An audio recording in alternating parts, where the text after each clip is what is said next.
The man evidently possessed millions of talent points magic, but he invested all points into his speed stat. This allowed him to achieve transcendent speed, but at the same time in the eyes of others, he also became a good-for-nothing at the Magic Academy. But only he knew. In a world where magic was seen as a tool, on the contrary, speed was what helped him survive most effectively. It turned out 10 years ago, the world released a game named Agar. Upon its release, it was considered a dating simulation game, targeting female players. But after a few days, the number of male players accounted for 90%, because this game allowed players to assume the role of many characters, starting from easy, with characters who had high innate abilities, up to hard, which were the incompetent and useless characters. Among them, there was a trash character, known for super high difficulty and terrible characteristics. But how on earth, there was still a crazy guy playing the character, for 10 years, and none other than it was Baek Yusun, our male protagonist. He's so handsome he used up all his stats. In Baek's room, Yusun with one hand raised a glass of water to drink. His sharp gaze noticed something on the computer. A series of offensive comments from other players filled his screen. This garbage game, what the hell kind of bug is this? I can't log in. Seeing this, Baek Yusun remarked, "Oh, are there some new posts on the forum? Is there a new update or something?" And so more and more comments of panic appeared. This damned game. Where did this dinosaur butt fly in from? It just appeared. It deleted all my game data.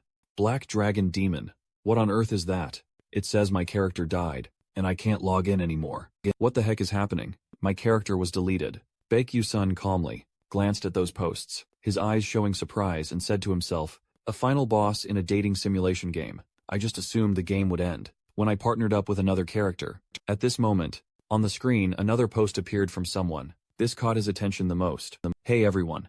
This boss is unbeatable in every aspect. This black dragon. This garbage demon has automatic magic resistance. 99%. No cooldown.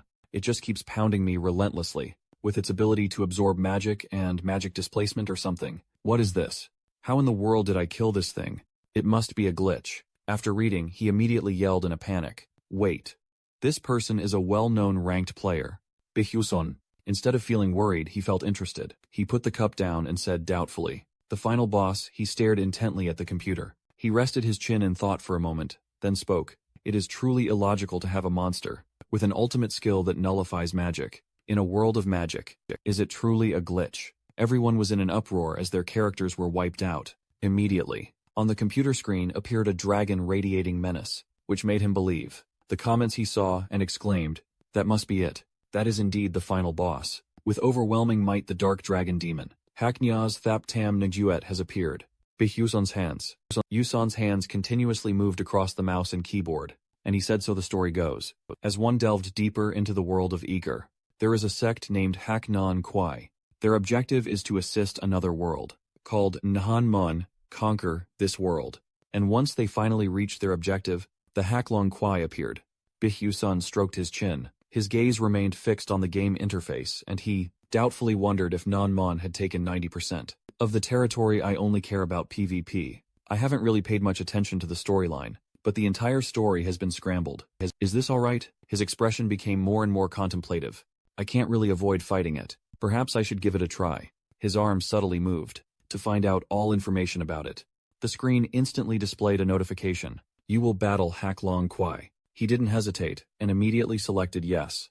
Baek Yusun's character pressed his lips together. With a serious expression, his finger clicked the mouse continuously. "I will unleash the ultimate moves that I have honed over the past 10 years. Baek Yusun's character appeared on screen as a powerful warrior, wielding a sharp sword of light. Facing him was the Haklong Kwai, a colossal black dragon. Its whole body was covered in sharp scales. Its eyes glowed with a mystical light, revealing its majestic and terrifying presence. The atmosphere instantly grew tense. The battle started. He immersed himself in the game, and with cold eyes stared at the Haklong Kwai. "If I had to introduce my character, Baek Yusun, he with the character Bish. Yusun in the game as if one with him," he said. "Then he is the only character in the game who cannot use magic, even though the truth is everyone else can use it. Magic in the game. That is why even in Tristad, the most experienced players do not choose to play him with this skinny body, and that many years of experience have affirmed that he is simply worse than a side character." He sighed and continued, "Of course, he can use a little magic. Only one." Suddenly at that moment, the black dragon demon opened its mouth wide and gathered an eerie energy. In just a blink of an eye, it spewed out an extremely powerful magic source, aiming to send him to the other world. Quickly, this Baek Yu-sun had not expected at all, and opened his eyes wide, astonished, but he smiled with self-confidence and was ready to face this black dragon demon directly. Baek Yu-sun immediately jumped up with a sword in hand, and slashed the dragon's neck horizontally, with ease. He described that, saying, he can use flash magic to perform that move. He quickly landed but remained in a defensive stance. With a situation like this, Baek Yu-sun's face quickly became annoyed, but Baek Yu-sun's flash this time seemed ineffective. He, as the character Baek Yu-sun, was now calculating that it allows him to teleport randomly, within a range of 3 to 10 meters. Very quickly, with 10 years of gaming experience, he had drawn deep experience. For his character, the direction he flashes will be random, so if he cannot control the direction precisely, he will die instantly due to speed and impact. That made him constantly think seriously. Above all, the cooldown time and mana amount used were ridiculous.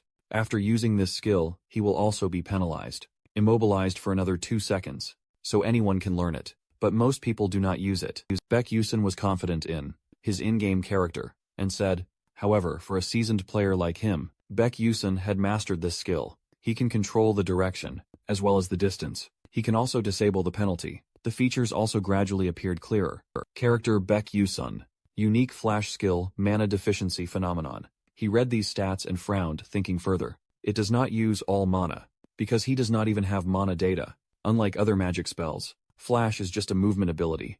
Nothing more, nothing less. Baek Yu-sun, with an excited mood, continuously pressed keys, and thought that, but I am addicted to playing this character, because everything depended on his skill. While continuously controlling the character, Baek Yu-sun jumped high, unleashing a critical strike from the Black Dragon, while thinking that throughout the past 10 years, he had played the only character in the game who could not use Black Dragon demon combat magic. It also did not give up, and continued to spew power towards Baek Yu-sun. He showed no fear, immediately swung his sword to block its power. The battle was long and tense. Finally, after a long fight, thanks to his perseverance and skills honed over 10 years, the dragon was defeated by the character Baek Yu-sun. He stood tall, looking at his achievement, motionless on the ground. Then suddenly a notification appeared. You have defeated the final boss, 13th moon of the Dark Knight. In the real world, Baek Yu-sun sat in front of the screen with a surprised look. Unable to believe his eyes, he exclaimed, "What the heck? Did I really kill it?" He still seemed unable to believe what was happening before his eyes, and was skeptical of himself. I know I was basically geared up from head to toe, with items of ancient relic grade, but he is still a trash character.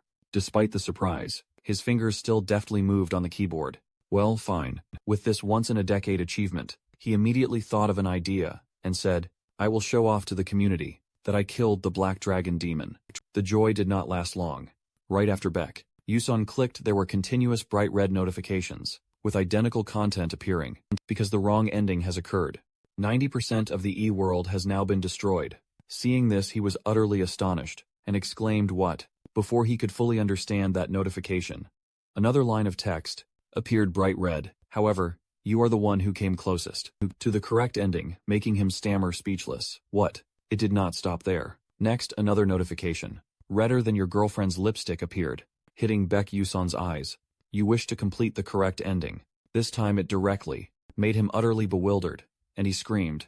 Along with that notification, Baek Yu-sun felt his body being pulled into another dimension. He disappeared from the room. Then, in that blank white space, his eyes widened, clearly showing fear. A strange feeling briefly surfaced. Baek Yu-sun woke up in an unfamiliar room, not at all like his modern computer room. He lay motionless on the floor. Suddenly a dizzy spell struck him. Baek Yu-sun immediately propped himself up and asked, what happened? He sat trembling, confused, looking around, tried to calm himself down. He realized he was in a dilapidated house and asked, where am I? His eyes swept over everything once. Suddenly, he discovered that in a corner, there was something very necessary right now, and happily exclaimed, a mirror. Baek Yu-sun slowly, step by step, approached the cracked, broken mirror. But suddenly his eyes widened, his pupils dilated to their fullest extent, when he saw himself and exclaimed, time seemed to stop, as he saw with his own eyes in the mirror, himself appear clearly and distinctly. In his head was constantly questioning himself. This appearance is Baek Yu-sun. At this moment on the ground glimmered. Something very strange was gradually appearing. Becky Usan was still in shock, when that was exactly a screen. Just like that, the mission appeared before him. Episode 1, Escape. The chase, the words appearing on it, made him stare in wide-eyed surprise. And speculate. This is. He slowly stood up, no longer doubting. He immediately implicitly affirmed. This is Becky Usan's opening mission. Increasingly, everything was unfolding like a programmed sequence, making him so bewildered that he started to break out in a cold sweat. No way, as if remembering some important detail. Becky Usan immediately shoved his hand into his pants pocket to check for something that made him truly not dare to believe. Becky Usan just pulled out was an admission notice. Holding it in his hand, he instantly realized that this was an admission certificate to Stella Academy. Drops of sweat rolled down his cheeks, his throat. Becky Usan felt a lump in his throat, because it was truly too similar to the game's storyline, and thought it was hard to believe. But he darkened his expression, and used his hand to hide that helplessness. In his mind he was constantly affirming, this must be the world of Ever, and I must be Becky Usan. He put a hand to his forehead in silence, trying to compose himself. In an instant in his mind, he had made for himself a bold decision. I need to be rational about this. As he was engrossed in thought, he suddenly remembered something. That voice told him he had to achieve the ending. With all those years of experience, Becky Usan immediately realized that.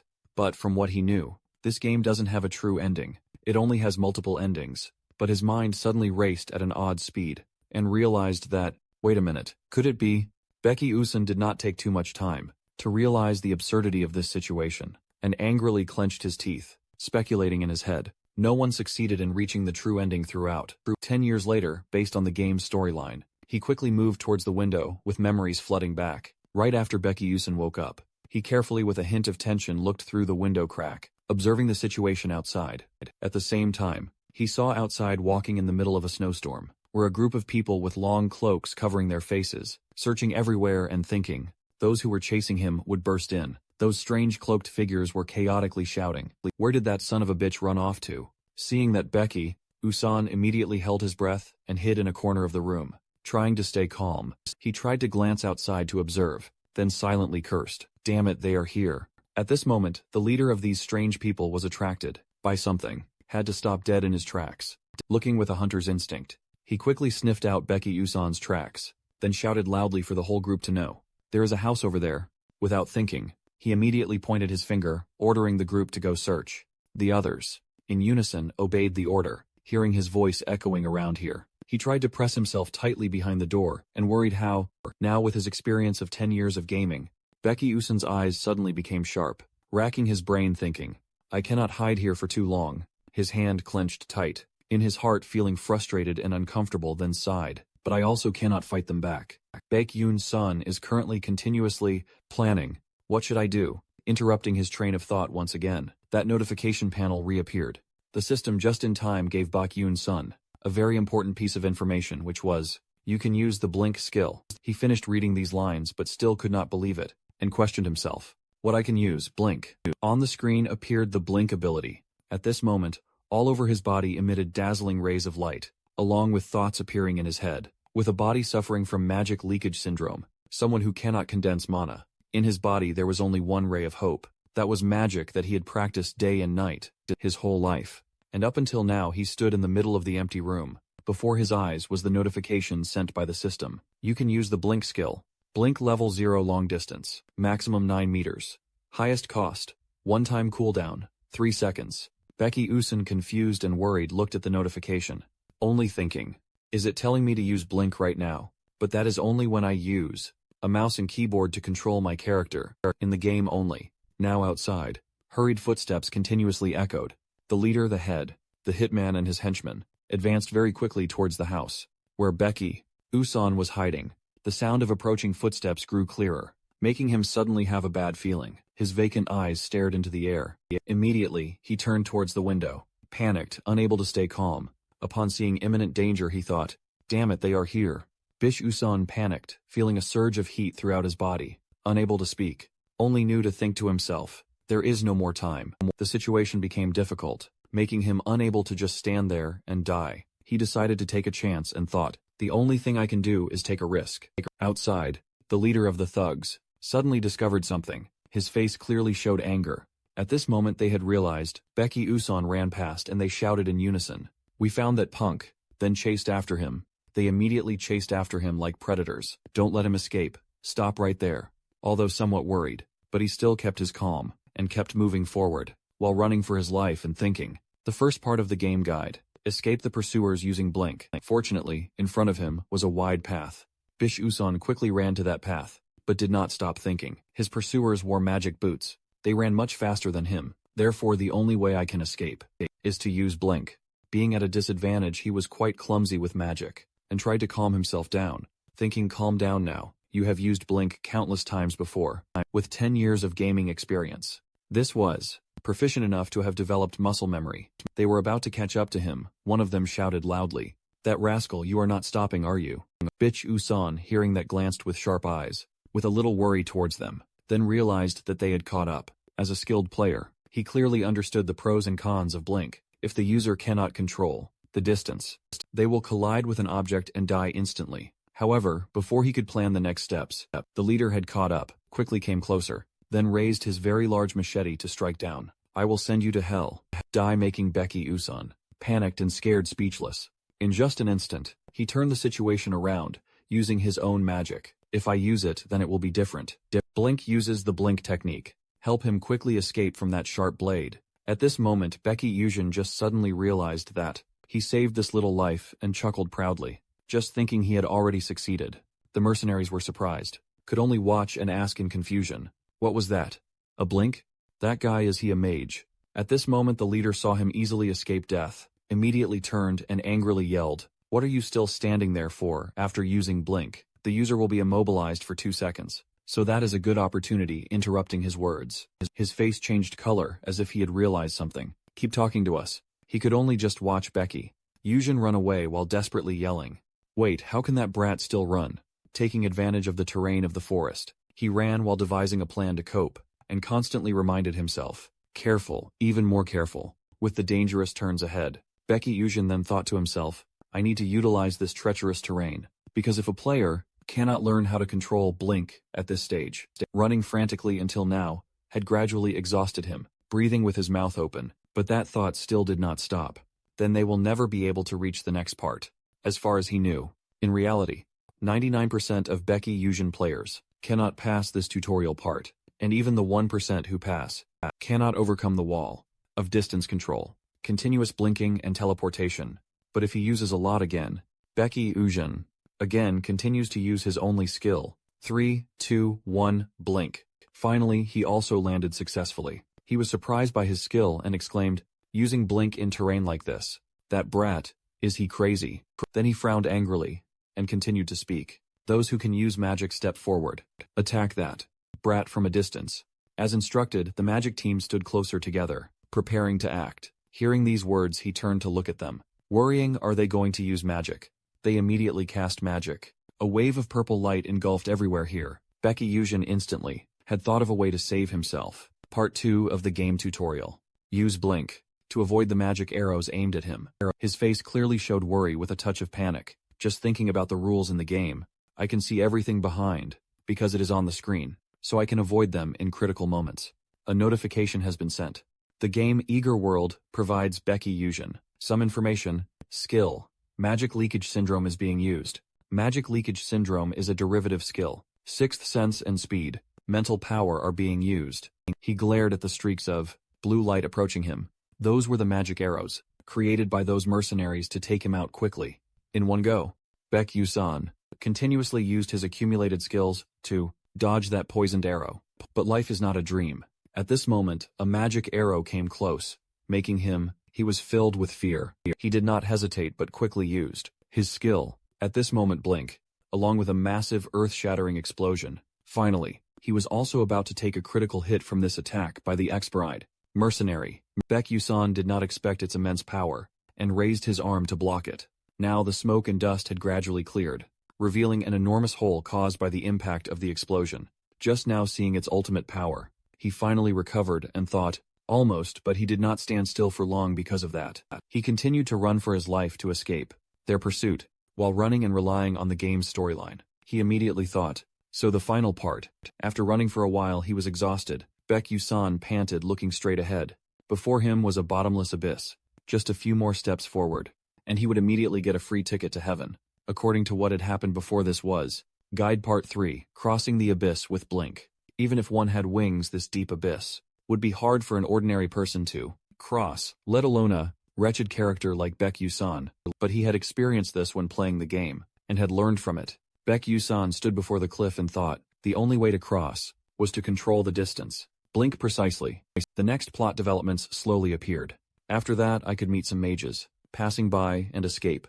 And that was the end of the game guide. But this was in the game. Now he had to consider carefully. To be able to get through this part, I need to cancel the blink spell after 0.1 second, at the most precise moment. If I fail once, I will die right here. He stood contemplating, observing, and discovered there were about 20 floating rocks. Looking at those enormous rocks, in his heart he was struggling. 0.1 second. Easier said than done. Baek Yu-san thought for a while but found no solution, and immediately clenched his hand, with anger in his heart. What crazy person made this game? My head thought that, but certainly, he already had his own plan and said that, however, with a veteran like Baek Yu-san, in his head he already tacitly affirmed, to be honest, it can be done. Yet surprisingly, looking into the bottomless abyss, a difficult problem appeared in his head again. The problem is right in front of them. At the same time they had caught up, pointed towards Baek Yu-san and yelled, that person is over there. He turned with a cold expression looking towards them, thinking the pursuers were closer than he thought.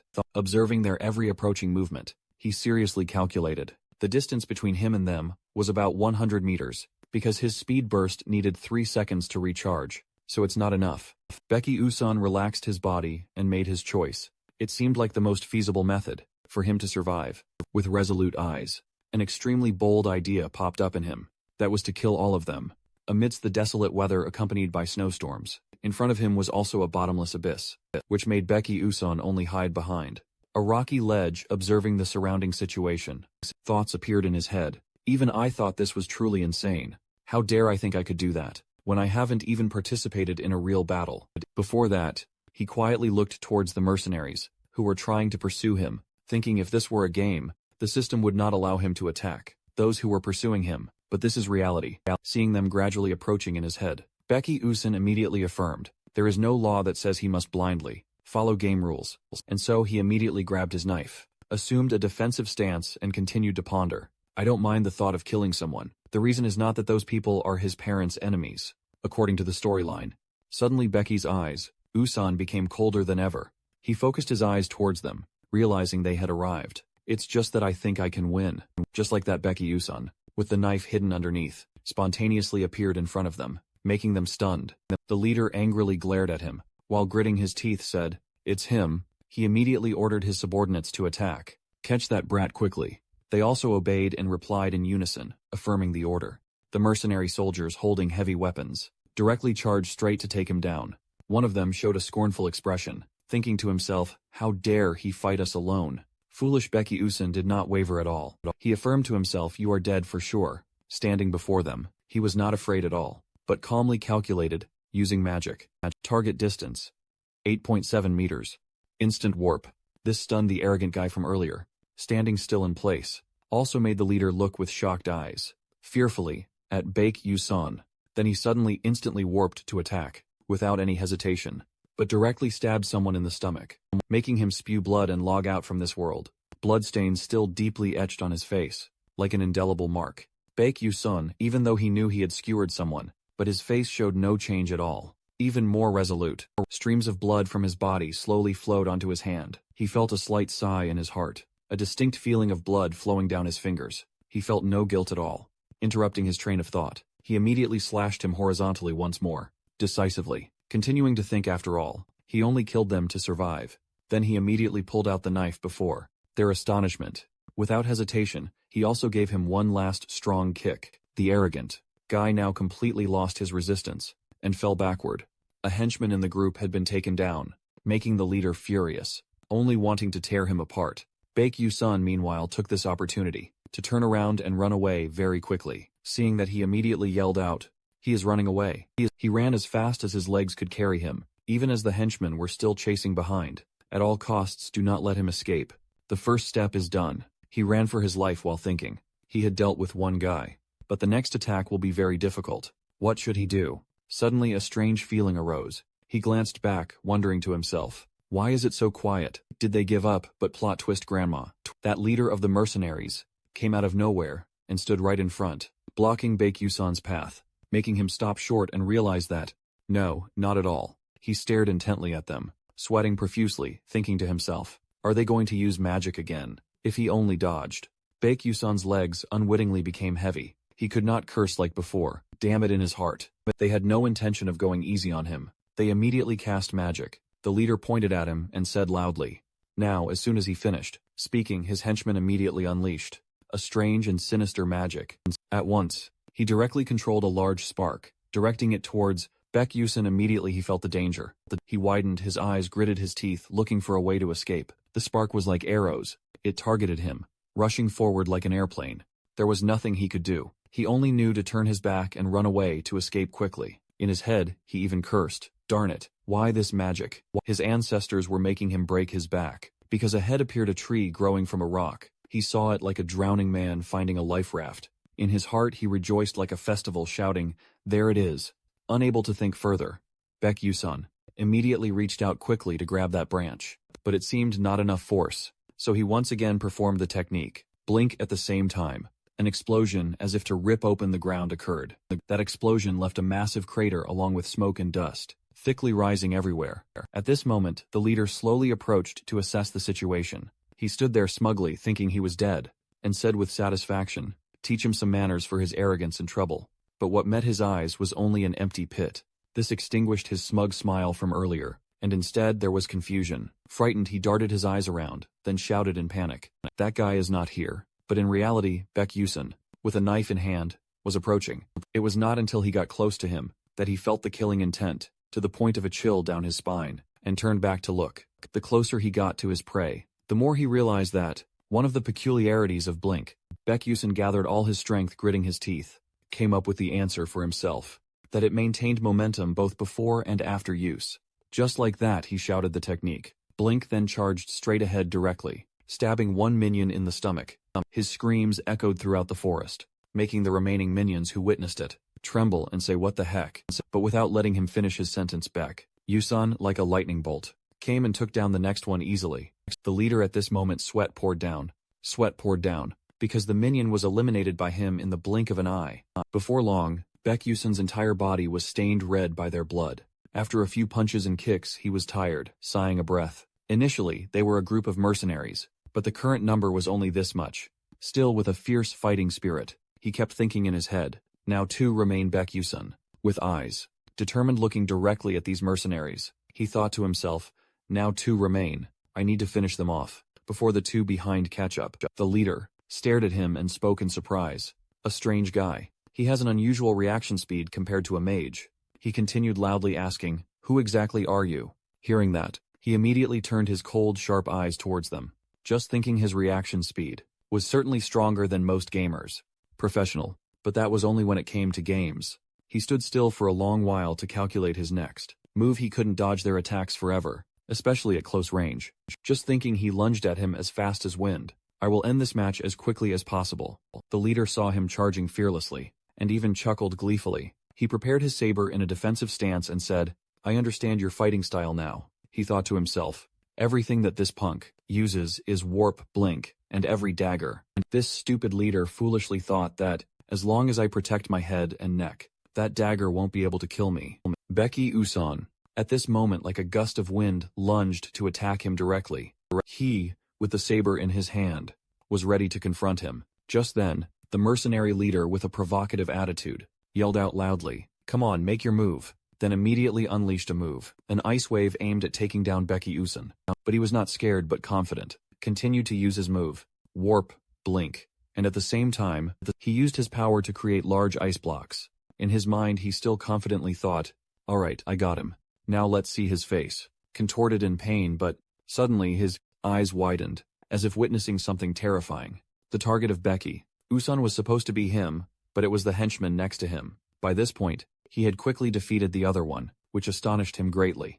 The mercenary leader at close range personally witnessed the sharp knife of him and was momentarily speechless. It took about 5 seconds for him to regain his composure, widen his eyes in shock and say, damn it, just now, you were running for your life, as if you had never fought before. But now contrasting with his confusion, was Becky Usan's strange calmness. He glanced at him and replied just now, "Huh." Becky Usan sneered with a hint of disdain in his eyes, and continued, "Thank you, sir, for helping me get better at this."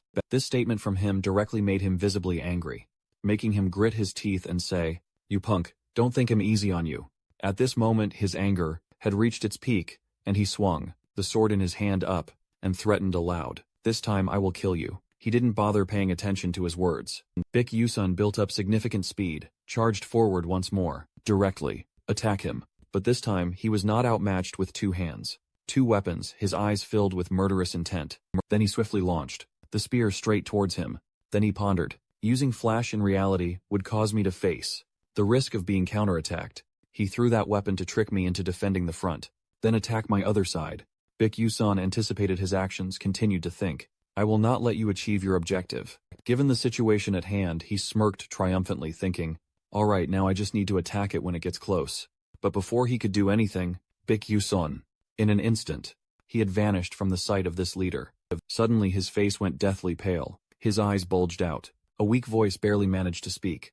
At this moment he finally sensed something. Contrary to his initial calculation, he gnashed his teeth, angrily roared, "No way." The harsh reality, he did not do as he had predicted, but Beck Yusun had directly stabbed straight into the heart of the leader of these mercenaries. Only then did he realize, right from the start, that guy had intended to attack him from the front.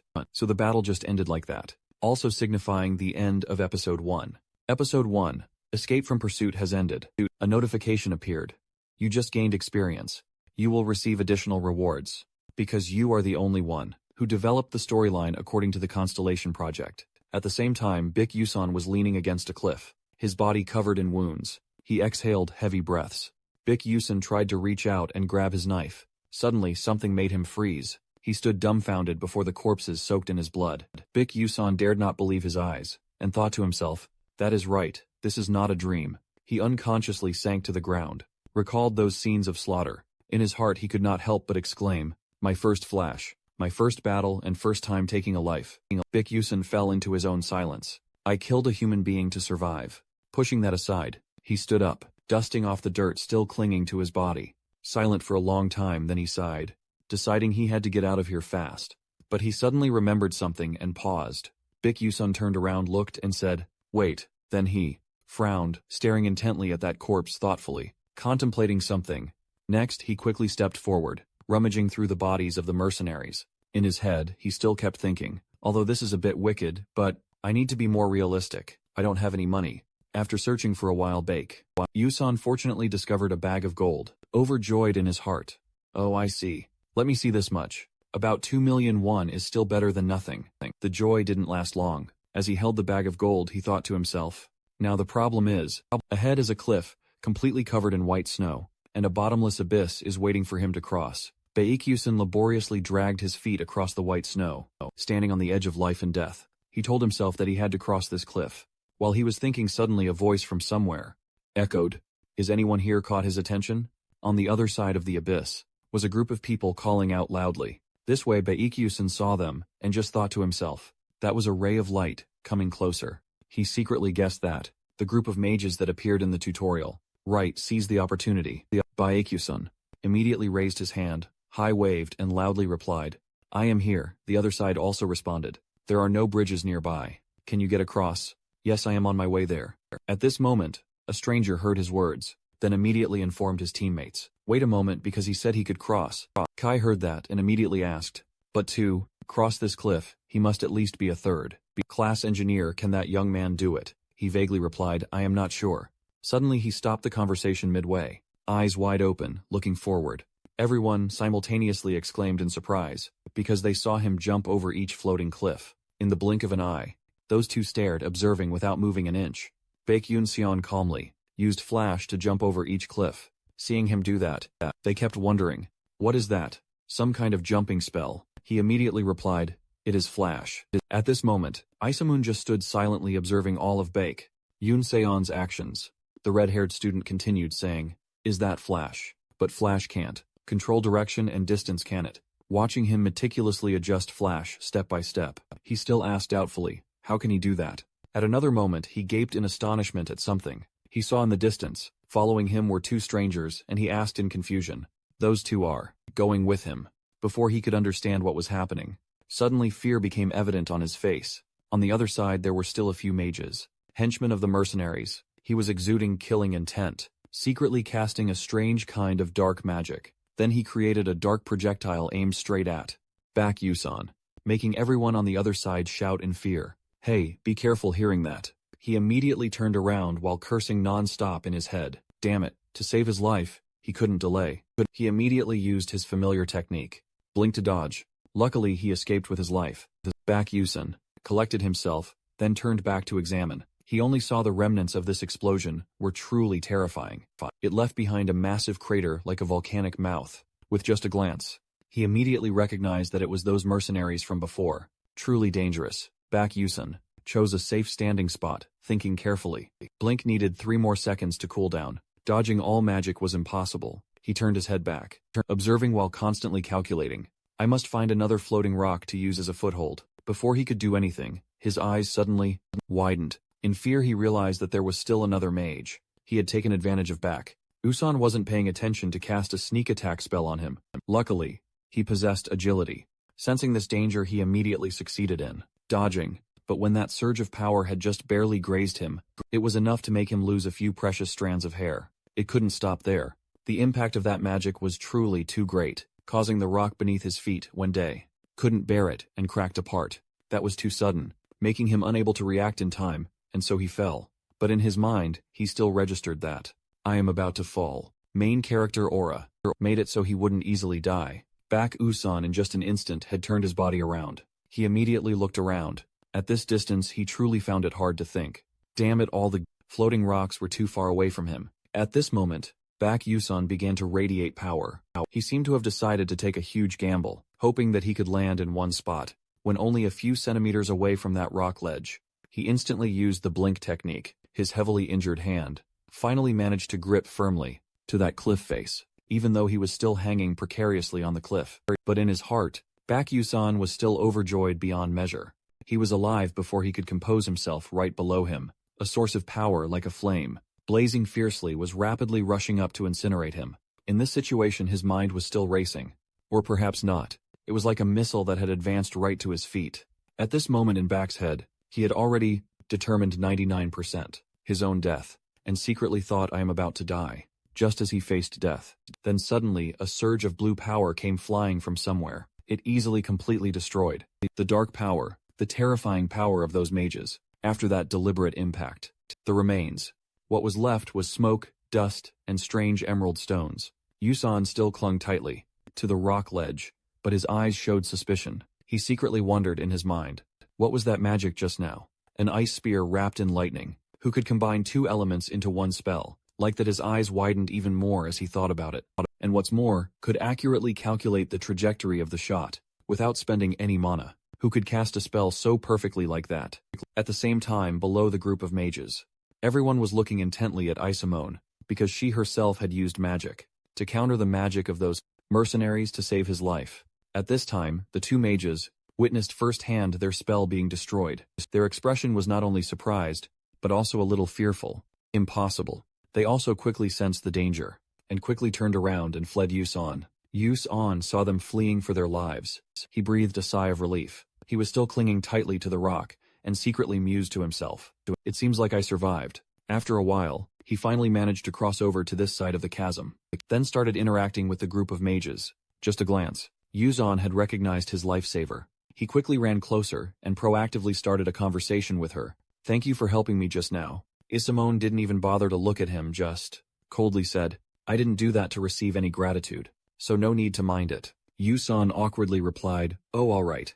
Suddenly he was attracted by this mysteriousness of Isamone and secretly thought, "She is the person with the best voice I've ever heard, but she seems quite unapproachable." But his eyes returned to an indifferent look, and he thought to himself, "Anyway." Yusan recalled the next part of the story in the game. Even though they were bandits who had ravaged and plundered the villagers, but according to the knowledge he had gathered, the truth is, most such activities are carried out by the dark magic cult, but even that has ended. The moment I cross this cliff, I will enter the territory of the mages, and the people of the dark magic cult will no longer follow me. Yuson sighed, looking into the distance. Feeling a bit excited, he thought.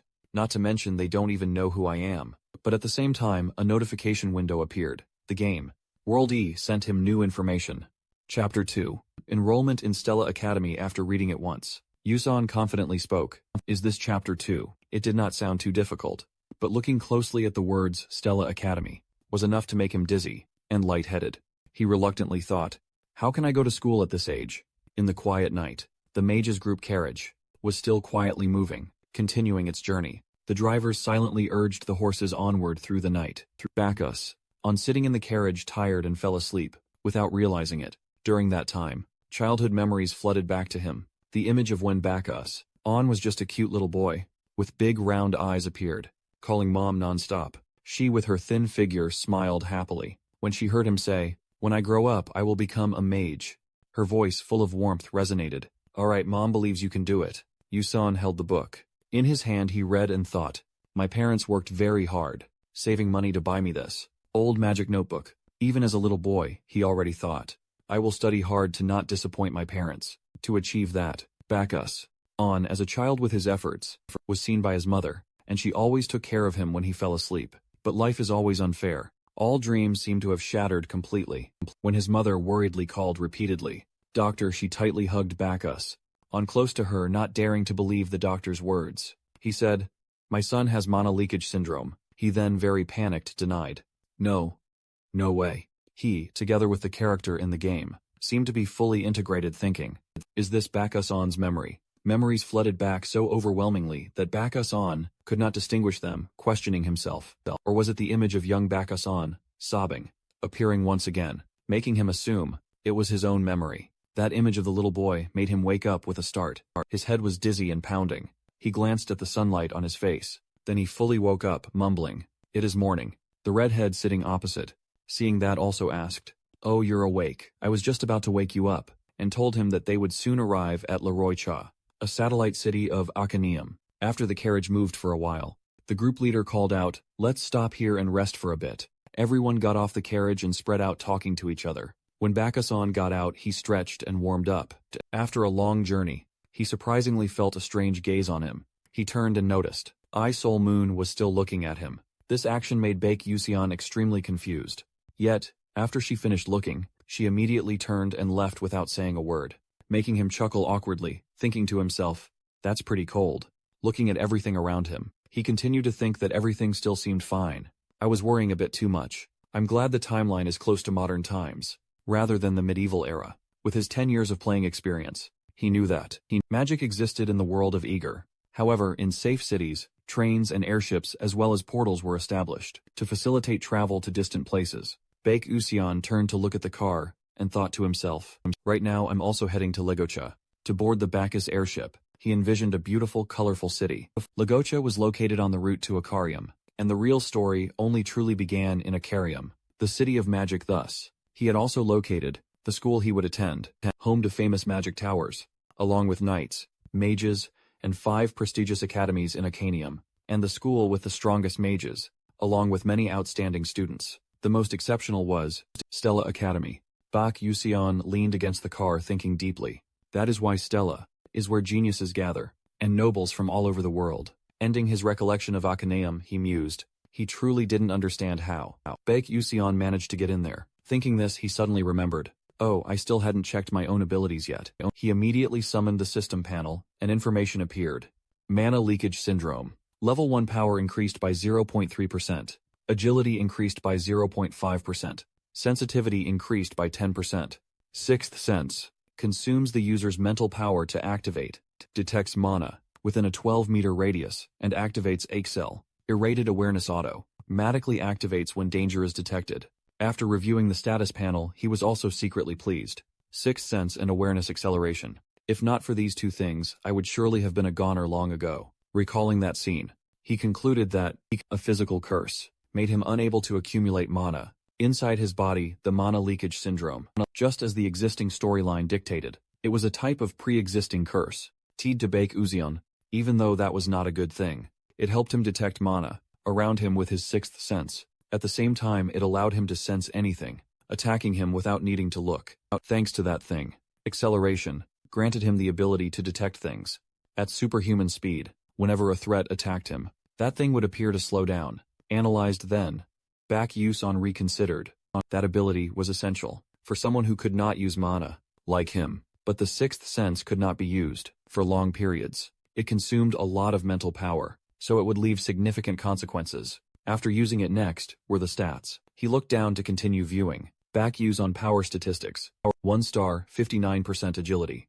1 star, 81% endurance. 0 star, 97% sensitivity. 1 star, 97% tenacity. 1 star, 51% mental power. 1 star, 43% mana. Experience remaining 11 skills. Flash reflex level 0 trait mana leak syndrome.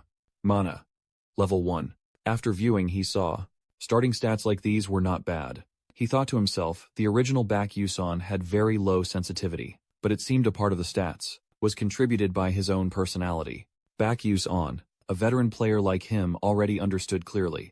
In the world of Eager, there was not just one level, but each stat had its own level. Skills were in level form, and stats were in star form. Baek Yuson recounted the maximum stat level was 9 stars. But basically, no one could reach this threshold. This made him think he had played this game for over 10 years. His record level only reached 8 stars, in both sensitivity and tenacity. He clicked on the system panel, wanting to examine it more closely. But from now on, he should invest in sensitivity to increase his sixth sense and reaction speed. Anyway, he could also train endurance and flexibility through other means. He looked at the changed stats. Sensitivity, 1 star, 97%. Tenacity, 1 star, 51%. Mental power, 1 star, 43%. He thought with interest that it was done. That after adjusting everything, he kept calculating. The current problem was that mana leak syndrome. If he couldn't find a way to deal with it, he would hardly live long. He must upgrade it into a natural physical secret as soon as possible. Standing amidst the vast sky, Baek Yuson was constantly considering how to improve the mana leak syndrome. Was specifically at Stella Academy, so he had no other choice but to go to Stella if he wanted to prevent the apocalypse and treat this syndrome. He sighed helplessly in resignation. He already didn't want to go there. He wished there was some way to help him right now. At that moment, suddenly the system appeared. You have missed several notifications. He was surprised, thinking he had never seen this. Before he could tap to check, everyone reminded him. Hey, let's go. Baek Yuson, startled, replied. Okay, I am coming right now. Then he turned around, got on the vehicle thinking to check it later. But he did not notice that Isomoon was always watching him. She followed his every move, without saying a single word. Scene transitioned to the boat, which finally took off, heading straight to Stella Academy. The captain made an announcement. The vessel is departing for Arcanium. Passengers, please take your seats. At this moment, a rich young master with purple hair saw Baek Yuson. Baek Yuson turned his head, looking around. He spoke disdainfully to the group next to him. Look at that guy, craning his neck like a lost kid. First time on a skyship, huh? Must be some country bumpkin. The purple-haired guy intentionally spoke loudly in scorn. I don't understand why Stella would let such country bumpkins set foot here. He heard that and turned back to look at the young masters. They continued to mock him. The world's most prestigious academy is being dirtied by such low-class kids. Baek Yuson endured the humiliation watching but said nothing. He just remained silent. Then he let out a sigh, much to his surprise. He then turned away, thinking, kids are the same everywhere, I guess. The purple-haired guy was furious seeing himself ignored. His face turned crimson, and he yelled loudly. Did you just sigh? He grumbled irritably. That lowlife didn't let him off running after him. He yelled out, hey, stop, right there. Suddenly, everyone around stopped caring about him and shifted to whispering about something. He irritably turned back, asking, what's that nonsense? These people suddenly got all noisy. Suddenly the purple-haired guy was utterly stunned when he saw who was approaching. A girl with long platinum hair, along with expensive jewelry and accessories, slowly stepping in. Everyone around immediately recognized her and shouted, Princess Bizion. Hearing that, Baek Yuson immediately turned around, curious. Did he just say Bizion? The girl with platinum hair with a pinkish hue and deep red eyes. That was Princess Hong Bizion of the Adalebit Kingdom. Adalebit. She walked proudly, amidst everyone's whispers. Seeing this, the purple-haired guy stepped forward to greet her, feeling honored. However, his greeting was met only by her cold gaze, sharp and dismissive, as she walked past him, leaving him frozen, stuttering, unable to say anything. Hong Bizion walked towards the staircase where he was standing, leaving behind the dazed stares of the young masters. When she walked past Baek Yuson, he also realized So this is the antagonist of this world, Hong Bizion. She is one of the main characters of this game. She and the female protagonist are always in conflict. In the ending, she will die. No matter which path you choose. In some endings, she is brutally murdered. In another ending, she gets bullied by the entire academy, and then she is expelled. In yet another ending, after experiencing something humiliating, no one ever sees her again. It's as if the developers had a personal grudge, and wanted her to suffer no matter what. The email made him recall the past. He heard that all the boys who played this game liked her well. She really was pretty. At that moment, his stomach began to growl loudly. Without thinking any further, he headed up the stairs. He had to find something to eat, but after seeing the luxurious food and their prices, he picked one up, checked it, and was left speechless. Frozen in place, he turned around and left. As he walked away, he couldn't stop complaining. Everything here is ridiculously expensive. I'll just eat when I get to Arcanium. Just then, an announcement echoed through the area, broadcast to everyone's ears. Attention passengers. The train will arrive at Arcanium in 10 minutes. Please proceed to the first floor. Once again, the train will arrive at Arcanium in 10 minutes. Please proceed. After hearing the announcement, Baek Yuson smiled and thought, it's finally beginning. From now on, this place is my reality. Let's do this. Baek Yuson leaned against the wall. He looked somewhat gloomy. He sighed, thinking to himself that at least he had dealt with it. Baek Yuson felt dejected. But can I really survive in Stella Academy? And what about those mysterious people? Surviving in this world. Baek Yuson looked out the window. If only there were something that could help me right now. Suddenly, he realized something. He remembered that he had an unread notification. The system panel appeared. Project Constellation has sent you a special reward. A lower-tier version of the items you used. In the game, 2 downgraded versions. Of the skills you obtained in the game, 3 XP points. Baek Yuson rested his chin and thought, at least this system still has a bit of humanity. So, what should I choose? He hesitated between reflection and lightning. As if reading his thoughts, the system immediately displayed a notice based on search results. The item ranks are too high and will be downgraded. He then asked, what about Superspatial Blink? According to skill search results, this skill is an upgraded version of Blink, and cannot be obtained. However, you may use the reward to slightly enhance the Blink skill. Hearing this, Baek Yuson froze. Huh. It really has to be downgraded? The system continued. Due to the lack of narrative energy on your end, we are unable to fully materialize it. He asked, what does that mean? The system replied again, something that drives the progression of the story. It is called narrative energy. If you continue to explore the hidden stories of the story, energy will be stored. Up to this point, Baek Yuson finally understood. In short, you all cannot give me overly powerful items, because I am just a newbie, right? He mused when he saw the system silent again.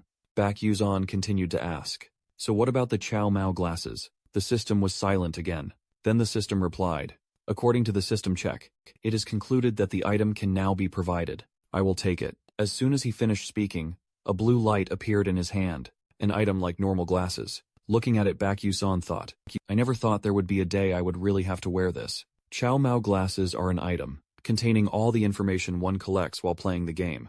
In the world of Eager, one cannot recall or read information about the monsters one has hunted, or the knowledge one has acquired. So players have developed countless items to store information in their own way, and so do I. Thinking this, he put the glasses on his eyes, the lenses lit up again.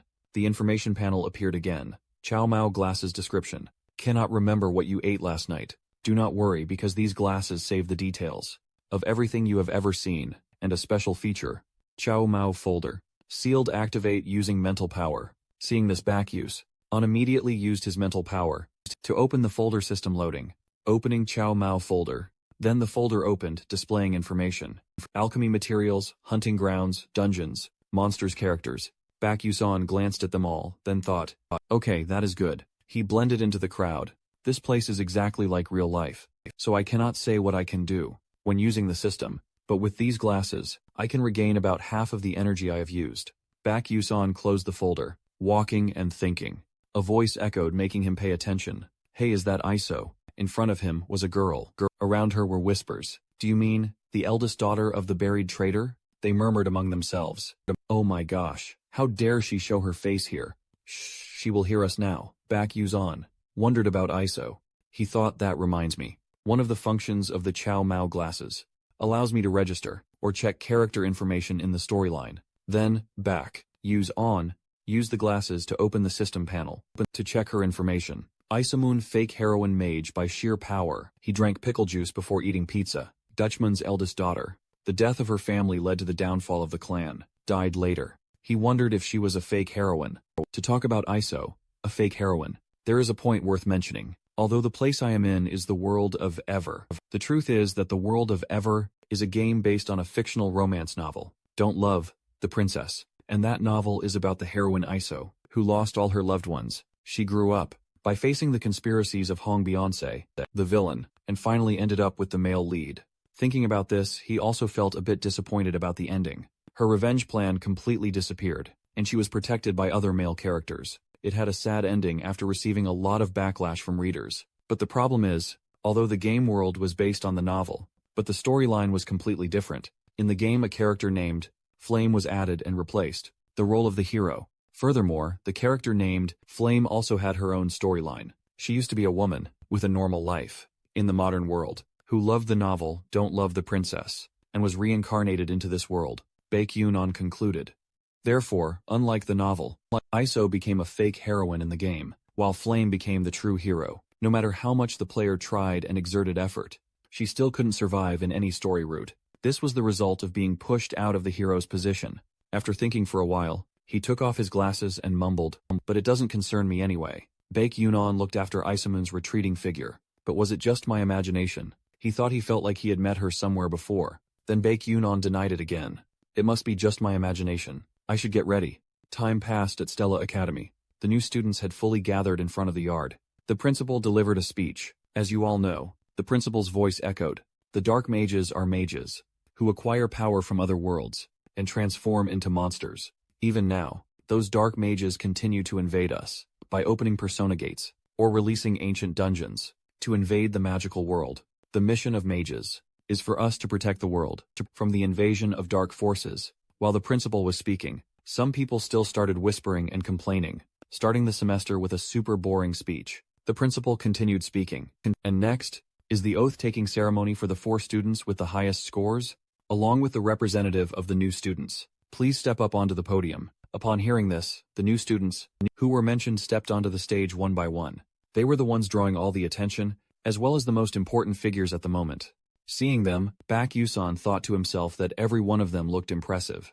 They truly fit their roles as main characters. His eyes lit up. But the most outstanding person here was Baek Yusan looked up at the boy, with blazing, crimson-red eyes that shimmered brightly. Everyone below was whispering about him. The new student representative, Ma Yu-sung. He was the student with the highest entrance score. How could someone be both incredibly talented and handsome? Only then did he suddenly realize.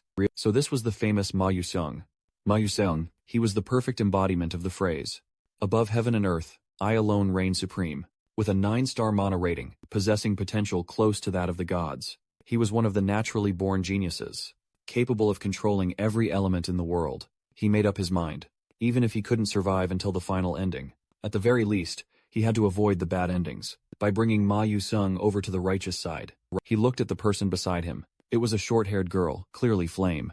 Baek Yusan thought. But everything still depended on her actions from now on. She came from outside, just like him. Maybe traveling alongside her wouldn't be a bad idea, but things would get troublesome if she saw him as an enemy and rejected him outright. After all, he currently had the advantage in information. He shouldn't act recklessly. Flame was a reader of fictional romance novels, while he was a player of fantasy romance games. He swore to carry it out, even though his importance in the story wasn't even comparable to a shop NPC in a rural village. Moreover, the heroine possessed a special ability that allowed her to purify dark daemonkin. But at the same time, she could also bring misfortune to those close to her. Staying near her would surely affect him as well. He looked at the people on the podium. His role was to support the main characters from afar. Baek Yusan steeled his resolve and limited his involvement with them as much as possible. At that moment, the principal spoke up. The entrance ceremony concludes here. Baek Yusan and everyone else heard the announcement and responded enthusiastically, applauding with joy. A long system panel suddenly appeared. Notification. Chapter 2. Entering the Academy. Stella has been completed. Soft sunlight gently blanketed the Magic Academy. Stella, with all students present, sat neatly in their assigned seats. Baek Yusan felt a bit nostalgic. It had been quite a long time since he graduated from college, so it felt really strange to become a student. Again, a high schooler, he thought, but still. Baek-Yusun sighed and pulled out a prized possession. Stella. He examined it, then thought again. This is good to have. The item he held in his hand was the Stella pocket watch. An item proving he was a student of the most prestigious Stella Academy. If he had this, he would receive services and treatment better than those with a magic warrior certificate.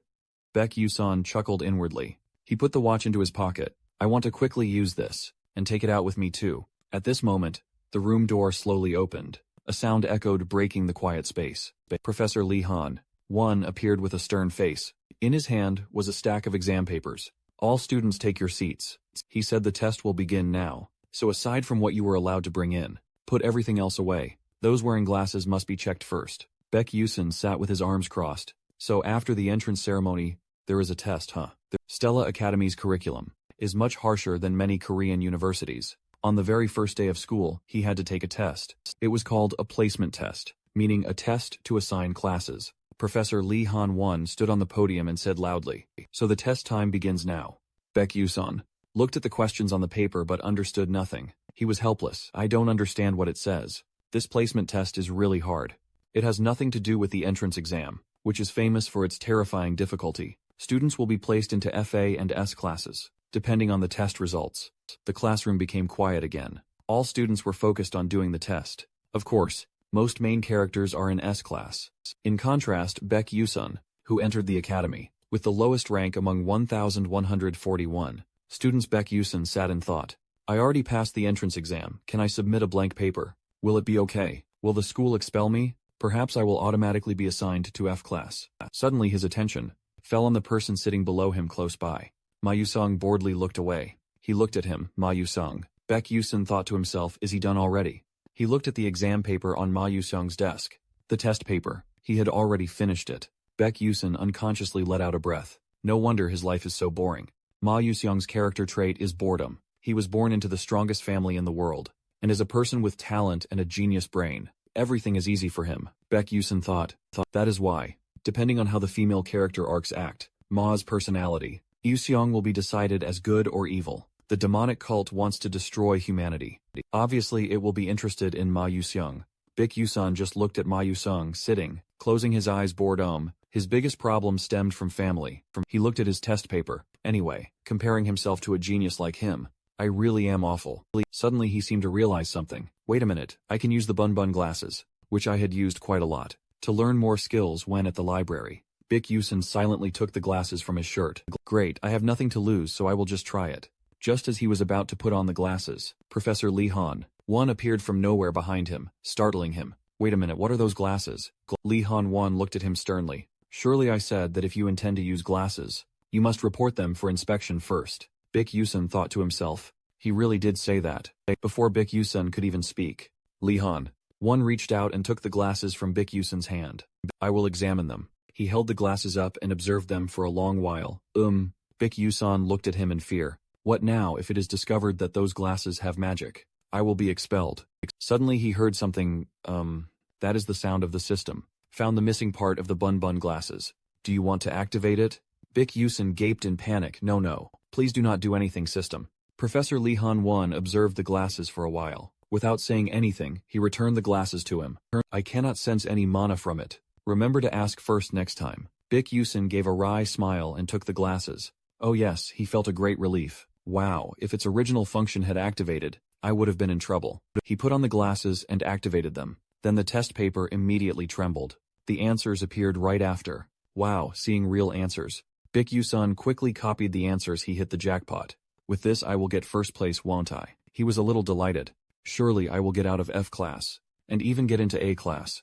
Professor Lee Han-won's voice rang out, breaking the silence of the classroom. Test time is over. Everyone, submit your papers. Baek-Yusun looked up in surprise.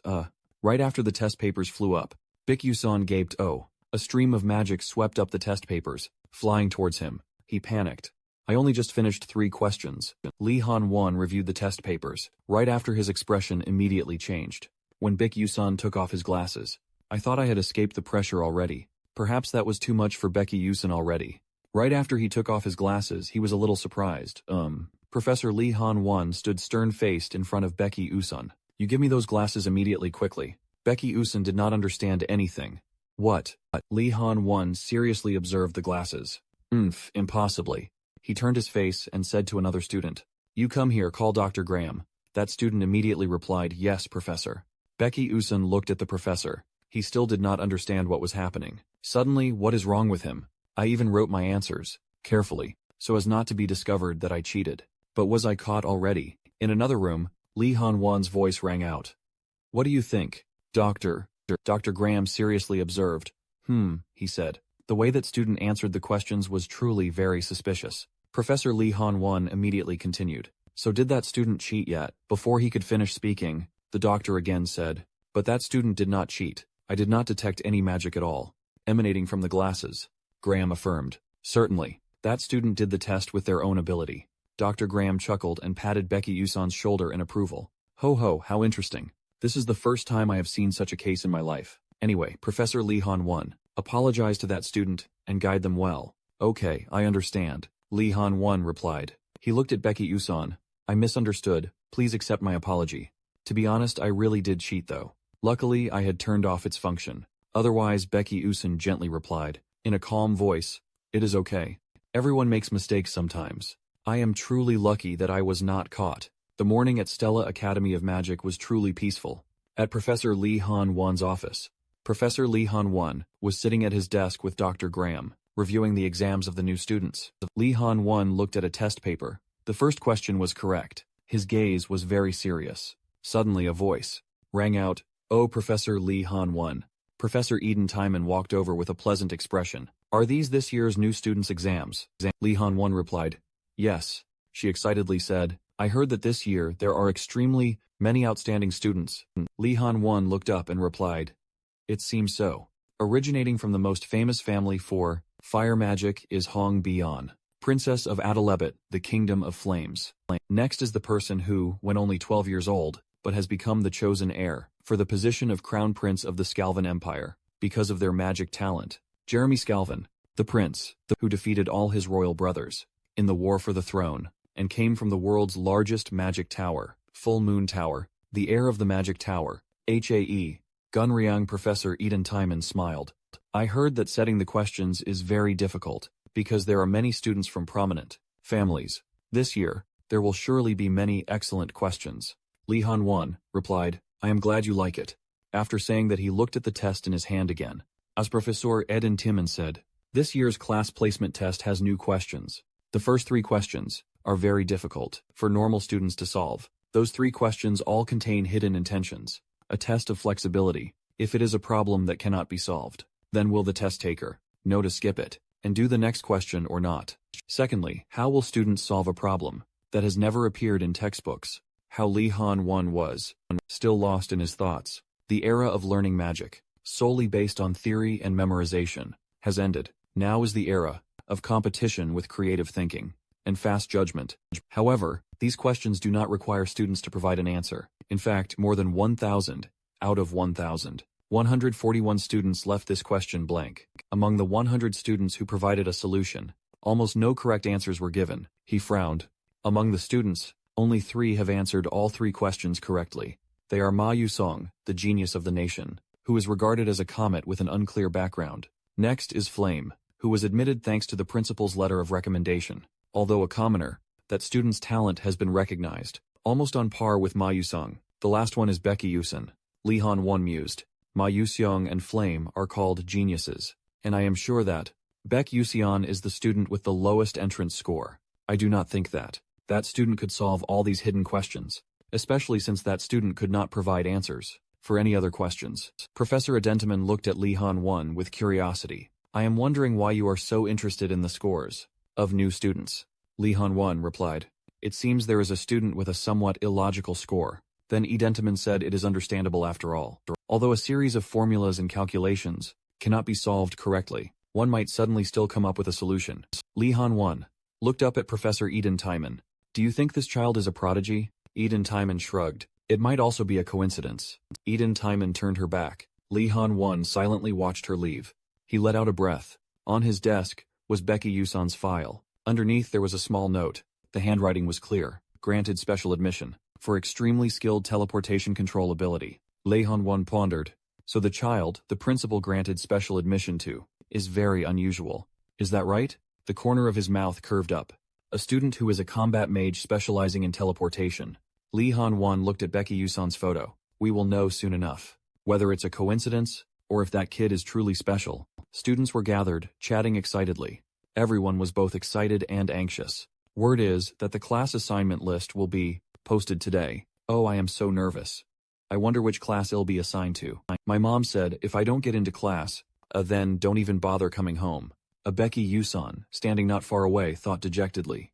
I can't believe that. I have to go see the class assignment board myself. In the game, I could see it with just one click. All the students gathered, crowding in front of the class assignment lists. Suddenly a student recognized Becky Yusan.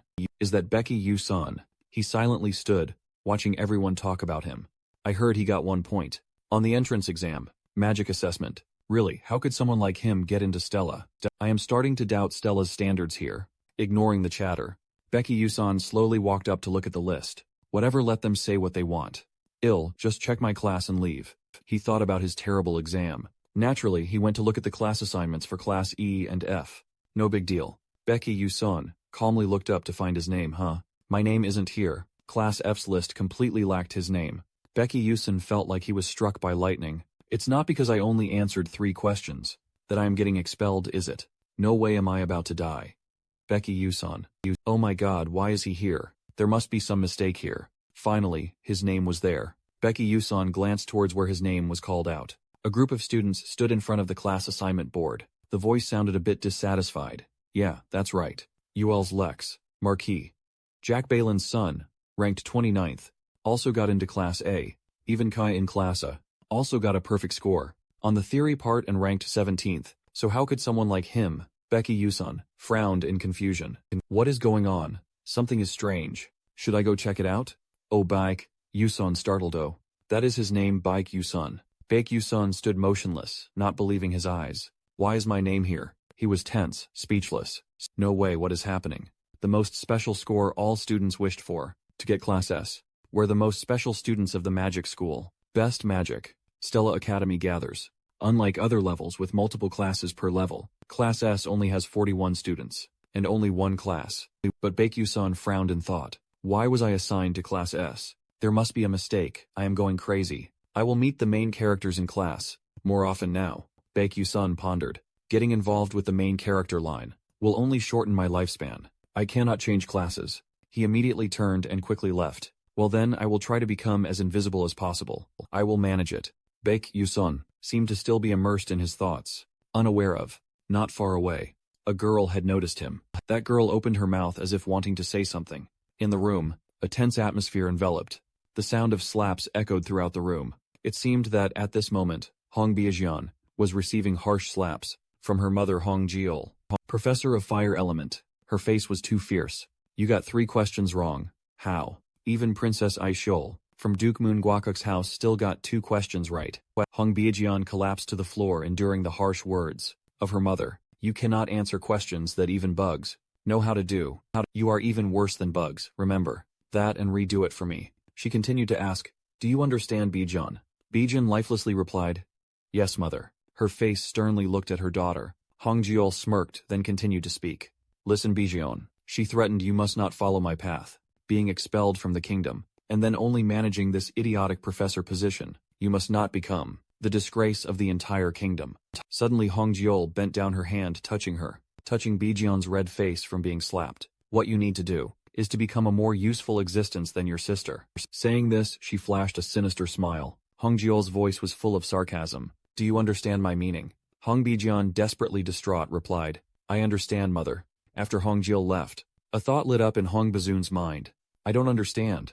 I live and handle everything according to what I was taught. The problem is the magic I have never learned, the spells I have never known, and the formulas I have never been taught. Why tears kept rolling down her cheeks?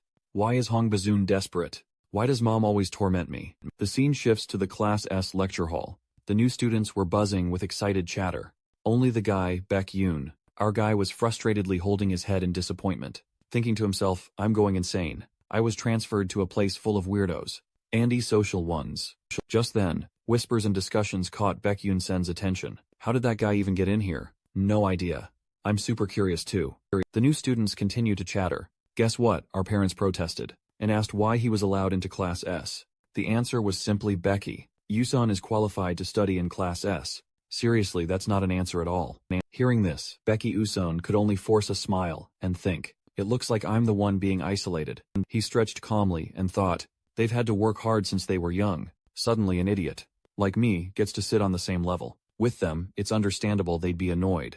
But it's fine. Everyone's class will be re-ranked based on performance. After each exam, at this moment, Bick Yusen put on a thoughtful expression, and Class S is no exception. Of course, there are also a few cases of demotion.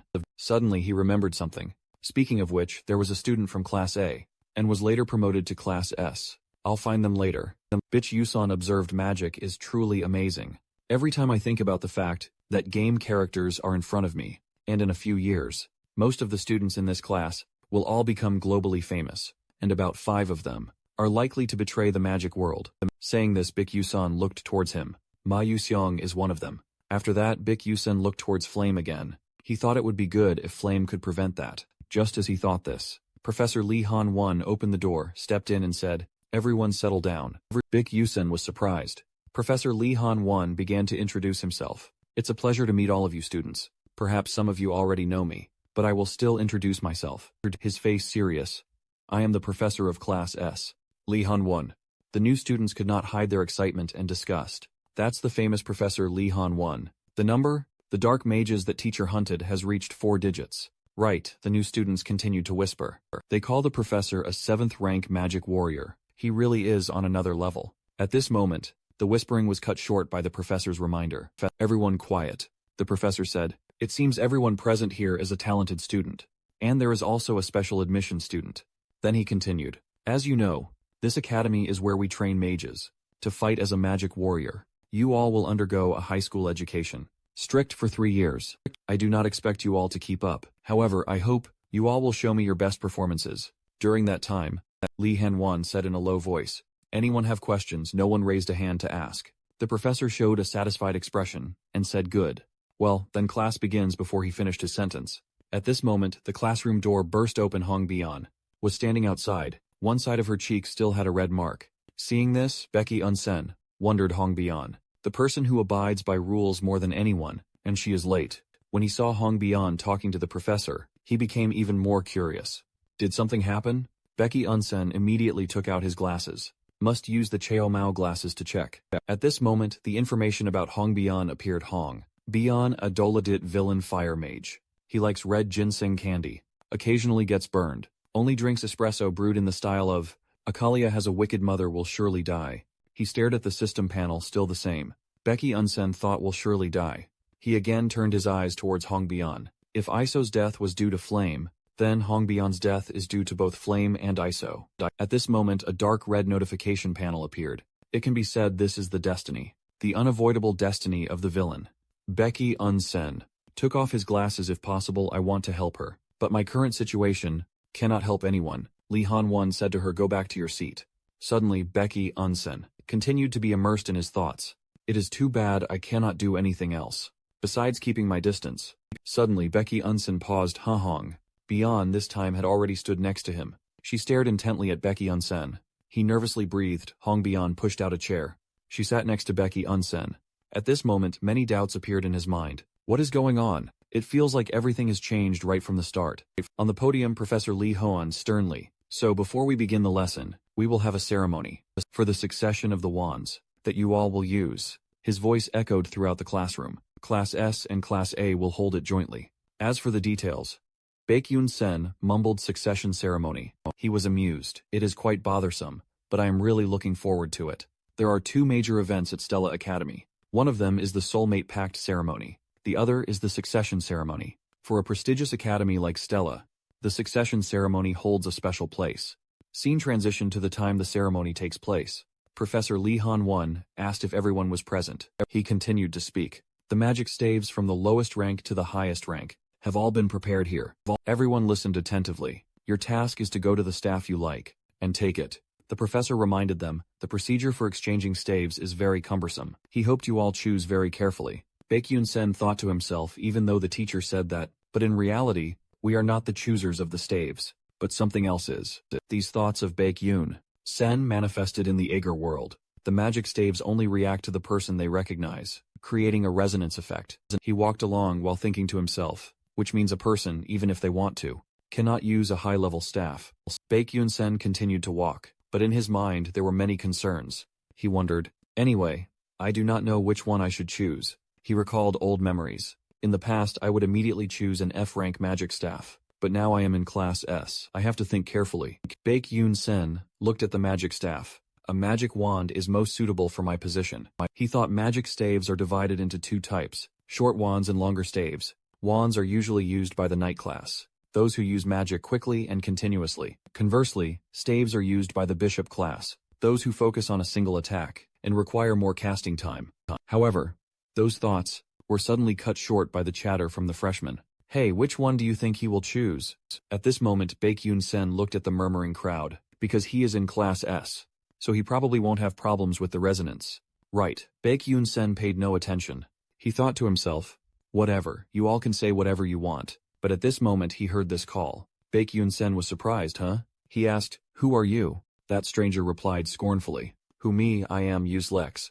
Baek-yoon Sen wondered who is that? This is the first time I have heard that name. After that, Baek-yoon Sen said, I know, so what now? Lex asked, which magic staff are you going to choose? Baek-yoon Sen heard that and replied, I will just choose randomly. At this moment Lex said with a condescending look, you should choose one suitable for your status. As a commoner, seems like Yuseon was a little surprised to hear this from the other party. Useless continued to provoke. Don't make a fuss and trouble the professors anymore. Yuseon calmly glanced at him. Oh, you shouldn't cause any trouble either. After hearing that his face turned red, Useless yelled loudly, you bastard. He continued to provoke. Do you want to fight? Yuseon at this moment felt really annoyed. He then took out his glasses too noisy. An info panel appeared before his eyes. Useless Sepp Bieland, son of Marcus Sepp Bieland, subordinate of Prince Jeremy, a third-rate bully. Then he put away his glasses, looking a bit disappointed. Is this all the information? Yuseon looked at him, sighed. Not very special, huh? Useless pointed at the magic staff. Well, that is the one I plan to choose. You should look closely. Yuseon stared intently at the staff. That magic staff is. Yuseon was astonished is that Edmori Etamiri, he continued to observe. That one must be the highest rank here, high intermediate level. High intermediate magic staff, often used by magic warriors. But no matter how talented, a low intermediate staff is the limit. For students already, Baek-yoon concluded, even professional magic warriors rarely use low intermediate magic staffs. Besides Edmuri Etamiri, there is another high intermediate magic staff here, mostly for display, who could possibly wield it. Then Professor Li Huan spoke up to remind them. Students should stand right in front of the staff they like. Haegun Ryang also chose what he wanted. Jeremy Scalvin likewise. And Hong Byung-jun also finished choosing. But surprisingly, on Baek-yoon's side, a beam of light emitted. The new student saw it utterly astonished, couldn't help but exclaim, the staff Haewon chose isn't that Haden Amakoten. It is a mid-tier staff. Prince Scalvin also chose a mid-tier magic staff. And so continuously beams of light shone. Princess Hong Byung-jun, CEO Victor Lahavon, also a mid-tier magic staff. How many people can wield a mid-tier staff? Usually only certified mages can use a mid-tier staff. And many exclaimed, this year is truly insane. Useless gritted his teeth, damn it. Teacher Useless angrily yelled, just you wait. I will do it too. Teacher Useless left. The crowd then shifted their discussion to him. Oh, is that Useless? Everyone talked about him again. Will he be able to wield a high intermediate staff? Standing before the magic staff he had chosen, Useless smiled confidently, thinking, look closely. I will show you guys my S-class talent, what it really is now. He used his hand to tightly grip the magic wand. Suddenly, a powerful beam of light shot out, along with thunder, piercing throughout the room. Bik Yuzo in the distance also felt the powerful energy. Just as predicted, he slowly continued. He failed. Indeed, Lex had fallen to the ground. He gnashed his teeth unwillingly. The people around started chattering, oh my. It seems he is seriously injured. Hey, someone quickly call a professor. Baek-yoon pondered. Perhaps a high-level average staff is untouchable. You should give up, he muttered, because at this moment, League suddenly saw someone approaching. He stammered, hey, stop.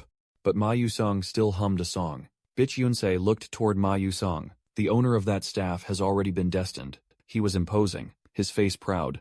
plus red eyes made himself even more special. He boasted, making everyone whisper and chatter. It is Ma Yu-seong. Is he going to try to get that staff? He gently touched the staff. They were surprised. I don't believe he can finalize Etemiri. Yet Ma Yu-seong had tightly gripped the staff in his hand. Dazzling light quickly spread everywhere. It made Bitch Yusun gasp in astonishment. Ma Yu-seong's face clearly showed satisfaction. He admired the staff. The crowd was very surprised.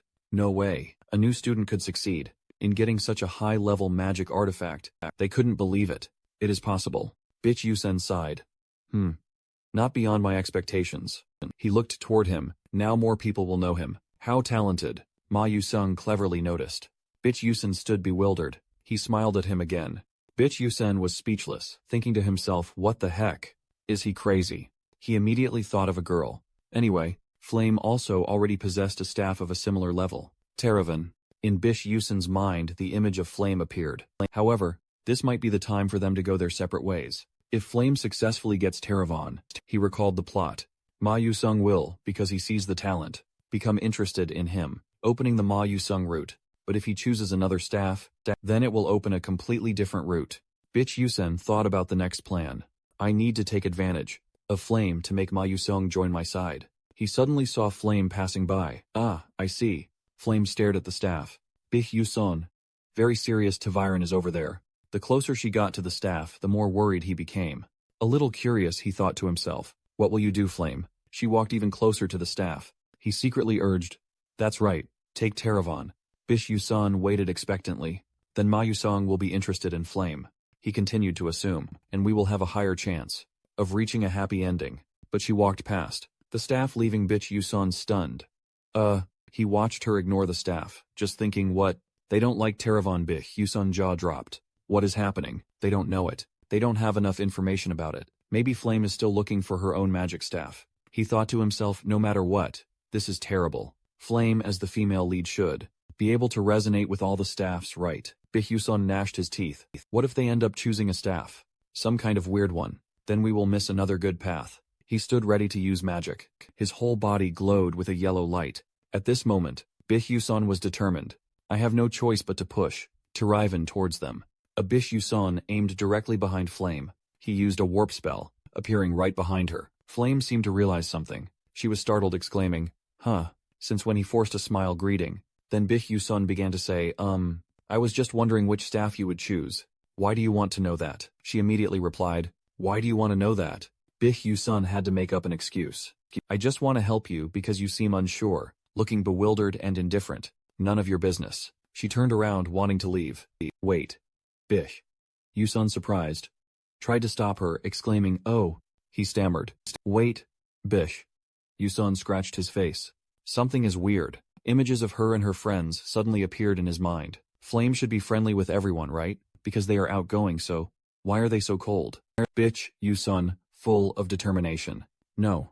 I can't give up so easily. My life and death depend on this, he called. Hey, wait. He was truly tense. I just want to help you choose one. Flame looked at him angrily. Mind your own business. Bitch Yusun was still stubborn. But I feel like there is a staff that suits you very well. Here, she became even more impatient. Flame yelled loudly in his face. What the heck do you know about staffs? Bitch Yusun could only force a laugh. What the heck? Did I do something wrong? Or do they not care about auxiliary items? He continued. I've heard a lot about you. He pointed towards the staff. Do you think you have the ability to conquer that staff? Folem looked towards the staff, blurting out. Teravan. Becky Yusun smiled. Yes, that is it. He was surprised, huh? Becky Yusun's face showed a hint of fear. What is that noise? Suddenly something shot really fast towards him. His eyes clearly showed fear. Becky Yusun slowly opened his eyes, looking. In his hand was the Teravan staff, but Becky Yusun still had not realized it. Scared me senseless. Becky Yusun looked at the staff with confusion in his eyes. He was extremely panicky. Bitch Yusun stammered. Why? Why is it in my hand? Flame should be the one to possess it. Bitch Yusun cursed under his breath. Dang it, he mumbled. Bitch Yusun tried to call out Flame, but her face was cold and impassive. And Flame replied with a dangerous smile. Oh really? Beck Yusun, scared, said nothing. He thought anxiously in his head. I am screwed. I am really screwed. That afternoon, after class, the students also started to leave.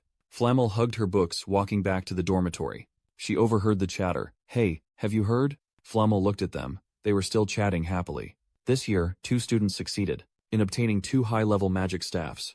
Wow. Oh, really? In the past, only 5 people had ever done that. So now it is 2 more. A young man said, but it is really strange that one of the 2 students only used teleportation throughout the magic exam. The other friend seemed surprised, huh? So teleportation is basic magic. How could that be? My parents said, teleportation is trash magic. He was startled. Is there some mistake? Hearing this, Flame just stayed silent for a moment later. At the Academy study hall, the afternoon sunlight also began to fade, flickering through the window, piercing through the hallway. Flem walked while sighing, muttering, "Finally, it is quiet." She recalled the students' words from that morning. That was all they had talked about today. Everywhere I went, the news of 2 students obtaining the staffs of high level spread quickly, but I just could not understand it. Flem remembered the moment. Baek-Yusan obtained the staff. Magic. She was very surprised. No way he got Taravon. Who is he anyway? Baek-Yusan was extremely confused. I had read the original novel 3 times before coming here, but the name Baek-Yusan had never appeared once. But Flame could not remain calm, and it said no one had the ability to obtain Taravon, let alone resonate with it so easily. Flame gritted her teeth, as if the image of him holding a stick with a wicked smile appeared in her mind, making her think, he's trying to show off to me. Flame uncomfortably shook her head, dismissing the thought. Why am I even thinking about such things? Just then, a voice called out from behind Flame. Her school friends saw her and happily asked, "Are you also planning to go study by yourself?" Flame heard the call and immediately turned her head. Giving them a gentle smile, she happily said, "Do these kids think I'm a bookworm or something?" The blonde girl immediately continued, "No, you always say you have nothing to do so you study." Flame immediately denied it. "That's not how it is." The brown-haired friend tilted her head, wondering, but Flame, "Why do you keep calling us kids?" We're the same age. Hearing that, Flame was flustered. "That's just out of habit. I've always been treated like an adult. Where I live." She smiled and spoke outwardly, but her heart was in turmoil. Now I realize that I'm in a novel, so I can't possibly act exactly like a child. At this moment, a voice interrupted her train of thought. "So, are you planning to study alone again today?" Flame looked at the red-haired girl who just spoke. She recalled, "Is that Jackie, right?" Flame secretly thought, "Why does her style somewhat resemble mine?" She quickly waved her hand. "No, there's an additional meeting about to take place, so I'm planning to go there." Flame smiled. "Anyway, I'm heading out," seeing that everyone also said goodbye to her. "Alright then, let's get coffee next time." Flame left but didn't forget to look back and wave goodbye. As she walked down the hallway, she thought, "Girls at this age," Flame was muttering to herself, so she wasn't paying attention to what was ahead. "It's quite difficult to be a student at this age." She accidentally bumped hard into something. It seemed she had collided with a male student, making Flame rub her head because of the pain. The boy recognized the person in front of him and called out, "Flame." She looked up at Hee-won Ryong. He immediately asked, "Are you okay?" Flame nodded. "I'm fine." But Hee-won Ryong still noticed something. He kindly asked, "Your complexion doesn't look good. Is something wrong?" Flame was surprised. "Is he worried about me?" But she still said, "No, it's nothing." Hee-won Ryong continued asking, "Oh, really? Are you going to study by yourself?" She also asked, "And you are going to Class S Special Training Building?" Again, Hee-won Ryong looked at Flame steadfastly. "You can't be lazy about daily training." The two kept talking back and forth. "You're not honest at all." "You shouldn't say that. Why is that?" As they were talking, they suddenly both fell silent. Hee-won Ryong stared at Flame, making Flame confused. Then he suddenly flashed a strange bright smile, then reached out to stroke her hair, making Flame jump. Hee-won Ryong looked at her very gently. "Well, see you again." Then he turned and left. To Flame's bewilderment, she thought totally awesome. Then Flame turned and left. She suddenly saw someone. Jackie stood by the door. She stared at Flame. Flame was puzzled. "Jackie, why is he still?" She wanted to wave hello, but before she could call, Jackie had already run away. She was stunned. "Oh well," Flame continued walking. "This is not the time for this." After a while, she also arrived at the self-study building's classroom. She stood in front of the door, pondering. "Special supplementary meeting," Flame recalled. According to the original novel, Iso and Hong Beyonce will attend this conference. Watching the female protagonist and the antagonist confront each other is very important. Thinking this, Flame pushed the door and entered the classroom. She slowly walked in. Flame looked at everyone in the class. She thought to herself, "All the important characters are here." Then looked up to see. On the podium, Sai looked quite awkward. Flame observed the person in charge was just Kai from Class A. He looked like he just came back from somewhere. Flame walked to her seat. "This is a supplementary meeting for students who need to improve their grades." She saw that most of the participants were only Class S students. As soon as she sat down, Flame immediately looked over, paying attention to below. She was quite surprised. Ma Yuseong was also here. Ma Yuseong, the person who could be considered the male lead of this world, is very interested in Baek Yuseon. Flame looked at Baek Yuseon. It definitely wasn't a coincidence. And Baek Yuseon did nothing else but 3 hell questions perhaps. She clenched her fist. From the very beginning, Baek Yuseon knew. If he solved those questions, Flame affirmed he would get into Class S. Flame was bewildered, pressed her lips tightly, and thought to herself.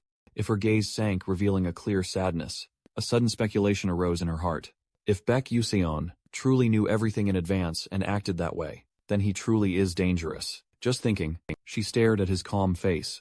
At this moment, Yusun tiredly let out a sigh. He was not happy, and even showed avoidance. Yuseong's radiant smile secretly wished in her heart, someone please. Take him away please. Yuseong smiled brightly and curiously asked Yusun, why are you here? You don't even need to listen to these things. Is there a special reason? Yuseo turned and replied with a forced laugh, haha. No, there isn't, she thought to herself. It's also because my grades are so low. That's why I have to attend this class now. Yusun squinted, looking intently at Yuseong, seeing him smile brightly. Seeing him so excited about himself, he was surprised. Why did this guy suddenly become interested in me? Suddenly, a voice rang out, cutting them off. That's enough chatting, don't you think? Someone standing at the front began the meeting. Today, we'll be discussing the issues from the ranking exam. He added, you all know that this exam had one particularly difficult section, so hard that people call them the 3 hell questions. Everyone listened attentively. Seeing Suovider and several other top students, he forced a smile and said, and I'll be explaining them today. Deep down, he muttered in frustration, damn it, why are those people here? I only plan to boost my own reputation by helping a bunch of stupid nobles. Suddenly, something caught Kai's attention. Seeing Yusun's serious expression, Kai told himself, no, this is my chance. I heard Yusun had the lowest score in the entrance exam. He smiled sinisterly, full of calculation. Having already made up his mind, then, I'll show him that I'm better than him. Kai picked up the book and began explaining at the blackboard. First, this is how I solved them. As he wrote, he spoke. This is actually a type of trick question. It's designed to lure people into answering incorrectly. The students below diligently took notes. Kai continued, explaining without pause. At that moment, Yusang smiled as he observed Yusun's diligent Mosip. Then he asked a question that made Yusun look up. What do you think? Do you think what he's doing is correct? Yusun turned and saw Yusung's gentle expression. Yusun felt deeply confused. What the hell is he talking about? He's asking me whether that guy is right? I don't even understand what he's teaching up there in the first place. And what are these so-called 3 hell questions anyway? He didn't answer and instead turned away, lost in thought. After all, honesty is a good virtue. Yusun calmly replied, no, I don't know. Hearing this, Kai immediately froze. It seemed Yusun had spoken too loudly, causing everyone in the class to hear him, and start whispering among themselves. What? Yusun? A student said, did he just say Kai was wrong? Kai glared, grinding his teeth in rage. Seeing everyone looking his way, Yusun looked around in confusion. Huh? Why is everyone staring at me? Furious, Kai crushed the chalk in his hand. Then he demanded angrily, are you saying I'm wrong? Hearing that, Yusun froze and looked up in shock. Kai curled his lips into a cold sneer. Then keep your eyes open, Yusun, he said, openly challenging him. Why don't you come down here and help everyone solve it? He was flustered and silent. Yusun's face was pale and stunned, he thought. What did he say? What the heck now? Suddenly he noticed Yu Chung next to him seeing his face smiling brightly, and giving a thumbs up, and his whispered words. You can do it, Yusun. He angrily thought he must be doing it on purpose for sure. He could only sigh and step up to the podium, too. Okay, fine. Just wing it right. Flem from above always kept his eyes on him. Even Hongbyon-se, too. He picked up a piece of chalk and started writing on the blackboard. Looking at the words on the board, Yusun thought deeply. 3 hellish questions, huh? For Yusun, these questions were more like word puzzles. In his head, he had imagined the images in the questions. For example, like this, a sorcerer casts a spell. Oh Mother Earth, please shed your tears. After that, the amount of dust doubled the initial amount. Why is that? The answer is very simple. As Yusun thought, he smiled triumphantly. The dust particles are crying, are they? Not at all. That's just a state of separation. Reaching this conclusion, Yusun tiredly rubbed his head. What a ridiculous question. But for them, this was a big problem. Who knows who created these things? But then he suddenly looked up, however. He observed seeing Kai's scowling angry face. He thought that guy Kai solves it as if it were a math problem. Something about breaking apart when it cries or something. Looking back at his solutions, he had to exclaim to himself, though the method was wrong, but the answer was right. Quite lucky. But if he encountered another question of the same type, he wouldn't pass. Yusun turned over and said, "Frankly, I really can't show you the solution method, but I will let you know where you went wrong." Receiving this answer, Kai was surprised, He explained the question referred to Earth. But if it were water or wind, then what? Yusun asked. Would your method be applicable? He was stunned and hesitated to answer. In that case, I will use a different method. He probed further. If so, you would have to use many methods, different for the same type. Leaving him stunned, clenching his teeth, Yusun relentlessly exposed the truth. You answered correctly simply because of luck. That's not the answer the question setter wanted. Realizing he had been exposed, Kai stammered, unable to speak that. Kai's mood soured and he stammered in agreement with him. You are right. Yusun suddenly felt he had gone a bit too far. It seems I just took away his confidence. Then he calmly comforted the other person. Anyway, this part needs to continue. Then he read the solution. Kai immediately took out his notebook and started taking notes. The classmates behind also attentively followed along. At this moment, Flame was surprised to realize everyone in the room was constantly writing. She spaced out, thinking, how is that possible? Everyone was taking notes of what he said. Even the two talented girls sat listening in silence. Iso and Hanjian should have participated in the discussion, but now both were focused on the solution. Flame always felt a bit worried. Is this okay? Until the sky turned westward. Yuseong packed his books, waved and smiled at Yusun. See you tomorrow, Yusun. He kept smiling brightly, like blooming flowers, until he left. Yusun smiled and waved back. When he left, he covered his face in frustration. Oh, dang it. If I got involved with someone like Ma Yu CEO then. What tomorrow? I don't want to see you again in this life. Ma Yusun sighed helplessly, looking at his empty hands. He thought to himself. It might be because of the phone. He walked with a heavy heart. I can't use it anymore now. But I accidentally attracted Ma Yusong's attention. I don't understand why he keeps coming close to me. Before this, besides Flame, no one used it. Thinking this, Yusun suddenly saw Hongbian standing in front of the classroom door. She stood there, dazed as if waiting for someone. Seeing her, he suddenly thought, isn't that Hongbian? She seems to be waiting for someone. But then he ignored her and left. It's not my business. I should go home quickly. Suddenly she called out, Big Yusun. He froze in place. She slowly walked closer. She spoke coldly. Yusun, I want to ask you a few things. His heart felt puzzled. Hongbian wants to ask me something. He opened his mouth and asked, what is it? She crossed her arms and questioned. Why didn't you explain how to do it earlier? Hearing this, he froze. It's not that I didn't say it. It's that I couldn't say it. How do you explain a puzzle that has no meaning? He thought it seems he misunderstood something. Then he tilted his head, rubbed his neck, and replied, there's just nothing to explain. Hongbian was silent for a while, finally. Hongbian understood and replied, I see. She crossed her arms unhappy and said reproachfully, you don't want to reveal it there, do you? Her words surprised him, No way. Suddenly she proposed a trade. Yusun asked blankly, what do you mean? She calmly began, I will pay you a fair price.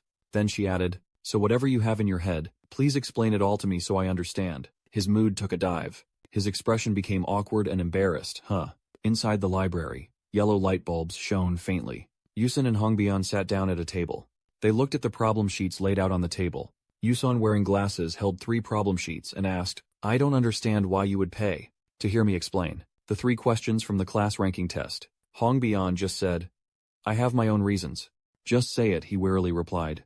Yes, yes, princess. He watched intently and spoke what he found confusing. But you only got those 3 questions wrong. Then you went to ask for help with homework. The one who got all the other questions wrong is me. Aren't you embarrassed? She calmly replied. Not at all.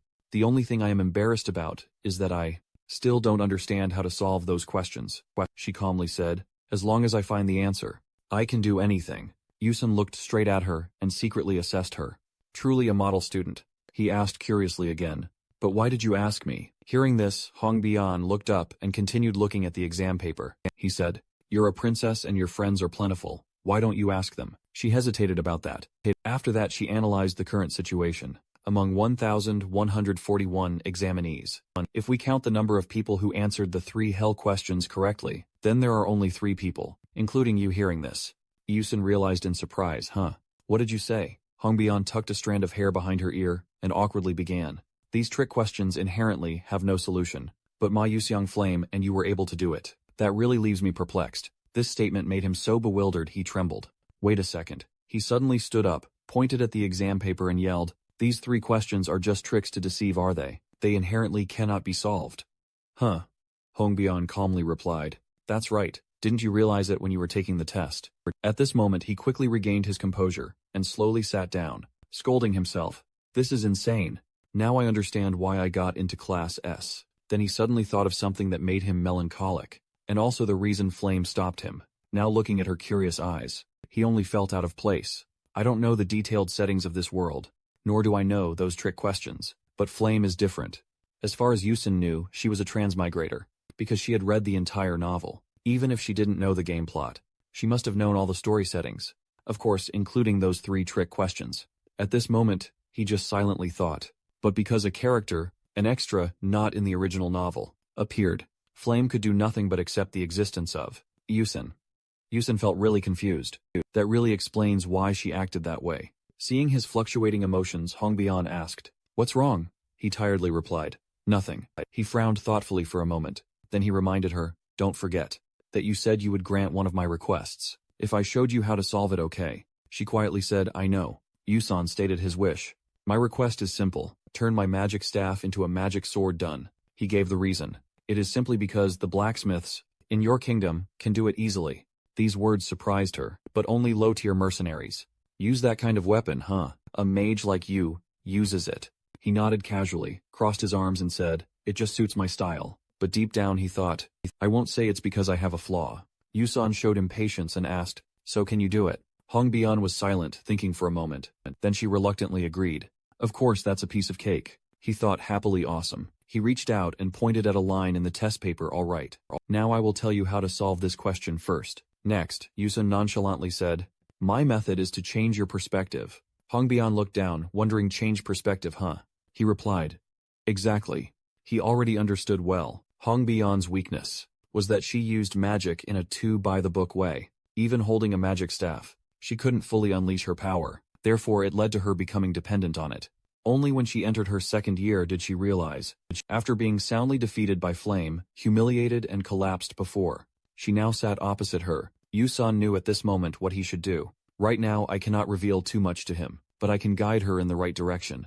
Then he opened his mouth and said, "Do you know," he said, while approaching Hongbian, "do you know those silly riddles?" Yusan calmly thought in that case.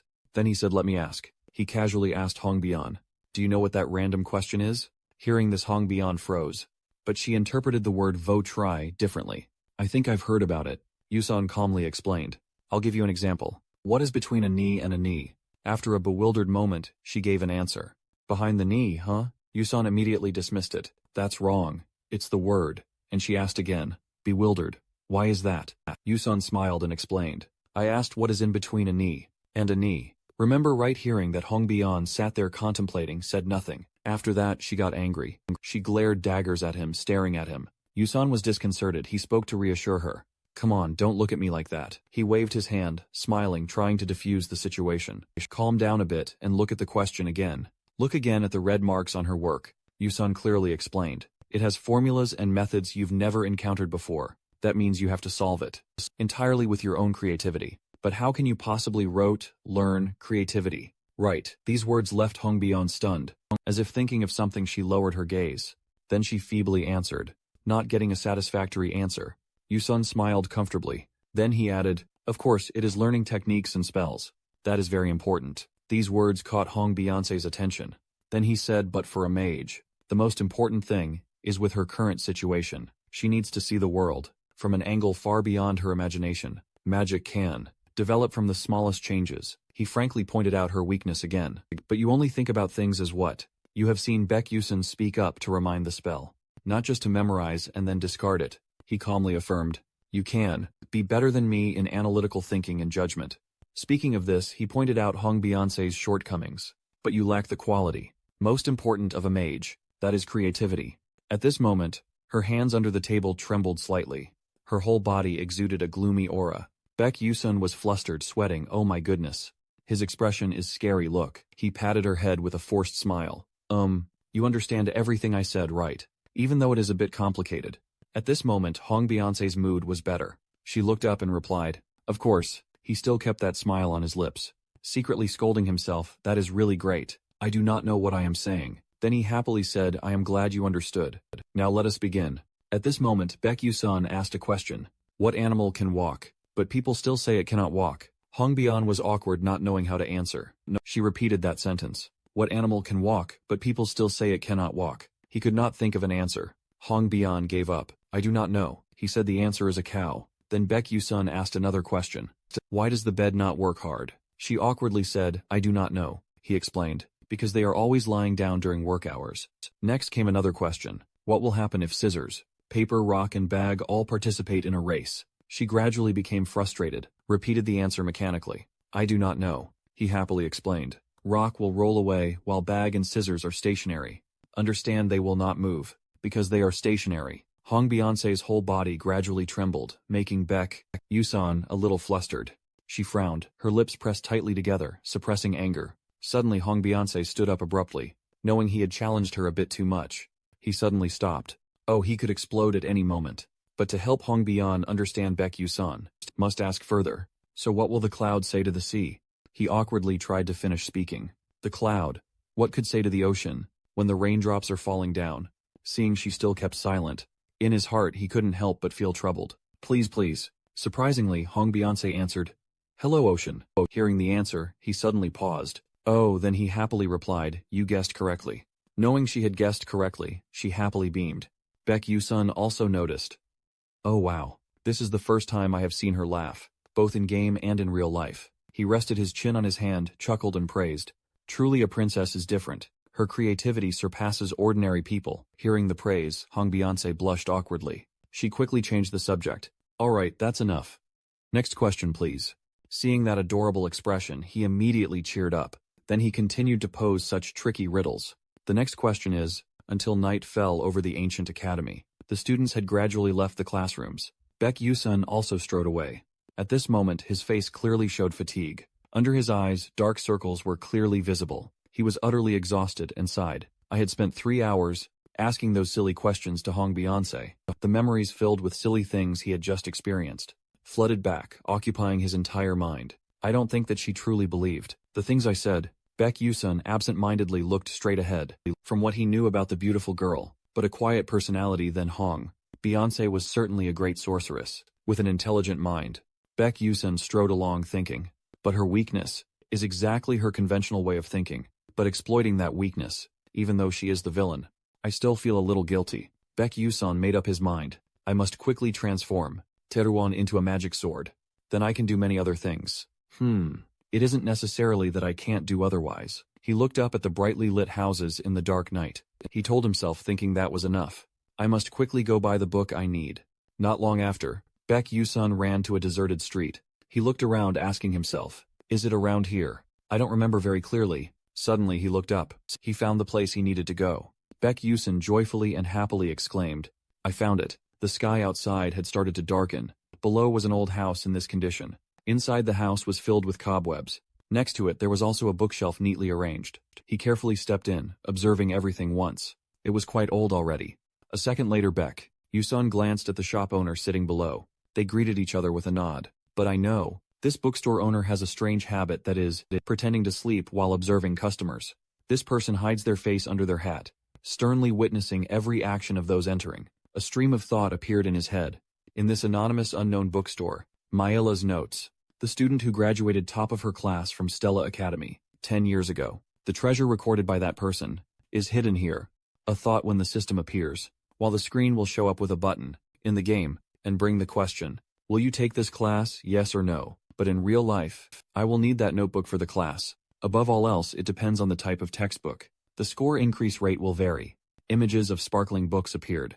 Looking at the piles of books overflowing on the shelves, he thought to himself, initially, I bought books at famous bookstores, but later, I found out that the valuable books were in unmarked bookstores. Baek Yu-sun walked around the bookshelves. He looked carefully at every spot. If I could take the technical class, magic, based on Yahello's notes, I would definitely get a perfect score. Approaching a row of books, he mumbled to himself, well, I just need to use the cardinal glasses. That alone is enough to get a perfect score. But like that, I can't develop my technique. So suddenly Baek Yu-sun discovered something. He immediately stopped. A small blue book at the end of the aisle caught his eye. Here it is. Baekyu-sun stepped forward, reached out his hand preparing to take the book, when he accidentally touched someone else's hand, who also wanted it. He was a little surprised and immediately turned to look at that person.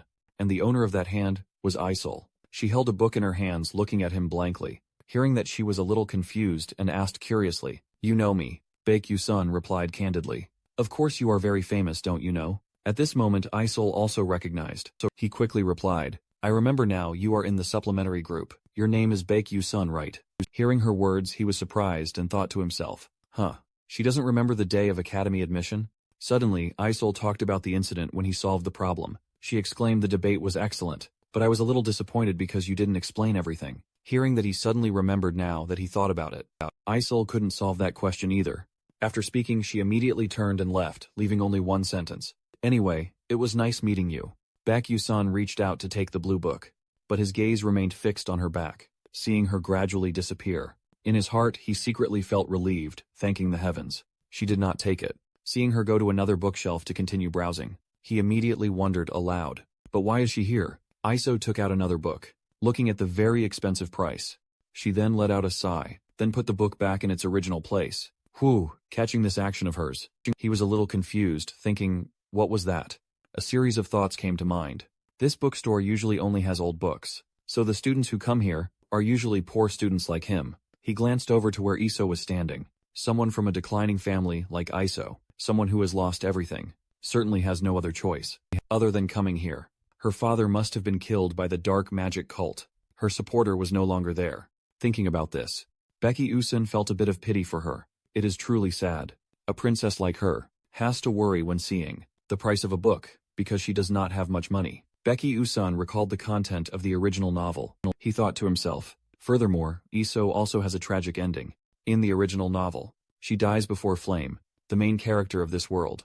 Just a small flame destroyed the young girl's life. It can be said that the most unfortunate character in this game is Iso. Seeing him looking at her she was a bit bewildered. When done, Baekyu-san carried a stack of books to the counter, placing them on the checkout table. He smiled brightly and said to the shop owner, "Please check these out for me." The shop owner seeing this was a bit surprised. All of this, he asked, "Okay, this young man is stronger than he looks." Noticing Iso's gaze, he smiled and glanced at her. Iso, standing nearby, lowered her head extremely awkwardly. At this moment, Baekyu-san spoke up, asking what is wrong. She awkwardly replied, "You are like, it looks like you chose some interesting books." Baekyu-san forced a smile, thinking to himself, was she just about to scold me? Observing the titles on the covers, he curiously asked. For example, Iso also quickly finished answering. "All of them you mean? You even read books about magic? High-level sealing spells then?" Iso glanced over and intently asked further. Sealing theory is an ancient magic, requiring an item. So in the current world, when alchemy and magic techniques are not very developed yet, so this magic is very rarely used. Hearing this, Baekyu-san calmly replied, "Ah, this one you mean. It is true that it is a magic few people use." She lowered her eyelids saying, "So you know already." A second later he added another sentence. "That is why I chose it." Receiving this answer, she widened her eyes in surprise. Iso quickly turned back, asking again, "What?" He held the stack of books already paid for. He flashed a cunning smile, and replied, "Everyone thinks like you. That is why I can get higher grades. In class. Done, Baekyu-san, time to leave, I am going first." Leaving Iso behind with a puzzled face, Baekyu-san holding the stack of books left. He smiled, thinking to himself, just as Iso said, very few people are willing to study sealing theory. But because of that I can spend less time on it but still can get high grades compared to other subjects. This made him more confident. With this approach, I will pass this semester easily. Iso pensive. Her eyes followed his retreating back. By morning of the second day, sunlight also gradually shone down on the academy. In the hallway, she walked while engrossed in thought about the classes. The first period would be about nihilism. In her mind, she had finished calculating the easy-to-score subjects. But this subject is still easy to get high grades, so it should be okay. Just as she reached the classroom, she saw the entire room packed with people. Inside, the classmates were also chatting back and forth with each other. "You are also taking nihilism." The girl next to her replied, but the situation does not look too good. I registered for this class because everyone said this class is easy to get high grades in. It seems like everyone knows that. All the good students registered for this class. Iso also quietly looked for herself a seat. The classmates next to her continued their conversation. "Oh, I am doomed." She saw the classroom full of people, could only sigh helplessly. It is beyond saving. I will just have to try my best in other subjects then. After a while, the teacher finished today's lecture, said to the whole class, "Class ends, that is all." Everyone gradually left, slowly. "Oh, I am so hungry." So pensive walked out towards the back. Ahead a few other friends chatted lively. "For lunch, what should we eat? Let's go to the cafeteria. Then decide." Knowing the path ahead was getting more challenging, Aiso walked while sighing. This is trouble now. If there are too many people in the classes I registered for, then it is very difficult to get a scholarship. Suddenly, her little stomach rumbled. She blushed, embarrassed, clutching the book in her hand tighter. Looking at the meal card in her hand, she confusedly thought to herself, should I go eat something first? Aiso walked while trying to calculate carefully. Let's see, because I only have 60 meal tickets this semester, so I should only eat bread today then. Suddenly, her gaze glanced over at a nearby classroom. Aiso suddenly caught sight of the familiar figure of someone. That person, Baek Yusun, wearing a pair of glasses, diligently looking at the board. Is not it Baek Yusun? He passed by a classroom. Aiso accidentally caught sight of a familiar figure. It was none other than Baek Yusun. She stood frozen as she watched his actions. A hint of confusion rising in her heart about what he was doing here. After seeing what was written on the board, she suddenly understood. Oh, it's a lecture class. This classroom was the complete opposite of hers. Only a few students were scattered below. Iso sighed inwardly. It really does seem unpopular. The students here were all people with poor grades. Before leaving, Iso hesitated for a moment. This subject will probably be cancelled soon anyway, she thought quietly, as Iso reflected for a bit. If I register for this class, I could raise my grades without much effort. She hugged her book tightly to her chest, her whole body trembling slightly, and I'd have more time to study other subjects. Then I could earn a scholarship. Iso slowly lifted her gaze, determination flashing in her eyes. As she watched his focused demeanor, she began to wonder about Becky. Did Usan know in advance that this subject was easy to score points in? Iso suddenly recalled how he seemed like a prophet. Could it be that he had calculated every move, every step that benefited himself? Iso's gaze toward him grew more serious, and just like that she turned and left. Iso tried to comfort herself. It's fine, it must be. I'm just overthinking. It has to be a coincidence. Outside the classroom, the gentle morning sunlight softly illuminated everything. The teacher on the podium continued the lecture. You should all already know about the origins of magic. This professor specializes in research on divine scriptures. Ladian. He began explaining the progenitor mage, the white mage, the one who spread magic throughout the world. Humans and other races alike learned how to use magic. He went on to describe the deeds of that mage, how he taught the elves natural magic. According to Ladian, images of the elven race, with the gentle beauty of nature, gradually formed in every student's mind. Then the dwarves appeared, weapons gleaming in their hands. Ladian added that he taught material magic to the dwarves, allowing them to forge magnificent weapons, and taught elemental magic to humans. In the end, he ascended to heaven. The entire class fell silent. Even Becky. Uson stared blankly, thinking about the years ahead. How on earth am I supposed to survive these 3 years? He painfully scribbled notes into his notebook. Going back to school at this age is pure torture. He recalled the past and compared it silently. Back then, I could just skip this part with a press of a button. With Becky, Uson let out a weary sigh. But this lecture is actually quite important. I might be able to find a clue about what the true ending really is. Then Becky Uson told himself, it's probably just speculation. Suddenly he thought of something. But looking at the person next to him, he was skeptical. Has Iso always been in this class? Seeing her sitting next to him, he was surprised. I don't remember any main characters being in this class. But he thought, oh well. Moving on, he focused on the lecture. The curiosity of humanity did not stop at elemental magic. Ledden pointed to the drawing on the board and said, the mages began to travel the world and secretly learn magic from other species. Even so, they were not satisfied. Then he spoke again, but they could not learn anything more. The progenitor mage left behind the 12 divine moons and disappeared. That person abandoned everything and left. Saying this, he looked down at the students and asked, does anyone know about the 12 divine moons? Iso spoke up to answer. They are known as the gods who protect the balance and power of the continent. It is believed that they were scattered across the continent to fulfill their mission until 1,000 years ago. Ledden lifted his staff, agreeing with her words exactly. They possess special powers to protect the continent. Ledden explained the structures of the magic spells. For example, the divine moon representing summer. The 6th moon, Crimson Summer, carries a blazing red flame, and they say that flame never goes out. An octopus, with streams of blazing red energy around it, appeared full of danger. At this point he calmly said, "If you students go to the bottom of the Alamanca Sea, you can still see the red flame, so anyone curious can go there to see it." After hearing these words, Becky Usun, feeling helpless, secretly asked Ledin in his heart, "Are you serious?" Looking at Ledin, standing on the podium, lecturing, remembering the sentence he just said, he secretly thought, if a living creature enters the territory of the Sea King, Alamanca, they will surely fall asleep immediately. Pointing to the flower-like drawing on the board he introduced. This is Borelevion. A giant whirlpool appearing in the middle of the ocean, was frozen by the 12th moon southeast winter. He further analyzed, each moon has its own power, and a miracle will happen if they gather. At this moment a student opened their mouth to ask, "What kind of miracle is that?" Touching the book. Ledin calmly replied, "No one knows that. They fell into a deep sleep 1,000 years ago." Hearing this, Becky Usun agreed that the teacher was right. Previously, Becky Uzan had fought through. At least, I have also encountered a few divine pages while playing the game, but only 5 of them, through limited time events. When Becky Usun recalled the time when he only knew how to sit glued to the computer screen, it was thanks to him gathering information from other players in the community. No one has encountered more divine moons than I have. At this moment, Becky Usun's gaze became unusually profound. If my speculation is correct, then the 12 divine moons are related to the true ending. If no one has found the ending, truly in the past 10 years, the answer must lie in content that no one has reached, he thought deeply. I only encountered 5 after many desperate attempts. Then Bak Yusun calculated a bit. But I have no other choice. If I want to witness the true ending, I must do everything again. At the same time, elsewhere, someone used firepower to attack a wooden dummy. The white-haired teacher spoke. Power is not everything.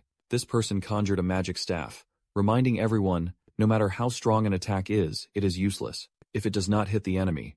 This is Professor Hongjiel's fire class. The students took out their staffs and began casting fire spells. Suddenly her eyes sharpened.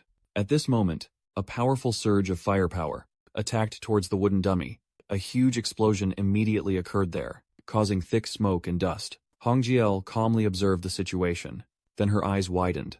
The smoke gradually cleared, revealing the faint outline of the wooden dummy. By the time all the smoke and dust cleared, the wooden dummy was still completely undamaged. The crowd watched in stunned silence. Seeing this, she coldly assessed.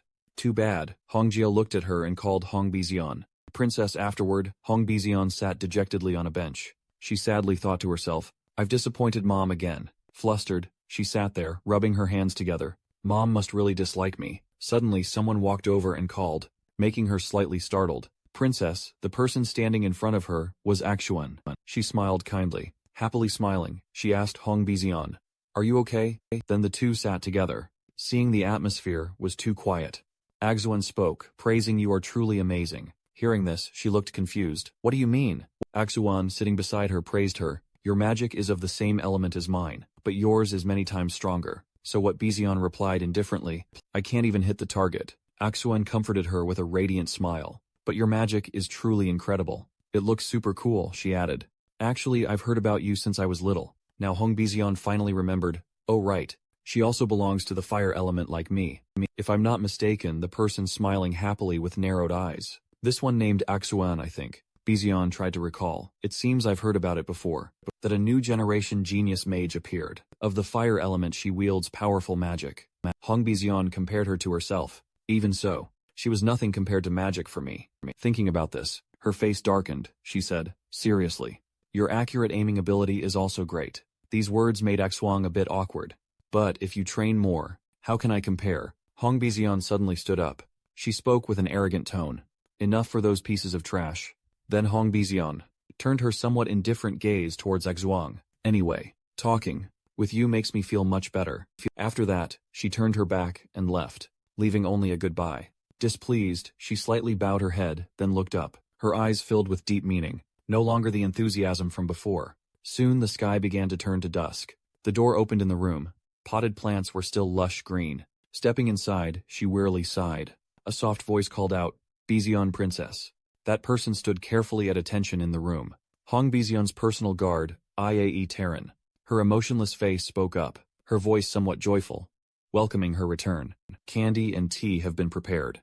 Terran said, "Please have some tea and a bit of ginseng candy." Bizion calmly replied, "Thank you." Terran bowed her face, reporting seriously, "About the weapon modification task that you assigned the other day." because the magic staff was so good. They will be able to create a high-grade sword. Hearing this, Hong Bizion casually picked up a piece of candy. Nonchalantly, is that so? Iae Terran carefully spoke up. However, there is something a bit puzzling. Bizion's actions. She raised her eyes looking at her, asking again, puzzled. She narrowed her eyes and slowly replied. It is said that the staff continuously siphoned mana strongly from its owner. Hearing this answer, Hong Bizion abruptly froze. Bizion asked again in surprise. It seems you know nothing about that weapon, huh? Is that a dark weapon? Iae Terran rested her hand on her chin, pondered for a moment, then said, it is a little different. It resonates with natural energy. Hearing these words, Bizion immediately rejected while resting her chin on her hand. Impossible.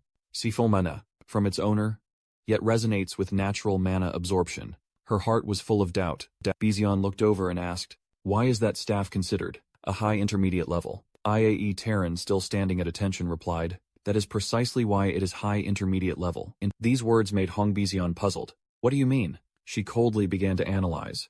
The staff's inherent power significantly boosts the mana of its user, making it a high-grade weapon, or even higher than that. Then she explained further, but because just holding the staff would immediately drain mana from it, so this tool had been reduced to an upper middle level. Thinking of the magic staff, that ordinary appearance held such great magic. She stood up quickly, waved her hand and exclaimed in surprise. High level, how could a student use it? Even Iae Terran found this unusual and said, I am also quite curious about that.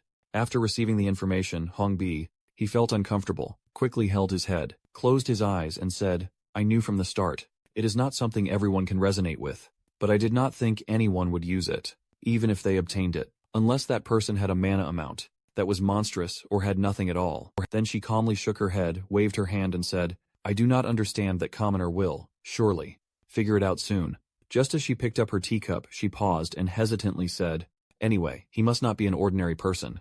At this moment, the sky had taken on the colors of late afternoon, until the sun hung high, casting its light everywhere. A few days after the semester began, students attended classes regularly, listening to lectures. B.E. Yusun sat below in silence, seriously listening to the teacher's lecture. Attack magic needs to be applied in more detail than other types of magic. That is why this mana guidance class is mandatory. The teacher with hair, weathered by years, was lecturing. This is the mana guidance professor. Kaleem, sitting a few desks away, is ISO. She paid close attention to the lesson, listening to his words. From now on in your duels, you will learn to guide. By focusing on casting spells and aiming, Kaleem picked up a piece of chalk and began to draw. A wheel-like circle was completed. He pointed at the drawing, looked down at the students and said, we will discuss the trajectory formula first. The lines above mean this. From a distance of 760 meters north, Cho Su is running at a speed of 12.6 meters per second towards the south. What is the appropriate trajectory and predicted observation distance that Iangi needs to hit the target on Cho Su with water magic?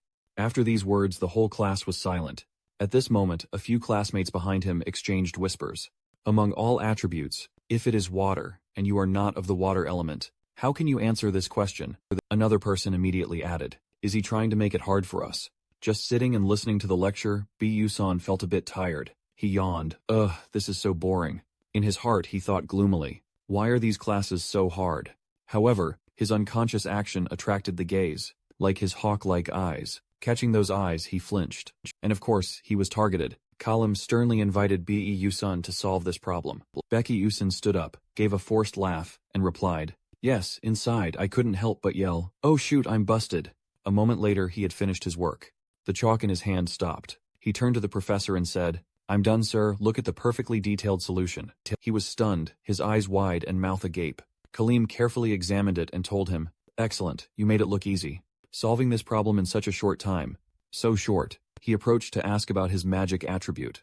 Is your original attribute water? Becky Usan laughed, squinting his eyes, and waved his hand in denial. No, sir. Then he told him to return to his seat all right. We will continue this lesson next period. AI Sao Mimoi observed silently. Not long after the class ended, everyone left the room one by one. Just as he was about to leave, a familiar voice rang out, excuse me. He immediately turned around and looked. He saw her staring at him. Holding a book in her hand, he was confused. She stood still, her eyes wide, looking for a moment before speaking. I have something to ask you. Becky Osan turned around and saw it was her. He pursed his lips, stunned for a moment. A second later he opened his mouth to ask what's wrong. AI Sao said nothing. She watched him from head to toe with wide eyes. Inside her mind, she had been thinking about many things. While observing Becky Usun, I am certain of one thing, regardless of his grades, he is definitely intelligent. He might even be comparable to the best. Recalling his calm demeanor as he effortlessly solved a difficult problem, and leisurely said a sentence. I'm done, sir. At that time, AI Sao had to open her eyes wide to observe, but still couldn't believe it. No way. With that tough problem on the board, that question was at least college level, not even professor level. She sat below watching him talk to the professor, thinking to herself, even if Stella is said to be a gathering place for geniuses, but what exactly is the true identity of Baek Yusun? Looking at his unremarkable appearance, and his not-so special scores, AI Sao naturally didn't think highly of him. Initially I thought no way, but now I am certain. He definitely has a strategy for registering for classes. If that's the case, she frowned. Her face anxious, she spoke to ask him, what is your next class? In AI Sau's mind, she had another thought. I definitely need to get that information. Hearing her sudden question, Becky Usun stared surprised for a moment. He awkwardly spoke, asking back, why do you ask? Do you like me or something? AI Sao, annoyed, immediately refuted what? Ew. No. Then he continued, I'm the one who finds it way more disgusting, okay? Realizing his words sounded a bit childish, he reminded himself that he was an adult now. What am I even doing? Becky Usun rubbed his neck, closed his eyes and frowned in confusion. Anyway, why did you ask that? She spoke honestly about what she had been calculating. I researched several classes that you're taking, and it seems like they're all subjects where you can easily get high scores. Hearing that, he stiffened slightly. Now Iso didn't hesitate, and spoke directly. So I'll get straight to the point. That strategy. Where did you learn it? Because that's really important to me. As soon as she finished, Becky Usun panicked inwardly. I was wondering what she was going to ask. On the surface though, Usun simply waved it off and forced a stiff smile. Haha, what do you mean learning strategy? It's probably just a coincidence. Seeing things starting to go south, Becky Usun quickly found an excuse to leave. He turned toward the door. Before leaving, he tossed out one last line. If that's all, then I'm heading out. Watching him leave, her eyes widened in shock. Iso panicked and called out, wait, but he kept walking without stopping. She stood there stunned. Her lips parted in a soft gasp before she pressed them tight. Then she steeled herself, chased after him and shouted, please wait. Hearing that, Becky Usun's eyes widened in surprise. He turned back to look at her. Iso awkwardly stepped closer, stammering as she spoke. Just a moment. Seeing her follow him, he replied in confusion. What the hell? Why are you following me? Go learn that stuff from someone else. There are plenty of smart people here. Then he added, or just do what I'm doing. You said you already researched it. Iso let out a tired, shaky breath, but under his puzzled gaze, she gathered her courage and explained everything. Anyone who takes the Moon Saint course gets an A+, so if I take that one, it's fine. But if I register for the other classes you're taking, it would affect your grades. In a negative way. Looking at her standing there, eyes full of expectation and confusion, waiting for his answer. A trace of pity rose within Becky Usun. If she failed to get the scholarship, she would be the one who suffered most. Yet even in that situation, she was still worrying about someone else's grades. Even though it was a bit troublesome, it seems the protagonist really is the protagonist. Thinking that, he silently observed her. At that moment, Iso lifted her face and put on an adorable expression, blinking her eyes asking for help. So could you recommend a class for me? One where it's easy to get high scores, he replied coldly. Do you really think that expression will work on me? Immediately she touched her face, feigning weakness more, trying to curry favor with him. Is that not allowed? That's strange. Every time I look at this face, all my worries just disappear, you know? Becky Usun looked at her unusual expression. Becky Usun only felt gloomy. Bewildered. He asked back, are you serious? Not done teasing him yet. AI Sao happily squinted her eyes and giggled. I was just kidding. I knew you'd be like this, you know? So I prepared a reward for you. Hearing this, he surprisingly said reward. Her words reminded him of earlier. Hong Beyonce also suggested something similar. He gaped helplessly, thinking to himself, why do these people like to offer rewards so much? Where did they learn these show-off tactics? Next, AI Sao spoke up and asked, do you know anything about the ghost story at the 7th tower? This question made him suddenly pause. Becky Usun, wide-eyed, looking at her suspiciously.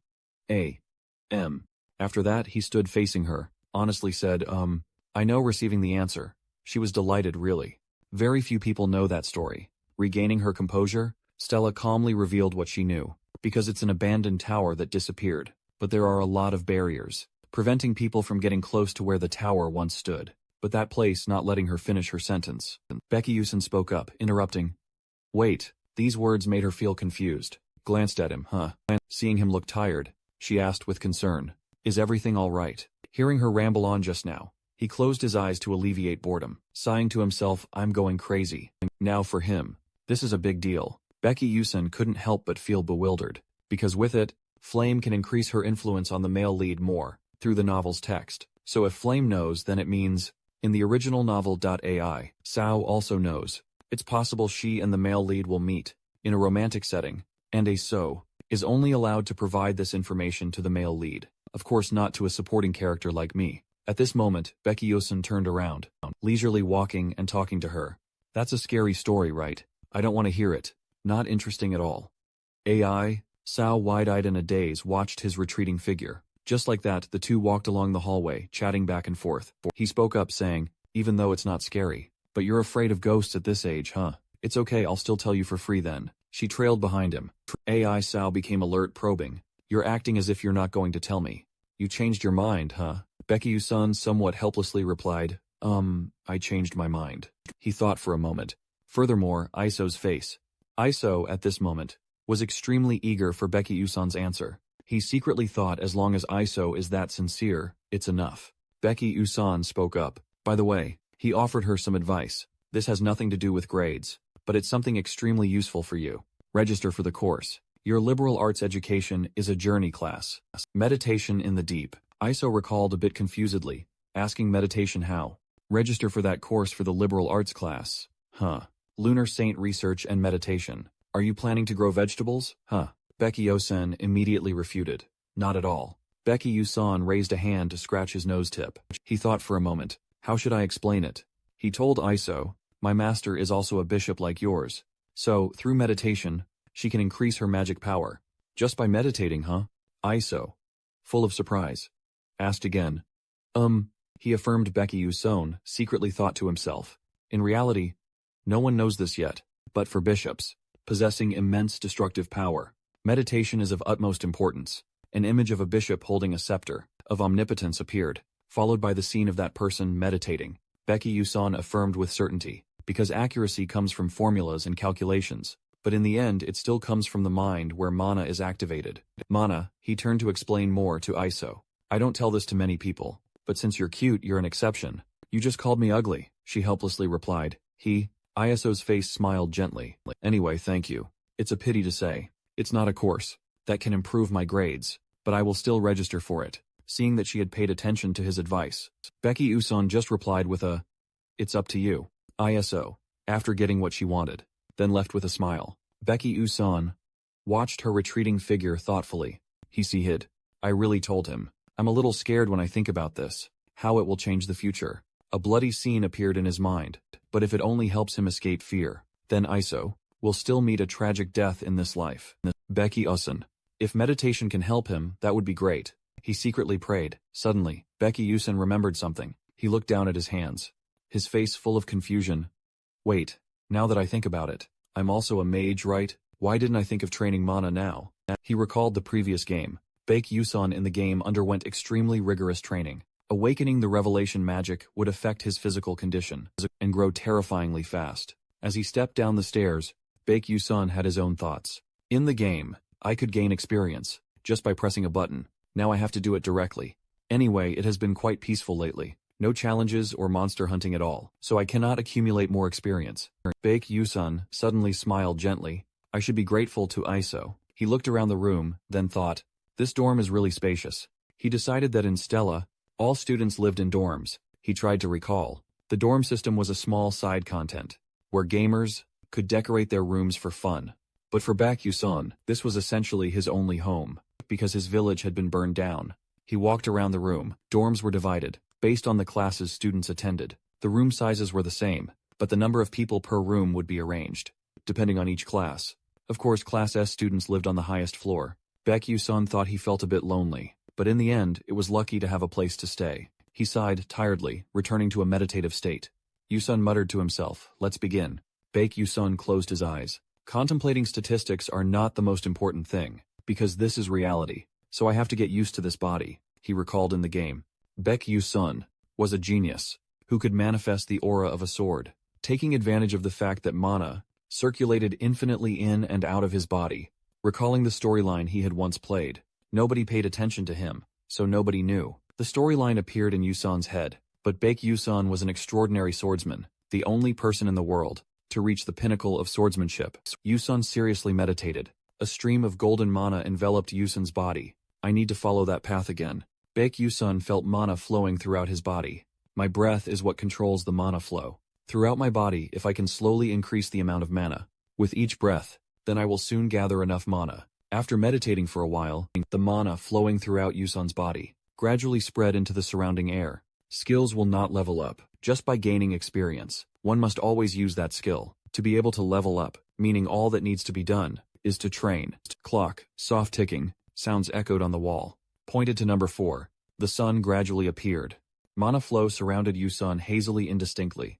Yu-sun awoke with a start. He unexpectedly discovered looking closely at the surrounding mana flow. He thought to himself, this must be the feeling that Baek Yu-sun once had. He carefully sensed the flow. As someone afflicted with what syndrome? Mana at a young age. It is very faint, but I can feel it. But the system notification board unexpectedly displayed the message. Skill mana leakage syndrome has leveled up. Skill blink has leveled up. He joyfully shouted, echoing throughout the small room. All right, Becky. Yu-sun clenched his hands, thinking contentedly. I have gotten closer to my goal. His face looked extremely content. His eyes flashed with a determined glint. I will definitely find the correct ending. Scene shifts to a place with a lush green meadow. All first-year students of the academy moved out one by one, the gathering place, which was also the place with endless green grass. Flem gently felt each gentle breeze, carrying the scent of fresh grass blowing onto her. She thought to herself, the meadow and the wind were probably created by magic, but they felt so real. In the game, the Stella Dormitory is a pocket space, created within the academy grounds. The game's setting. It allows for size adjustment, as well as the characteristics of this place. All sporting events and other types of events, such as dungeons, monster training gates are all held here. All students were gathered in one place, not in lines or rows, but also not chaotic in their gathering. Her eyes scanned once those present here. Flem stood at the end of the line. She calculated a little. In total, there were 141 people. She recalled the novel's content. 50 students of Class A1 and A2. 41 students of Class S. If it was like in the novel, then Class S only had 39 students. Flem quietly pondered, including herself that makes 40. But one more person has also been added. And Flem immediately questioned where Baek Yu-sun came from. She slowly recalled the side content of the original script. In the novel, there were in total 1,140 first-year students, plus herself makes 1,141. In other words, Baek Yu-sun was also in the novel. And Flem finished trying to calm down. The anxiety was evident on her delicate face. I will slowly find out. It is okay. I can do it. She clenched her hands, trying hard to reassure herself. After all, I am the only one. In this world, who knows about the novel? Flem lifted her feet, followed the other students. The class is about to begin. Suddenly, a voice spoke up, drawing the attention of young Master Jeremy. Have you registered for the course yet? Jeremy smiled brightly and replied, of course I have. The other person continued. We registered for soft magic studies, because we heard you also registered for that class. Hearing that, he broke into a bright smile in response, looking sparkling as if sung into existence by the benevolent sunlight. Really? Let's help each other out. Flame heard the entire conversation. Her expressionless face glanced at the group of people who were fawning and flattering. She recalled that was Prince Jeremy. Jeremy had golden hair and was especially prone to smiling. The plot surrounding the prince was from the novel. He was infatuated with an idol, but was rejected by her. In the end, he became a villain. Flame assessed the situation. He seemed kind, but every action of his was calculated. I should be careful and keep my distance from him. Jeremy subtly glanced over, noticing Flame standing nearby. Looking towards them, he immediately smiled and waved at her. Flame waved back. She thought to herself, he was certainly very handsome. I understand the reason why so many people fawned over him. Her suspicion towards the man in front of her did not decrease at all. Prince Jeremy was definitely the most suspicious person in this school. Flame turned and walked away.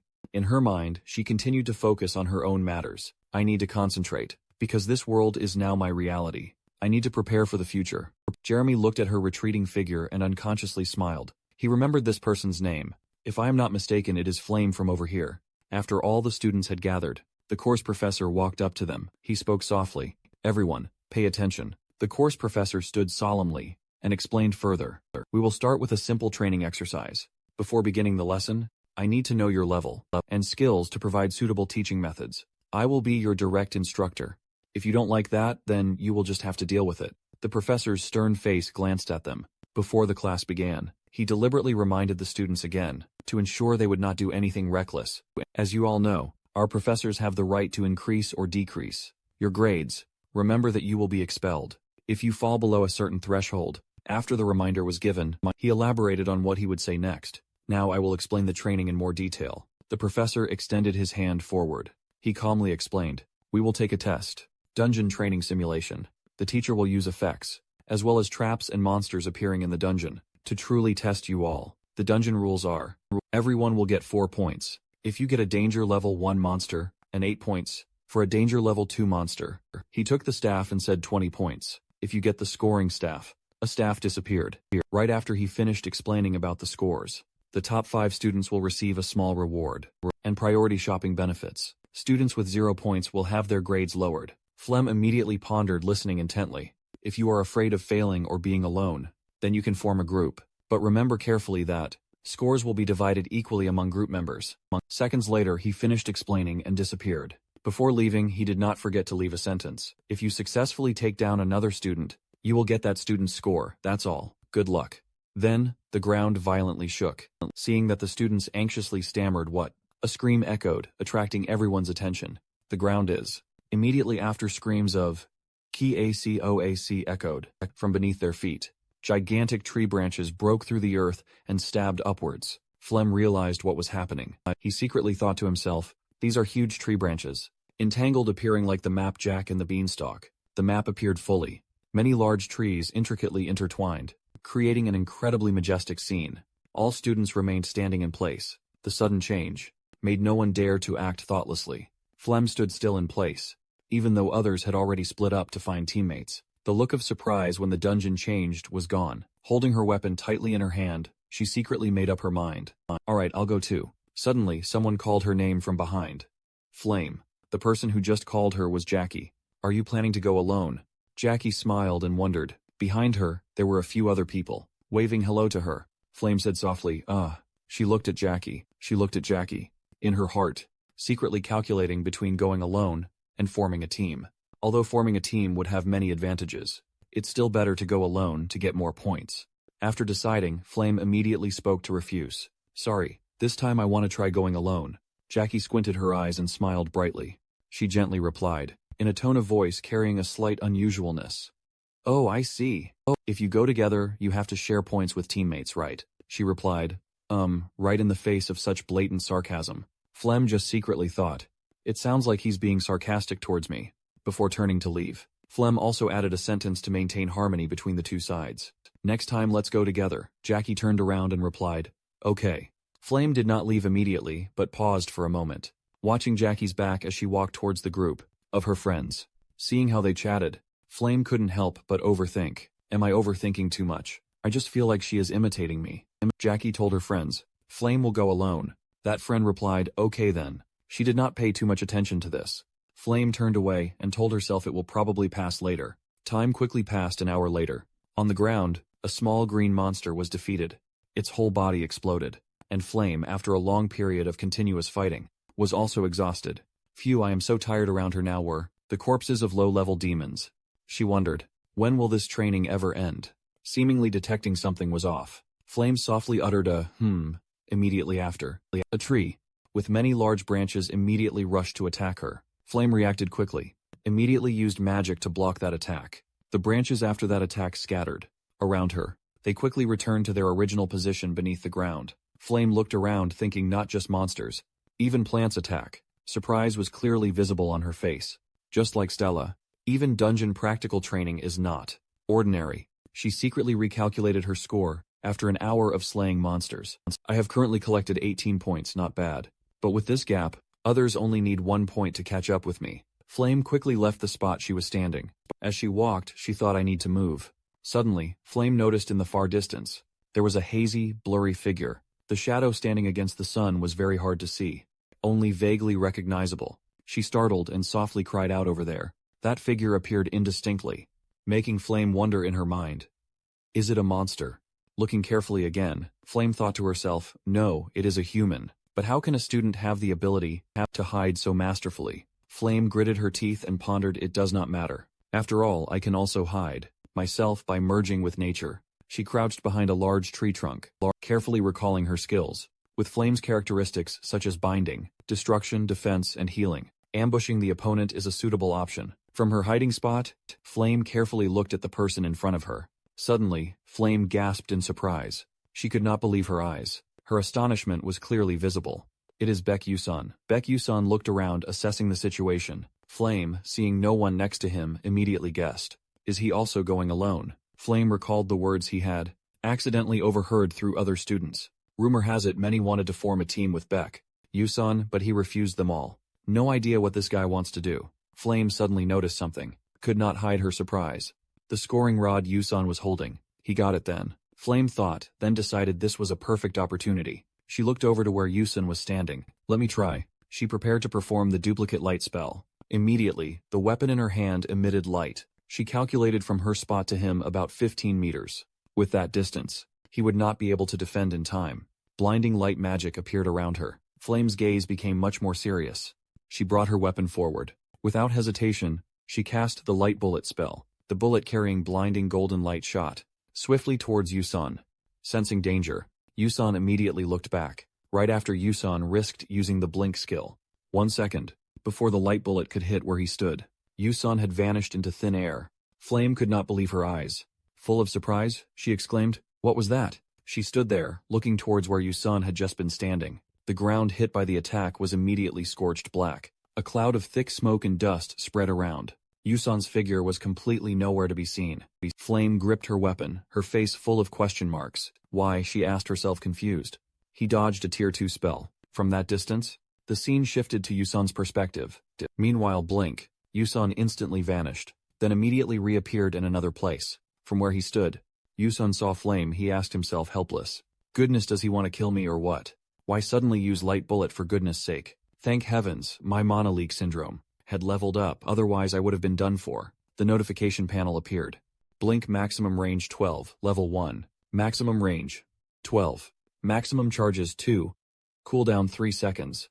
He looked at it and considered. Only 2 more blink uses left. If I exploit the terrain advantage, I could deal with him, but it is best to avoid him. After that, Yusun continuously used the blink skill. Blink, he waited until he stopped. At another point he deemed sufficient. Yusun calmly thought, this far should be fine. My goal is rank 5. No need to risk anything. He recalled the easy italic reward. The reward for rank 5 is easy italic. Helps increase stamina and strength many times big. Yusun walked leisurely while thinking to himself. After all, the first 4 spots belong to the main characters, and currently they only need 3 more point sticks. A voice suddenly rang out, carrying an unusual tone and a significant challenge. Oh, look who it is. A group of people blocked the path he intended to take. That person continued to speak provocatively to Bach. Yusun Class S is here. Yusun thought to himself about that person. That group of people stood opposite Yusun. The 2 sides were separated by the roots of a large tree. Bich Yusun Class S is here, he secretly thought to himself. This person. He looked at the flashy and boastful demeanor of the person in front of him. Be careful. Recalling that Raiden had recently become quite famous in school, Bich Yusun figured he was hanging out with a guy named Uslex. Jeremy's sycophantic gang. One name after another. Yusun glanced over secretly, assessing in his mind. But he looked at the thing in Raiden's hand. He suddenly thought that kid had as many as 3-point sticks. Yusun thought for a moment and finally drew a conclusion. It must be thanks to those henchmen. That's how he got that many. A henchman softly said to Raiden, I heard he's a weakling. Got into S-class through cheating. Raiden immediately laughed gleefully, full of contempt, mocking him for getting into S-class, because he answered those 3 stupid questions. Stella must be fading away now. He openly criticized, then quickly said, bored of that old shtick already. Truly lacking creativity. Raiden called him Ebik Yusun. He was already provocative. Now that we've met, hand over your point sticks. Yusun replied with a somewhat mocking tone. Not liking it, Raiden immediately sneered. Huh. Resisting. Are you? He gave a sneering laugh. You think I'm just provoking you about numbers? Completely disregarding Yusun. Can you fight against us? Planning to use that sacred high school staff? Huh. He said, "You can't even use basic magic, let alone a magic staff." Yusan was not afraid, calmly thinking of a way to deal with the people in front of him. HMMM. What should I do? Bik Yusan analyzed with low-level blink. "I cannot confront someone from a large family like Vaden if I had 3 blinks." Suddenly he thought of another way. The strategy Yusan thought of was the point stick in his hand. A plan was drawn out in his head, and this dungeon terrain, he gently raised the point stick, said a very calm sentence. "Here." Raiden sneered and smugly spoke up. "That's more like it." Seeing the fish had taken the bait, Yusan smiled. The very next second, even before Raiden could see clearly, Yusan immediately rushed forward, appearing suddenly in front of him. For a moment, Raiden couldn't react in time, could only let out a sound back. Yusan dangerously smiled, looking at him. Raiden had realized the situation. Without delay, he quickly activated the protective shield, timely blocking Yusan's surprise attack, seeing the protective shield shattering into pieces. After just one blow from Yusan, Raiden was unwilling to concede, grinding his teeth. Damn it. He gnashed his teeth, grinding loudly in anger as he thought. This lowly commoner. Raiden forcefully flung his hand, wanting to borrow the thrust of the technique, to widen the distance with Yusan. He shouted in indignation, "You bastard, I will," before he could finish his sentence. The scene before his eyes stunned Raiden. There was no one in front of him. He wondered blankly where he went. Yusan's sarcastic voice echoed from behind him, "Oh my." At Raiden's bewilderment, he calmly uttered a casual phrase, "How dangerous." Yusan raised the 2-point sticks in his hand, with an extremely punchable face, glancing at the crowd in front of him. "Thank you," Raiden shouted. "You scumbag, give it back." He replied, "I don't want to." Yusan looked at the loot in his hand full of joy. The point sticks definitely worked. He recalled the game he accidentally learned about while playing the game. Information about the point sticks appeared on the system panel.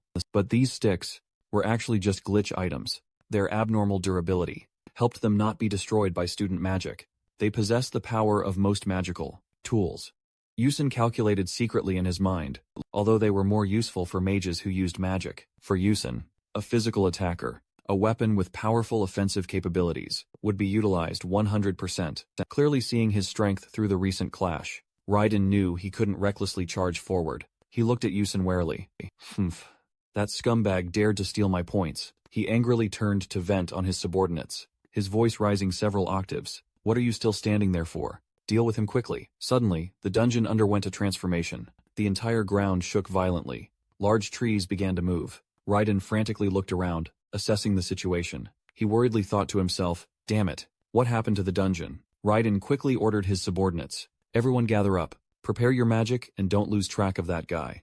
As if just waiting for the dungeon's transformation, Yusan, while those people were still in a panic, then circled around behind them. Right now, swift and nimble, he utilized the terrain and his own skills, quickly fleeing from that place. One of Raiden's subordinates saw it and shouted at him, "Raiden, Yusan is escaping." Immediately, they raised their weapons towards him. Each energy blast was fired, speeding past. Someone shouted, "Where do you think you're going, you scumbag?" Wait until Yusan turned around to look. The magic attack was almost hitting him. Yusan exclaimed, "These kids are better than I thought." But with a whoosh, he vanished again, right amidst the attacks. Like a storm, the others seeing this could not hold back their anger and screamed. Damn, a blink again. The golden afterimages of the skill were left scattered all around by Yusan. The group of people, they stared at each other, wondering where he went. Too fast, we cannot find him. Yusan, while moving fast, thought to himself, with his many years of PvP experience, exploiting terrain features was a piece of cake. Raiden became more and more annoyed. He was both angry and confused, yelling, "Damn it, I just need to shoot them once." A subordinate reported to him, his voice filled with much panic. Raiden, the dungeon is currently. He turned around, yelling at his subordinates, "Calm down. He is still around here. Wait until the dungeon stands still again. Everyone attack if you see him." Raiden immediately looked around, observing the situation. He also did not forget to remind, "If we fail, the magic will backfire. Remember to be careful." Before he could finish his sentence, Yusan suddenly appeared out of nowhere in front of Raiden, like a dangerous monster. The skill Yusan unleashed, with just one blow, had broken through his protective barrier.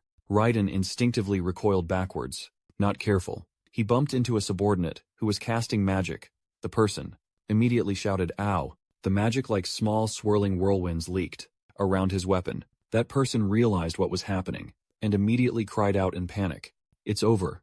The magic backfired. The skills that were prepared to deal with Yusan were backfired.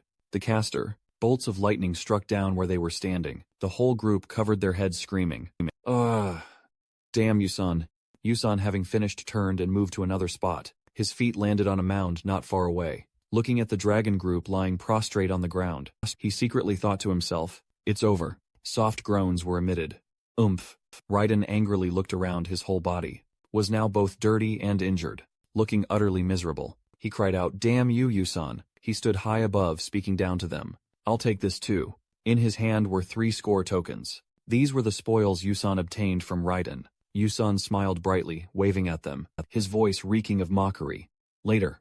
If I have a girlfriend, I will give it to her as a gift." Raiden on the ground looked up in utter shock. "When did you—" He stood up yelling like, "The kids demand their stuff back now." He happily thought to himself, "Leave him the last one then." Yusan generously said, "Playing with you guys was fun, now I'm out of here." Immediately Yusan's whole body vanished into thin air. Raiden was so angry he trembled. His hand clenched into a fist. He stammered you. Then he yelled loudly. "You dog, pay a little attention behind the tree stump." Silently witnessed everything Yusan casually walked down the road. As he walked, he happily laughed and spoke. "Hehe. I hit the jackpot." He confidently swung the spoils in his hand back and forth. In his mind, he secretly calculated a little about the recent battle. If fighting normally, I definitely would have been robbed of everything. But in a dungeon, it's different. This is adult experience, kids. Yusan suddenly stopped looking around. On his face was a clear look of confusion. "But I just have a feeling about something. There's something strange coming from somewhere." Yusan felt behind him. A source of hot air radiated. Behind him, magic, fire like a swirling tornado, was rushing very close towards him. Yusan was currently walking around the forest. He felt a little bewildered. "But I just have a feeling about something. There's something strange coming from in the sky." Right now there's a fireball flying towards him. From somewhere, when he suddenly realized it seemed too late. A gigantic fireball rapidly surged towards him with great power. Seeing this scene, he gritted his teeth and exclaimed, "I'm going crazy." The flame just rushed down to where he stood. It collided with the ground, creating a terrifying explosion. This was like a disaster striking. Just as the flame was about to hit, he quickly used a blink spell to evade. His expression at this moment could no longer remain calm. Goosebumps all over his neck. Beck Yusan stood far away, watching the forest burn to ashes. That was almost a big deal. While he pondered, who cast this magic at him? But this magic, then a dark figure was emerging from the smoke. She stood in front of him, calling out, "Hey, you commoner." Hong Beyonce used an arrogant posture, tightly holding a staff in her hand, questioning him. "Why didn't you take another staff from them, huh?" Seeing her appear surprised him immensely. Hong Beyonce, he felt something was off at this moment. "Why is he here?" Thinking this, Beck Yusan touched his head, naturally replied, "It seems you have some kind of misunderstanding. It's not that I didn't take it but couldn't take it, but from the very beginning, I didn't take their staff. So what does that have to do with you?" As soon as they finished speaking, both looked at each other, then fell silent for a moment. He suddenly remembered something at this moment. "Don't tell me you." Bitch Yusan angrily pointed straight at her face and shouted loudly. "Are you trying to take everything, if I take it all back? I already taught you a lesson, yet you still. Old habits die hard. Is that even human anymore?" Hong Bian placed a hand on her chest. She replied with an arrogant tone, "I am royalty, you know." He was surprised. "Oh." She quickly provoked him. "If you know, then come at me fast." This made him extremely worried.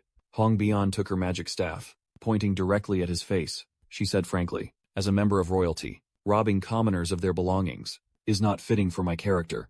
Therefore I will defeat you, and openly, rightfully, take it away." Bitch Yusan felt his blood pressure drop after hearing that. What kind of damn integrity? Is bullying the weak like that something to be proud of? Hearing that, Hong Bian asked in surprise the weak. She replied with a serious expression, "I saw you toying with those people. You were confronting them, and not using magic properly." Bitch Yusan felt a bit awkward hearing her say that. At that time she was wandering alone in the forest. Hong Bian walked while worrying. "I must hurry. To avoid being scolded by mother, I must be quick." Suddenly a voice rang out, catching her attention. This voice, Hong Bian looked up, seeing the dragon gang searching everywhere for him at that time. "Bitch Yusan has run away. Where is that kid hiding?" Seeing that she was a little surprised by them. At this very moment, a dark shadow darted past their group. That person was Bitch Yusan. He was running and panting. Hong Bian saw that. She thought they were Jaden and Bitch Yusan's accomplices. But she looked at herself and wondered, should I attack? No.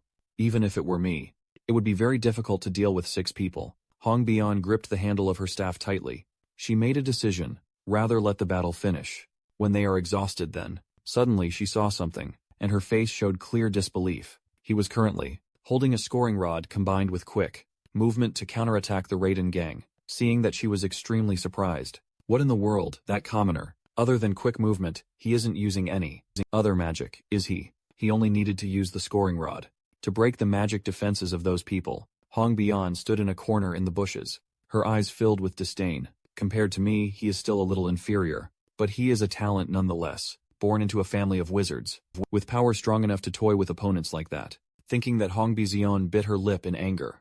Back to the present. At this moment, Hong Bizion completely exploded. She tightly gripped her magic staff, thinking to herself, then the only option left is to burn everything with all my power. The next second, Hong Beyonce immediately chanted a spell and launched an attack at him. Multiple fireballs were fired in rapid succession. The fireballs came rushing toward Baek Yusan, filling him with anxiety. He quickly used Blink to dodge the attack.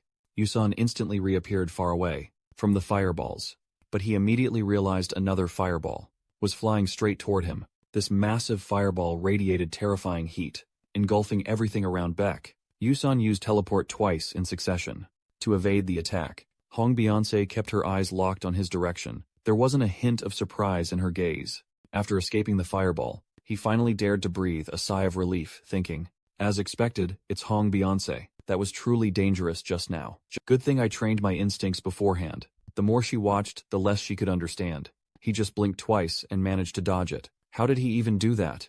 After thinking for a moment, she suddenly spoke. You're not even pulling out your baton staff this time. Hearing that, Becky Uson replied in confusion. What are you talking about? You already took my baton staff, didn't you? Don't you remember taking responsibility for the modification? She questioned him, staring straight at him, and calmly replied, didn't everyone receive a basic staff when they enrolled? Hearing that, he suddenly realized he had completely forgotten about it. He stammered, oh right, I have that too. He had stored it away on enrollment day. He sighed. Even with a staff, there was never a chance to use it, so I completely forgot about it. Seeing his fake innocent act, she said, in disgust, you really love messing with people. As she said that, her eyes grew even more agitated. She stared straight at him, thinking I tried this hard. Yet every time that commoner toys with me. Thinking that, she snapped and said angrily, even some idiot would know. You'd better treat me with some respect. Hearing that, he felt a chill run down his spine, thinking, I'm always being sincere though. It's just that I can't use magic. She suddenly warned him. Otherwise, before she finished speaking, a blazing sea of fire erupted behind Hong Beyonce. She resolved to fight with all her strength. I'll kill you. A sea of flames now surrounded her from behind. Hong Beyonce's face shone with fierce determination. She raised her staff, thinking, today I will definitely crush that commoner. With that thought finished, she immediately controlled the flames, heading straight towards him. Becky Usan at this moment could no longer keep his composure. He frantically dodged her attacks. After dodging for a while, Becky Usan was utterly astonished when a fireball appeared in front of him. He quickly ducked down to the ground to evade it. At this moment, Hong Beyonce suddenly realized there was another new attack. He immediately stood up, looking at the flames rushing towards him. Becky Usan looked at this enormous flame and thought to himself, damn it, even if I try to dodge by teleporting, the attack range is still too wide. What should I do? Suddenly he heard some sound from behind. At this sound, he immediately turned his head back, observing the clump of trees that had been burnt black. Immediately, Becky Usan thought of that place as a solution. He quickly used teleportation. Becky Usan was instantly teleported away. Turning his head back, the flames were burning bigger and spreading wider. He was currently hiding behind a rock, having luckily escaped death. Becky Usan looked back at her side and thought, although I managed to dodge this time, it also took quite a lot of energy. Seeing her standing proudly amidst the flames, he thought to himself, even if I approach Hong Beyonce, the embers surrounding him will explode. As soon as I get close. Becky Usan at this moment couldn't help but think of earlier. Whenever I faced a fire elemental mage, I have experienced it before, so I know. His skill level is much higher than I thought. Looking at the scene in front made him unable to help but be wary. Becky Usan looked at her thought again and slowly stepped out. If this were a flat area, I would have been incinerated in a minute, right? She had now discovered him. Hong Beyonce immediately raised her staff again. I shouldn't have started this fight in the first place. She quickly controlled the sparks towards Becky Usan. He looked at the sparks being fired out like a rain. Suddenly, an idea popped into his head. However, Becky Usan tightly gripped the scoring rods in his hands. His eyes also became more resolute. Who knows who will be the one to suffer the loss? Finishing his thought, he charged straight out Becky Usan. boldly, charged straight into the large burning flames. Countless sparks were rushing towards him. At this moment, Becky Usun's eyes lit up. He quickly discerned the direction of the sparks. Becky Usun saw them turning towards him. He saw it, each spark was rushing straight at him. But Becky Usun recognized its trajectory. Quickly used the scoring rod to block those sparks. Seeing Becky Usun could block her sparks, she exclaimed in surprise. No way. A stream of thoughts ran through Hong Beyonce's head. He's deflecting magic attacks with a weapon. She couldn't believe the scene before her eyes.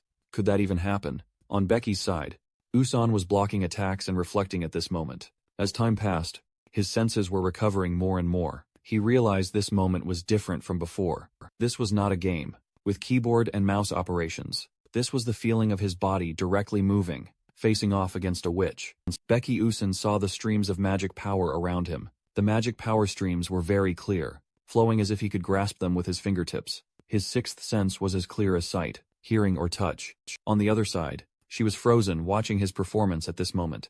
How did you do that anyway? This heavily forested terrain is more advantageous for me. Fire attribute Hong Beyonce gritted her teeth, biting her lip tightly. If so, then I can only blow him away with stronger magic. Thinking, so she immediately cast a new spell. Becky Usun was having an extremely difficult time at this moment. With the continuous sparks, his eyes were full of seriousness. Becky Usun quickly hid behind a nearby tree, thinking to himself he couldn't keep defending like this forever. By all means, he had to break Hong Beyonce's magic shield. With this staff, Hong Beyonce's image caught Becky Usun's eye. He suddenly realized she was casting a spell at this moment. Seeing the opportune moment, he quickly stopped. He changed direction and charged straight towards her. This was the moment Flash. He immediately used Flash, passing through all the flames to get in front of Hong Beyonce. Seeing him suddenly appear made her extremely startled. Hong Beyonce gritted her teeth and decided at this moment. She quickly used the item crush spell, regardless of taking a hit herself. Becky Usun was a bit confused seeing this. He quickly analyzed her spell. When I approach these sparks, the magic knockback will cause an explosion within a 2-meter radius. Becky Usun suddenly showed a cunning smile. However, he had been through this many times before. Thinking so, he immediately jumped backward. To Hong Beyonce's surprise, seeing that she couldn't believe her eyes and gaped. As soon as his feet landed, Becky Usun charged forward again quickly. He used his staff to powerfully strike her barrier. Hong Beyonce watched the barrier sliding away, and was extremely surprised by this sight. This power is unbelievable. Then Becky Usun quickly broke her barrier. As soon as the barrier shattered, Hong Beyonce collapsed, crying out in pain. Becky Usun stood before her at this moment. He sits down, smiles gently, says, I won right. She is unwilling to accept it. Frustrated, Hong Beyonce asks him calmly, who exactly are you? Becky Usun stands up, dusts himself off, then answers casually, what I am, just an ordinary student. But now that does not matter. He turns his face to look behind him. No need to hide anymore. You can come out now. A figure is now standing behind the tree, observing this battle. He calls out Flame, her name. She is also extremely surprised at this moment. Seeing herself discovered, Flame then comes out. Flame looks at him with a face full of suspicion and questioning, asks, were you not hiding there? How did you know I was here? He closes his eyes, smiles nonchalantly, says let's just say it is intuition. He thinks to himself exactly. It is Jayati Ma Luke's intuition. His answer makes her cannot help but be suspicious. Intuition, huh? How did you break the magic shield with a common staff? Such a common one. Seeing her ask directly about the main topic makes him cannot help but be startled also by intuition then. Seeing her question makes him extremely worried. He is extremely nervous at this moment. Thinks to himself, indeed a game glitch like this cannot possibly appear in a novel. Romantic, like the original work. I also cannot tell the truth. Hey, this is really tough, she immediately retorts. So what if it is tough, you think? You can break a magic shield just by waving it around. Then, probably in this world, knights would have all disappeared. Hearing her say this makes him unable to refute. You are right, she voices her thoughts. Ever since I came to this school, I have always felt strange. Flame seriously asks further Becky Usun, who are you really? Hearing that he also remains silent, says nothing, and Beyond beside him also looks at him confusedly. Seeing himself discovered, he cannot help but lament inwardly. Has it finally come to this? In less than a month, Becky Usun reflects. Should I reveal my true identity? No, I cannot. Flame does not have a good impression of me. Doing that is too dangerous. He then decides to make up a reason to deceive her. Even if you suspect me, I am not such a bad person. His answer makes her extremely surprised. Oh, Flame asks him back sternly, what do you mean? Hearing that, Becky Usan replies with a slight hesitation. Exactly as I said. I want to help you, okay? His answer makes her cannot help but be surprised. Help me you, ultimately. He now decides to say goodbye to both of them. To leave time is up. I want to say more but there is no more time. Alright, I see you are about to leave. Bizon glanced with a look full of hesitation. He told himself at this moment, alright, just leave like that. Suddenly Bizon threw all of his score bars at his head. Flame was bewildered. Watching him get hit by his own score bars? Becky Usan at this moment, painfully held. His head turned back, and wondered, hey, if there is something, just say it directly. Bizon with a look full of arrogance smirked and replied, thought you could catch it right, dodged all magic and pitfalls but couldn't catch this. Becky Usan rubbed his head and thought to himself, there is no other way. Magic sensing intuition also has limits, right? He cried out in pain. Ouch, that hurts. Becky Usan spoke up to explain. The duration of intuition depends on my mental power, because my mental power is exhausted, so now I also have a headache. So why did you throw this at me? Bizon casually said you won, so take it. He looked at the falling score bars, scattered on the ground, and couldn't help but ponder. Is it because of pride? But if I take them all, my score will skyrocket. Plus those things are of no use. Becky Usan at this moment bent down, picked up one score bar, which made her surprised. He stood up and said cheerfully, alright then, I will only take this one, the rest you keep them. Becky Usan immediately said goodbye to both of them and left. So I am leaving now. He at this moment walked while fantasizing about himself. Truly a kind man, always merciful to the defeated. This is insane cool. Contrary to his fantasy, Flame looked at him with eyes full of contempt. Is that guy okay? Bizon casually said, he is probably a commoner, so his mind is a bit simple. Flame looked at his departing back. At this moment, she pondered again. Becky Usan's true identity. And in the meantime, in another place, at this spot, all the teachers were watching this competition. The images of each student were displayed on the screen. Someone approached Professor Han Gon and said, oh ho ho, in first year S-class students. This year they are all rare talents. It is worth coming to see. The person next to him also agreed. It is indeed very interesting. She recounted, when I was young I was much better than this. The two individuals were TLES, the elder of the Magic Council, and Zarina Aeon, a member of the Blue Tower Council. Professor Angon couldn't help but be surprised by their appearance. Of these two people, Magic Council, Blue Tower Council, it's just a practice observation for a group of students. Yet it gathered so many prominent figures. He frowned and thought, if you want to recruit talented people, you have to do this. Surely most of the professors are also observing this practice session. Suddenly an image appeared, causing everyone to pay attention. Haewon is now confronting Yosung, making everyone exclaim, oh, Haegun Ryung and Ma Yusung are clashing. Inside the dungeon, both of them are now facing each other. Haegun Ryung pointed his magic staff towards Ma Yusung. His magic concentrated at the tip of the staff. It aimed straight at Yusung, but immediately, Yusung jumped to dodge this attack. A magic circle appeared on his back. Those outside had to exclaim, activating 3 consecutive level 3 magic surges. At 17 years old he could do that. Hang-On reflected. Normally, an ordinary mage wanting to reach level 3 would need to be at least 25 years old or older, yet Ma Yusung is only 17 years old, already able to skillfully use level 3 magic. Someone exclaimed, it's unbelievable, look. Both of them can use 3 attributes. Both are now using multiple attributes to fight. Halgon saw this image and couldn't help but ponder. But a normal mage can only control 1 attribute, and must train hard to control 2 attributes. Yes, controlling 3 attributes is proof of innate talent, and they were granted that talent from birth. He couldn't help but admit the talent of these two people. Suddenly there was a sound of something calling out, making Hang-On also surprised. Is that a hidden monster? A giant bird appeared in the middle. Just as both were fighting, it let out an ear-piercing scream that echoed through the sky and land. Each ray of its magic aimed directly at both of them. Both of them now looked up in panic. Immediately, a shadow swooped past. The bird was now knocked out cold on the ground below. Aisley suddenly appeared. She exclaimed, oh my, are you fighting? She stood on the bird's body. Aisley sincerely said, sorry for interrupting. Halgon outside evaluated her. Izomov, a hidden monster, only appears when certain conditions are met. It's not only hard to find but also very hard to defeat. He was utterly amazed. She now jumped down to look at both of them. He looked at her full of admiration. Yet that young girl could hunt it by herself. At this moment someone suddenly spoke up. The eldest daughter of the traitor, Moth. What a shame. If her father had not done such an atrocious thing, her talent would have blossomed. Furthermore, TLES suddenly discovered something. Is that the princess of the kingdom? Adolphe Levitt Beyoncé is currently battling him. Images of both appeared on the screen. Seeing that, TLES wondered who her opponent was. Such an unfamiliar face. Suddenly he recognized something. What that magic could it be? Blink. He saw the image. He was using Blink to fight. Challenging 26. He was astonished to realize it was Blink. And furthermore, there is a truth about Blink magic that exists to this day. A type of magic that for hundreds of years, countless scholars have delved into researching, to control, yet all have failed, giving up in despair or becoming disabled. It truly is an uncontrollable magic. TLES could not take his eyes off the screen. Admiration welled up in his mind.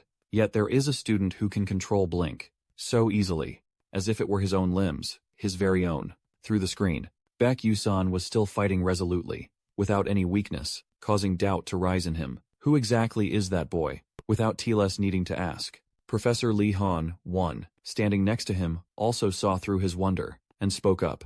That student's name is Baek Yusan. With a proud tone, he continued, a very special student, using Blink as their primary skill. At this time Zarina, Aeon heard the professor's words and was a bit confused, asking, again, Blink as a primary skill. TLES standing nearby immediately explained. This matter, unlike the outstanding talents of MAIUCONGAAE, Gunryang or ISO, he turned his gaze towards Professor Lee Han 1 and said, but why doesn't he use other magic, but just plays around? If he used magic, the match would have ended long ago. Truly baffling seeing his obvious skepticism. The professor immediately responded frankly. No, he is fighting seriously. No sooner had he finished speaking than the door suddenly opened.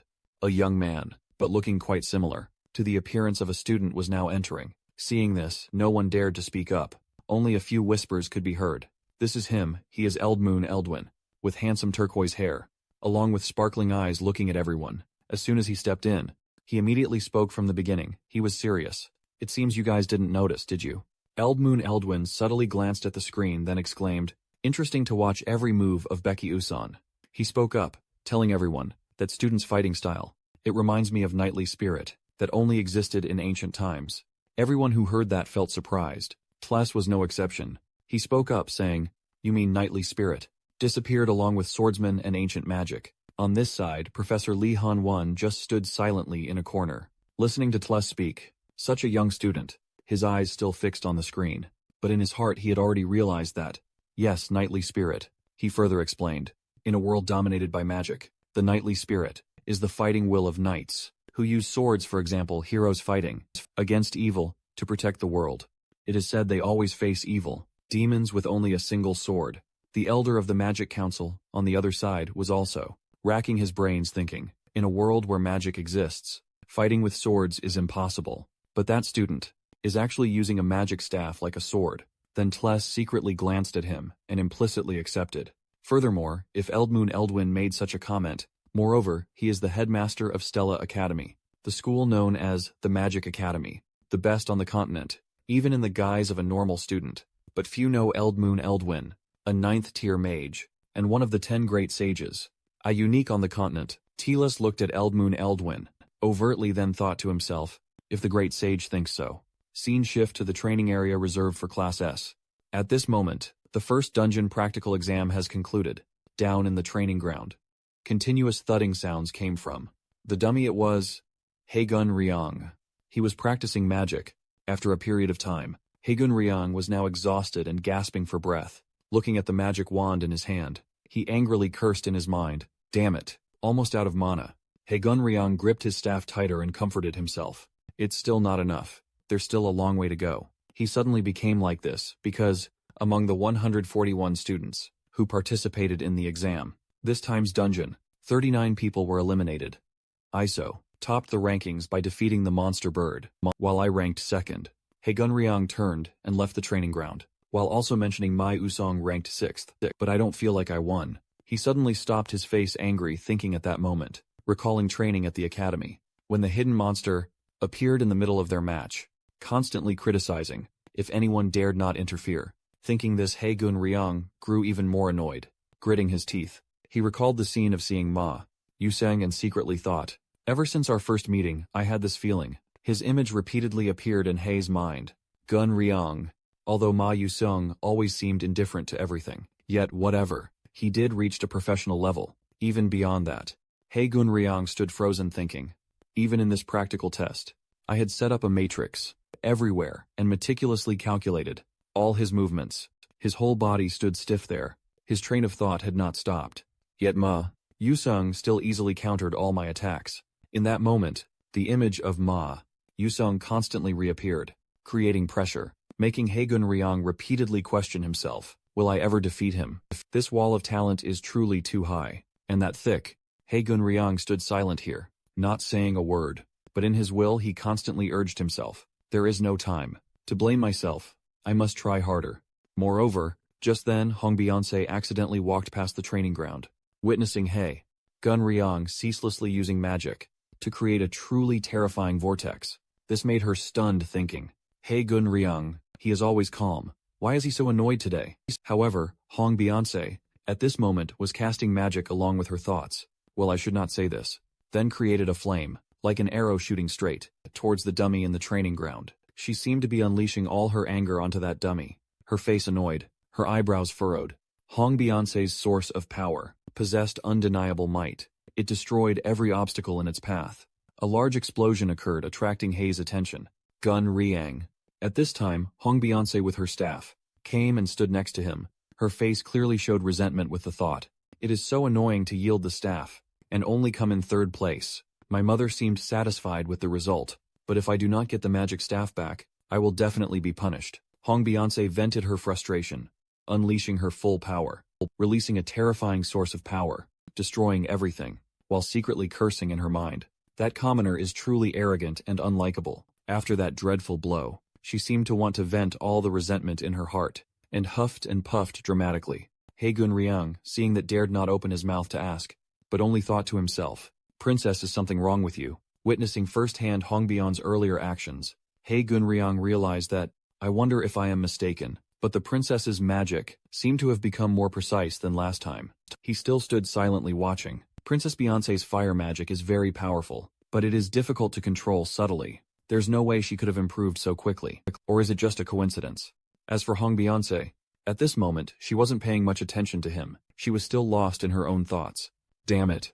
The more she thought about having to rely on him, the more she realized that, even if she didn't want to admit it, but Becky Usan's special lectures had been effective. Her hand gripped the staff tighter.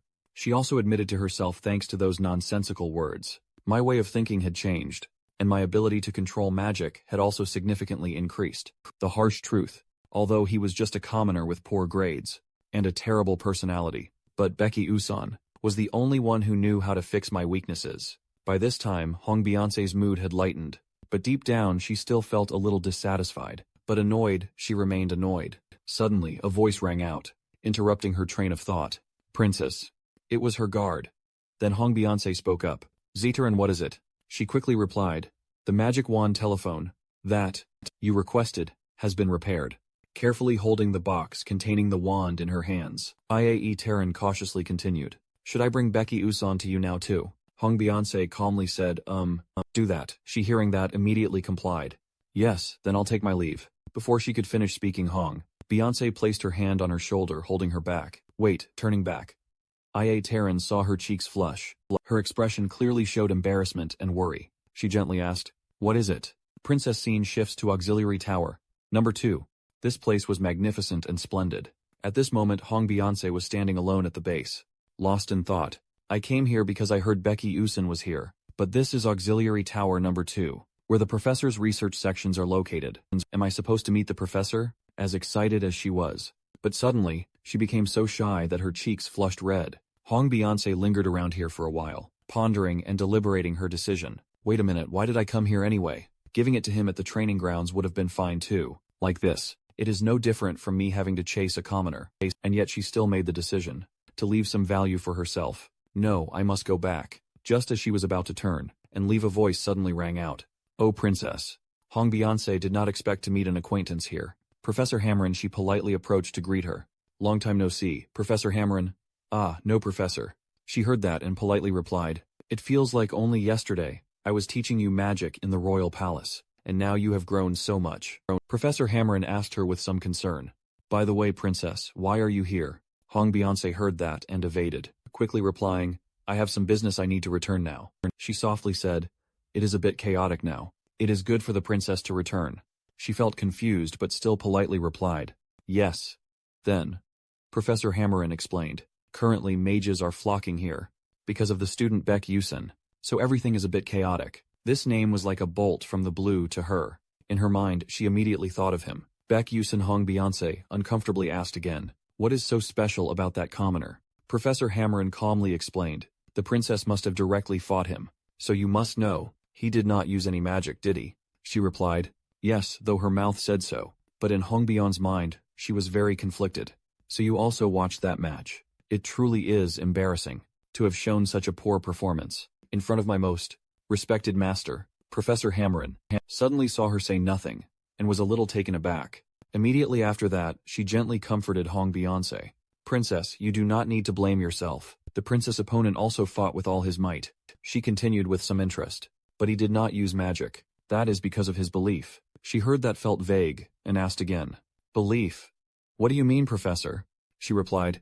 After observing the practice session, the principal speculates that student might be trying to revive the spirit of chivalry that disappeared from ancient times. Hong Beyonce heard that and was shocked, asking again. Baek Yusen, pursuing the spirit of chivalry. That is absurd. Immediately after that, her eyes widened, realizing a truth. She recalled the moment he fought her. Indeed, Baek Yusen used a magic staff like a sword in the match against me. Hong Beyonce suddenly remembered the box. The magic sword too. She remained silent like that. Suddenly Hong Beyonce spoke up again. But not using magic in the Magic Academy will result in very severe punishment. But his forehead will lose points during practical class, magic, and many other things as well. Professor Hammerin calmly replied, that is right. That student knows that well, but still chose this path. She also asked further, it is quite astounding, is it not? Despite achieving great success with warp, he still continuously strives to improve himself. That belief must be true. After a conversation. At this point, Professor Hammerin had left. Only Hong Bian remained standing silently. Her mind was now in a constant struggle. If someone said they dreamed of becoming a knight, they would surely be ridiculed, because the age of knights has passed. But Baek Yusen, he is truly serious about pursuing the knightly spirit. The sunlight of the late afternoon made Hong Bian even more pensive. And yet I got angry with him, told him not to joke around. Someone broke her train of thought. Baek Yusen from somewhere appeared, still enjoying the 5th grade reward route. Edelix approached and asked, what are you doing here? Hong Bian startled and turned around upon hearing that. Her cheeks were flushed red like tomatoes. Seeing him, Hong Bian suddenly snapped and yelled, I am here because of you. Baek Yusen replied indifferently, who said so? She just stared at him. Her cheeks blushed. At this moment Hong Bian had regained her composure, speaking while handing him a box of items. Oh, just forget it, take this. Baek Yusen happily replied, oh, a Terraphon, thank you. He slowly opened the box. What caught his eye was a special weapon. It made him endlessly wonder and think, is this an invisible sword? Sure enough, Adolf Levitt's craftsmanship is truly distinct. The princess helped me too much, this is great. Money could hardly buy this thing. Baek Yusen is too greedy. Can you just give me this one? It will surely sell for a good price. She coldly said, it is up to you. Hearing Hong Bian say that, he was as happy as could be. Oh, what a great deal. While she looked down on him, what a commoner. Hong Bian's eyes suddenly became calm. She softly called Baek Yusen. He reflexively turned to look. At this moment, Hong Bian frankly asked, you really will not use other magic? Receiving her question made Baek Yusen temporarily not know how to answer. This made her even more embarrassed. Her cheeks flushed red. His continued silence made Hong Bian awkward, turning away abruptly and stammering. No, nothing. I am leaving. Baek Yusen did not understand her intention. He just stood still, letting Hong Bian leave. After her figure had disappeared far away. At this moment he turned to leave, holding the box in his hand. His mind was filled with thoughts of other magic. Now he recalled earlier. Professor Li Han. One also said similar things. Remembering that moment, Baek Yusen in a cheerful mood thought to himself, saying he understood my feelings, respecting my beliefs, all such cryptic words. Oh well, whatever happens happens. He clutched the box tightly, secretly thinking, with this magic sword, I'll feel a bit more at ease for the next chapter. Now let's check out the sword. By then the twilight had descended, covering the entire academy. Baek Yusen stood in the training grounds, staring at the invisible sword and spoke. Let's see. He clenched his hand and injected mana that should work right, that caused the invisible sword to suddenly unleash its immense power. Becky Usun clearly felt it and exclaimed with delight, examining it in his hand. Not bad at all, huh? But suddenly Becky Usun fell into contemplation. If Flame held this, it would surely be even more dazzling. He recalled the storyline. The female lead Flame was a special existence. Even though she was human, she could use all types of magic of elves, dwarves and angels. Becky Usun remained lost in thought. This staff alone continuously absorbed mana from its user. Not everyone could use it, but Flame could use it as an ultimate skill, thanks to her mana regeneration ability from nature, yet he found himself feeling disappointed again. As for me, where would I even get mana to lose? Although mana was continuously absorbed, but because he was a mana leak, the magic power could not accumulate in his body, but was discharged. According to Becky Usun's thoughts, in other words, the mana concentration in his breath would determine the power of Terraphon. Thinking, he gleefully said, "Let's see the status board." Quickly the status board appeared. Becky Usun's stats. Strength 1 star, 77%. Senses 2 stars, 29%. Strength 1 star, 87%. Senses 1 star, 55%. Agility 0 stars, 97%. Stamina 1 star, 43%. Next is the system board. Magic Leak, Level 2. Increase 5%. Strength increase 8%. Agility increase 15%. Sensory Intuition activated by expending the user's spirit. Faintly sense mana flow within 18 meters. Simultaneously activate Perception Acceleration. Automatically activates when the user faces danger. Increases mana circulation speed by 1%. Actively checks the notice board. Beck Usun's mood brightened considerably. 8. The Edelix route. Rank reward 5 from this dungeon test is complete. Also gained a little strength. Then Beck Usun quickly made a decision. Now that I have a weapon, I can directly accumulate experience. He told himself that he should also practice swordsmanship. From now on, I will be very, very busy. Scene shifts to inside the academy. A new day began again. A class was also starting its first lesson. The instructor's stern voice rang out. Today we will have a practical combat magic training session. That person is Brian, the defensive magic instructor. He ordered all the students, everyone spread out and grab your staffs. The students complied, each in a corner practicing magic shields. Magic shield. Brian circled around observing and secretly remarked, "This batch seems to have a lot of talented students." The decision to divide the class by level was truly wise. Suddenly he stopped short, discovering Beck Usun in the distance. He was standing there frozen. He thought, isn't that student the S-class student, the commoner background that was rumored?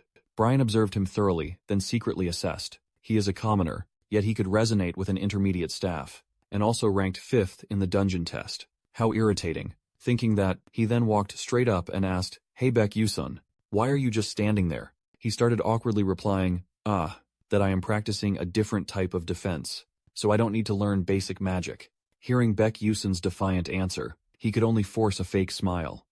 "Oh, is that so? Your own type of defense sounds interesting." He said that, but in Instructor Brian's mind, he was continuously criticizing. How arrogant. Unless it's Princess Beyoncé, who is studying Adolf Levit's inherited magic. But a commoner like you should not vainly dream of possessing any special type of defense. He recounted that, "Anyway, I also heard a rumor that Beck Usun does not use any magic other than blink. If so, then Instructor Brian offered him a proposition. Then you can use that amazing type of defense to demonstrate for the other students, to broaden their horizons a bit." No. He turned his head to look at the students and said, "The opponents are scanning once." Berlin immediately identified a group of cocky students as opponents. Then he said, "That's right, Moso from Class B is the most suitable. He is a good student, but looking at his appearance he is extremely cunning. Sly, it turns out." The task of finding an opponent for Becky Usun was not random, but a deliberate arrangement by Brian. As an instructor specializing in defense, if you want to continue staying at this school, then good relationships with students are extremely important. Moso Darden is from the Scalvan Empire. It wouldn't hurt to butter him up a bit. Thinking this, he smiled again and asked how it was. Still, with that line of thought, if you perform outstanding magic in a match against an S-class student, you'll have a nice track record. Becky Usun replied without hesitation. "Yes, all right. Let's go to the arena." Soon enough, Becky, Usun, and Moso Darden stood on the academy's battle floor. Moso looked at him with disdain. His confidence was off the charts, while Becky Yusan was extremely calm, not underestimating the opponent but carefully observing him. Below, the group of students was vigorously cheering Moso. Crush him. Humiliate him in front of everyone. Moso replied with a voice full of confidence. Alright, just wait and see. Becky Yusan found this scene boring. He let out a sigh and thought, what's this? So these are Yusan and Vaiden's cronies. Kids nowadays are so petty. Seeing him so arrogant, he secretly rejoiced. Great. Anyway, this is also a mandatory subject, and I can't do anything, because I can't use magic. Next, he paid attention to the instructor, who had created this battle. Now that I think about it, Brian has been notorious for cruelty since freshman year's stories. Then Becky Yusan, with a cheerful mood, quickly made a decision. Alright. At this point, his confidence was no less than Moso's. Let's take this opportunity to test the results of my training. After a while of the two opponents assessing each other, the rules were established. This match will be conducted in turns, attack and defense, and no other magic is allowed. The commentator now shouted. Moso attacks first. He immediately got into a ready stance to strike. Moso's cronies below were continuously cheering. Moso will definitely win. Defense is one thing. He's also skilled in earth elemental offensive magic. It will definitely be very difficult to block his attack. Not sure since when. Jeremy Scalvin had also been standing below, silently observing this intense match. Then lecturer Brian announced loudly, "Get ready," but then shouted, "Start." At the same time, Moso, with an arrogant expression, also unleashed his special magic. Everyone below, seeing that, immediately whispered in disgust. That is second-tier magic, is it? The unwritten rule of the magic class is basically only allowed to use first-tier magic. Everyone was also worried about Becky Yusan. Is he alright? Moso Dordan in his head kept scorning. "You S-class guy, taste my power here." Immediately unleashed the earth-piercing rock-stabbing move. Dordan aimed towards Becky Yusan, contrary to his arrogance. Becky Yusan on the opposite side was very calm, ready to retaliate. At this moment, he tightly gripped the invisible sword in his hand. His eyes were full of will, resolutely unleashed. A move to counter his magic. With just one move, Beck Yusan had gently shattered the earth-piercing rock-stabbing magic of Moso Dordan. Brian, standing below, seeing that, sweating bullets in worry. As for Jeremy Scalvin, on this side, still remained silent, observing every movement of the two of them. On the arena floor, after his formation was easily destroyed by him, Moso could not believe his eyes. His whole body trembled. No way, my magic is gone. After that strike, Becky Yusan became very calm, examining everything carefully. The female students were constantly arguing. He used a sword to slash magic apart, did he? But if he does, that can magic disappear? Lecturer Baron, at this moment, dared not believe this and judged for himself. Merely slashing it is impossible. But Becky Yusan had certainly made Moso's magic disappear, as he knew that all magic has a mana flow. If that flow is cut precisely, magic will disappear. Looking at him standing there majestically, Brian kept wondering even more. He did it, did he? Then Becky Yusan looked at the invisible sword in his hand, and happily thought, not bad, Although currently he can only slash third-tier magic. The results of practicing day and night in the training room had been rewarded. He quickly made the decision that is enough. Not accepting the truth, Moso turned red with anger, gritting his teeth. Damn it, a commoner like you dares to. Lecturer Brian was no exception either. He was worrying about his old self. Truly troublesome. If Moso loses here, then I am also in big trouble. Right after that, Brian said loudly, Becky Yusan, I acknowledge your defensive ability, but the way you defend, he can only block one strike at a time. Eventually there is a limit. For example, he deliberately emphasized, when facing a barrage of attacks.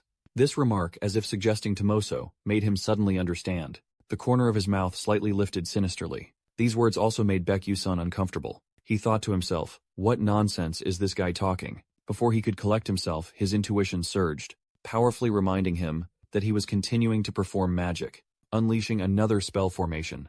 It seemed that Moso was so angry he lost his wits. A cunning look clearly appeared on his face. This action of his made everyone start excitedly discussing. Wait a minute, that is going too far.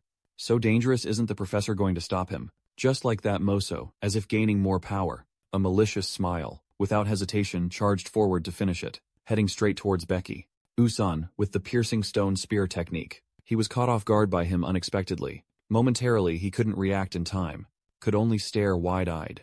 Becky Yusan stood frozen, enduring this malicious spell formation of Moso, but in reality he was secretly calculating. There were a total of 11 stones flying towards him. He couldn't use blink, nor could he cut them all down. Without further thought, he immediately made a decision. The only way left was to block them all. And then, Becky Usun immediately unleashed counterattacks. Moso, seeing this, became extremely anxious. His eyebrows furrowed, gritting his teeth, glaring at him. In this moment, he could only stand frozen in his mind, constantly blaming himself. His strongest magic was neutralized. So easily. Instructor Baron below was also not indifferent, gritting his teeth, anxiously worrying. Damn it. What on earth is Moso doing?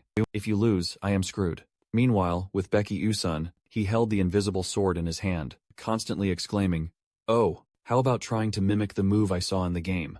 That is pretty good." This technique is called sword sweep, according to Beck Usun's experience, because he had to maintain the form of Terraphon, so the mental energy consumption was many times greater than normal, leading to a serious decrease in stamina. After using it, he mused thoughtfully. Furthermore, the defensive power was also weaker than when blocking a single target. If it were real combat, it would be difficult to deploy. Becky Usun secretly rejoiced in his heart. Fortunately, it was only a practice match. That he was easily defeated triggered a lot of discussion. Wow, this is the first time I have seen this technique. It looks like a magic shield. Does such a defensive magic exist? At this rate, Moso will lose. These words were like rubbing salt into a wound, only making him even more humiliated, grinding his teeth enduring this damn thing. At this moment, Moso's evil magic in his hands seemed about to materialize. Also became strange, constantly cursing in his mind. A commoner like him dares to. The students had also long noticed something strange, and continuously wondered, oh, is that guy going to continue attacking? Moso's turn is over. Instructor Brian, standing nearby, hearing that he couldn't help but secretly rejoice in his heart. That's right, continue attacking. Then Moso, with a source of dark power, angrily yelled, "Prepare Becky Usun, this time I will not hold back." At the same time down below, a voice rang out, "Excuse me, sir." Brian, hearing that, replied, "Huh." Seeing him calmly walk over, he softly asked again, "What is it, Jeremy?" He gave Instructor Brian a friendly smile, not respecting him at all. Jeremy Scalvin then directly asked, "Why don't you change the attack turn for Becky Usun?" Making his face stiff and awkward as he replied, that he dared not voice a reply. His cunning eyes mumbled something in his mouth. The students at this moment also voiced their displeasure. This is not a first-year basic training session. If careless students could be seriously injured. What is this instructor trying to do? The turn is over. Among the crowd, Berlin did not dare to directly face Jeremy Scalvin, but only secretly thought, okay. This I was, too focused on the match. So I didn't pay attention to everyone's reactions. He was so scared that his whole body was sweating. His eyes wide open, he stammered, "Sir." Becky Usun quickly seized the opportunity and shouted loudly, "I changed the attack, turn magic shield." In a flash, Moso was seen falling to the ground, conceding defeat under his sword tip. At this moment the commentator also loudly announced, "Becky Usun wins." Moso was speechless, no longer arrogant as before. Instead, there was fear and anxiety. Below the arena, Jeremy Scalvin faintly smiled with satisfaction. Finally Becky Usun won. He is more formidable than I thought. But then he changed his expression and smiled, sinister and eerie, after the match ended. At this moment, in a luxurious room, painful screams continuously echoed. Brian stood silently in a corner, listening to the desperate cries. "Please, please forgive me." Those screams belonged to the pathetic loser. Moso was being punished. After the challenging battle with Becky Usun, he was now lying flat, in his own pool of blood. The punisher was none other than Jeremy Scalvin. He was now just wiping clean the remaining bloodstains on his hands, while calling out to Brian. She promptly replied yes. Jeremy Scalvin was calmer than ever now, telling her that, "It seems my friend is quite severely injured. Please take care of him carefully. If anything happens to him, I would be heartbroken." Brian could only reply, "Yes, I understand." He also politely said sorry to bother you, after saying that he immediately turned and left, leaving her curious. Brian watched his retreating figure, her mind in a turmoil. Not a subordinate, but a friend. As she knew in the Scalvin Empire, where power is determined by magical strength, Jeremy Scalvin had surpassed all of his brothers to claim the Crown Prince title when he was only 12 years old. But the fact that he is not Jeremy's subordinate means that the family, Dordon, will be expelled from politics. Forever, with a worried expression, Brian was still secretly thinking, not just Moso. Once he has caught the eye of Crown Prince Jeremy, then the school life of that commoner Becky Usun will no longer be peaceful. The scene shifts to the academy, a place yearned for by countless students. At this moment it is a crafting class. The students are all present. Among them, 2 students are eagerly discussing. "Hey, have you heard about Bak Usun from S class?" What's with the knightly spirit? What knightly spirit are you talking about? What does a magic academy have to do with knights? But he defeated Moso from the Dordon family. Really? The Dordon family also has some influence in the empire. Scalvin, right. Meanwhile, Flame was also present very early to prepare for class, and accidentally overheard their conversation, feeling angry inside. Everywhere I go, I hear people mentioning Bak Yuson. Even though I don't want to draw attention, I find it a bit annoying. Who is that guy anyway? Right after that, a sharp female voice rang. Out, alright, focus. Gen Tiran. The alchemy professor holding a vial in her hand. She said continuously.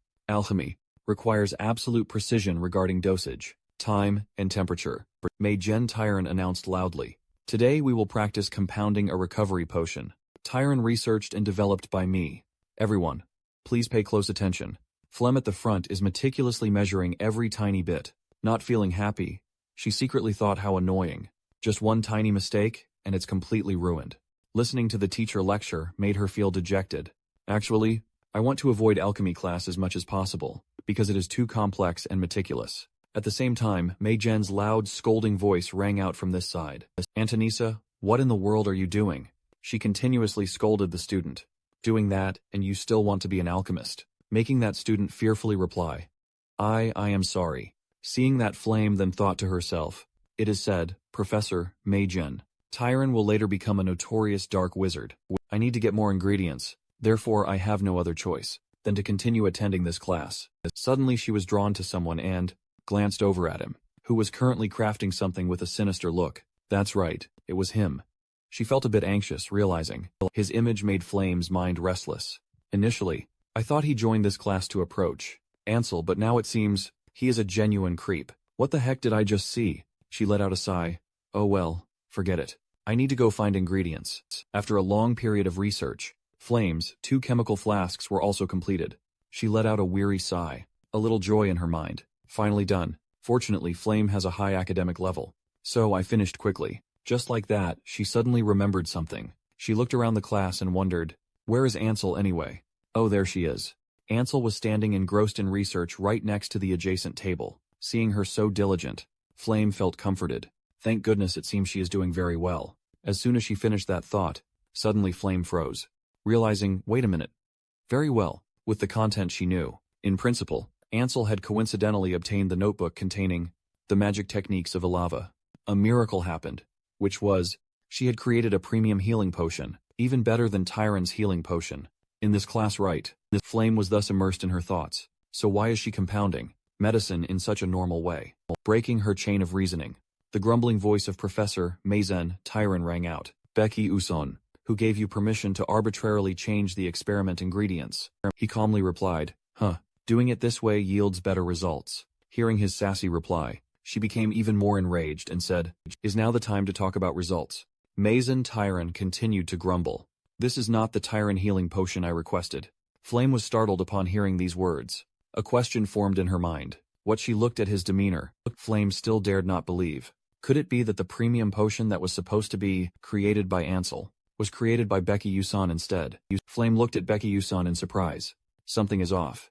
She looked at his potion bottle, wondering, why would Becky Yuson be able to create a healing potion, premium Tyron healing potion instead of Ansel? Mazan Tharen brings his hand to his head in exasperation, saying, this is truly absurd.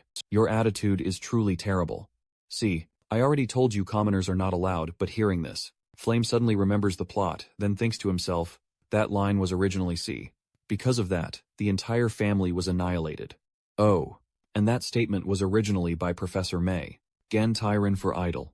Precisely because of that statement, it became the nightmare of Iso, who had lost her family, and haunted her until the end of the story. Flem still did not take her eyes off him, continued to speculate. Could it be that Bik Yuson already knew this? So he deliberately made Professor Mei Gen notice him to protect Iso. She was also a little worried for him. Professor Mei Gen is an influential person at Stella Academy. Once she takes notice of someone, then scores in other subjects will also be affected. She couldn't help but call out that name. She continued to think. Could it be because of Idol that he would go to such lengths? Suddenly Professor Mei Gen Tiran yelled loudly at him. What kind of way are you talking? She furiously call your parents here right now. At this moment, he just realized the seriousness of what just happened, and sighed. He thought almost. I forgot Bik Yuson was troubled. I was too engrossed in alchemy, so I completely forgot this troublesome detail. then replied in a faint voice, I don't have parents. Manhwa hearing that became even more furious, his face turned red. How dare you say that to me? He no longer cared. Then he suddenly thought anyway. Anyway, he was already targeted. What else was there to fear? Alright, tomorrow I will try to create kimchi potion and cola potion. A few weeks later, Baek Yusun, the echoing call of Professor May. Gentiran echoed again, causing all students to pay attention and look on eagerly. The argument between the teacher and student still had not ended since that day.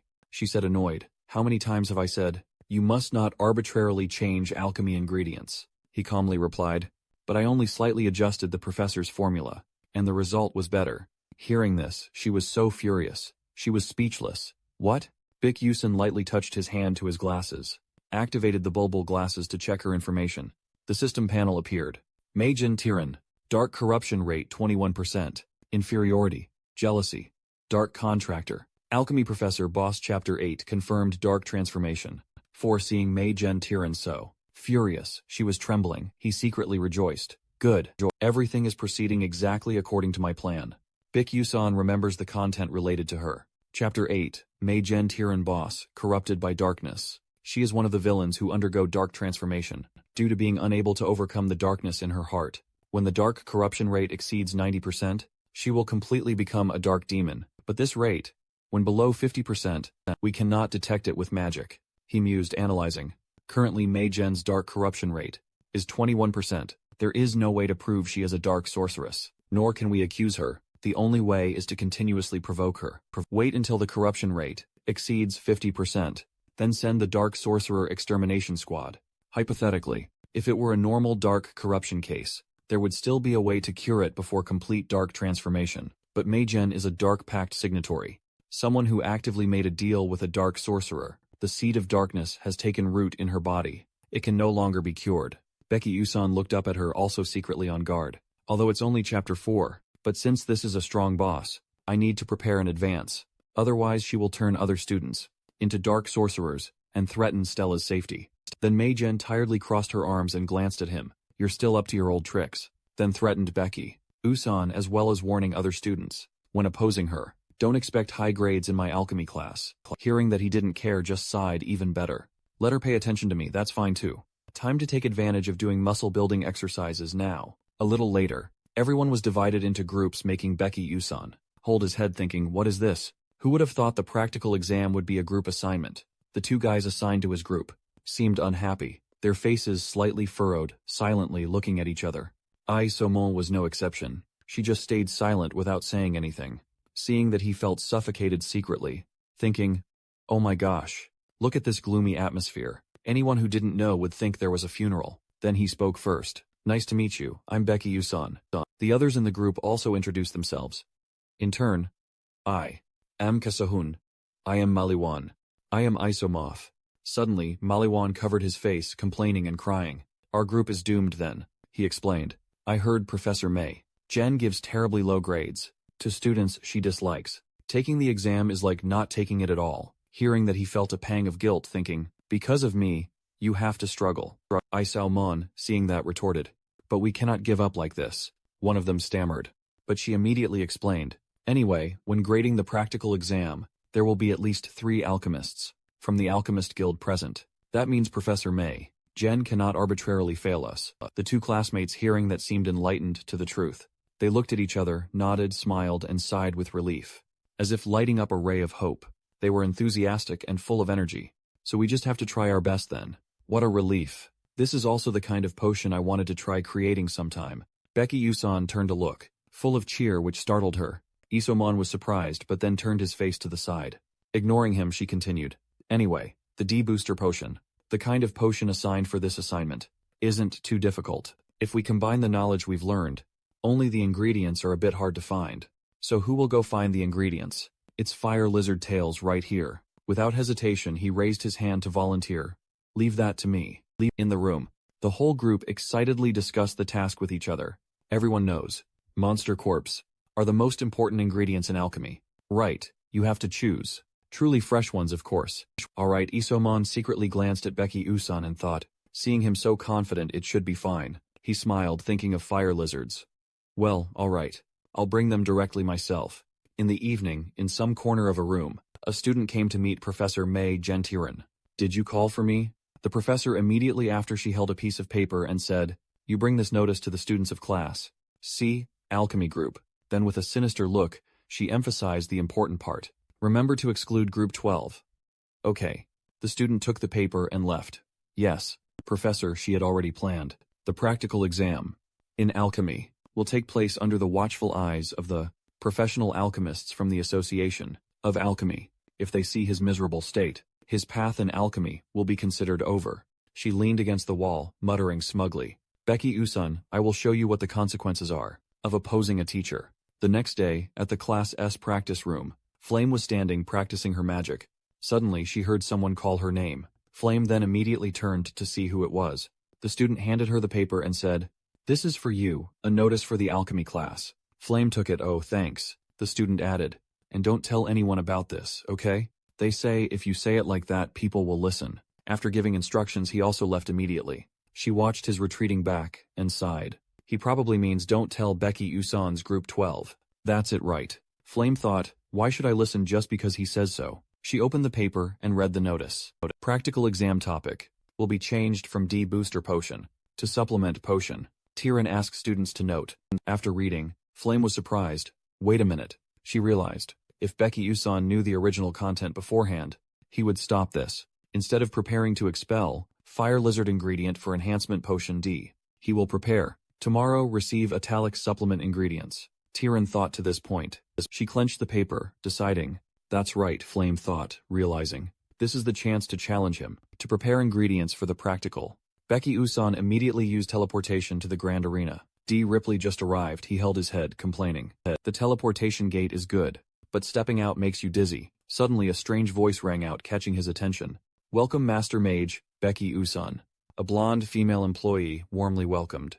It is our pleasure to welcome you to Diribi. Becky Usan awkwardly shook his head. I am not yet an official mage. Just a student, she cheerfully explained.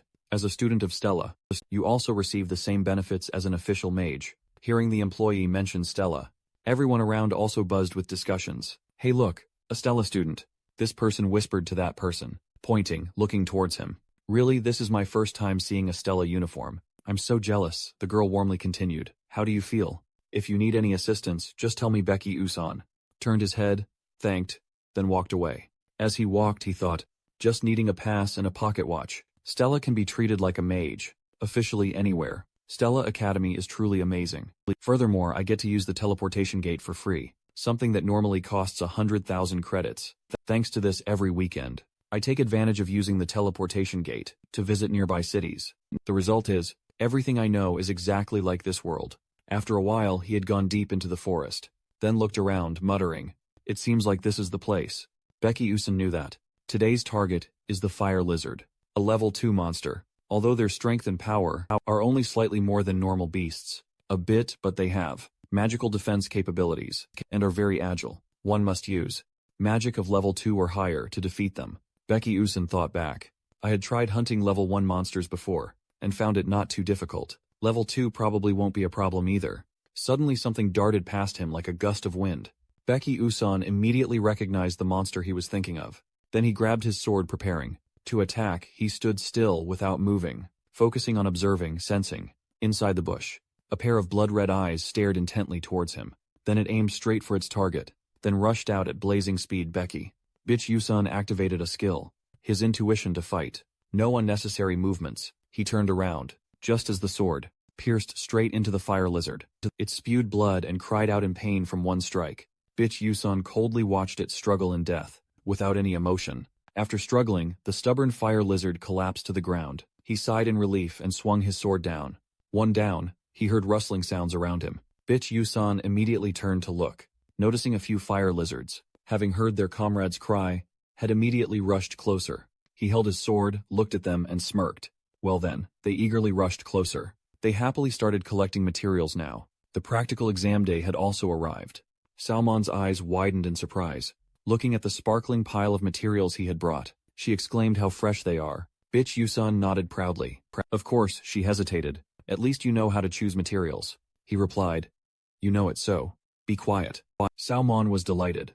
Seeing that all the necessary things were already complete, Good, now we just need to combine them and we are done. Everyone in the group looked at each other, smiling and cheering each other on. Come on at this moment. Professor May, Jen Tiran standing beside 3 other judges spoke up. Has everyone gathered? She looked over at the judges and continued. Today as announced, the test will take place, witnessed by alchemists. From the Alchemist Association. If you perform well in front of them, the path of alchemy, for you will be much wider. So let us begin. Professor May Jen Tiran reiterated. Today's test topic is Tiran Supplement Type B. Upon hearing this, Bitch Yusun's group was astonished. What? She continued. Has everyone prepared their materials? Salmon raised her hand in alarm and spoke. Excuse me, Professor. We thought the topic was D Enhancement Potion. The professor chuckled faintly and said, That is correct, but I already announced the change in topic, did I not? To Tiran Supplement. She looked down at the students and asked again.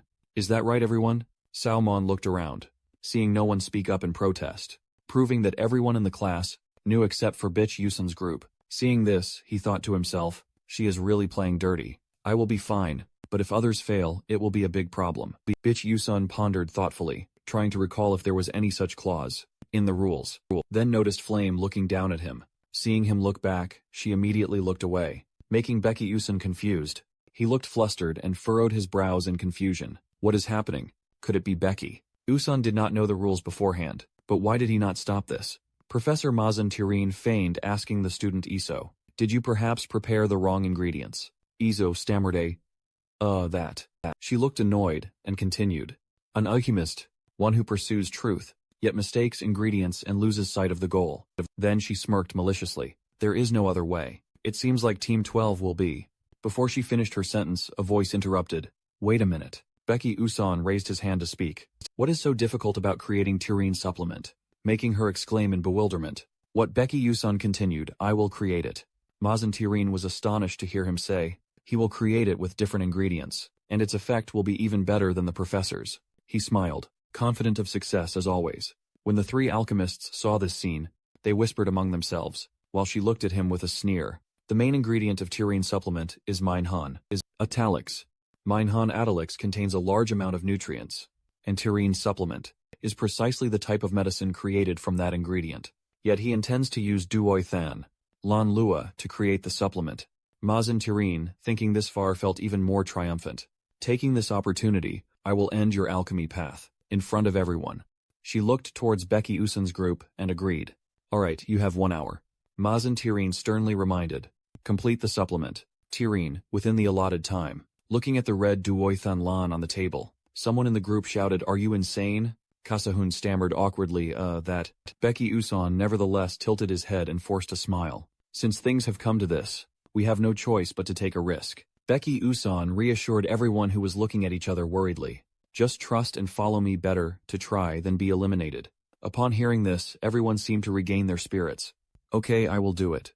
I also want to try and make them open their eyes. Seeing everyone in high spirits, he smiled with satisfaction. Alright, listen to my explanation. A golden magic circle appeared.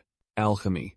Becky Yusun reminisced about his time in the real world. Throughout his journey conquering the game world, alchemy has always been one of my most cherished fields. He sat in front of the computer screen typing. I have meticulously recorded all formulas, even the most trivial details, he asserted. And, obviously, the formula for the supplement. Type B Tiran is no exception. Beck Yusun thought to himself. Originally, I had no intention of using this formula, because it is something that Professor Mei Jen in the future will diligently research and invent. He pointed at the lizard, lined with paper on the table. As he explained, the reason why Manhwa Italics contains many nutrients is because they are necessary for the process of reproduction. He pointed at a section of skin exposed after the wrapping. The fire lizard's tail also has a similar organ. This is this blood vessel. He added, I heard that the Alaka tribe in the southern desert often uses the blood vessels of the fire lizard to boost the health of their tribal chiefs. They also live very long lives, so it is certain that this blood vessel can be a substitute. Manhwa Italics Maliwan raised a hand and suggested that I know a little about the raw material processing technique of the Alaka tribe. How about I take care of this part? Baekyu-san immediately agreed. That works. He looked down again at the red leaves on the wrapping paper. As for this mistletoe, it must be dried, using a special method from the desert region. Does anyone know how to do it? Kasahun quickly understood his meaning. It is the drying method using solar energy. Right. I learned it when I followed my father. With this amount of blood vessels, I can dry them. Within 5 minutes. He continued. So what about this processing part? I Sao eagerly volunteered, let me handle it. He politely thanked, sorry to trouble you. After assigning everyone a task, everyone became focused, seriously doing the work they had been assigned. Baek Yusun looked at his teammates and thought with satisfaction. Everyone is quite skilled, aren't they? After seeing that everyone had mostly completed, he then spoke up. Now we will begin, mixing according to what I have instructed. Professor Mei Zhen looked in astonishment at the finished vial of medicine, containing a solution of mystical purple light. It was not much different from what they had imagined. This is, he smiled and introduced the Type B Tyrann supplement. Professor, the red-robed professors standing behind.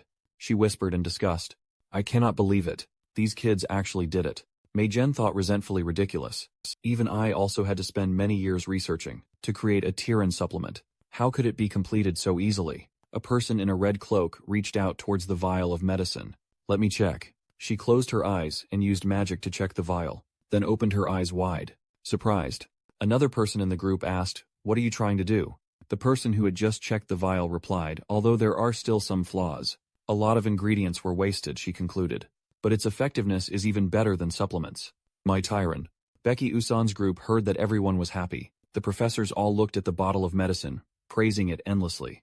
Excellent young people. You all have so much new knowledge. Mei Zhen yelled loudly, give it to me, let me see. Mei Zhen saw the situation was not as expected, and immediately got angry. Mei Zhen held the bottle of medicine in her hand and roared, let me personally verify it. As soon as she touched the bottle of medicine, Mei Zhen was immediately astonished with wide eyes and an open mouth. Mei Zhen held the bottle of medicine and thought to herself, it can't be wrong. This type of medicine applies the technique of transforming monster nutrients into energy for humans, researched by me. Mei Zhen frowned, gritted her teeth and gripped the bottle of medicine tightly. It is clearly a perfect Tyrann supplement, no way. Why could they create a product superior to mine in such a short time? Malicious intentions immediately appeared in Mei Zhen's mind.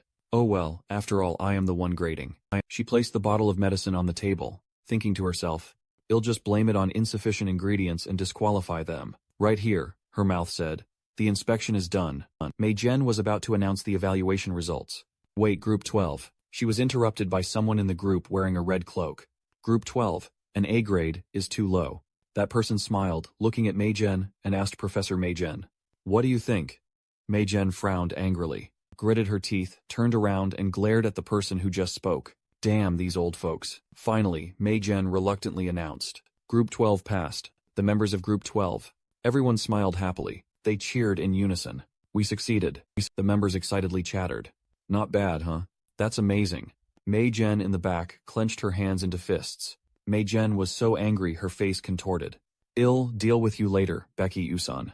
System notification. Professor Mei Zhen's dark corruption rate. Tyrann is increasing. At the training area, students are diligently training, using magic with wands to attack. Flem stretched and sighed. Finally done. I'm old and still have to go to school. I'm so tired. Wait, a voice caught her attention. It's okay, Axwang. Two students were continuously comforting the pink-haired girl, wiping her tears with their hands. You did very well. That's right. For now, you are still better than the princess. Flem looked at Axwang wiping away her tears, thinking that girl seems to be known as a fire magic prodigy. One of the two girls comforting Axwang said, but I think his progress speed is terrifying. I have trained for so many years, yet the princess, the other girl continued.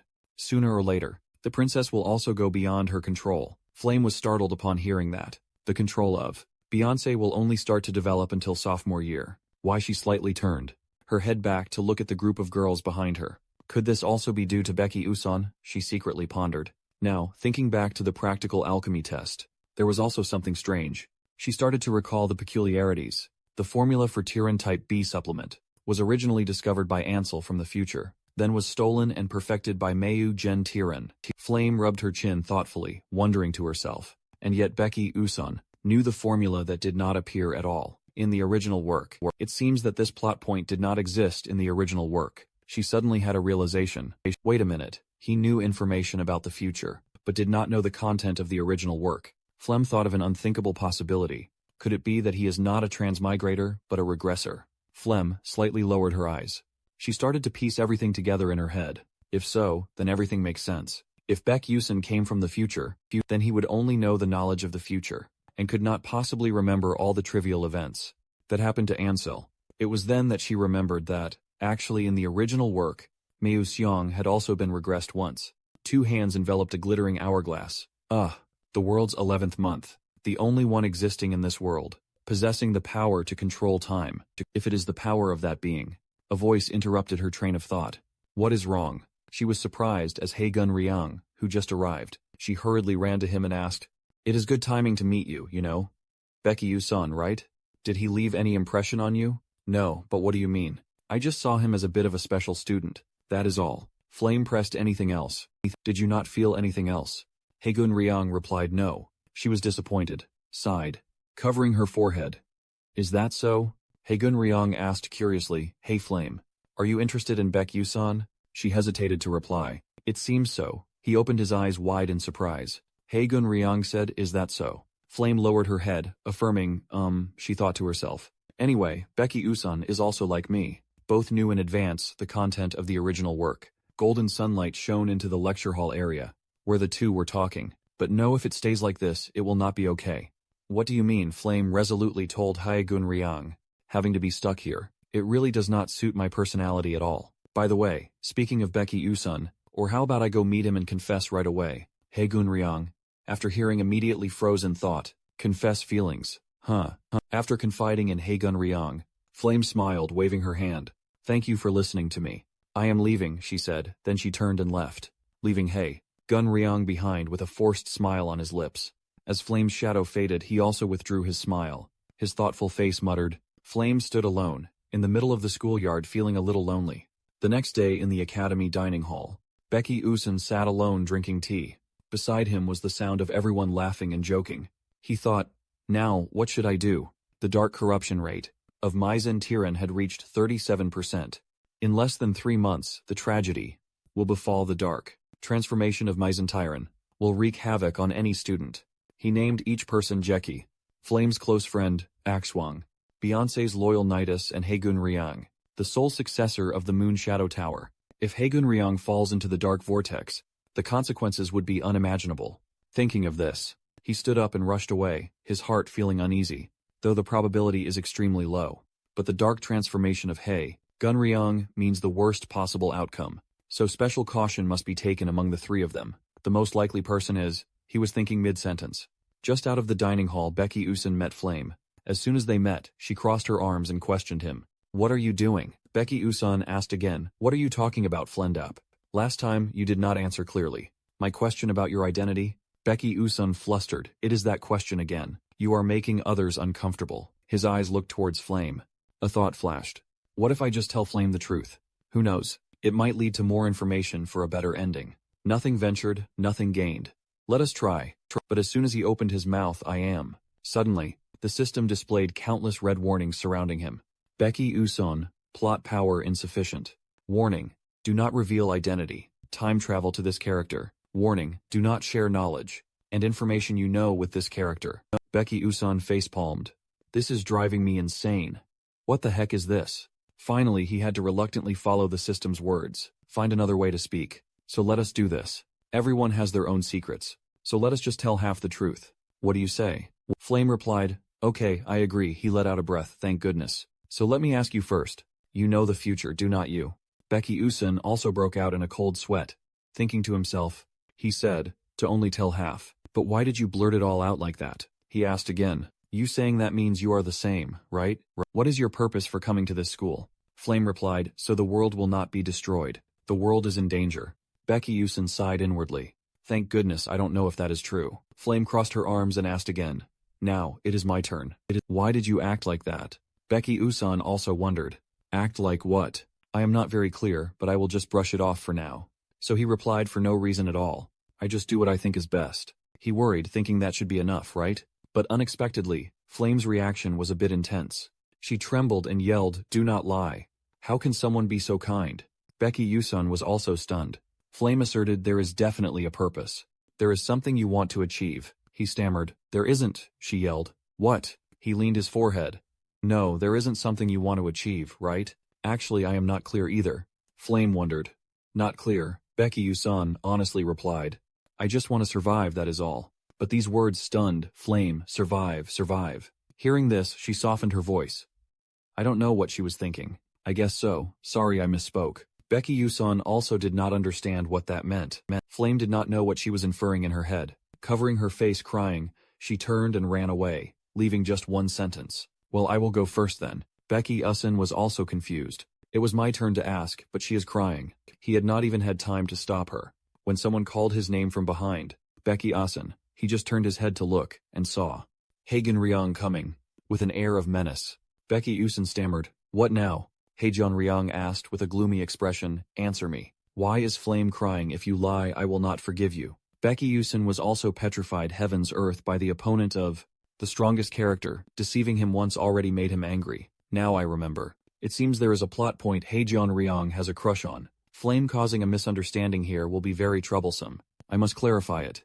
So he said directly, "There is nothing shady between Flame and me." Why do you ask that? But Haejeon Ryong still had an unfriendly attitude. You think it is like that? Becky Yuson chuckled awkwardly. Trust me. Especially what you are thinking. There is nothing, rest assured. He secretly thought that should be enough, right? Haejeon Ryong fell silent in thought. Then he bowed his head to Becky Yuson. I asked unnecessarily, I am sorry. He waved his hand. It is fine. Saying that Haejeon Ryong also turned and walked away. So I am leaving. Becky Yuson smiled goodbye. In his heart there was a slight doubt. What was that? It is not like his character at all. Haejeon Ryong, who is always cold and rational, to have such an unstable expression. I am feeling a little uneasy now. In the evening in her room, the blue-haired girl closed the book. She let out a sad sigh, thinking, I couldn't concentrate on anything today. She recalled what happened this morning at the end of class. She asked Becky Yuson, I have something to ask you. What do you want to ask? Did you just come up with that formula on the spot? He nonchalantly replied something like that. She mumbled, Oh, I see. This dealt a considerable blow to blue hair. I always felt I was a genius. I believed that, with just talent, I could defeat anyone, but I was truly pathetic just now. Asolmon gnashed her teeth. If things continue like this, how can I avenge my father? Blue hair's hand on the book, unconsciously clenched tight. Those they harmed turned into traitors, pushed to their doom. The Adolf Hitler family is rotten and filthy. I will not let them get away with it. I cannot give up now. Asolmon slapped herself hard on the cheek. With determination, she told herself, this is just the beginning. I must become stronger. If there was a way to get revenge on her with great satisfaction, would you like to try it? Becky Yuson seriously asked the trembling assistant. Anthonisa stammered the denial. She was just an ordinary assistant. What's the point of revenge? If she gets fired, she'll be out on the street. But hey, a wandering life also has its advantages. He paid no mind to her words, but continued to offer enticement. So how about this? Assistant will become an alchemist, more brilliant than even professor. My gen. Hearing those words made her panic. What? But Becky Yuson continued, making it so no one could ever look down on her again. Her eyes became dreamy, she said with immense gratitude. If that were possible, it would be wonderful. Seeing her expression, he became silent, lost in thought. Anthonisa was also too tired. Certainly, she could never be content with just being an assistant, cleaning all day in that dusty warehouse. Becky Yuson thought about the image of the assistant, diligently working on the tasks he assigned. Anthonisa always cherished the dream of becoming an alchemist, and freely creating her own inventions, and she had enough talent to make that dream a reality. But his gaze became more determined, because she would become the genius alchemist, the most distinguished of her era, the one who would create countless items with wisdom, masterpieces and unique ideas. But Anthonisa, of the present, was entirely opposite to the image she would become in the future. Anthonisa confusedly said, I am sorry. In the end, I couldn't even offer you a cup of coffee. He gave a wry smile, and replied, It's all right. It's okay. Assistant Bach. Yuson is extremely certain about her thoughts, even though currently, she has to temporarily set aside her dreams due to harsh reality. But I will soon help her achieve that dream, as Stella's midterm exams are about to end. I frequently visit Antonia. She happily claps her hands together. When she meets someone with the same idea, huh? You think so too. She also planned to add a color-changing function, with a button for the pen. Magic, you suggest adding an eraser too. Anthonisa quickly understands, oh, like a mechanical pencil, huh? That's a good idea. Looking at the diligent assistant working, Becky Yuson secretly marvels good. Anthonisa's number of inventions is steadily increasing, but her decoding ability for formulas is still weak. He muses to himself, as someone who observes her efforts every day, so he deeply hopes she will escape her current fate. I must guide Anthonisa to find the solution before Mesenterin, but it is too difficult. While his soul is wandering somewhere, someone calls out, "Hey kid, why are you walking around like a lost soul?" Flame speaks up to remind him, "Walking like that you will bump into someone else." Knowing it's her, he scowls and asks, "Who is the kid?" Huh. Flame also immediately shoots back.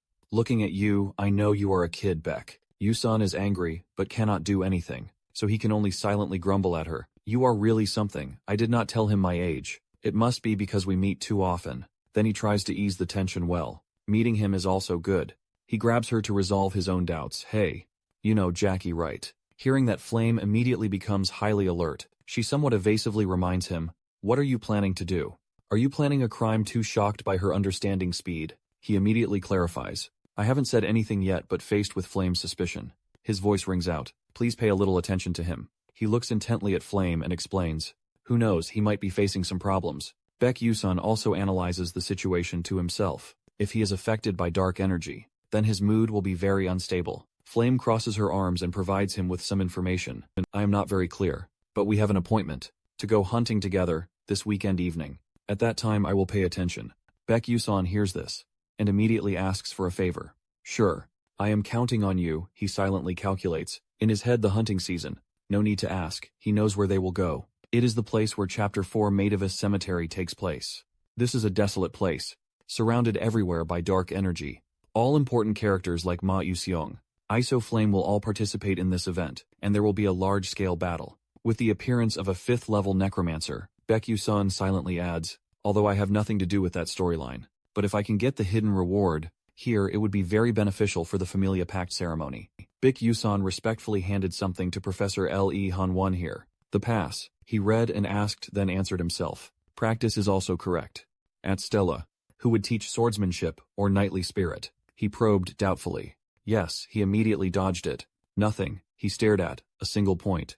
He clearly saw a stack of papers on Professor Lee Han-won's desk. He wondered, is this Ma Yusong's leave application, or should I try to inquire? No sooner said than done. He looked at him, then started a conversation. Lately, many people have been asking for leave to go hunting. Right? Professor Lee Han-won this time shared very generously. They all went to Mativus Cemetery to participate in club activities. They probably want to open a shop. Baek Yusan used his words to steer the conversation towards what he was curious about. Indeed, Ma Yuseong and Hae Gun Riang are all outstanding students, and diligent too. Professor Lee Han-won corrected no. Ma Yusong said he wants to go home. He continued to add. Hae Gun Riang went with Flame, after hearing that he felt like he was struck by lightning. Without Ma Yusong, how can they overcome the necromancer's attack? He remembered his arrogant demeanor, his usual insolent self. He wondered, what got into Ma Yusong that, the one who never goes home, if there isn't a good reason, would ask for leave? He also quickly analyzed the situation. But one thing is certain with the current lineup. They cannot possibly defeat a level 5 necromancer. He stroked his chin with an extremely worried expression.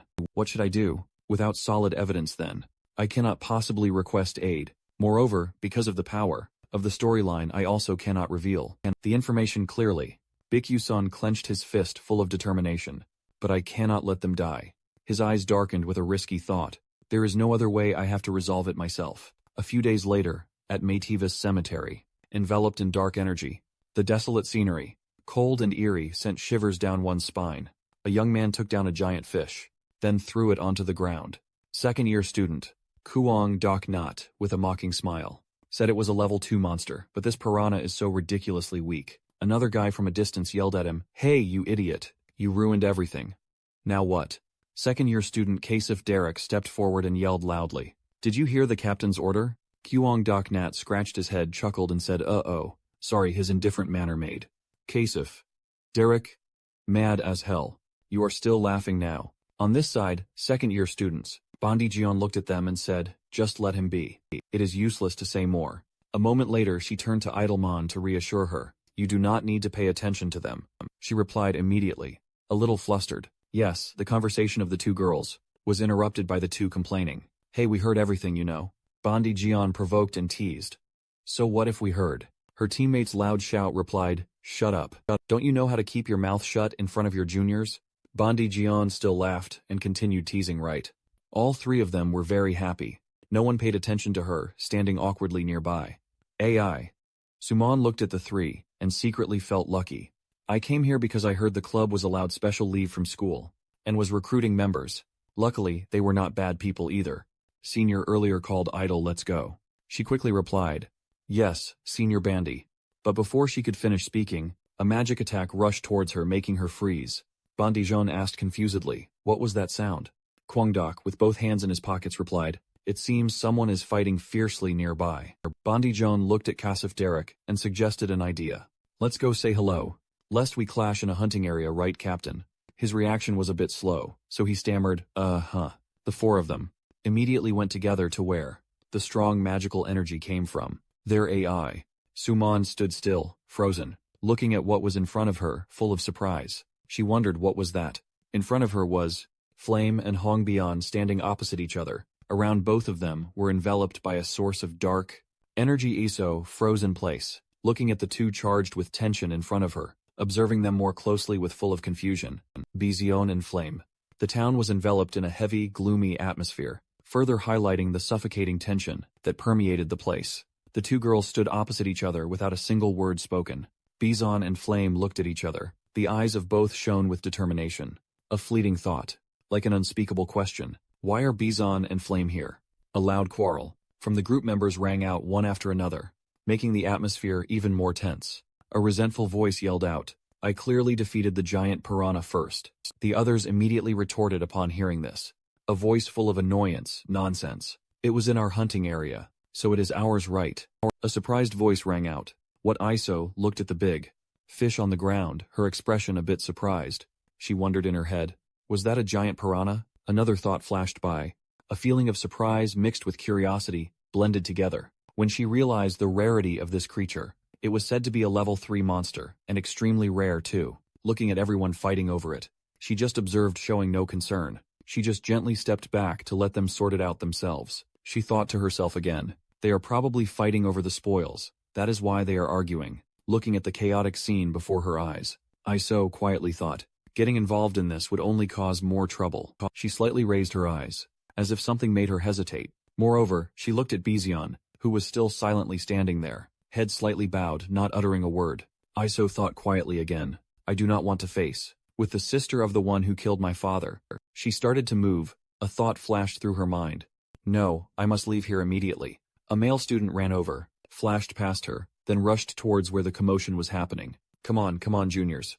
He closed his eyes, showed a mischievous smile, as if enjoying the attention he was drawing, then said with a charming voice, if there is anything, just confide in your senior here, he continued, with a mischievous tone, this good atmosphere. But before he could finish his sentence, Flame and Beyonce in unison interrupted, shouting, shut up and get lost. And being spoken to like that, his face became awkward, but still tried to keep a confident look. He said, how dare you speak to your senior like that? Beyonce's gaze was sharp and cold. With no intention of backing down, she replied, if you are a senior, you should act your rank. Hearing that, he started to stammer, eyes fixed on her, with a confused expression.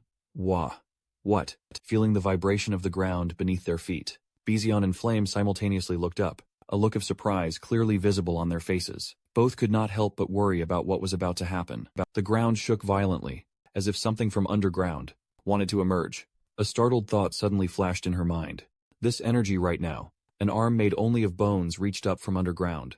Each slender finger pale white like dry bones, moved slowly but with great power. Seeing the scene before their eyes, Iso and the male student next to her opened their eyes wide, so surprised that they could not utter a word. At the chilling appearance of the white skeletal arm reaching up from the ground, Beyonce was equally surprised. She stood motionless, her eyes fixed on the strange sight before her. One Fa up looked at the scene before her eyes. Her eyes opened wide, so flustered that her voice was choked. No way. A series of white skeletons, pale and full of an ominous aura, suddenly appeared before their eyes, creating a truly gloomy and eerie scene. Skeletons appeared then in the graveyard. Gravestones were covered by thick layers of fog, making the air dismal and dark. A system sound echoed in the silent space. Experience skill increased. The system sound echoed again. This time, clearer experience stats increased. A voice echoed in the desolate space. A distant gaze stopped before a fallen creature. He sighed softly. Oh, if only I could use magic too. Baek Yusun rested his sword on its neck. his face indifferent, yet full of disappointment. He mumbled, "Why is it blink again? Blink." Suddenly Baek Yusun looked up. His eyes became sharper. "Well, it is about time, isn't it?" He looked left, he looked right. His gaze swept around, searching for something in the silent space. He cast his eyes on the dim area ahead. His eyes turned stern. He let out a soft sound. Ah! In front of Yusun was a very large tomb.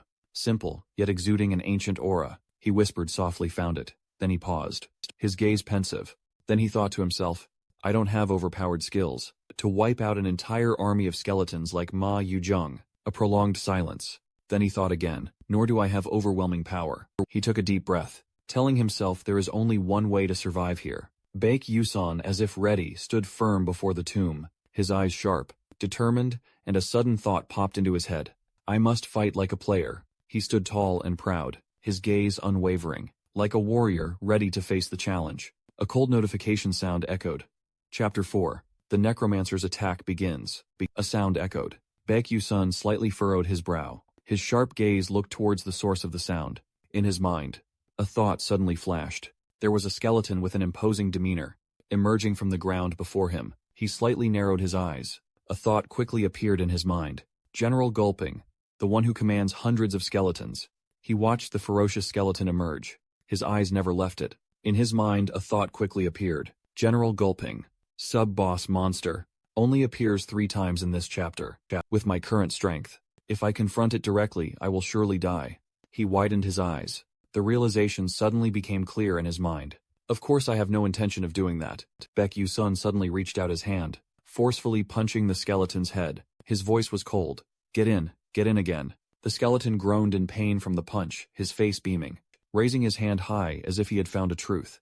Baek Yusun thought with immense confidence. The unwritten rule of comics is when someone transforms or summons, they must stand still and watch. The skeleton, tormented by him, in that way also became helpless, unable to do anything but stand still. He continued to think, but that does not mean standing still will result in capture. The skeleton's head was picked up by Baek Yusun to do something. After a period of silence, he suddenly said loudly, "Spine staff complete." He wore a wicked smile. His eyes showed a glint of smugness. In his hand was a staff assembled from the skeleton's head, forming a weapon. Immediately, a mischievous voice spoke up. "Now, command of the skeletal soldiers belongs to me." Suddenly his voice deepened. His eyes became serious, without a trace of jest. Then Baek Yusun paused for a second, and as he spoke his voice grew more resolute. "Let's begin."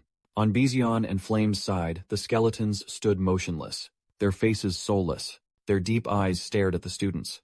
All the students were backed up against each other. A tense feeling spread as they realized they were surrounded on all sides. The skeletons stood around them, watching their every move. Flame raised the staff in her hand. Her face was slightly furrowed. Her eyes revealed clear tension. Thinking to herself, she had let her guard down. This is the necromancer. Suddenly she felt a strange anomaly. She frowned, thinking to herself, but something felt off. She looked again at the people around her who were being attacked. Then she suddenly thought, if I remember correctly, the one who resolves this chapter is Ma Yusong. Flame felt really confused, looking around, then asking herself, why is Bizion with these people? Where is Ma Yusong? She tightened her grip on the staff.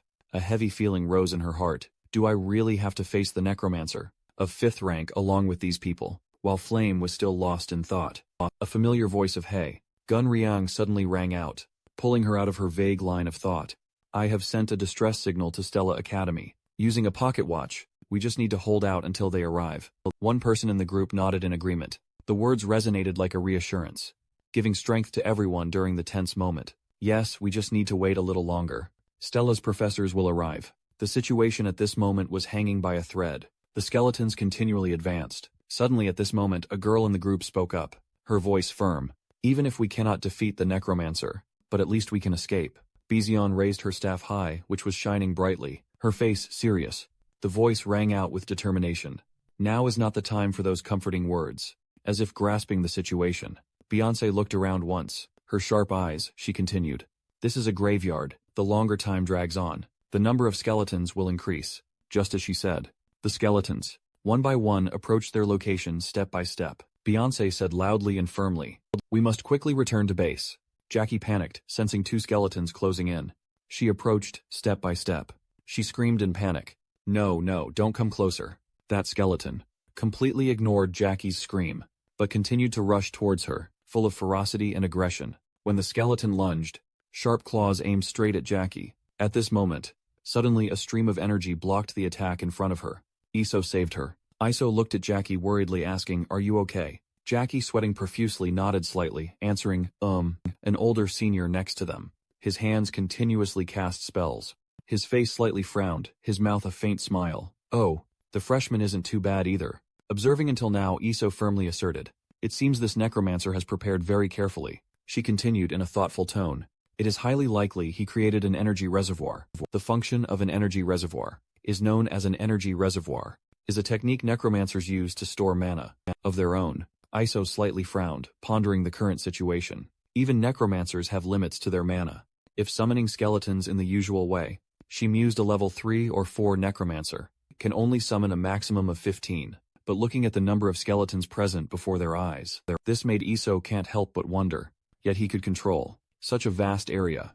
An older senior looked around, noticing the increasing number of skeletons. He anxiously exclaimed, "The number of skeletons is rushing here." His face showed signs of fatigue. His eyes seemed to have seen through the truth behind this attack. He immediately sighed. His voice carried a hint of weariness. "It seems this matter has been planned for a long time."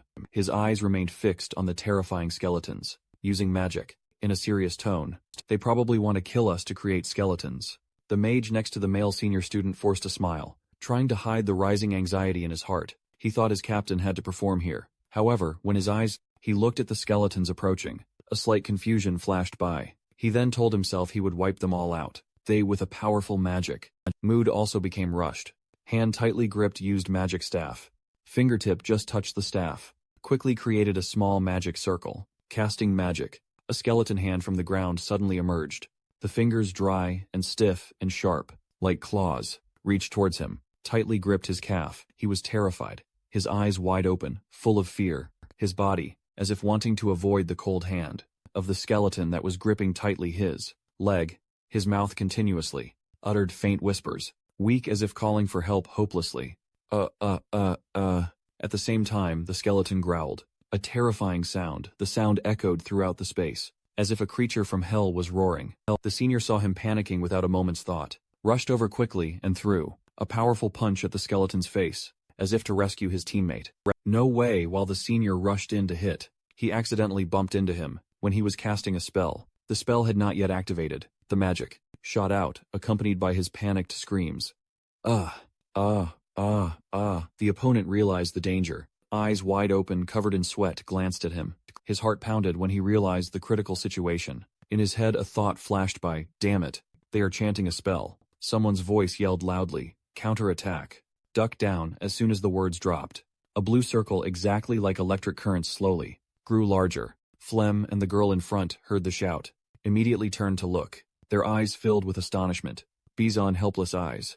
Her mouth uttered no. Her voice contained worry that could not be hidden. Her entire face became tense. Her eyes quickly swept towards the magic that was out of control. If it explodes, then we also. At a remote academy. Inside, full of corpses lying scattered around. With those who were strenuously continuing to fight. With the skeletal beings. The situation was dragging on. Her eyes had darkened completely from exhaustion. Flem started to feel worried. This is not good, I've reached my limit. Her friends had been defeated by them. The situation is not good, almost out of mana, and no time to recover. The skeletal spirit's eyes were pitch black, a terrifying color. It opened wide its hollow mouth, continuously threatening, advanced towards her. But moreover, the opponents were too many. They began to swarm at her. Quo Fo gritted her teeth in fear. Her mind was also gradually fading. Could it be me? She was in agony, despair, then wondered, will I die here? The skeletal soldiers had come very close to her. Just a little bit more, and they could touch her body. That small body. But immediately, Flame held herself back. What was that? She was astonished. Surprisingly, those skeletal soldiers were not attacking her anymore. Those skeletal soldiers stopped then. Someone's footsteps approached from a distance. The boy with dark brown hair stood quietly behind the group of skeletal soldiers. A handsome face and sharp cold eyes. She was endlessly surprised. Becky Use and Flame secretly asked, why is he here?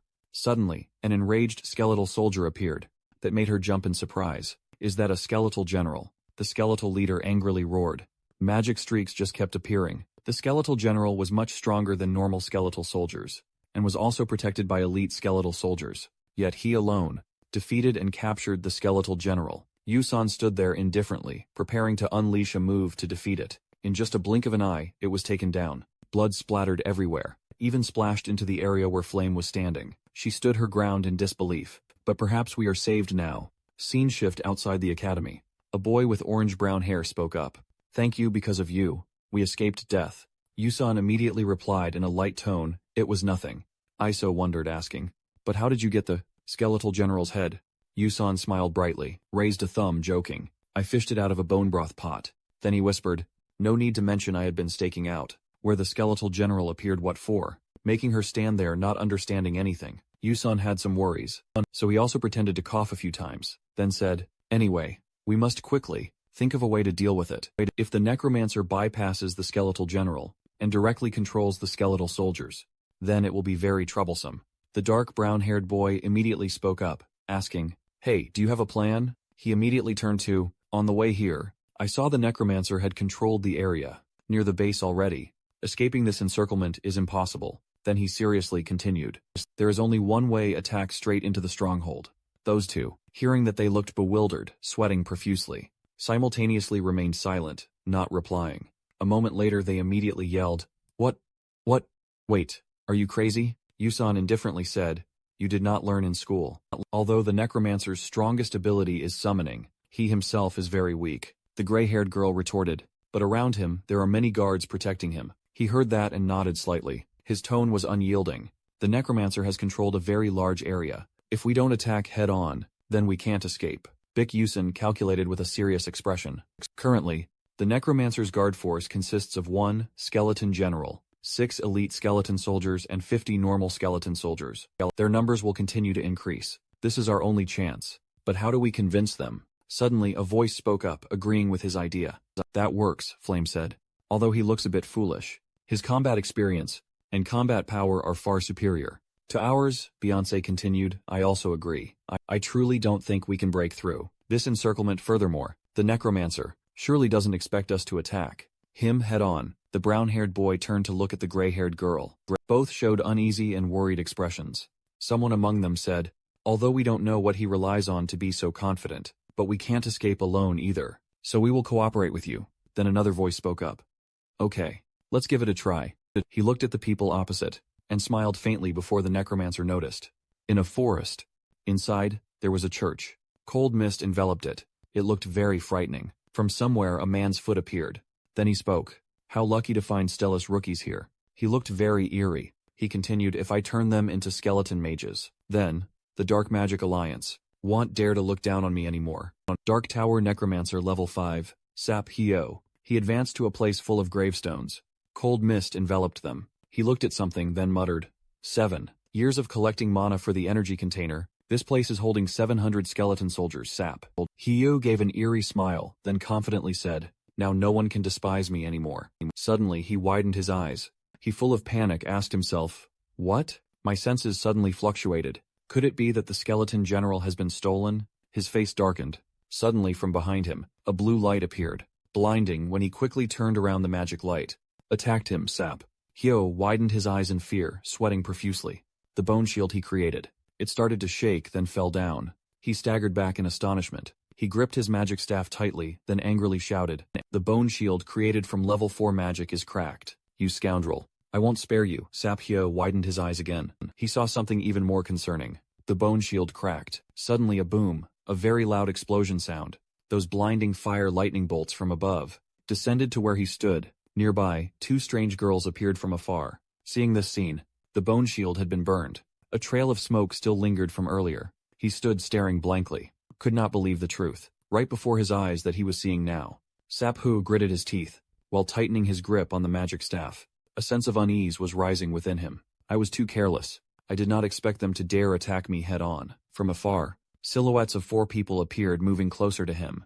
Though they are just noobs, but they are Stella students nonetheless. He thought to himself, I do not want to resort to this method, but if I continue to confront them, it will be very dangerous. I must summon elite bone soldiers. He brought his index finger to his mouth, biting until blood flowed. Sap Hu spread his arms wide and shouted, oh soldiers, serve me. Purple magic appeared around him, and blood splattered everywhere. The bone soldiers began to move. After that, A multitude of moving bone soldiers stood around him. Suddenly he spit out blood, then wiped it away with his hand in silent irritation. Though over-summoning bone soldiers caused me internal injuries, but this is enough. He shouted loudly, ordering the bone soldiers to stop them. They began to scramble and move. Saphu smiled contentedly. Good, they are fighting very well. Now I can rest assured. After that, Bak Yusun held the magic staff that was emitting, looking like golden lightning bolts. He gritted his teeth full of worry. Saphu turned back and stared, eyes wide and mouth agape. Mouth wide open, he asked, "You? Who are you?" He smiled confidently again, as if ready for the battle. The scene became filled with dense smoke. Bak Yusun held a skull staff in his hand, with a majestic demeanor. Seeing this, Saphu shouted loudly towards him, his voice full of anger. "Who are you? Where did you crawl out from contrary to that anger?" Bak Yusun just smiled slightly. This made Saphu momentarily terrified. He thought to himself, I knew the location of all students, of Stella through the vision of my bone soldiers. But no, wait, that is. But before he could collect himself, what made him panic was the object Bak Yusun was holding in his hand. That is my bone general, not letting him say any more superfluous words. Bak Yusun swung his arm and slammed the bone general down to the ground. Boom, not more than 2 seconds. Light power from within the bone general's core flared up, then shattered into many pieces. Saphyup painfully clutched his chest. Fresh blood spurted from his mouth. He coughed and angrily cursed a damn it. Saphyup, whose face was drained of all color, thought to himself, I was too overconfident. Bik Yusun stood in front. His stance was heroic and powerful. He looked up in awe, thinking, is this the power of Stella? But suddenly, a second later, the cold image, that super cool look, was replaced by a bewildered expression. Oh, this is not according to my plan. The original plan was different, he recalled, in dismay. Dr. Onwang and Bondi Xian should have dealt with the Bone Soldier General and supported me, but because there were additional elite bone soldiers, they were stuck. On this side, they were frantically dealing with the surrounding bone soldiers. This made Bik Yusun very worried. He thought, must I fight by myself? Thinking about the problem of self-reliance, this gave him an even bigger headache. I am the weakest among them, or should I just run away?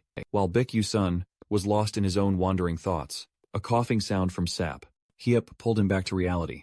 He coughed, looking at the painful state of him unable to stand steadily, made Bik Yusun slowly assess him. It seems he is also injured. Bik Yusun suddenly had a realization. So because he overexerted himself, summoning the elite bone soldiers, he suffered internal injuries. Thinking his high probability guess was correct, Bik Yusun smiled provocatively, then encouraged himself. Darn, it seems I can do it, huh? On this battlefield, the battle was endless. Fire cannons everywhere hung. Beyonce was surrounded by elite bone soldiers. Seeing this situation, Beyonce was endlessly worried about Yusun's situation. This is not good.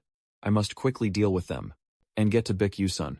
Akswang ran towards her in a panic, interrupting her train of thought. Princess, we are in danger. The necromancer and Bik Yusun are dueling. Unable to believe what Akswang had just said, Beyonce exclaimed in surprise, what? Bik Yusun is only a level 1 mage, while his opponent is a level 5 necromancer. How can he fight back? Everyone knows this. It is highly likely Bik Yusun will be defeated. At the same time in the distance, boom, accompanied by a dazzling purple light, flashing bright across a corner of the sky.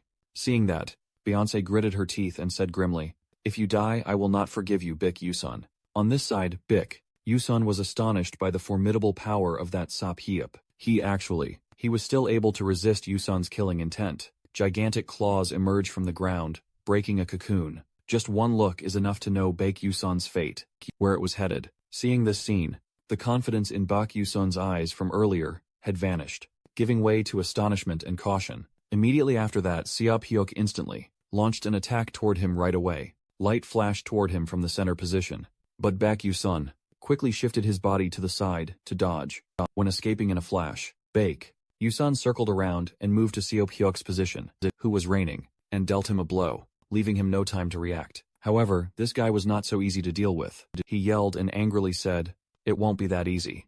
Bak Yusun, while dodging the opponent's attack, also pulled out 2 prepared potion vials from his pocket, smiling confidently in case of moments like these. I have already prepared Cola Potion, the bane of bone soldiers for this situation. He swung his arm to toss the potion toward the bone soldier. Siop Hyuk, as if he had guessed Yusun's intention, he looked at the Cola Potion vial and frantically screamed, what Cola Potion corrodes and loses its magic power? He angrily, my bone shield. Seop Hyuk angrily cursed this rat. daring not to wait for Baek Yusun's response. He launched a move toward Yusun, those magic-infused claws, as if they would advance and pierce through Baek's body. Yusun, but Baek Yusun, quickly space-shifted. He instantly warped behind Seop Hyuk.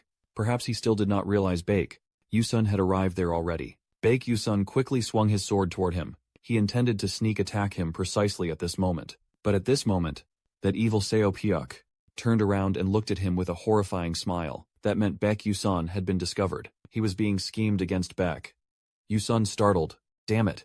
At this moment, from beneath the ground, a finger emerged. That bone blade seemed to have been prepared beforehand, and it lay there waiting for Baek Yusun to arrive. That bone finger swung up, piercing through Yusun's body. Fourth, the painful sound of Yusun. His face turned pale. Baek Yusun gritted his teeth through the pain, saying it's a hit, then quickly jumped backward, to maintain a safe distance from that evil Seop Hyuk. Seop Hyuk pulled out Baek Yusun's bloody bone blade. He held it in his hand, and arrogantly said, you fool. Keep causing trouble, then take these consequences. Baek Yusun panted, he thought.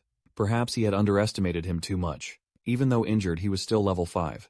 Even so, Baek Yusun and he had such a clear disparity in skill level, but he was still determined to stand up with his might. Baek Yusun slowly scratched and evaluated him. In other words, he was only capable of that much, even if it is level 5, and he is sure that he is also exhausted. If he takes one more hit, he will certainly fall. But unfortunately, currently, Baek Yusun is heavily injured. He still thought, but because of too much pain, so I cannot concentrate my mind. In that case, I cannot cancel the action of teleportation. What should I do? At this moment, Baek Yusun panicked within his own thoughts. He could not calm down anymore, but very quickly after that, a ray of light flashed in his mind.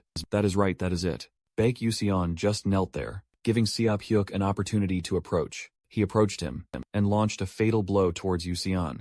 His smug face yelled, "Die!" Seeing this action, instinctively, Baek Yusun dodged and kept his distance from that guy. But because of his injury, he fell sprawling in the mud puddle. Seeing his panicked action, losing all of Yusun's previous high and mighty image, Seop Hyuk sneered. Phut ha ha ha ha. Look at you running for your life. Ignoring Seop Hyuk's words, Baek Yusun grimaced and tried to move forward. He told himself just a little more. Seeing Yusun's staggering appearance, he became even more interested in the chase. He became even more excited. He said, loudly, struggling is useless. I will kill you right here. Hearing that Baek Yusun still did not care, he smiled meaningfully. I won chapter 39. Baek Yusun's face full of wounds, he was panting. Suddenly, Seop Hyuk's voice rang out from behind.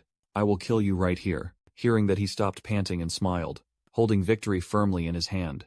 Baek Yusun turned his head, his hand gripping his weapon, lowering his center of gravity, ready in a fighting stance. He guessed, the distance between the death mage and me is 13 meters. Baek Yusun smirked confidently, thinking to himself, that means I do not need to cancel the teleportation action. Ending his train of thought, he immediately used teleportation, right before his eyes. Seeing this scene, Seop Hyuk was astonished. Before he could think anything further, a dazzling stream of light appeared beside him.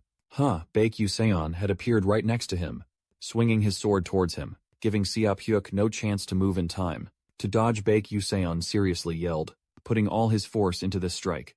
A single sword strike pierced through Seop Hyuk, causing blood to splatter from his body. On everyone's side, it seemed there was a change. Those elite skeletal soldiers had stopped and become stagnant. All actions. To everyone's surprise, the fanatic was astonished by that image. The skeleton soldiers were disappearing. He stammered in confusion. Could it be that Baek Yusun had defeated the necromancer? Jackie knelt down, exhausted and bewildered, saying, I cannot believe it. A moment later, cheers of joy erupted from the crowd. We are saved. We are alive. Meanwhile, Sap Hyusi was defeated by Uson. Baek Yusun sat up, his face covered in dust. He grumbled, I am so tired I could die, let's go home. Afterwards, we were taken by Stella's magic knights. Back to school. At the school, the professor's voice firm with every word. Baek Yusun. The professor crossed his arms, his face stern. He said, you said you were going to train in a place of lush green mountains and clear blue waters. The air at the graveyard seems quite fresh, doesn't it? Hearing the teacher's chiding tone, Uson said, expressionlessly, I am sorry, Lihan 1 replied with a stern voice. According to school regulations, you will be punished without exception. Baek Yusun also anticipated the outcome, so he was calm and not too concerned about the punishment. But strangely enough, the teacher's next words surprised him again. A little, however. The professor turned and said, Your act of defying school rules to protect your friends is very commendable. The school will award a prize and appropriate bonus points for you. Please wait for it. These things were beyond Becky Usan's expectations. Watching the teacher's back as he left, he said softly, "Thank you." Done with the matter. Becky Usan also breathed a sigh of relief. He sighed, "Well, I should go too. The doctor said it would take a few days to recover the thigh wound, so I need to rest and get well." Just then, from the corner of his eye, he noticed a familiar figure. He looked at her standing in front of him and asked in surprise, "Iso?" She clasped her hands, hesitatingly expressing thanks to Becky Usan for his brave act today. "Thank you." Very quickly, Becky Usan replied emotionlessly, Next time, treat me to a meal that will be fine." Hearing Becky's reply, Usan made Iso silent. She looked nervously in one direction. A moment later, after a brief hesitation, Iso gathered all her courage to ask Becky Usan, "So then can I do that too?" This question surprised Becky Usan for a moment. Seeing Becky Usan's reaction, she continued to clarify her question. "If I try, can I be like you?" Becky Usan also did not expect Iso to ask a question like this. He looked at the person in front of him behaving strangely like this. The assessment is not good. Iso, in principle, would never ask this question. It must be because I interfered. Hearing that, he thought to himself, it was my interference that caused Iso to face a challenge, but not achieve victory. There was just something else that bothered him more. But thinking of this, he spoke up, responding to Iso. "It seems you don't need to ask me that question." Seeing her confused expression, he continued to encourage her. "You have done things others considered impossible. That is a miracle." Hearing Yusun's words, she was very surprised. Why does he know so much about her? "How did you know?" Yusun interrupted her. "Because I have always watched over you." Directly hearing these words from Becky Yusun's mouth, Iso opened her eyes wide. Seeing Iso's reaction, Becky Usan was flustered by the words he had just said. "Wait a minute. Aren't I asserting that I am a stalker? It sounds like he has had his eyes on Iso for a long time. What the heck did I just say?" Words once spoken are hard to retract. Becky Usan awkwardly sought a way to escape the scene. "I am leaving. Oh, I was almost caught." Seeing Becky Usan's appearance, Iso blinked her eyes, saying nothing. She seemed to be deep in thought, with her own thoughts. Looking at Usan's departing back, she couldn't help but feel excited, because no one had ever cared about the child of a traitor like herself. Iso looked at his departing back and thought to herself, but that person has always watched over me. Thinking about this gave Iso more motivation. At least someone cares about her. A miracle. Indeed, a miracle. It will bring her immense motivation. The next morning at the Academy Square, the noisy crowd and the appearance of many important figures made Becky Usan a little curious. He thought with a puzzled expression, just an award ceremony. Yet there are members of the Ministry of Magic, magic reporters and nobles. They are overdoing it. After that, his attention shifted from them. But because seeing Bizion's cheerful and joyful face, he thought she looked very excited. Perhaps his gaze was too blatant, making Bizion wary. She glared at him. "What are you looking at?" He casually replied, "Nothing." On the podium, the familiar stern voice of Professor Lee Hungun rang out, pulling everyone in the audience away from their private matters. "Order please today. We will award the 12 brave students who fought against Dark Mage." The professor's words had just finished when the principal's back appeared. He gently walked to the podium and awaited Hungun's next words. "And this reward?" Speaking of this, the professor suddenly stopped, looking towards the students below. The principal still maintained that manufactured smile on his lips, waiting not to keep everyone waiting long. The professor continued speaking. "Will be personally presented by the principal." Hearing this information was like a bolt from the blue, making both Becky Usan and everyone astonished. Eyes wide, mouth agape. Becky Usan was very impressed with this person. He looked at that expression on his face, marveling. That is the pinnacle of humanity. A 9th-level sorcerer. Elton World Queen had heard of him for a long time. About this 300-year-old sorcerer, he always wore a benevolent smile, but bore the nickname the Butcher Mage, the strongest in the world. A person like him truly was perplexing. Contrary to his age, his youthful appearance, and the principal's friendly demeanor, astonished everyone. He lightly patted a student's shoulder, encouraging everyone, saying, "You've worked hard. Keep being brave and putting in effort," making that student tremble. Quickly standing at attention, that principal walked past each person, his deep gaze fixed on Usan, even though it was very serious. This scene was a little funny. Long-legged Becky Usan looked down at that principal. Ugh.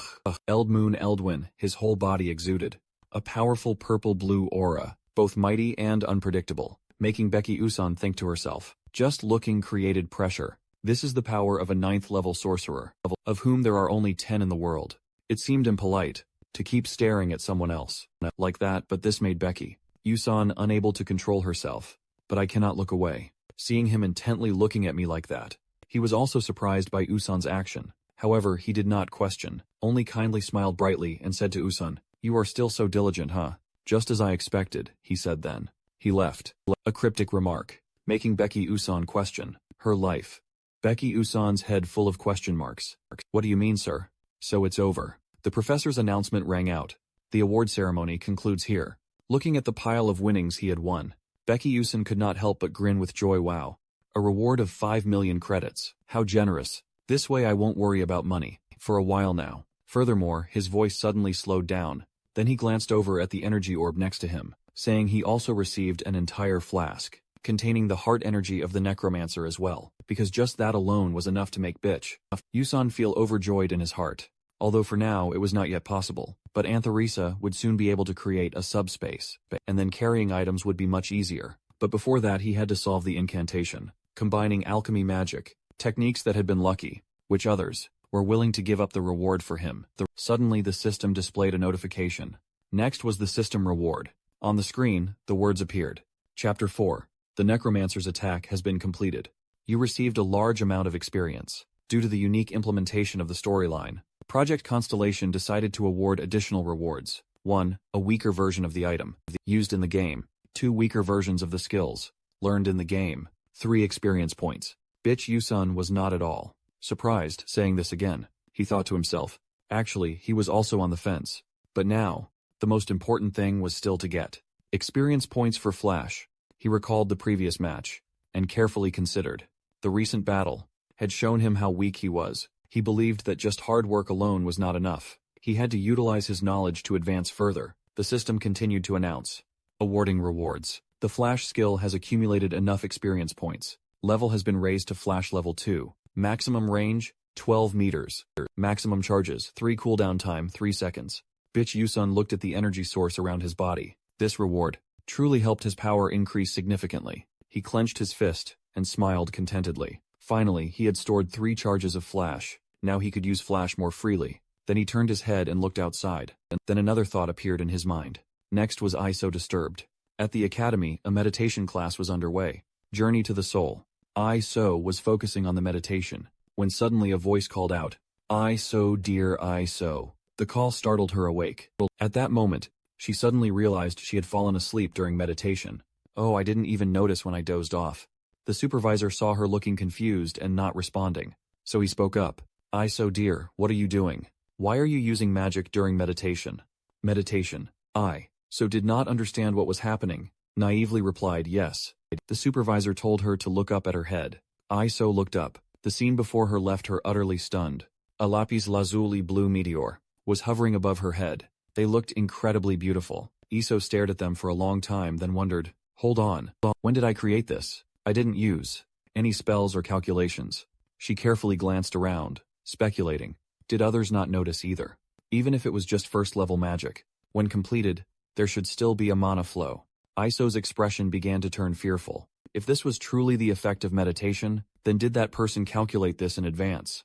After the meditation session ended, the trainees invited each other to the nearby pastry shop. Seeing the hot and delicious pastry in front of her, Iso happily enjoyed it, feeling secretly grateful. Thanks to the bonus money, she could buy red bean cream bread, priced at 1,500 credits. So happy. As she was lost in thought, someone approached and politely greeted her.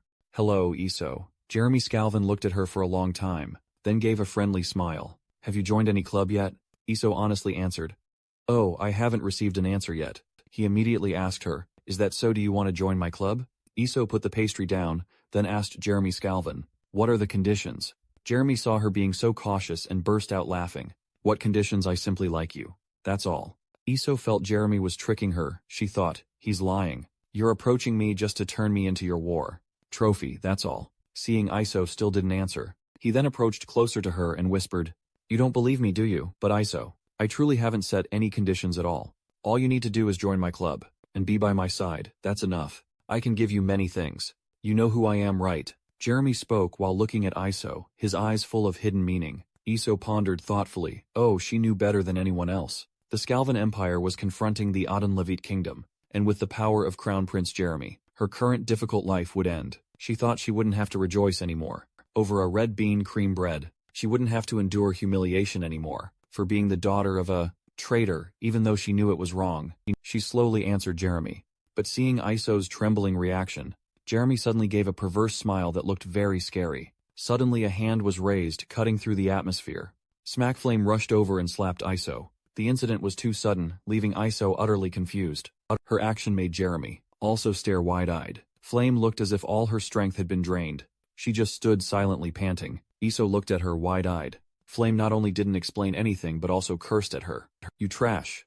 You said you wanted to date me, yet you secretly flirted with someone else behind my back. I already told you I like you, but now you want to abandon me. Iso, for no reason, was harshly scolded, did not know what to say. After that, she was directly called out and pulled away by the hand. Follow me, we need to talk. Iso did not know what to say except, the other female student hastily dragged her away. Her mouth still incessantly urged. Why are you still standing there? Quickly follow me. Iso immediately replied. Wait. Looking at the backs of the two people leaving, Jeremy again revealed a sinister smile, as if he saw through everything. Flem led Iso to the city wall. After confirming it was safe, she finally breathed a sigh of relief. Phew, that was close. Iso, puzzled, asked what is going on. Flem did not explain anything at all, just told her, never mind. You should thank me. She also reminded Iso that, if you flat out refused, then he would harass you to death. After that was done, she immediately left. She did not forget to apologize to Iso. Anyway, sorry for hitting you, I am leaving now. Iso, even though she did not understand anything, but still replied, oh yes. The female student walked away hastily.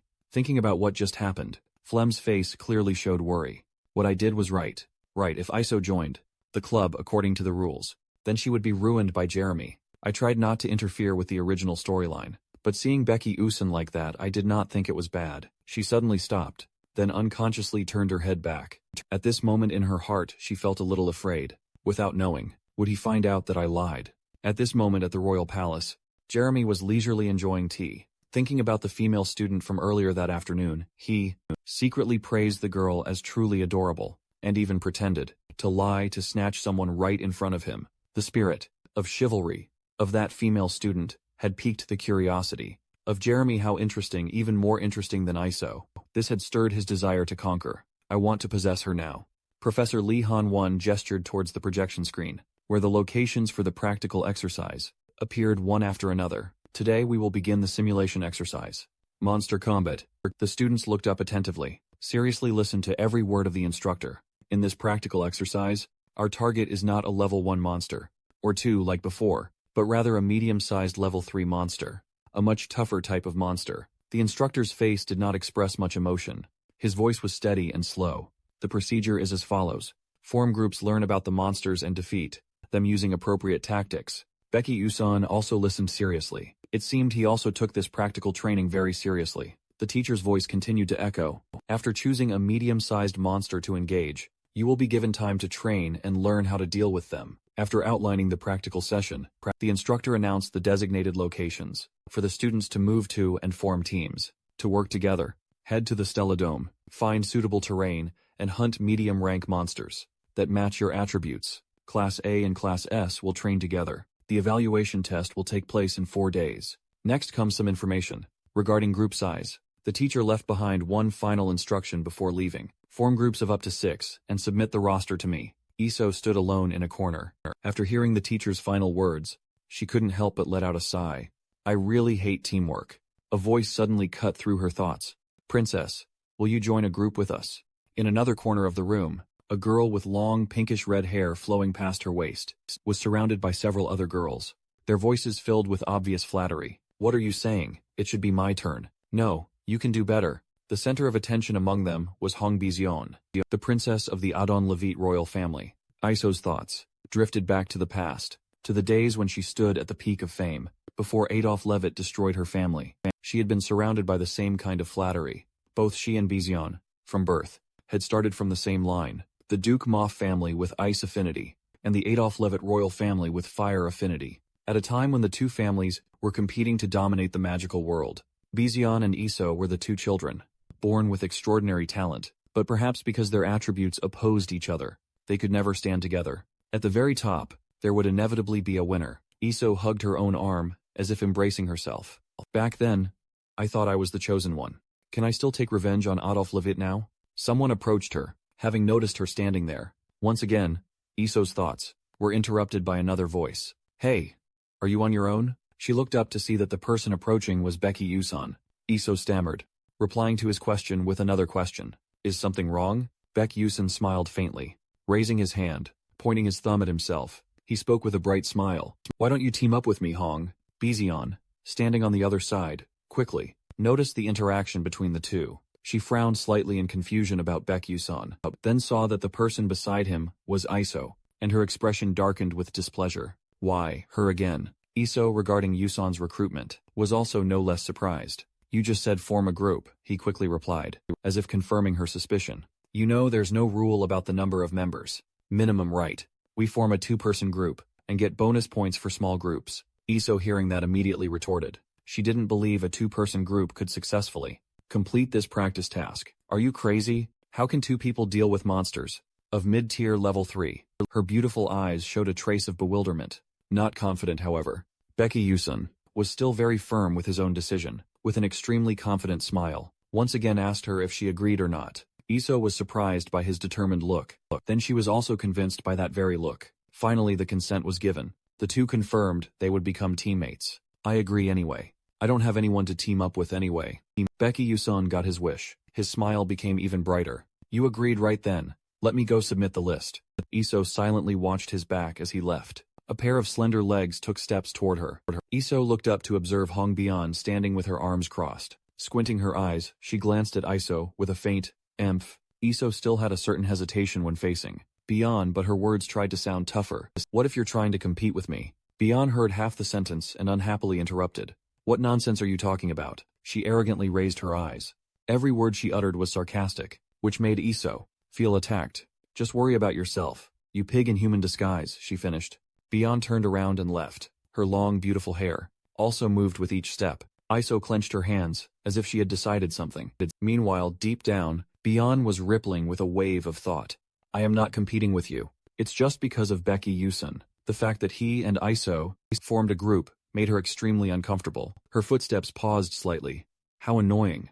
Could it be that I lost to a failure? And an ordinary person? Iso turned her head, scanning all around, started devising a plan. But she knew that, although she could form a group with anyone, at least there had to be one strongest knight for it to be advantageous. And then she spotted a tall figure, standing alone, in the corner of the room where soft light from the window shone.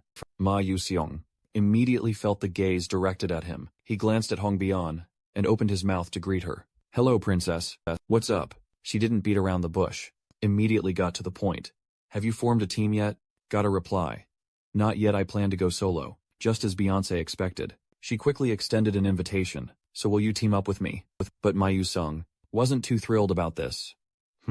Is it necessary? Beck Yuseon and Iso Moth have already teamed up. This statement seemed to have a strong impact on him. Beyonce, seeing this, continued. I think they're not aiming for regular medium-sized monsters, but for special medium and large monsters.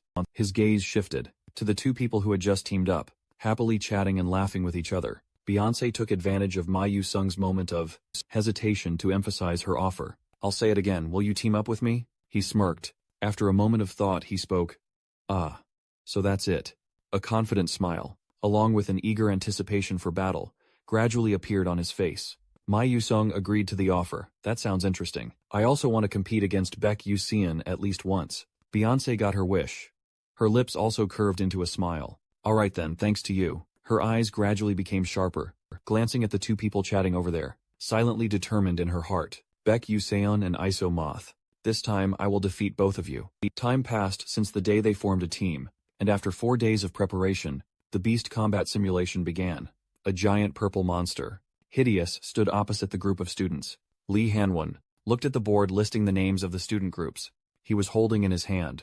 Alright now then, he announced the S-Class and A-Class evaluation test had begun. 2 students together cast a magic circle to attack the snail monster, but it was easily destroyed by the tree root monster, using fire. Other students whispered, looking at that Mugray O. Group 16 chose Mugray K. This medium-sized monster seems easy to handle. Flem took a deep breath, silently reassuring himself. It's okay. I've practiced enough. although I can't hunt special monsters to get bonus attribute points, or large special monsters. But just by taking down alone a tier 3 medium-sized monster, it's enough for maximum points. A group of students holding weapons stood before the hideous purple monster. Normally 5 first-level mages working together can deal with a tier 1 medium-sized monster, and if there are additional advantages and attributes, experience and environment, then defeating monsters of a higher level is not impossible. Flem lowered his eyes helplessly, thinking, but I use radiant magic, which doesn't counter any attribute at all.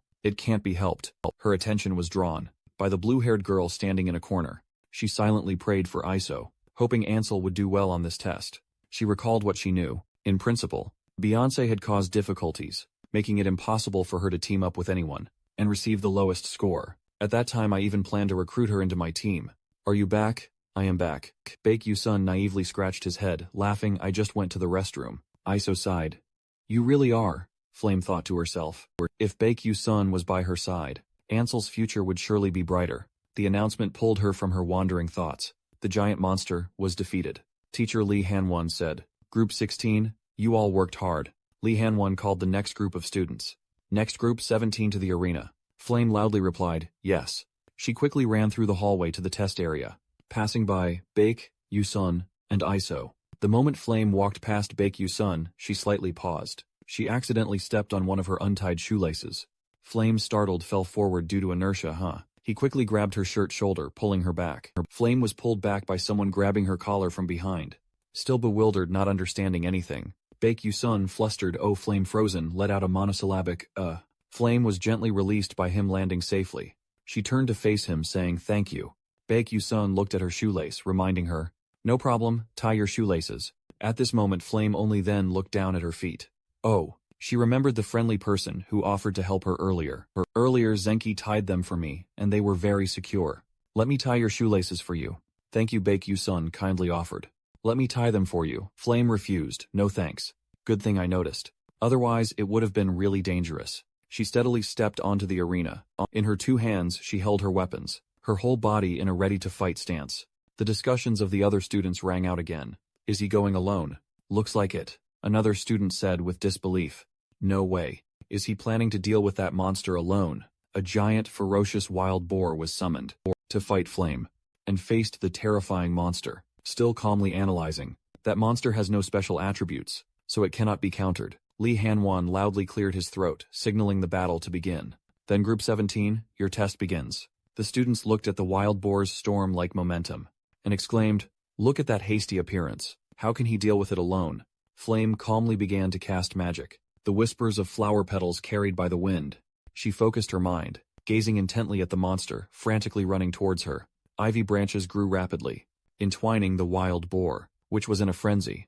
The monster was created by countless ivy vines. Magic tightly bound it. It immediately shrieked in pain. Foe calmly continued chanting a spell. Material transformation. The delicate ivy vines were gradually calcified into sturdy stone ropes. The wild boar was tied by ropes made of stone. It became even more frenzied. She looked at the monster and thought to herself, it's not over yet.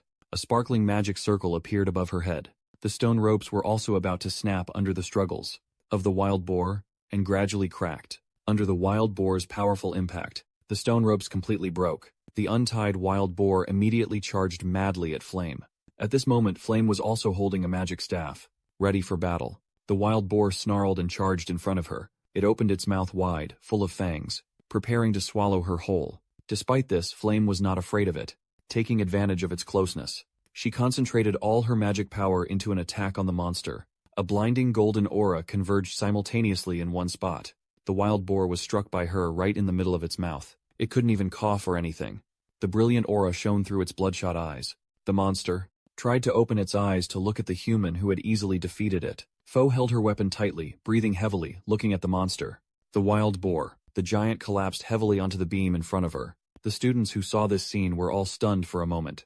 Much later, someone spoke up to discuss, breaking the silence. Wow. Our group of 5 people couldn't even defeat one monster. Who is that average-size guy? She paid no attention to the praises, and sighed, thinking, phew, it's finally over. While on her way back, she had her attention drawn by another female student. She opened her eyes wide, confused, thinking, did I see wrong? Lee Han-won announced next. Hong Beyonce and Mei Yu-sung were already on the arena floor. Now, we will begin. Group 31's test.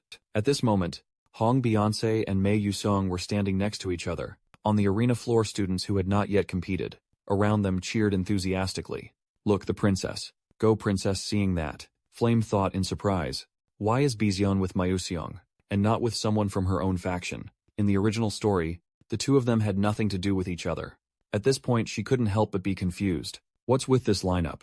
Immediately after, a stream of mystical green light signaled that a monster was about to be summoned. The monster had a muscular body, red lips, white teeth, sturdy green scales. A giant monster, with red stripes on its body, roared loudly. A student who saw this monster quickly realized. Wait, Sua LP. Sounds of discussion, carrying astonishment and admiration, echoed one after another. Oh my gosh, that is a special monster, medium to large size. As expected, it is the princess. It is truly astonishing to find this type of monster. So rare to hunt. Fo looked intently at the monster and thought, that is not just simply a special monster. Medium and large size. She carefully analyzed. Bizon and Ma Yusong's attributes are fire, earth, and lightning. She then turned to the monster that was emitting the aura of a beast. Sua LP is a water-type monster, possessing high fire resistance, and it can also fly in the air. It completely counters both Bizon and Ma Yuseong, she concluded, not only targeting special monsters medium and large size that everyone else failed at. They even gave up their attribute advantage. They are also aiming for maximum points. Then she thought again, but that is the score that they can only receive if successful. The monster's sea blue wings gently moved. The powerful wings fanned the wind. It opened its mouth wide and roared loudly. Hong Bian, holding a staff in both hands, calmly looked at the monster. Let's begin. Ma Yusung, following the words, drew his sword. Understood. Princess. He stepped back a few steps. The students seeing this scene were all surprised. What are they planning to do? I thought they would attack immediately. A student curiously asked. The knight again retreated behind the mage. Ma Yuseong didn't explain anything but just smiled. He quickly disappeared without a trace, leaving only a trail of black-purple light. Ma Yusung suddenly appeared through a magic circle, hovering in mid-air. The brown-haired person rubbed their chin in admiration.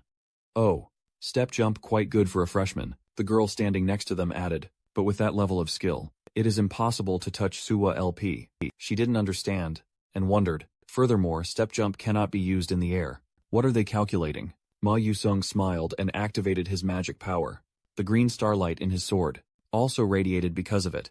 The surrounding rocks were made to float by the oppressive aura. Suspended in mid-air, Ma Yusung jumped onto a rock. Beneath the rock was a fiercely burning flame. He used the momentum to kick the rock, flying higher than the gigantic flying monster. At the same time, the rock also exploded in flames. The brown-haired person excitedly yelled, "Whoa!" The girl next to them also gaped in astonishment.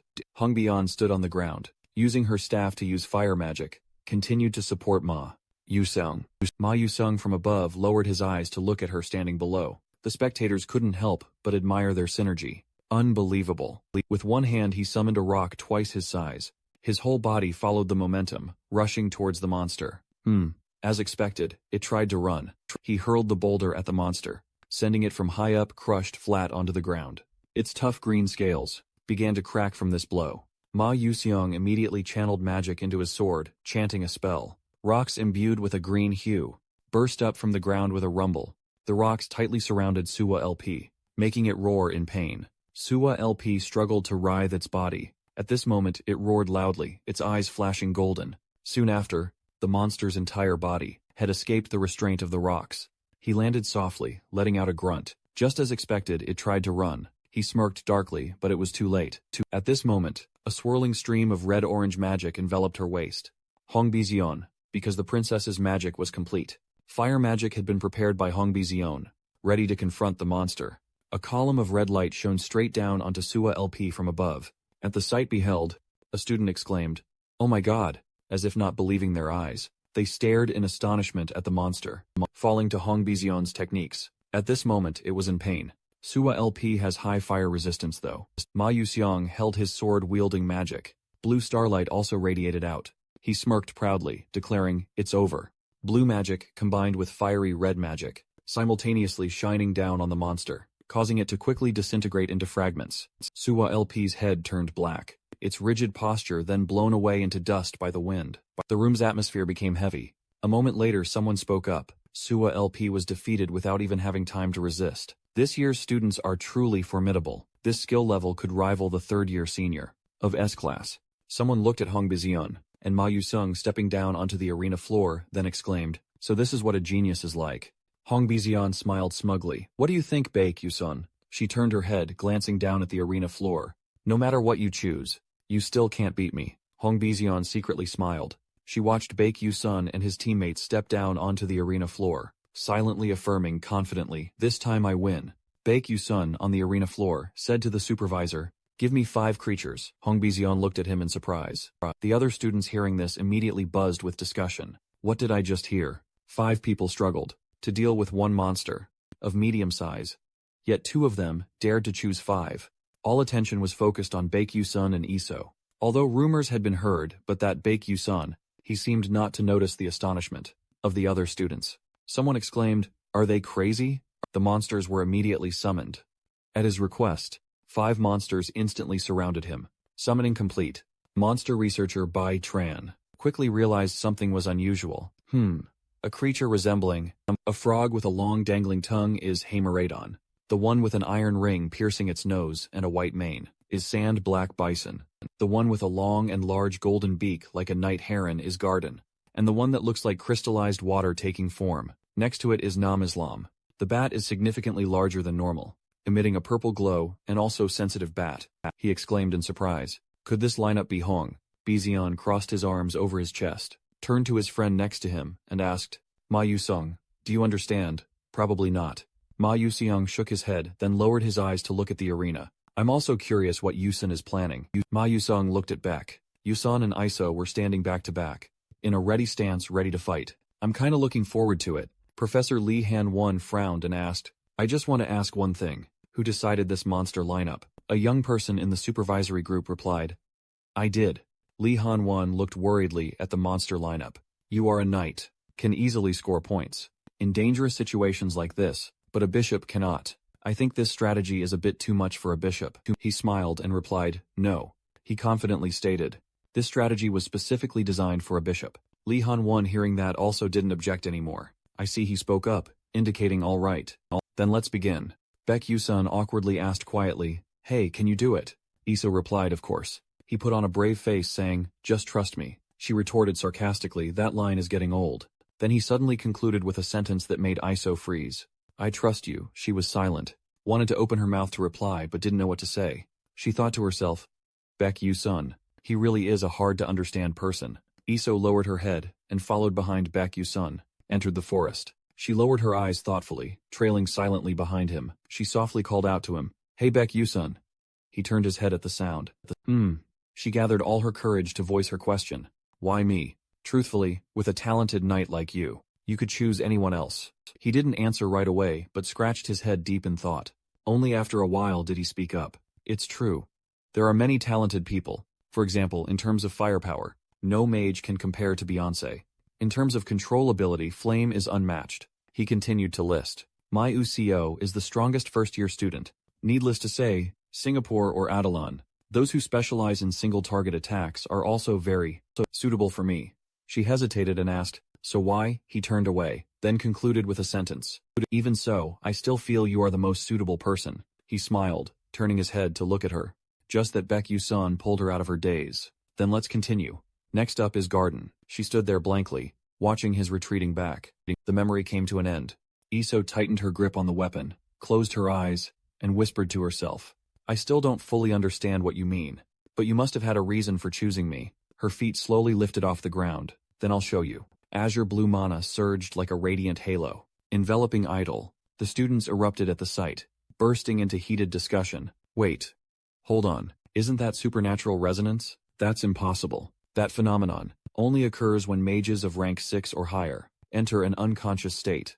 Everyone's attention in the room focused on Idol, floating in midair, surrounded by ice attribute mana. If she loses focus, the flow of mana could reverse, and she could end up crippled, and she's only a first-year student. Baek Yusun glanced over, smiling proudly as he thought, as expected, she truly is a candidate for the title of Winter Queen. He smiled and steeled his resolve. "Then let's begin." He gripped the dagger in his hand and looked up at the massive monster without fear. The battle of the two of them, against 5 medium-sized monsters. He kicked off the ground and leapt into the air, using flash step. In an instant, he appeared behind the monster. He decisively slashed with his dagger, carving a sharp arc across the beast. His bronze-golden eyes flared with killing intent. His strike left a massive wound on the monster's body, making it roar in agony. The frog monster hadn't even reacted before its belly was split open, left only to wail pitifully. He calmly analyzed the situation. First, draw out the mud toad. His gaze shifted to the wild bull with bloodshot eyes. Next is the black sand bull, your turn. Just as he expected, the frog's loud cries drew the bull's attention. The crimson horn on the frog's head made the red in the bull's eyes grow even deeper. It inhaled sharply, eyes blazing, its killing intent growing thicker by the second. He smiled in satisfaction, unafraid. Just as planned, he concluded. The way to deal with 5 medium monsters at once was simple. The bull's eyes flashed red as it grew startled and confused when targeted by birds and falling attacks. He watched the situation unfold with satisfaction, everything going exactly as expected, turning the monsters against one another. Some students stared down in shock at what was happening, prompting one student to exclaim in awe, "Oh my gosh, what is that?" Right below the platform, 2 monsters are charging in, biting and killing each other. There is no mercy at all in their eyes, only killing. That boy also could hardly believe it. Are the monsters attacking each other? At another advantageous observation point, Baek Yusun is smiling faintly. Everything is happening exactly according to plan. That is to make the monsters become hostile and attack each other. In other words, this is using someone else's strength to eliminate an enemy. A strategy, leveraging the power of others to destroy enemies, without expending effort. The veteran players of Everwar had wondered how a small group could destroy a large number of monsters, and after countless trials, they found the way. That is, exploiting the characteristics and attributes of monsters. First, attack Heimeraden. Any opportunity to attack is a starting point. When attacked, Heimeraden's forehead will glow red. This is the characteristic of this monster that we can exploit, and this red light will stimulate the attacking instinct of the bison, black sand, making them lose control of their instincts. The agitated black sand bison will spray sand around, and when the sand sticks to Nami Slim, strange creatures, with a beautiful green color but full of hidden danger, they will create a huge amount of water to keep their skin moist. A large amount of water, enough to submerge anything caught in it.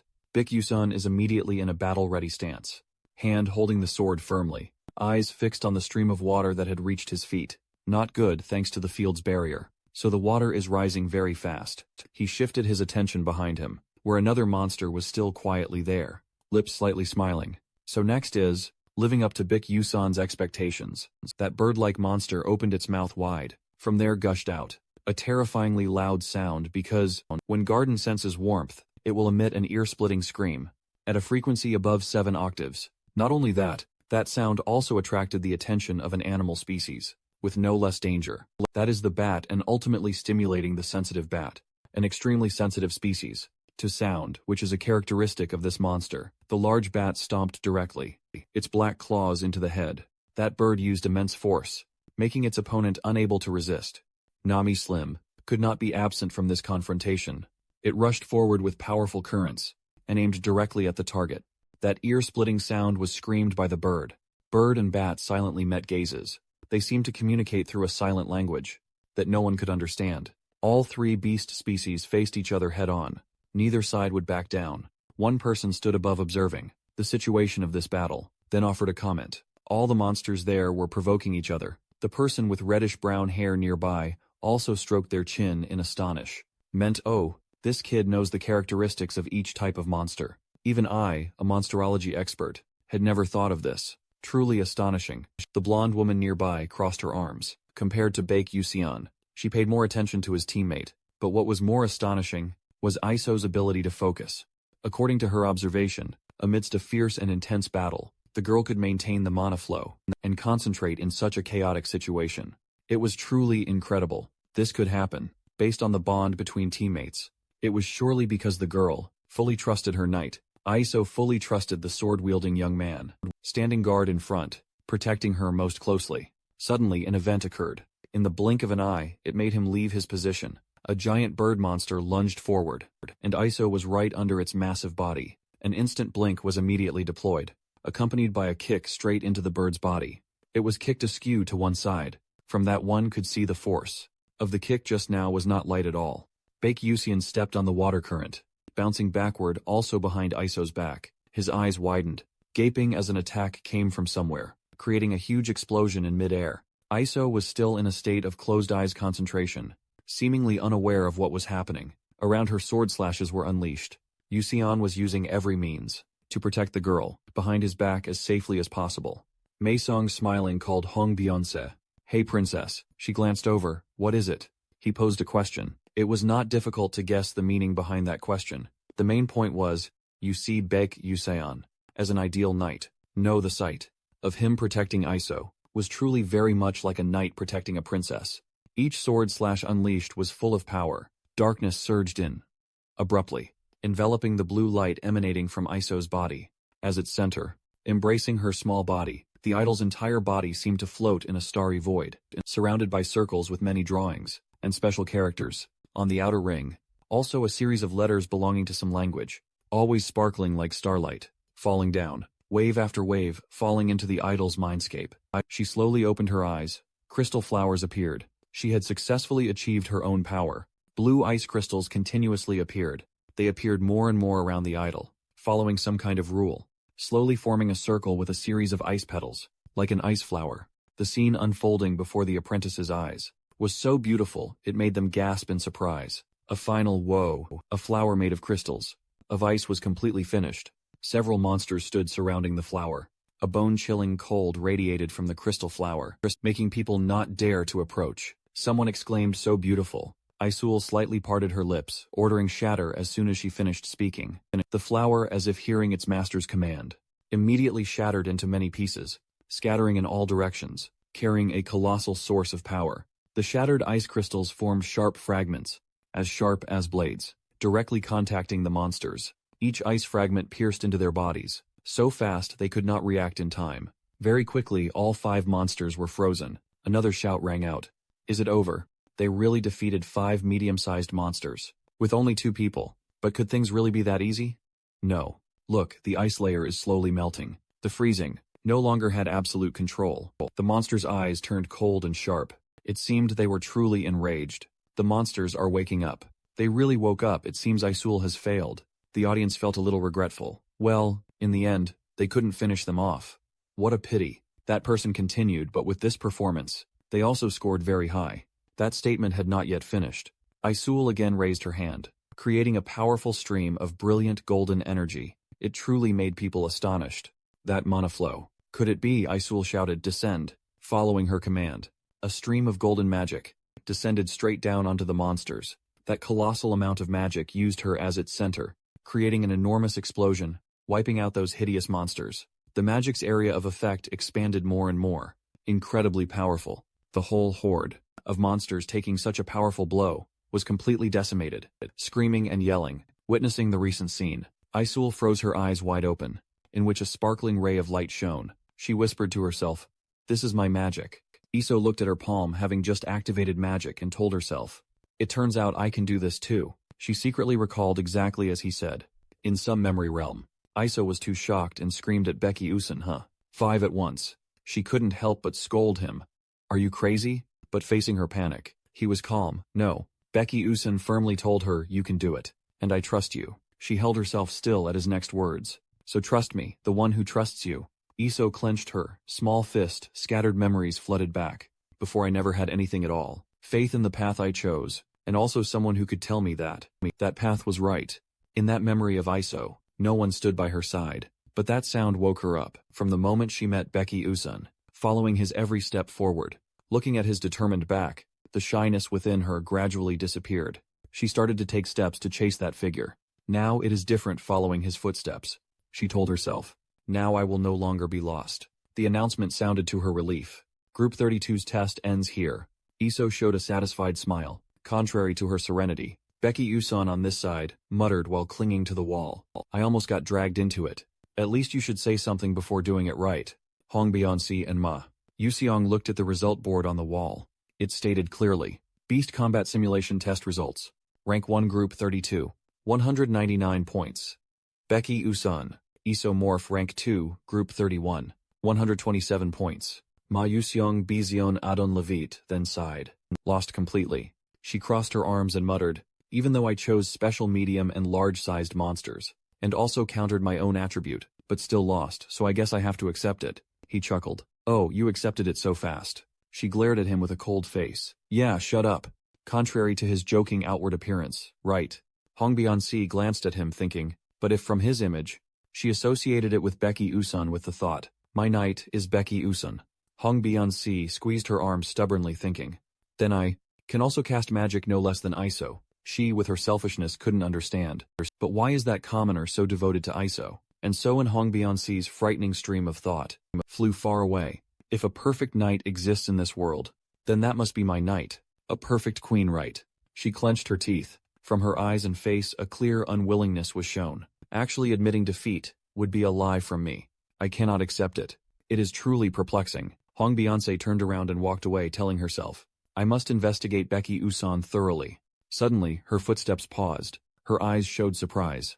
In front of her was a girl wearing glasses with long hair. Silky smooth. Hongbian-si looked at her intently, calling her name in her head. Celine Okan. Hongbian-si continued to walk on, gliding past her with fragmented thoughts. Chaotic. She came here because she heard I lost. A group of commoners and a traitor, she wondered. Truly a troublesome woman. Both of them walked past each other. Celine Okan's shadow remained behind the door. She glanced at the image of Hongbian-si, who had just left. Suddenly she smirked and muttered, still too green. In another place, Flame was busy with her notebook and pen. Her small hands moved the pen smoothly, drawing each tiny beautiful character on the page. On her pretty face, a small drop of sweat rolled down. Unexpectedly, she could bloom a crystal flower so quickly. Flame tried to sketch the image of that magic. Iso's crystal flower in her mind. Crystal flower, that magic was originally Iso's symbolic magic, only appearing when she overcame all difficulties, hardships, and regained her self-confidence. The pen had stopped, but its owner was still lost in thought. If according to the rules, now Iso should be falling into deeper despair. She thought of Becky Usun having a breakthrough, yet she performed the crystal flower in front of everyone. It must be thanks to Becky Usun. In the original dark romance novel, Yusung and Isol faced the apocalypse together. She guessed again. But if there was a side story that I don't know about, what if Becky Usun, an unknown character, loved Isol Farron, continuing to deduce, and chose regression instead of Ma Yusung at the moment the world ended? She propped her chin and turned her head to the side with a vague look, pondering regression for the one she loves. Even if the price to pay is being forgotten by the very person she loves, does Becky Usun truly not regret it? Flame lifted her pen and touched her cheek, her eyes dreamy in thought. The love that he was willing to trade, his entire existence, to turn back time, what would that feeling be like? Becky Usun crossed her arms, seriously reading the notifications popping up.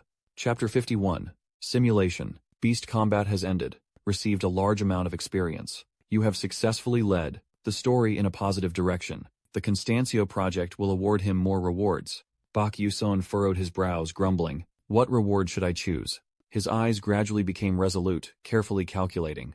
My skills have already been enhanced quite a bit. It is best to prepare for the next chapter. After he had carefully considered, he said to the system, I choose the leaf key item of Jafanal.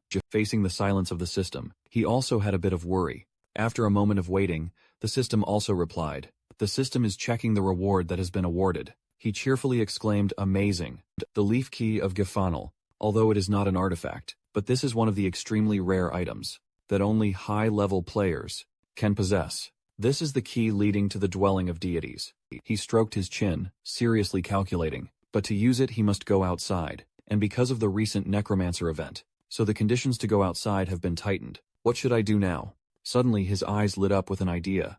The club in a building full of antiquity. The gentle morning sunlight gently enveloped the entire space. On the letter it wrote, throughout my childhood my family was poor. I rarely got to eat out like other people. Whenever my mom went to work and was not home, I could only cook instant noodles myself to eat. Then when I got too tired of instant noodles, I insisted on eating something delicious. My mom used her savings to buy me chewy noodles, saying, I was very happy and invited my mom to eat with me. But for some reason mom did not eat. Mom said she did not like chewy noodles, saying. Bak Yusun happily stretched his arms to relax muscles. All right, temporarily done with work. His eyes clearly showed seriousness. Now, time to go find a club. Standing in front of the bulletin board, plastered with letters, recruiting members of different clubs, he was a bit undecided. The Bak Yusun stroked his chin, considering, but which club should I choose? On the bulletin board, there were several clubs such as Literature Writing Club Diligent Study to get into university, Sunchi's Club, The Ultimate Sport of Mages, Zok Gok Club, enter here, and standing before so many choices. Obviously, he must calculate carefully. Among these many clubs, not many places are allowed to operate, especially outside. I must think carefully. Suddenly Bak Yusan glanced sideways and called out, "Hey!" He looked at Isu with an expression of curious inquiry. "Are you also looking for a club?" "Still haven't joined any club." She was annoyed, but also quite shy, asked, "What's the matter?" "So what?" Bak Yusan said. Puzzled, "You should have been really sought after by many clubs," she said, with a hint of helplessness. "You don't know who I am." He casually replied, "I already know who it is. You're pretty famous lately too," she responded awkwardly. "Oh. Well, that's true." Baekyu-san looked at her thoughtfully. After the exam, Unseo's reputation had changed significantly. She must have realized that herself. Unseo interrupted his train of thought. "But you have to choose a club carefully, right?" The two whispered to each other, without noticing someone behind them. "Can I buy one, get one free? Why do you treat me like that?" Ma Yusung walked over and slapped his shoulder familiarly. Yusun, he unceremoniously slapped his hand away, and told himself, "Ma Yusung, why does he ignore my annoyance?" He kept babbling, "I already saw your test. Plus I heard you also commanded the hunt for necromancers. You're really good." He brushed off his sleeve where the guy had just touched it, and replied perfunctorily, "Just for show, huh? Well, it was just luck." Ma Yusong looked at him with a very clear scrutinizing gaze. After a long while he concluded, "Indeed you have something." Ma Yusung secretly finished speaking amidst his panic. Very different from others. Baekyu-san remained silent, secretly calculating a solution. A moment later he spoke. "You know I'm a commoner, so I always have to think of ways to do better than others." Ma Yusong chuckled, "So that's it. You've used your time much more efficiently than me." He tried to change the subject. "What are you doing this weekend?" he asked back. "Me, huh?" Then Ma Yusong answered without hesitation, "Studying to be your and Yunseo's person." He grumbled with a speechless expression. "I asked just for politeness and you also answered just for politeness." "Thanks," he quickly explained. "No, I'm really studying." He continued studying and practicing too, hearing that he was even more surprised, huh? Baekyu-sun wondered further. "You don't usually do those kinds of things," but he seemed confused. "Huh. Oh, that's right. I don't know why, but lately, I have been." Baekyu-san finished listening to the conversation, then mentally calculated the timelines of various events. Ma Yusong starting to practice was something that happened much later. What could be the reason? Suddenly Yunseo spoke up. "The dungeon practical right." He happily admitted, "That's right. If you hadn't interfered, then I might have been in danger." Yunseo irritably said, "Don't call me miss." After hearing that he somewhat understood, "Oh right. In the original story, Ma Yunryang had teamed up with Flame and easily defeated Haegunryang."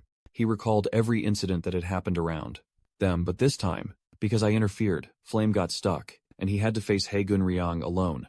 Could this be the reason why Haegunryang became abnormal? Either way, it was a good thing. That way, both Haegunryang and Ma Yuseong would train themselves. Baek Yusun looked at the images of the two, calculating, unlike himself, the growth of those two would definitely bring a positive impact toward a happy ending. Ma Iseo interrupted his thoughts. Ma Iseo asked if he still hadn't joined any club. It had been a while since enrollment, and he replied coldly and briefly, "I've been busy lately." The guy excitedly pointed at himself and invited him. "Then join the same club as me." He glanced away and said, "We'll see. If you meet my conditions, I'll think about it." Ma Yuseong curiously asked what kind of club he wanted.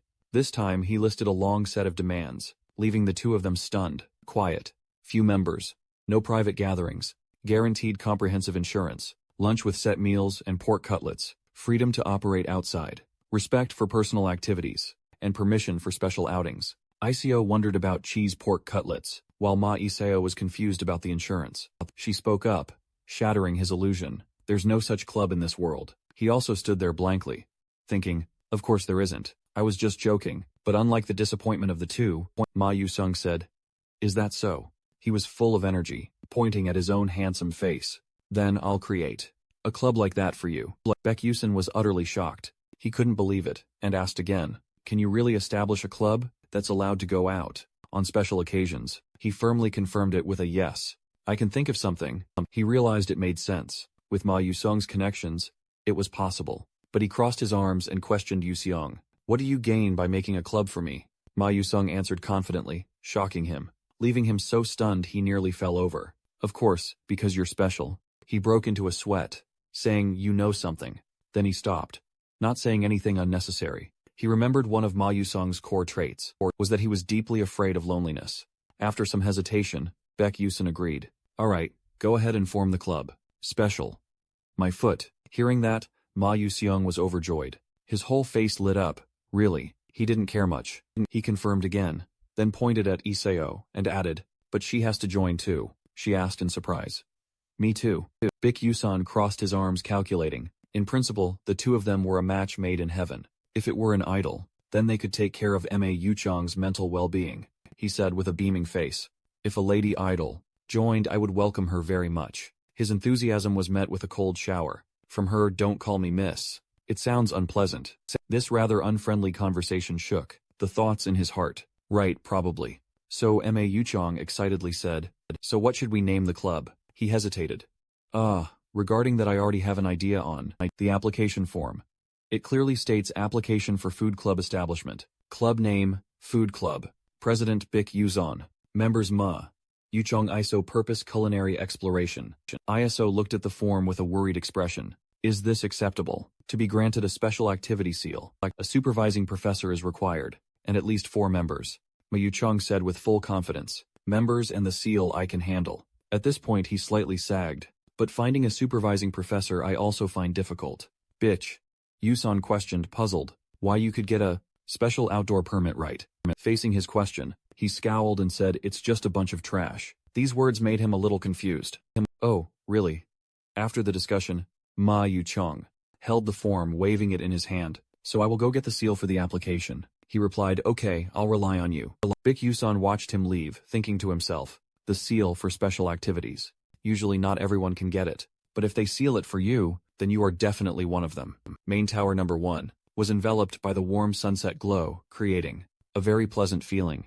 In Vice Principal's office, a middle-aged man was fondling a porcelain vase. When he heard the door open, he glanced over. He was so surprised he couldn't utter a complete word. Seeing Ma Yuchong stride in, he exclaimed, oh my.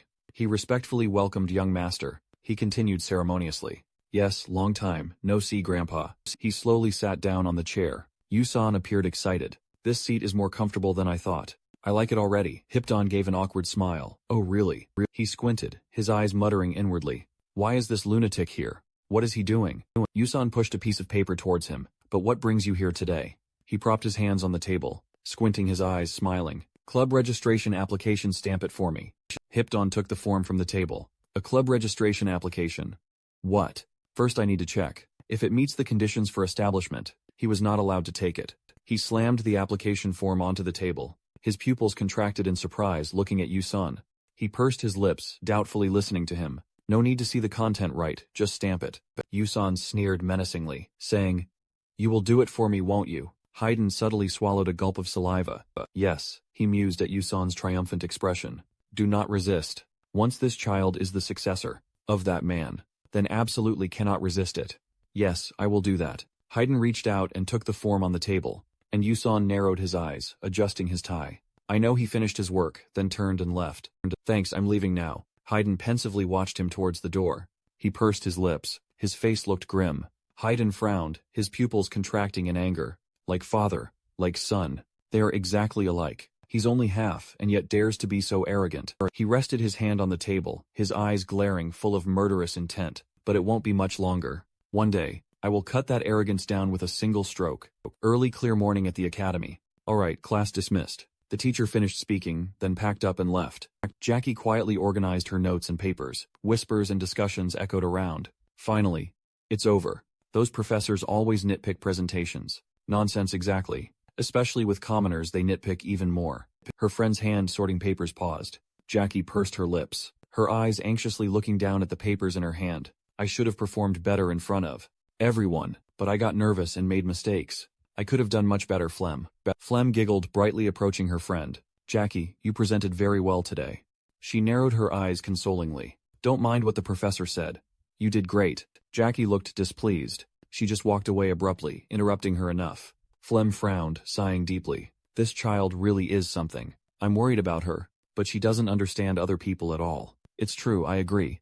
She flinched when a sudden voice spoke beside her. You startled me, what's wrong? Yusan looked composed. Nothing major. You're close with some professors, right? I'm planning to establish a club. Could you ask the professors for me? Flem wondered. Why don't you do it yourself? He honestly replied. Professors hate me, so I'm a bit hesitant to ask. That's true, seeing your daily attitude explains it. She squinted her eyes with a disdainful tone. You always argue with professors during class and sleep. Not getting expelled is already a huge stroke of luck here. Yusan forced a smile. It's not that bad. He wearily closed his eyes and turned away. But who would bother helping with that annoying task? She suddenly widened her eyes in surprise. Ah. Yusan stared blankly at her question now that he remembered. Aren't you close with teaching assistant Anthonisa? He bowed his head, walking along the student hallway, his mind full of thoughts. Turns out teaching assistants can also advise students. I only play games following the storyline, so I didn't even know that was a thing. Yusan pursed his lips, focusing on what was in front of him. The female professor wearing a long robe carrying books swept past. Professor Tyre smiled slyly. Yusan stood blankly to the side, pondering as he watched her. What the heck the wooden sign outside the classroom indicated? Anthorisa's private research room. Yusan squinted his eyes, smiled, and walked in. Hello, pupil. He widened in surprise. She was inside the room. Papers scattered everywhere, teaching assistant Anthonisa. The other person bit her lip. Her worried gaze turned to look at him. Ah, Anthonisa flusteredly wiped away her tears. You've arrived. Yusan worriedly asked the teaching assistant. What exactly is going on? He frowned when he heard her broken voice. This is how it is. He noticed the pile of papers scattered on the ground. Yusan's sudden question made her flinch. Teaching assistant. Where is the essay you said you had prepared earlier? She clenched her palms due to worry. Anthonisa forced a smile. It has been submitted to the professor. You know there will be an academic conference soon. The professor said he would use your essay on that occasion. You should only feel grateful, Yusan said in a low voice. As she was speaking, he suddenly spoke up, interrupting. A place that gathers such brilliant alchemists yet. Teaching assistant, he frowned, his gaze sharp and cold. Wasn't that stolen? Will your name be mentioned in it? Anthonisa awkwardly squinted her eyes, wanting to mediate. It's okay. Things like this are also life experience. Yusan pursed his lips, scratched his head, and turned away. Goodness gracious. I shouldn't have only asked you to advise the club. His pupils widened, full of contemplation. He paid attention to the blackboard full of writing and circle drawings. Magic on it. Soon, Professor Majin will also solve that formula. Even though I want Anthonisa to complete it herself before that happens. But Yusan suddenly spoke up, teaching assistant. You also have another essay you're preparing, don't you? Last time you solved it with me. Remember? Anthonisa answered blankly. Huh. It's the random number interference technique. Combined with Qigong, a large magic circle was meticulously drawn on the board. I also tried applying your unique idea, but it didn't work at all. It's not for no reason that it's an unsolved problem. For 300 years where Anton turned his head to look in that direction. Just need to solve one bottleneck. Then the path forward will be clear. Yusan's words made her eyes widen in surprise. I already solved that part. Anton stammered. Who? What did you just say? You really solved it. He calmly walked closer to the board. Yes, but I just happened to use a trick to solve it, so I don't really understand it well. Yusan held the chalk slowly, writing more on the board. Anthonisa stood dumbfounded, watching his back. Her pupils dilated, motionless, gazing intently. Yusan smiled and turned to look at her. But if it were you, it would definitely be different. Anthonisa rushed towards him. She looked on. That's right. If we add scattering and reflection into the system into Chini's coefficients. In this formula, then add Panos vehicle flow too. Yusan stood nearby, chuckling, watching her mutter. That new formula, she's already completely engrossed in it. What an incredible focus. Bank gently turned away, unlike me. One who only knows how to imitate what is seen. She is a true genius. A genius who can change the future of all humanity. My role here is finished. Yusan chuckled to himself. The rest is just trusting her talent. And waiting. Faint smoke hovered outside the train car.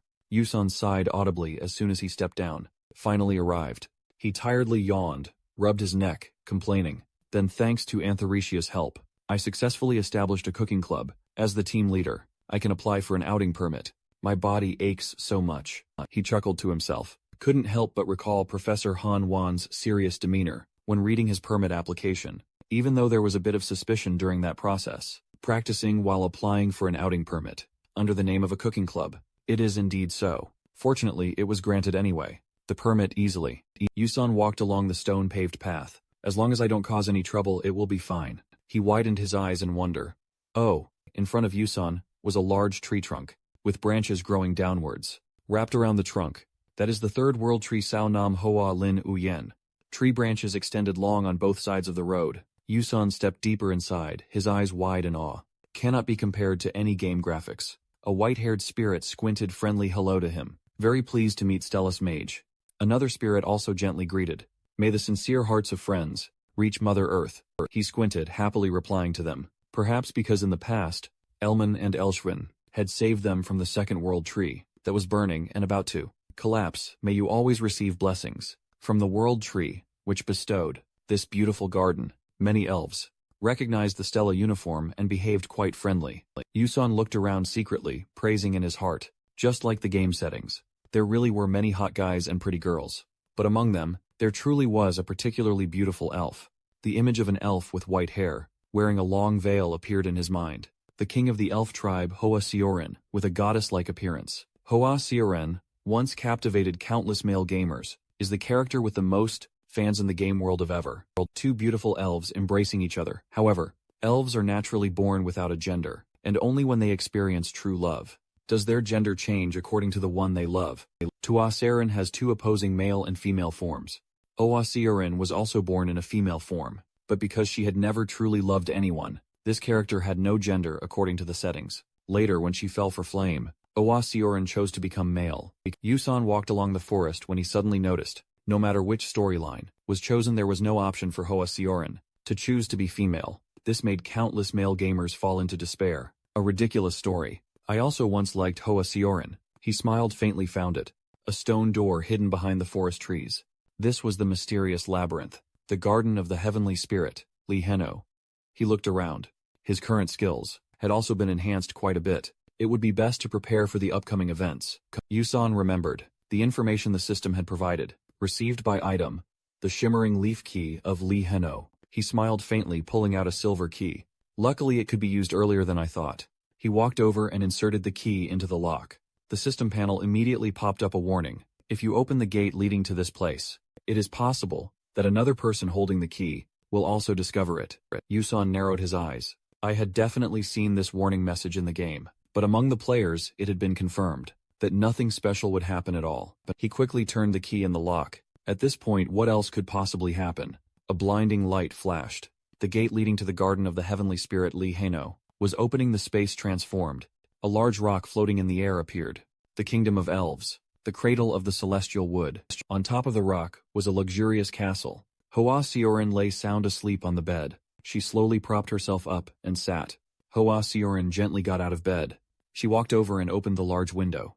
Hoa Sioren leaned her hands on the edge, looking out towards the world tree. She furrowed her brow, bowing her head, looking down. The world is so peaceful again today, huh? Hoa Sioren, the queen of the elf tribe. White seagulls spread their wings across the clear sky. Hoa Sioren raised her head, looking up. I wonder when I will be able to be this free. She squinted her eyes, smiling sadly. Just looking at those birds makes me feel envious already. Suddenly, Hoa Sioren sensed a stranger. This aura is as she clutched her head, pressing her lips worriedly. Someone has entered the secret garden with Li Heno. Sleeping soundly, huh? That place should not be accessible to anyone. Who could it possibly be?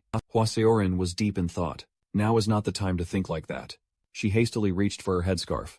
Hoa Sioren quickly ran to the door. She knew that the head covering she had to wear was not a simple restraint. She had endured for decades now. Now she cannot act rashly. Hoa Sioren's face was pale. She bowed her head deeply, looking at the ground. What if the curse were to activate again, causing someone to fall into madness? Then what? She pressed her lips worriedly. Her eyes darted about. She would wait until the upcoming heavenly descent day. Then I will investigate. Yusan, inside another space, suddenly sneezed. He walked on a hazy path. This damn pollen. Yusan gritted his teeth, running away when attacked by several vines. These damned tree roots. He slid along the ground. Get out of the way. A mass of unusually large plants moved before his eyes. If he kept fighting, he would never finish them all. But Yusan smirked, pulling out a potion bottle. If I had known this, I would have prepared bombs in advance. And Molotov cocktails using alchemy already. He leaped up, throwing the potion bottle towards the mass of plants. An explosion occurred, causing a large fire to erupt. Yusan raised his hand, pulling out a small dagger. He quickly charged towards the mutated flower tree. Then he must not miss the chance for pupil blink. Yusan's eyes lit up, carefully observing ahead. A pair of small eyes emerged from behind the flower cluster. It was there. Yusan leaped. He pressed in, the hilt of the sword appeared, thrusting straight down. A faint groan echoed. The huge tree trunk slowly faded away. Yusan calmly looked at everything around him. The system displayed a notification. You have received experience points. For these ordinary monsters, this is enough. He pressed his lips, looking away. In front of Yusan was a hazy light. Now it's time to go achieve the real objective. You are entering the boss room of the labyrinth. Hwaseoran sat leaning against a stone pillar in the flower-filled field. Yusan was stunned, walking forward, exclaiming aloud. His pupils dilated greatly in astonishment. That was the figure with clasped hands praying in the distance, causing him to be stunned. Heavenly Spirit, Li Heno. Why the endlessly stretching flower field? Hwaseoran leaned against the stone pillar, with clasped hands praying there. The most mysterious creature in the world. Heavenly Spirit. A pure spirit cultivating for hundreds of years. Finally enlightened and reborn as a new entity. Even in the world of Eger, the number of such entities is also very rare. But what was before his eyes was not a celestial. Spirit complete. Yusan stood a short distance away, gazing intently at the woman. Just before becoming a celestial spirit, her heart was stolen, leaving her body permanently frozen in that state. He narrowed his eyes and let out a long breath. Yusan gathered his courage, then approached step by step. Suddenly, the surrounding space experienced violent tremors, making him terrified. Yusan gritted his teeth and slumped to the ground. This is magic suppression. As expected, even in death, a celestial spirit is still a celestial spirit. He cried out in pain, but could not abandon. The quest here, Yusan struggled to lift his feet to walk. His whole body trembling, he walked closer to the Hwaseoran statue. Upon arriving, Yusan knelt on one knee, slumping to the ground. He tiredly panted next to the Dongtu Spirit King statue.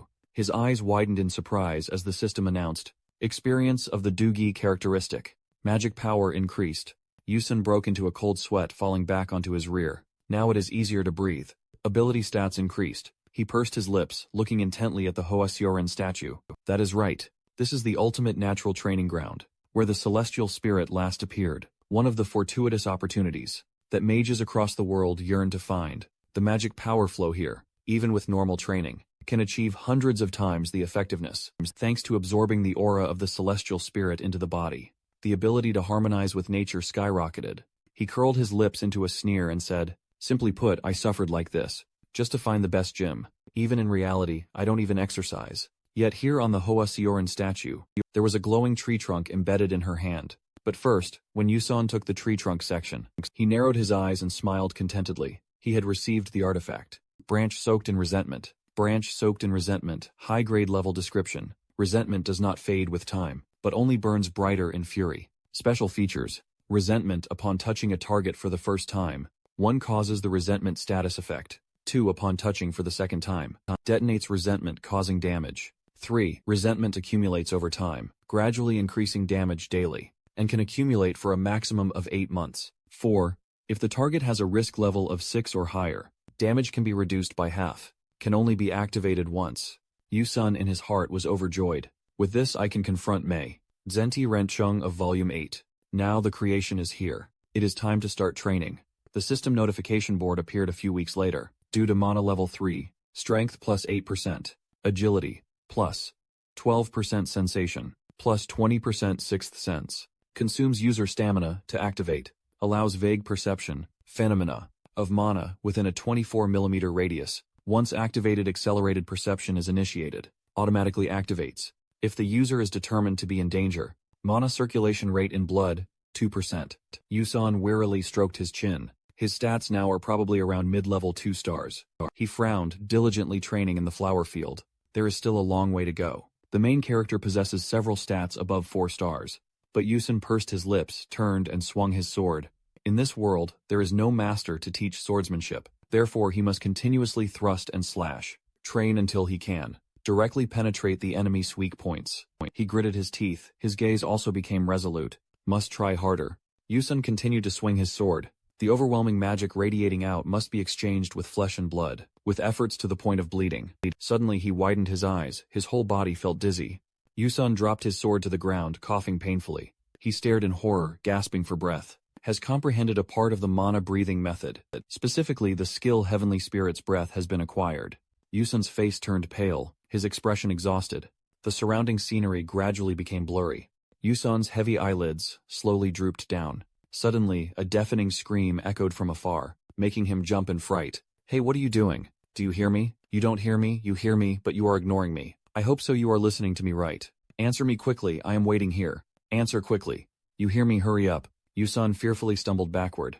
What the heck is this? Where did that voice come from? The voice echoed again. You just heard me right. He turned back, bewildered. You are. The Seirin flower statue was still motionless beside him. Heavenly Spirit Lee Heno. Yusun stood motionless in contemplation. Did Heavenly Spirit Lee Heno just talk to me? He frowned, his mouth agape in surprise. What is this, a corpse is talking? The other voice echoed with irritation.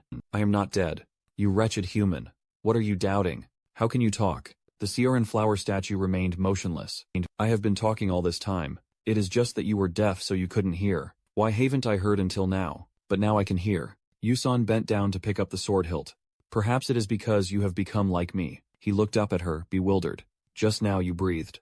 According to my rhythm on second thought. The system also just reported that I had received a skill. Breath of the Divine Spirit. Level 1.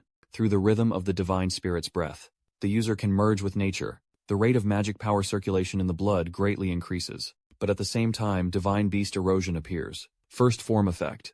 Strength plus 107%. Second form. Agility plus 125%. Third form. Perception plus 147%. Fourth form. Taste plus 101%. Maximum duration, 15 seconds. Divine Beast Erosion.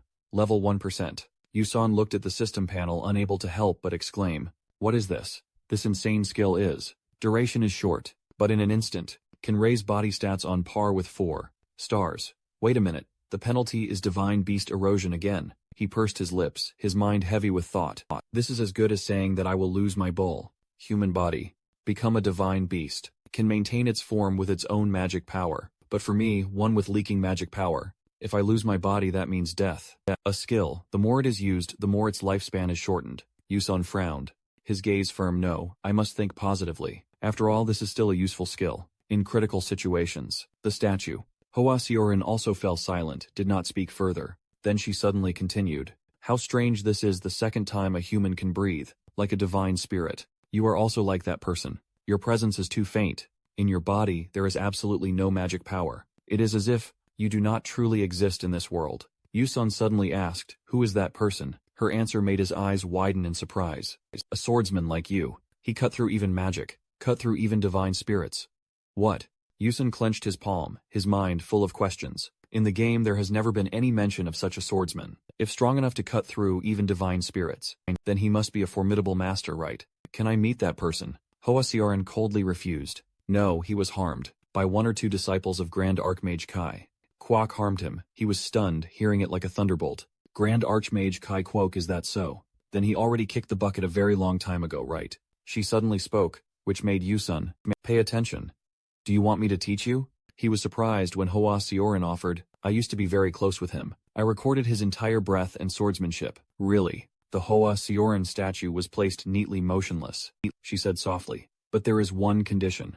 I cannot leave this place. I also cannot talk to anyone. I might as well be dead. Yusun's eyes widened in shock at the suggestion. So please find a heart for me, please save me. He thought carefully, then slowly spoke up. The answer I had already guessed, but I am sorry. That is impossible. His words made the surrounding atmosphere heavy. With my abilities, I cannot find the heart of another celestial spirit. The unmoving statue no longer spoke. Wasiorin spoke up. It does not need to be the heart of a celestial spirit. Just a pure heart of a spirit beast is enough. Yusun was doubtful. If you use the heart of a spirit beast, you will lose almost all of your power. Want you? Wasiorin's voice echoed in the silent space. It is fine. It is better than being trapped here forever in solitude. Yusun blinked, sheathed his sword, conceding that is right. If it is just a heart of a common spirit beast, then it is not entirely impossible. Is that not right? He sneered, his eyes confident.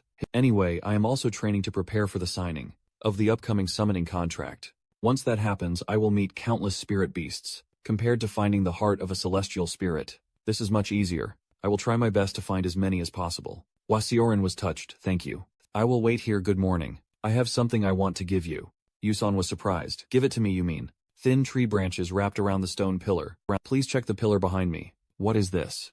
Yusun took the small flower wreath from it. Proof that you are my friend.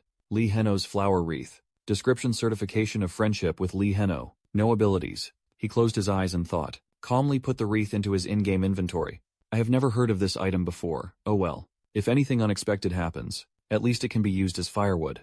Yusun's actions paused. Wait a minute. She is a celestial spirit after all. He scoffed, looking at the flower wreath in his hand. A friendship certificate from a celestial spirit, huh? It might actually be a useful item, you know. Light filtered through the window frame. Anthonisa's chalk-holding hand froze. She sat down on the ground in a daze. The night moonlight shone on Anthonisa's silhouette. In front of the blackboard covered in the words she had written, she quickly turned away. No, this is not the time to be distracted. Anthonisa quickly sat at her desk to take notes. The shiny pen nib dripped ink. Anthonisa narrowed her eyes and smiled happily. Tomorrow, a new era will begin. She left, leaving behind on the table a piece of paper full of characters. Mysterious symbols. If Yusun knew, it will surely be so much fun.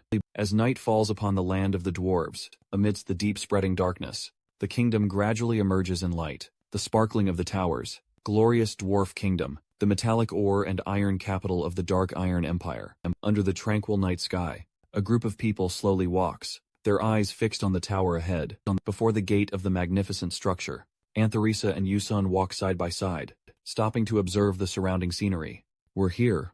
Huh, yes, that's right. Within the magnificent campus of the academy, yellow lights cast down upon the stone steps, where people are entering. Today is the day of the academic conference, the conference. This academic conference is held every year at a different location. This year it is held at Kim Ha Kwang Academy, the alchemy school, the leading one, located in the dwarf kingdom, because dwarves are the ancestors of material magic. Its scale will certainly be extraordinary. Amidst these thoughts, the image of the scholar, renowned, appears majestically in mind, like a symbol, making everyone unable to underestimate this event. Yusun gently smiles, his eyes sparkling even more. This time there is also the presence of the alchemist. The top one dubbed the Golden Alchemist 1. CEO Golden, this is truly the ideal time to announce Anthonisa's research work. However, a whisper breaks that concentration. But Yusun, is that okay? Anthonisa gently frowns, her face showing hesitation mixed with worry. This is the research result that the professor spent half her life pursuing. I don't know if she's a good person or an idiot. Had her research work stolen, yet still says such things. She suddenly looks up at Yusun with a surprised expression. Don't worry, he smiles and says. It's not like stealing Professor May. Jen's research right amid Anthonisa's bewildered expression. Yusun continues to speak. Merely an assistant superior to the professor. The two walk inside. Thank you. So shall we go inside? That red carpet looks too much pressure. How about we use the back door? That's a good idea. The conference has begun. Welcome doctors, professors and researchers of the Alchemist Society. The host above is holding a paper to preside over the conference. Now we will begin the academic conference. Golden section, the 8th time. 57. A pair of high heels. Gently echoes on the marble steps, slowly stepping onto the high platform, under the brilliant yellow lights. In the first session, we will dedicate time to announce a new pharmaceutical product. Under the auditorium lights, Professor Tyron, in formal attire, standing firmly on the high podium, calmly smiling at the crowd first. Please welcome Professor Mizan Tyron from Stella Academy to present. When the name was announced, she gently introduced herself. In a clear and confident voice, she gestured with her hand towards the back, requesting everyone to direct their gaze towards the projection screen slowly lighting up. I am Mizan Tyron from Stella Academy, who will present on the alpha version, Red Potion. First, if everyone looks at this part, at that moment, a fleeting smile appeared on her face. Her eyes behind her glasses reflected the light, as if hiding absolute certainty in her research. In the seats below, a few attendees subtly changed their expressions while following Professor Tyron's presentation content. After concluding the presentation, the hall resonated with loud applause. Cheers and exclamations of awe spread throughout the space, showing high appreciation and support. Heartfelt. For the professor's dedicated research paper, I conclude my presentation down below. Yusun sat with arms crossed, listening. Truly amazing. Professor Mizang Tyron managed to improve the challenging red potion type. That is truly an excellent idea. His eyes sharpened, dares to brazenly present Anthonisa's research work, as if it were her own. There are countless ways to make her get a taste of it. Next, Anthonisa steps onto the stage, but the main course is only just beginning now. So next, she stands in the middle of the stage. Will be the presentation by Assistant Anthonisa from Stella Academy. Anthonisa speaks with a little nervousness. Hello everyone, I am Anthonisa, an alchemist affiliated with Stella Academy. Yusun sitting below listening. Oh my. She is the one who was previously introduced by that pharmaceutical company. The murmurs of everyone around About cell extraction, natural regeneration that the professor just mentioned. The magic staff with a protective pharmaceutical coating that the professor said would develop. This time it is Yusin quietly listening. The topic I will present today, he suddenly smiled. Anthonisa, standing before everyone, slowly spoke, is the synthesis and complete understanding of the art, combining alchemy and magic engineering. Everyone below listened attentively. Some people clearly showed surprise on their faces. One person, as if not believing their ears, asked loudly, "Do you know where this is?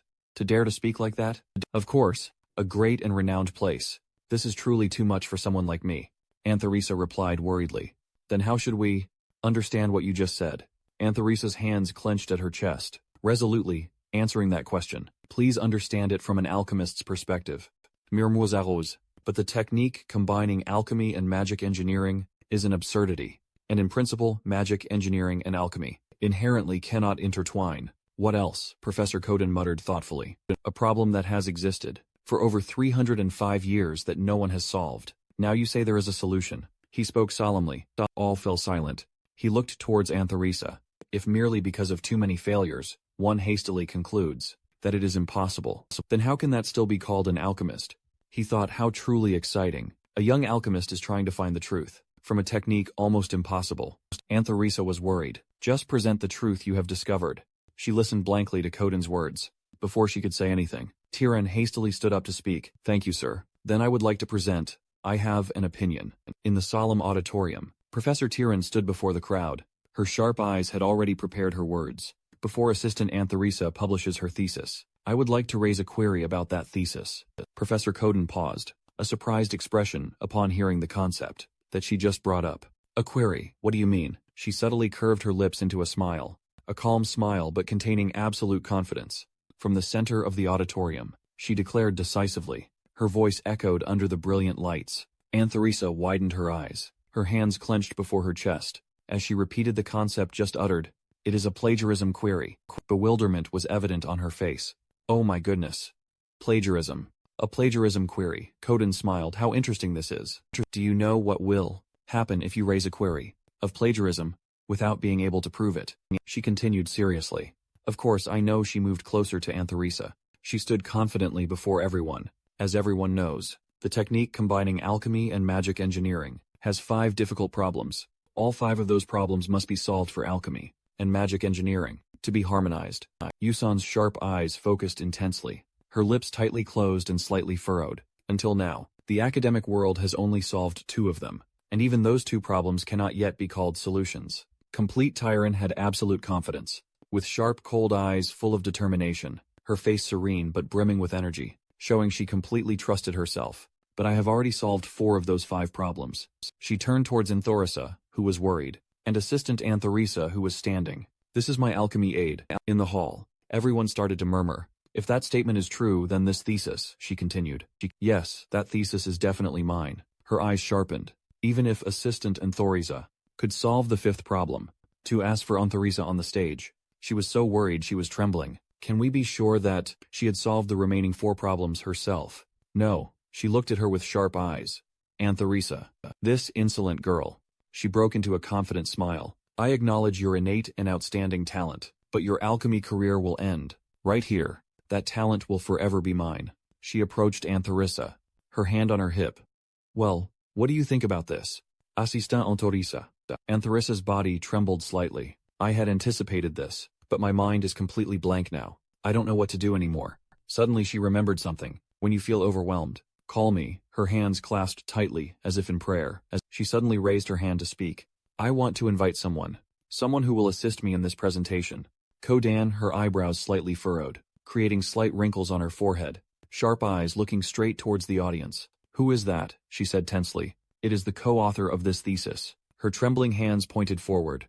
She pointed towards Yusun's seat, saying loudly, "It is fellow student Baek Yusun, sitting over there." He was bewildered, not understanding what was happening. "I'm a co-author." She stood nervously on the stage. Murmurs echoed throughout the hall. No way a student this young, but even if he does, it probably won't change anything. Kodan crossed her arms over her chest, standing silently observing the hall, her eyes attentively watching every reaction around him. Yusun strode onto the stage.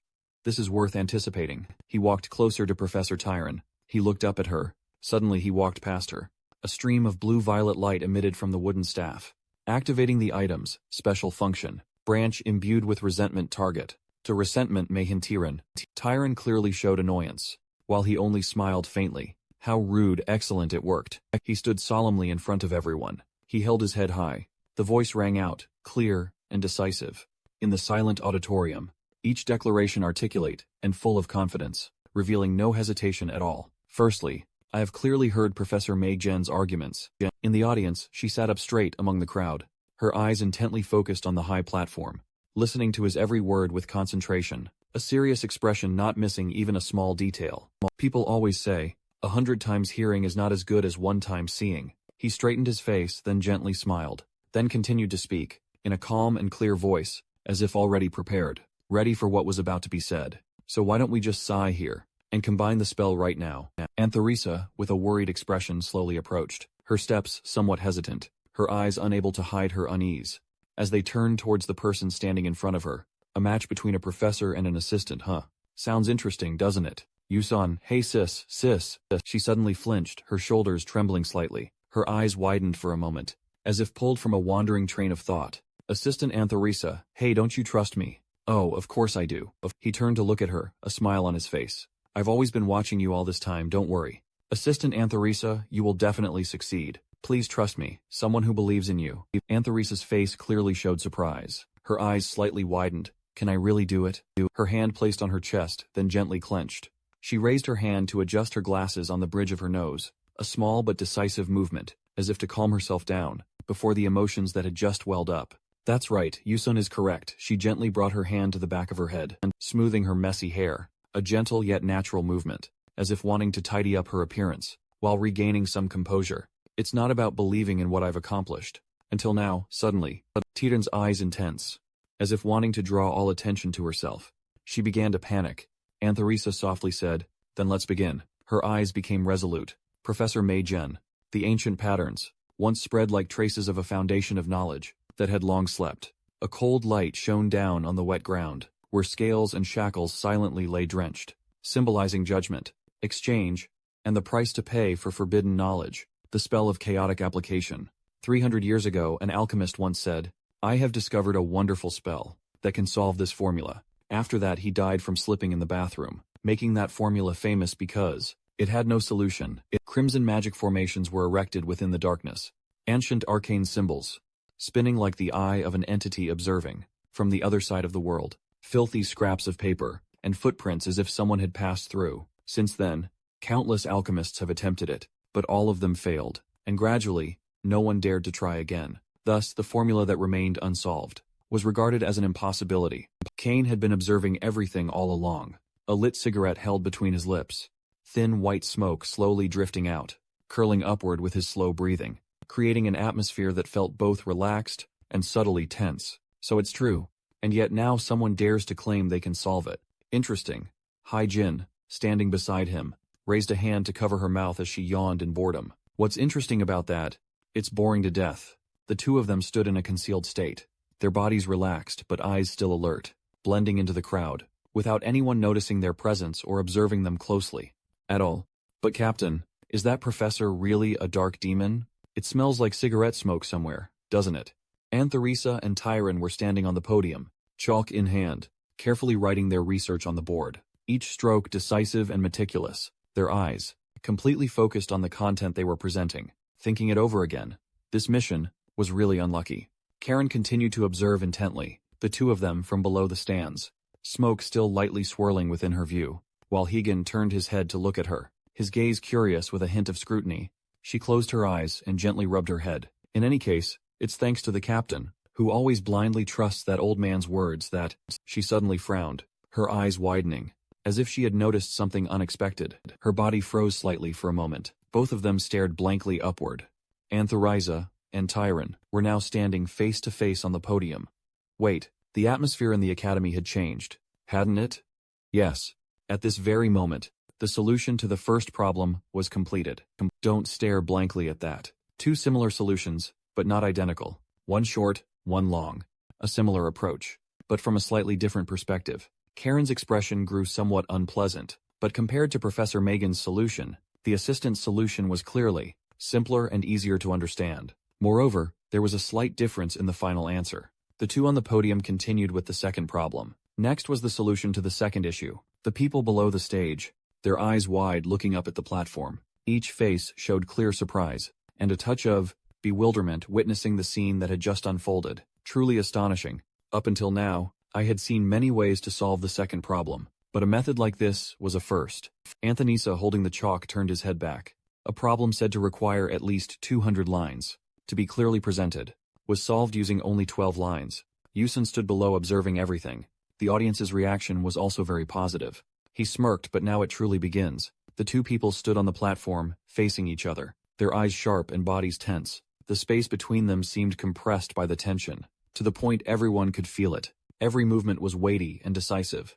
Currently, the solution to the third problem is underway. Could the third problem, that no one had ever solved, be conquered right here? Anthonisa was worried while Tyrion's face was tense. Koden was surprised, unable to believe his eyes. No way has she really solved it. The murmuring of everyone continued, echoing in Tyrion's bewildered expression. Professor Maizen, solving the seemingly impossible problem.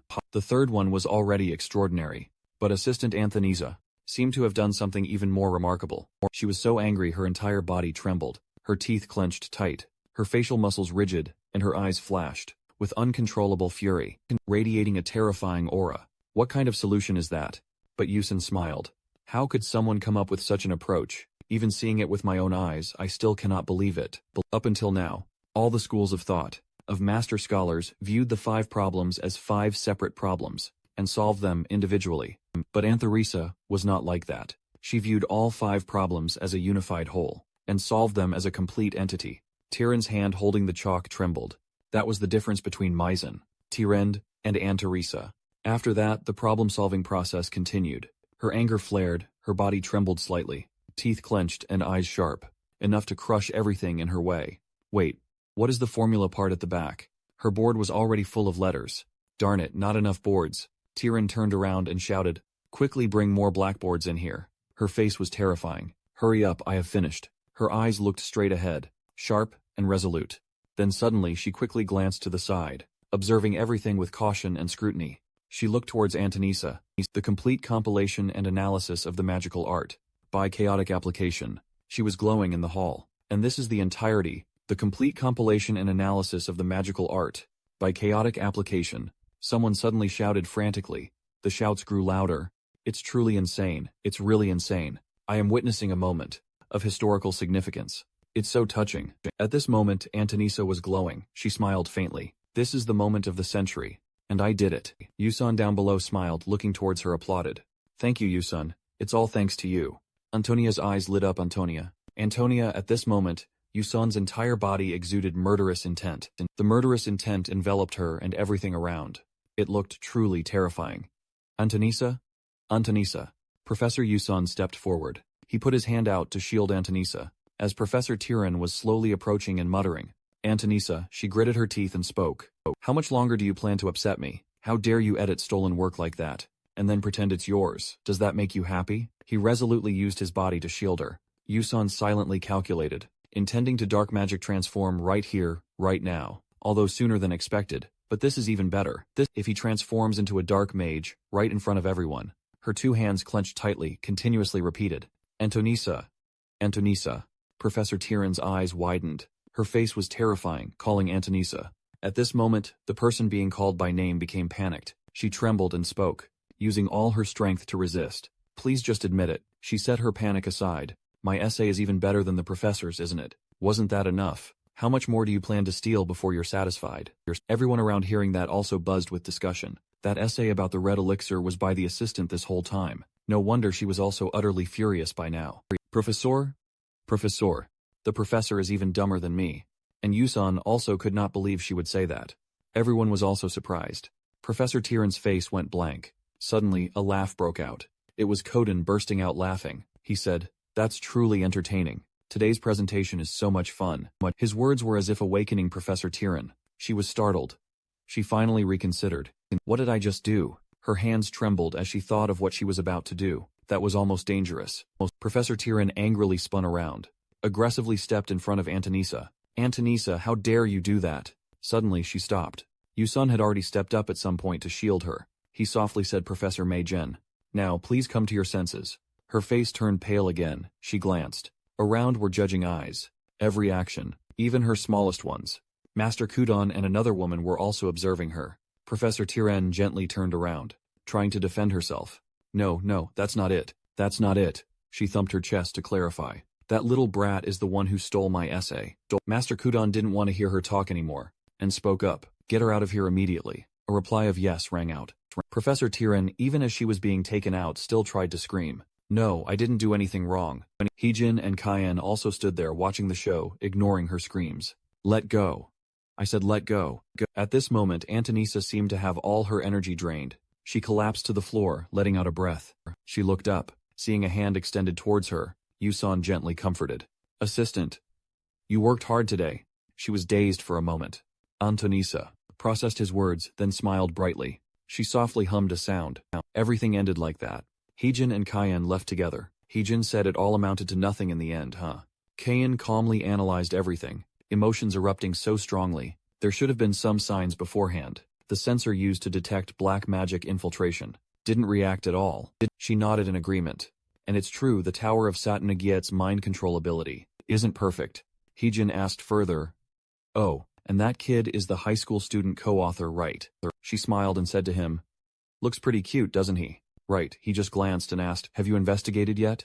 She replied, yes. Matcha just reported back. Heejin reported what she had investigated to him. Before coming to Stella, his hometown was destroyed by black mages apparently. He's a civilian. His academic performance is at the bottom of the class. Yet he got into class SA, and he's studying at the most prestigious magic school in the world, without even using magic. Everything is strange. Today he also requested to remove his name from the article. KN understood. He just said, so remember his name well. Then he was startled. Yusun stood among the crowd, unafraid, looking towards him. He looked at him for a moment. Then, as if nothing happened, smiled and turned away. KN paused. Wait, did he just look directly into my eyes? Heejin disbelieved. No way. How could that be? She confidently said, the captain's perception-reducing magic, and my dark barrier, are not easily penetrated, so it must just be an illusion. But Kyan didn't think so. He silently looked towards Yusun. He was still laughing and talking cheerfully. He was about to say something. Finally he just turned away and said to her, let's go, it's done. Haijin followed him. I am also really sick of this boring place. Inside the luxurious carriage, Professor Tiren was nervously biting her fingernails. Her face was full of fury. Her mouth incessantly cursed. Damn it. If it weren't for bitch Yusun, then I would not have had to endure this humiliation. She calculated it has come to this. As expected, bitch Yusun must be dealt with. She had not even finished speaking. The person opposite had already spoken up. Calm down, Megan. Professor Tiren was surprised. You are Raiden. He just coldly said, you have really caused big trouble. He coldly closed the book he was reading, and continued. This is not causing trouble. Almost. Professor Tiren was scared hearing Raiden. Her vision darkened. Thinking of something bad, then it would be dangerous. Fortunately, there was a restraining contract. If that emotion flared up a little more, it might ruin our entire plan. She could only timidly say, I am sorry. He did not accept. Do you think an apology can make this go away? The Grand Master is extremely disappointed. Raiden said bluntly, you have lost your value. As a professor at Stella, Professor Tiren still tried to salvage it.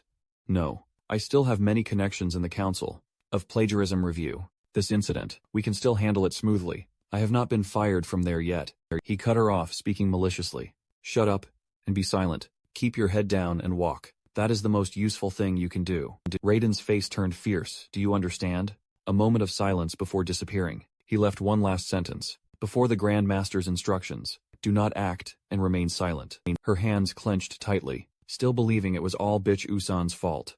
A gloomy shadow enveloped Professor Tiren. She glanced back, remembering. She secretly thought, just wait a little longer. Bitch Usan, in another place, where a train was speeding away inside the train car. Usan and Anthonisa were sitting opposite each other. He thought to himself, what a pity. I thought if Gen had been demonized right at the announcement hall, then the disaster of Volume 8 could have been prevented. After all, she still had to be obedient until Volume 4. It was intended to explode. Then he reassured himself. He closed his eyes and leaned back in his seat. There is no other way. Do not rush. The academic seminar had also concluded smoothly. The branch of hatred has been activated. There is only one thing that bothers me. Yusun recalled the moment he faced Karen. looking at them standing in the distance, caught his gaze. He confirmed that person was definitely Karen. The elite mage squad selected, extremely rigorously. Bone Moon Tower, the strongest dark magic mage core, even within Bone Moon Tower, where it has reached the hunting realm. Dark mages and mages. The captain of Sound Eradication Squad, 13. The most elite is Kane. If I did not have keen senses, I probably would not have noticed. I also vaguely guessed why those dangerous individuals appeared there. Perhaps they came to monitor Professor Migan anyway. If we can connect positively, it would be better. In contrast to Yusun, who was racking his brain thinking Antonia, across from him was almost falling asleep. Suddenly a voice rang out. "Excuse me, but could you spare me some time?" She looked blankly in that direction. Who is that?" Anthonisa, a little surprised. "Could it be you are that man?" Wearing a very dapper white suit, he took off his hat, politely smiled.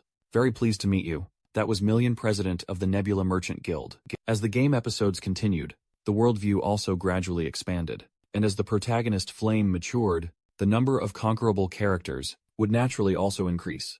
Among them, Million, president of the Nebula Merchant Guild, dubbed the Heart of the Plains of Hongguayet in the south, now possesses the characteristic Fate of Gold, which was established. As the wealthiest person in the worldview, even though he was over 50 and had a daughter, he was still very popular among the conquerable characters.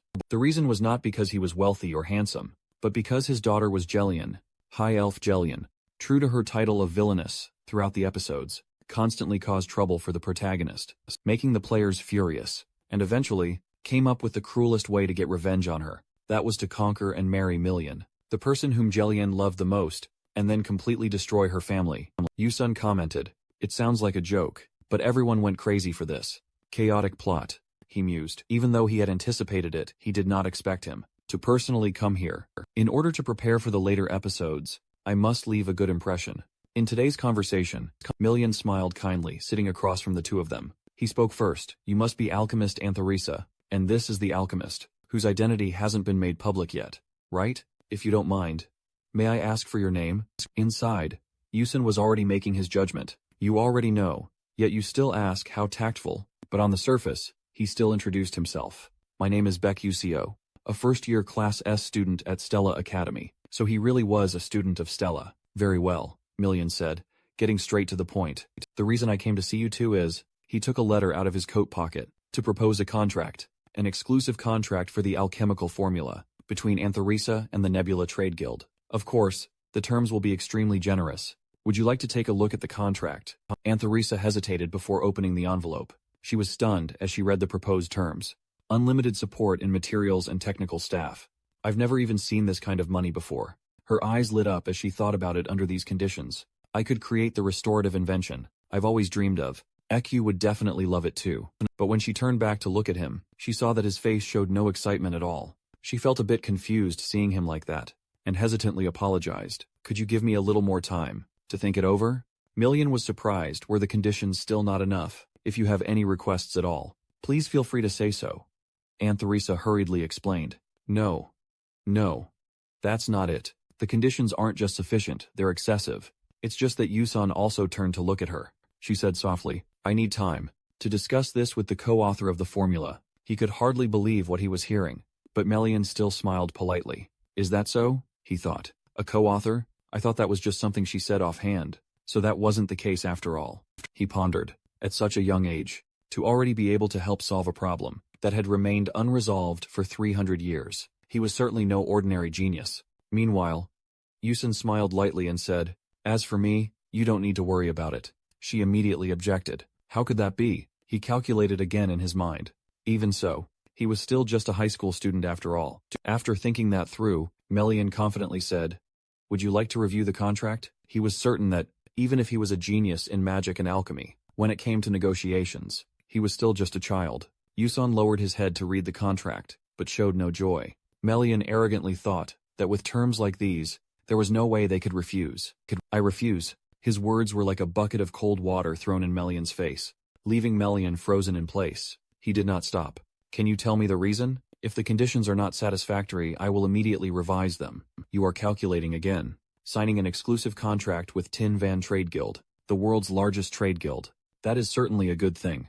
You recall." But Million, despite his excellent business talent, also has an extremely stubborn nature. He does not want to lose anything he possesses. If this spell formula is tied to him, only easy-to-sell items will be mass-produced. Diverse combat scenarios, the individuality and overall performance of the equipment pieces will all be restricted. Furthermore, due to excessive exclusivity, many mages will not be able to access the equipment, and technological development will lean towards commercial interests, making it hard for other mages to catch up in terms of technology. In reality, I have actually seen players choose a story path. This specific one, they only made money but ultimately received a bad ending. Yusan simply replied, "It is not about the conditions. I simply do not want to sign an exclusive contract." He was confused. "What do you mean?" You explained to Melian.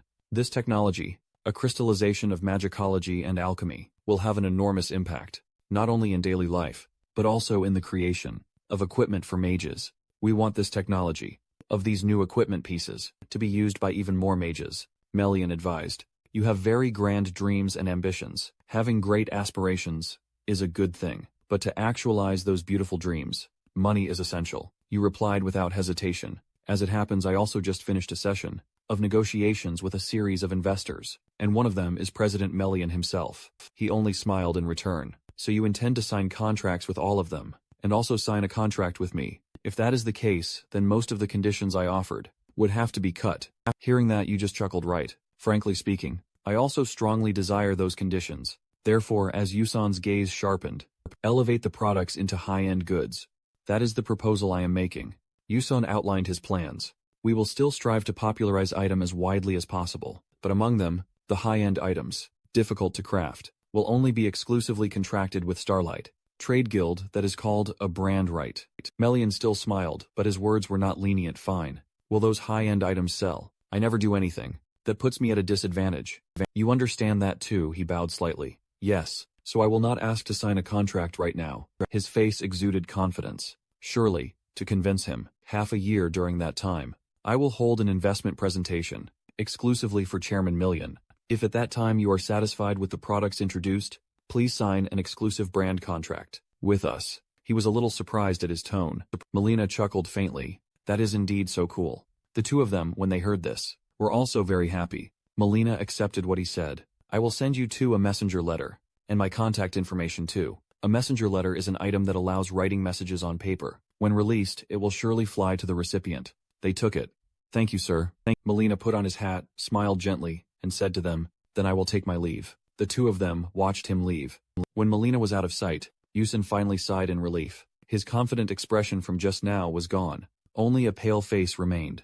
So stressed, he felt like he was going to die. Antonia standing beside him only felt confused. Was that the behavior of someone stressed? He immediately explained, "I was truly very stressed." She looked surprised at his reaction. Anthonisa suddenly burst out laughing. "Yusan is indeed wonderful." But Yusan didn't understand what she meant. She didn't explain, dismissing it as it's nothing. He didn't ask anymore, regaining his composure. "Anyway, one thing has been resolved," he thought to himself. "When I get back, I will invite the club members to eat something delicious." The academic conference had concluded smoothly, and the classes at Stella Academy still proceeded as usual. Another teacher appeared. She explained, "Vaguely, because Professor Mei Jen is not feeling well, so I have temporarily substituted." Yusan sat below pondering. Could she have completely disappeared?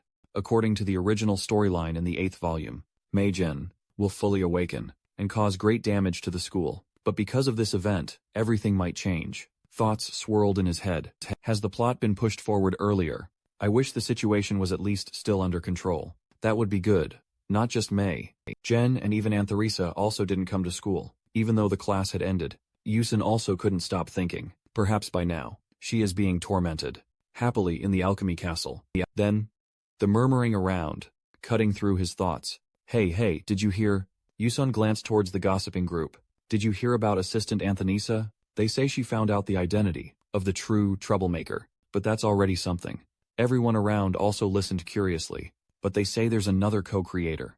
"Right. That person hides their identity, keeps it private.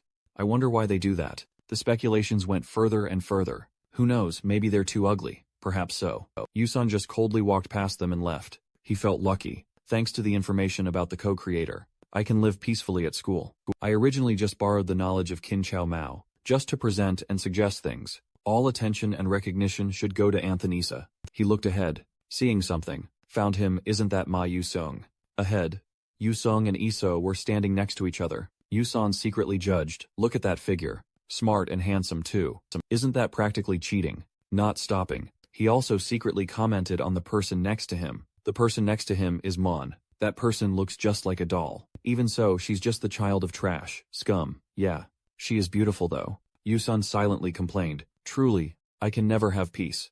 He walked towards them and said, I'm here. Hearing that the two of them turned to look at Yusan, friendly greeting him, Yusan. He politely said, sorry for making you wait so long, huh? Iso shook her head. Not exactly. She spoke up, getting to the main point. So what's the internship application? You said you'd choose it yourself. Yusan just smirked victoriously, arrogantly saying, just come, and you'll find out. At this moment, they had all sat down at the dining table. 2 meticulously decorated dishes, glistening, were placed on the table.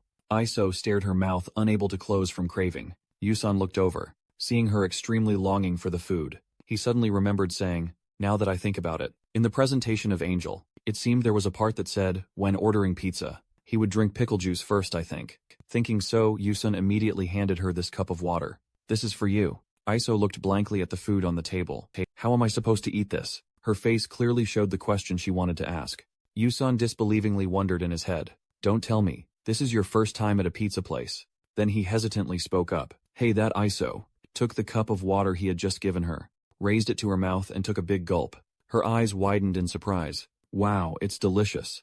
Yuseong, sitting opposite him, saw that and also picked up a cup of water. He also gently took a sip. He smiled approvingly. That's not bad, huh? In Yusan's head, there's only one thought right now. Let's do a solo photo shoot, go for it. But on the outside, still friendly. Why not try this too? Iso grabbed the spoon and fork, getting ready to eat. Then at that very moment, Yusan explained, who's clumsy enough to use a knife with pizza? Then brought the pizza slice in his hand up to take a bite. You have to eat it this way, for it to be delicious. Iso felt awkward. That's even more awkward. Unlike her, Yusan enthusiastically embraced it. That sounds interesting. He then imitated him and ate. The girl next to them was stunned. Iso hesitated a bit and picked up the pizza slice. Finally, she also did the same.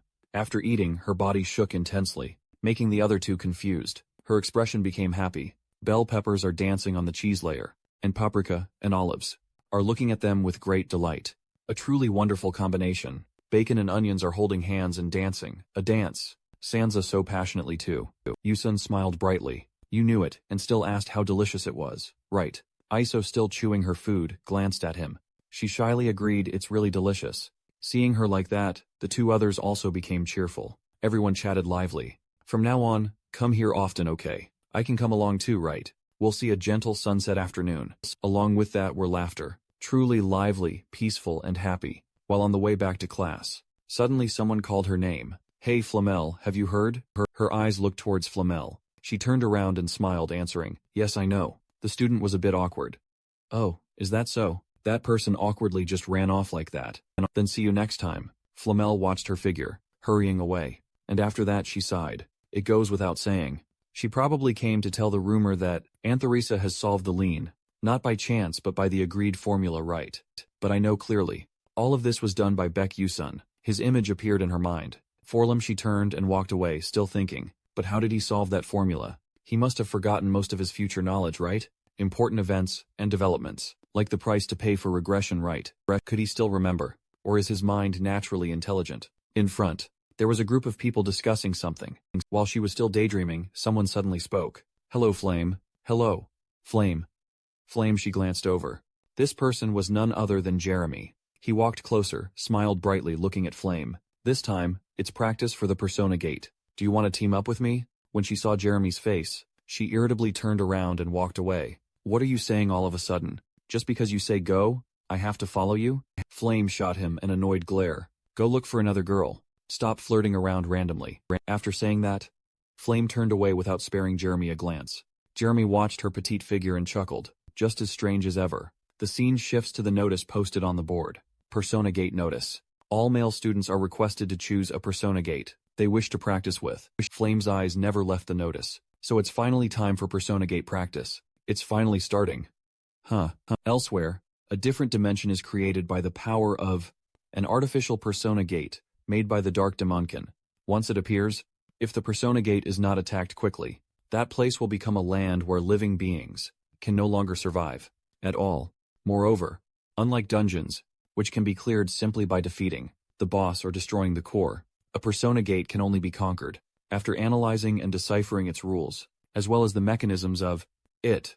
From analyzing spatial distortion coefficient density, non-Euclidean geometry to isolation techniques, the soul must master and memorize thousands of patterns and different variations. And finally, combat capability is also required. Her eyes kept moving as she read the information on the paper. In reality, the very reason mages exist is to stop persona gates. So it can be said this is the most important subject. Flame clenched her fist. According to the rules, during this practice session, one of the persona gates will be the real thing. I can't keep relying on Becky Yusin forever. Flame's face tensed slightly, but her eyes were extremely resolute. This time, I have to stop it, so that no serious damage occurs. Scene transition to the Cloud Tower Cafe on the upper floors. 4 girls are sitting together chatting. Delicate dishes are displayed on the tea table. Someone speaks first. Have you all tried the new dessert they released this time? You mean that pumpkin tart with cream cheese? The flavor is really unique. Right. Just one bite, and you can't stop being amazed. While everyone chatted excitedly, Bizion just sat quietly sipping her tea, thinking to herself, something feels off all of a sudden. She opened her eyes and glanced over when someone mentioned recent events. Rachel continued speaking. I heard this from my father, that the co-author is actually a student of Stella. The 2 girls beside her couldn't hide their surprise at Rachel's words. What? Really? Rachel's father is the director of intelligence, so that news must be true then. Solved a problem no one else could. While still a student, who could that be after all? I do not know. Bizion gently put down her teacup, thinking to herself. In her mind appeared the image of Anthonisa and Beck Yusun. So even the chief of intelligence could not find that out. How come? Beck Yusun is a co-author in the Vivo Metallurgical Engineering project. Her hand gently touched the teacup, her mind filled with thoughts. But why would Beck Yusun hide that? Could it be to give credit to assistant Anthonisa? Or could it be that Beck Yusun and assistant Anthonisa are? Suddenly she stood up abruptly. The 2 people sitting nearby were startled and wondered. Princess Bizion left hastily. I am leaving now. Her classmates looked at Bizion, leaving bewildered. But the tea is still not. The 3 people looked at each other, puzzled and confused. Why is the princess like that? Bizion walked away, clenching her fists. As Bizion was on her way, someone suddenly called her name. Bizion, she stopped dead in her tracks, her eyes wide. Surprised. Looking at the person in front of her, Bizion was a bit surprised. Princess Hong Saiwa. Hearing Bizion call out, she raised her hand to her mouth and smiled faintly. Goodness, I told you to call me big sister. The relationship between Saiwa and Bizion, because of the fate of a legitimate one and an illegitimate child. We are forced to become enemies. My half-sister Hong Saiwa Adolovid. I hate this woman. When Bizion saw Saiwa here, her voice showed a hint of displeasure. What are you doing here, big sister? Saiwa, she just smiled and stepped forward. Haha, do not look at me so fiercely.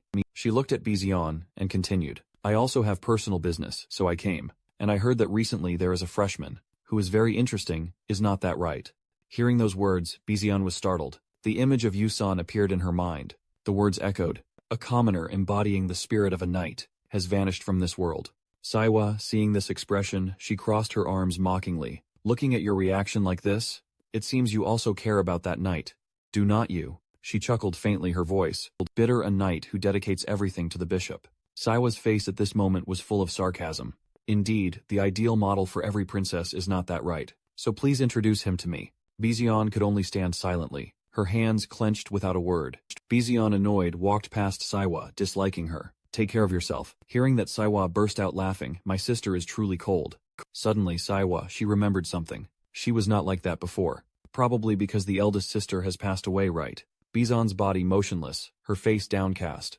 Her eyes narrowed with a hint of sadness. Her footsteps hurried as if wanting to avoid something. I'll go ahead first. Saiwa watched in the direction Beyoncé left, her mind a bit pensive. This time I went a little too far perhaps. Perhaps it's still too soon to mention the eldest sister, in front of the girl. Just then, Ceylon Ogden came over calling Princess. Saiwa was startled to see Ceylon here. What is it? Ceylon calmly handed over the documents. This is the document about student Becky Usan, whom the princess requested last time. It's a copy of the assignment he submitted during class. This contains a summary of the past of student Becky Usan. Saiwa took it, opened it to check inside. Really, I couldn't find his past. Who would have thought it would be written in an assignment like this? That's right. There used to be classes that required writing about such content. And in her hand, was a sheet of paper containing content about Usun. Well, then let's take a look. Title, to Mom. Mom, I miss you just after reading the first line, sigh. Hwa covered her mouth with her hand, burst out laughing quite loudly. After all, kids will be kids, right? Right in the first sentence he called Mom truly an adorable kid. After a while, her hand holding the document trembled. Ceylon. She looked at the princess a bit surprised and puzzled. She covered her mouth, her body moved by emotion, tears about to fall from the corners of her eyes. It turns out Becky Usun's mother didn't like black bean noodles. Ceylon couldn't believe it seeing Saiwa cry. Is the princess crying? Saiwa quickly turned around, wiping away tears from the corners of her eyes. No, it's nothing. She wiped while pondering, looking at the documents in her hand. I've never truly thought deeply about poverty, looking at the paper in her hand. Yet he lived like that, still resilient, holding on to his beliefs. What you'd call a knightly spirit. Her gaze slowed somewhat. Becky Usun's hometown, indeed, must have been buried by the dark mages. Then after that, Saiwa, a smile appeared on her lips. Sorry, Beyonce, but I'm getting more and more curious about this kid named Becky Usun now. At the academy. And then came the day of practical training. The trainees gathered in the garden.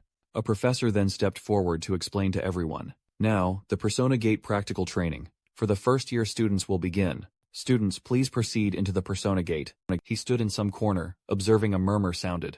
It looks exactly like the Persona Gate. In the textbook, indeed. He suddenly feels so nervous. It's finally starting. He looked at the system while thinking. As a reward after the academic seminar script, the gate analysis function of the bulbul glasses has also been activated. 4 diligent live sessions in Lee Hano's garden. To train stats like this should be enough. Usun's face showed his deep thoughts. It must be so. The professor pointed at the gate and continued to instruct. So students entering gate C7, please gather this way. The familiar voice rang out. Yes, Usun noticed looking at this. Many people who would go together. Not just Flame but many other people as well. The Persona Gate practical session. This time will be conducted in groups, from 4 to 18 people. Cooperating with each other to overcome the challenge will be the key factor. Usun's eyes did not leave Stella's first-year students, generally at the second-year level. In the first practical battle where they have to conquer the Persona Gate, with a risk level 3, it is truly not easy. 6. The number of students allowed to enter gate C7, where the event will occur, is 16 people. It is a pity Mayu Seo or Haegun Ryang are not here, but with Flame Hong Bazion and Iso conquering the gate is more than enough. I probably do not need to intervene in handling the final boss. Step by step, Usun walked towards that gate. He entered inside the gate. Anyway, all I need is the hidden reward. Previously the petal of the enchanting tree entered inside him, and everyone was teleported to somewhere. In Usun's eyes he looked in amazement at the surrounding scenery. The system's voice called out, "Welcome, esteemed guests, to the Ball of Iron." Everyone gathered in the center of the grand hall. The girls looked at the scenery and could not help but be overwhelmed. Someone's voice rang out, "Please come in," attracted all gazes of everyone in the hall. Right now a maid stood smiling warmly. "We will prepare evening gowns and shoes for our esteemed guests." Bizion asked, surprised and curious. Evening gowns and shoes. What is this all about? Has there ever been a case before now, where a ball appeared in a Persona Gate? I wonder. This is not the time to stand dumbfounded like this. I must analyze the Persona Gate and check the instruction message. Right then, complex ancient scripts appeared. Bizion was stunned. Anxiety enveloped her. Wait a minute. Isn't this just a practical session for male first-year students only? Why? Why apply such a complex formula? The maid spoke up. "Young lady, it is almost time for the dinner party. Please hurry up." Bizion looked over, confused. What? On her face the maid still wore a smile. "Is something inconvenient?" Bizion asked back doubtfully. "What did you just say? Is that also programmed dialogue?" Her mind did not stop doubting. If it really is an NPC in a Persona Gate, then it would be acceptable. But as far as I know, the characters in the gate, created by mages, cannot act independently. Could it be looking at the cheerfully smiling maid? And the words spoken earlier, her mind kept reminding her. No way. No way. The Persona Gate. It actually appeared again at Stella Academy. It's probably just more advanced technology. The maid's face still wore a pleasant expression. Her expression did not change at all. "Is there anything inconvenient, ma'am?" Beyonce changed the subject, unconcerned. "Bring the dress here quickly."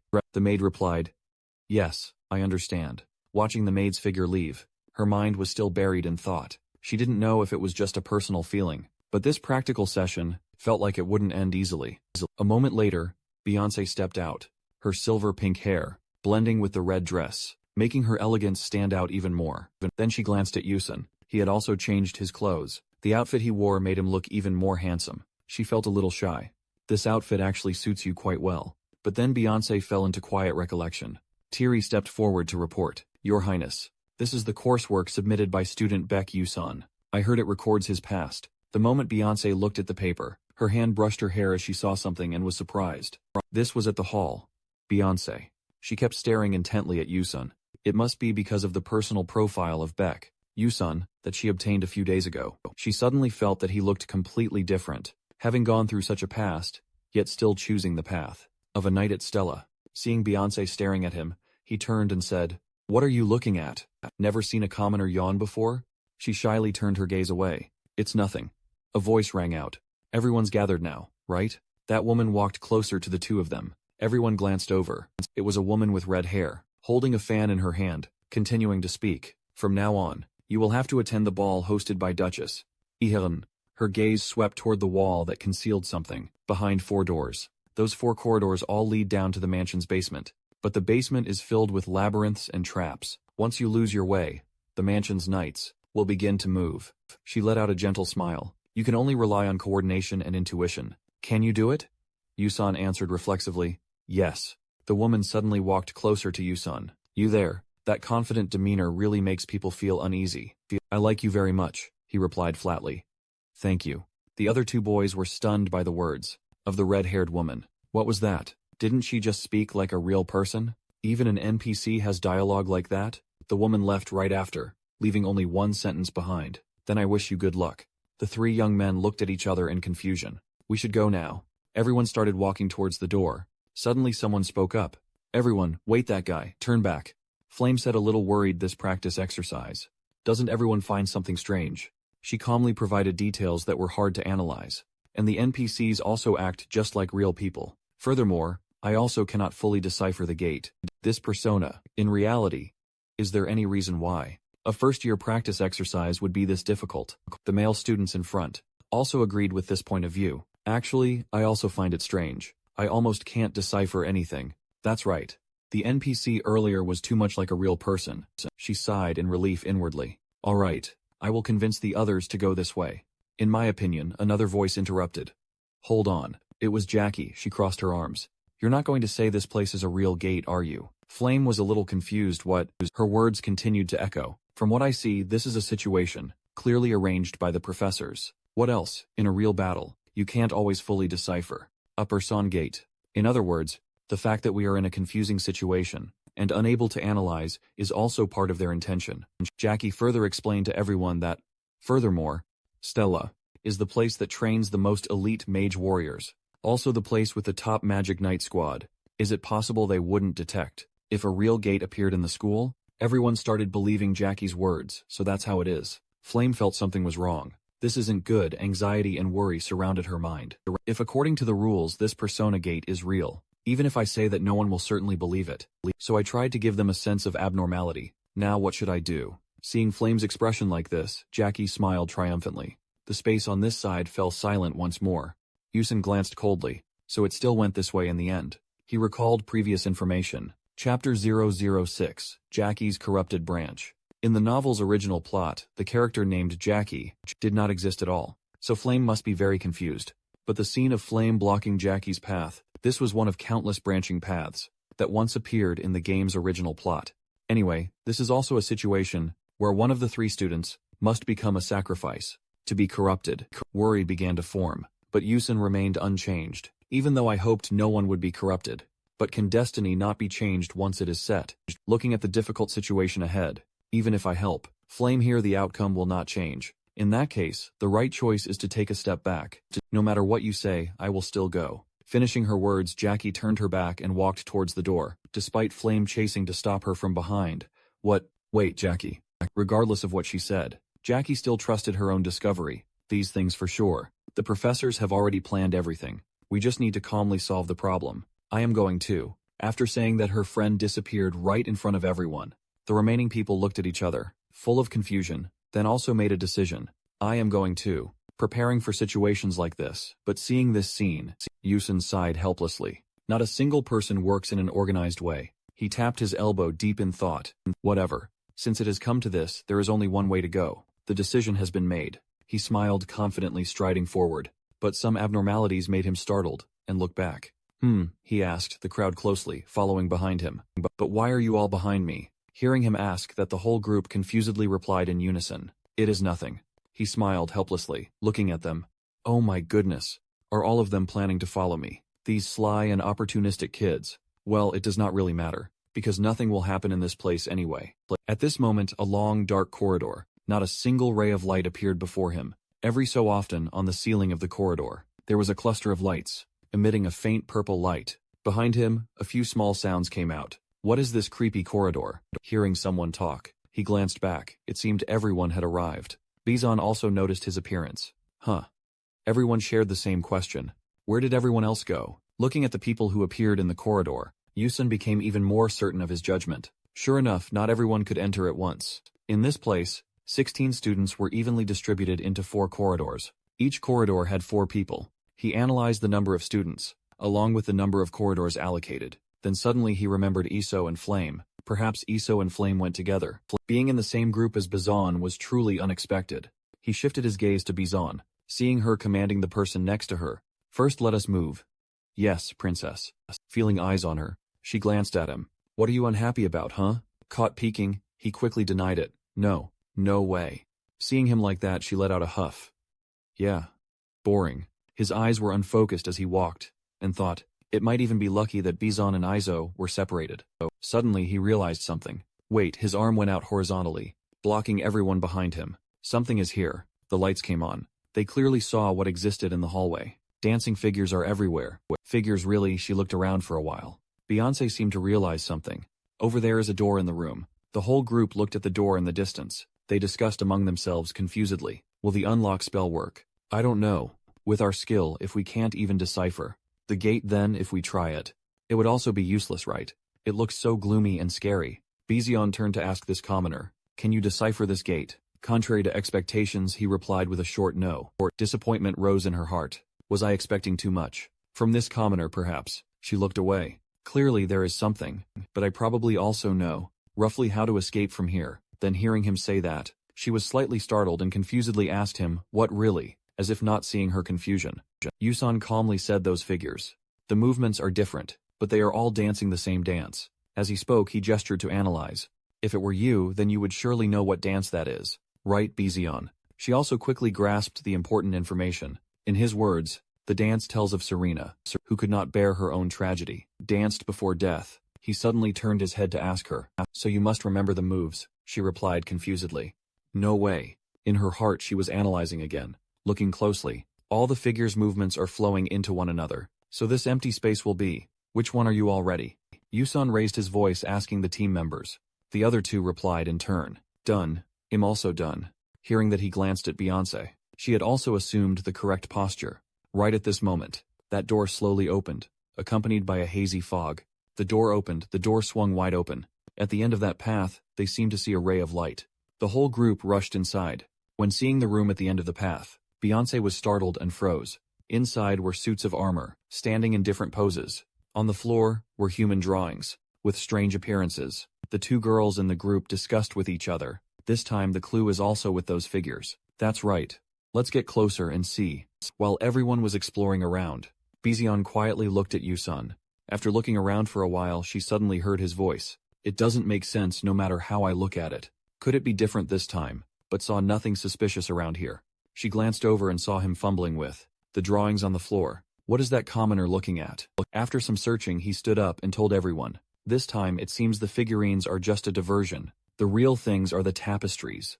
This time, it seems the question lies in the dance on the tapestry. As he spoke, he looked down at the strange human figures beneath his feet. Looking closely, there were patterns. Humans performing some kind of movement. Let's try to put them together. The other 2 followed suit. Oh, that's right. I know this one. It's Serena's silent tango. The whole group busied themselves for a while. Finally, just as he was fumbling with the last drawing, the tapestry lit up. The door opened and the group hastily stepped through. He ran and called out orders. All right, hurry up everyone. Bizon glanced at him full of thought. He is certainly unusual. She looked at him, one speculation after another, racing through her mind. Ever since she was taught how to change her mindset, she already knew, but she never expected such a significant difference. The strangely fast breakthrough speed in a portal, that even decryption was impossible. Observation thinking strategy, calculation deduction. Is this really a first-year level? Thinking of this, she felt cold sweat trickle down. This was just like, as if he had already passed through the persona portal. Dozens, hundreds of times. Already, Yusun, in her speculation at the moment, seemed to possess the knowledge of the persona portal. He owned and understood everything, and it was rumored that before Becchio enrolled, his hometown was destroyed by a dark sorcerer. Yusun stood beside her, oblivious to her scrutiny. This time there were also figurines. She thought of the information she knew about him. A border village no one had ever heard of, but it was the front line, where fierce battles with dark sorcerers could happen at any time. How could the basic knowledge of that commoner be more complete than anyone else's, and seemingly understood strategy and combat more skillfully than anyone? Was it because he always had to fight against dark sorcerers on the battlefield of life and death? She watched him coordinating the remaining members. Over there, adjust the weight for me, please. Understood.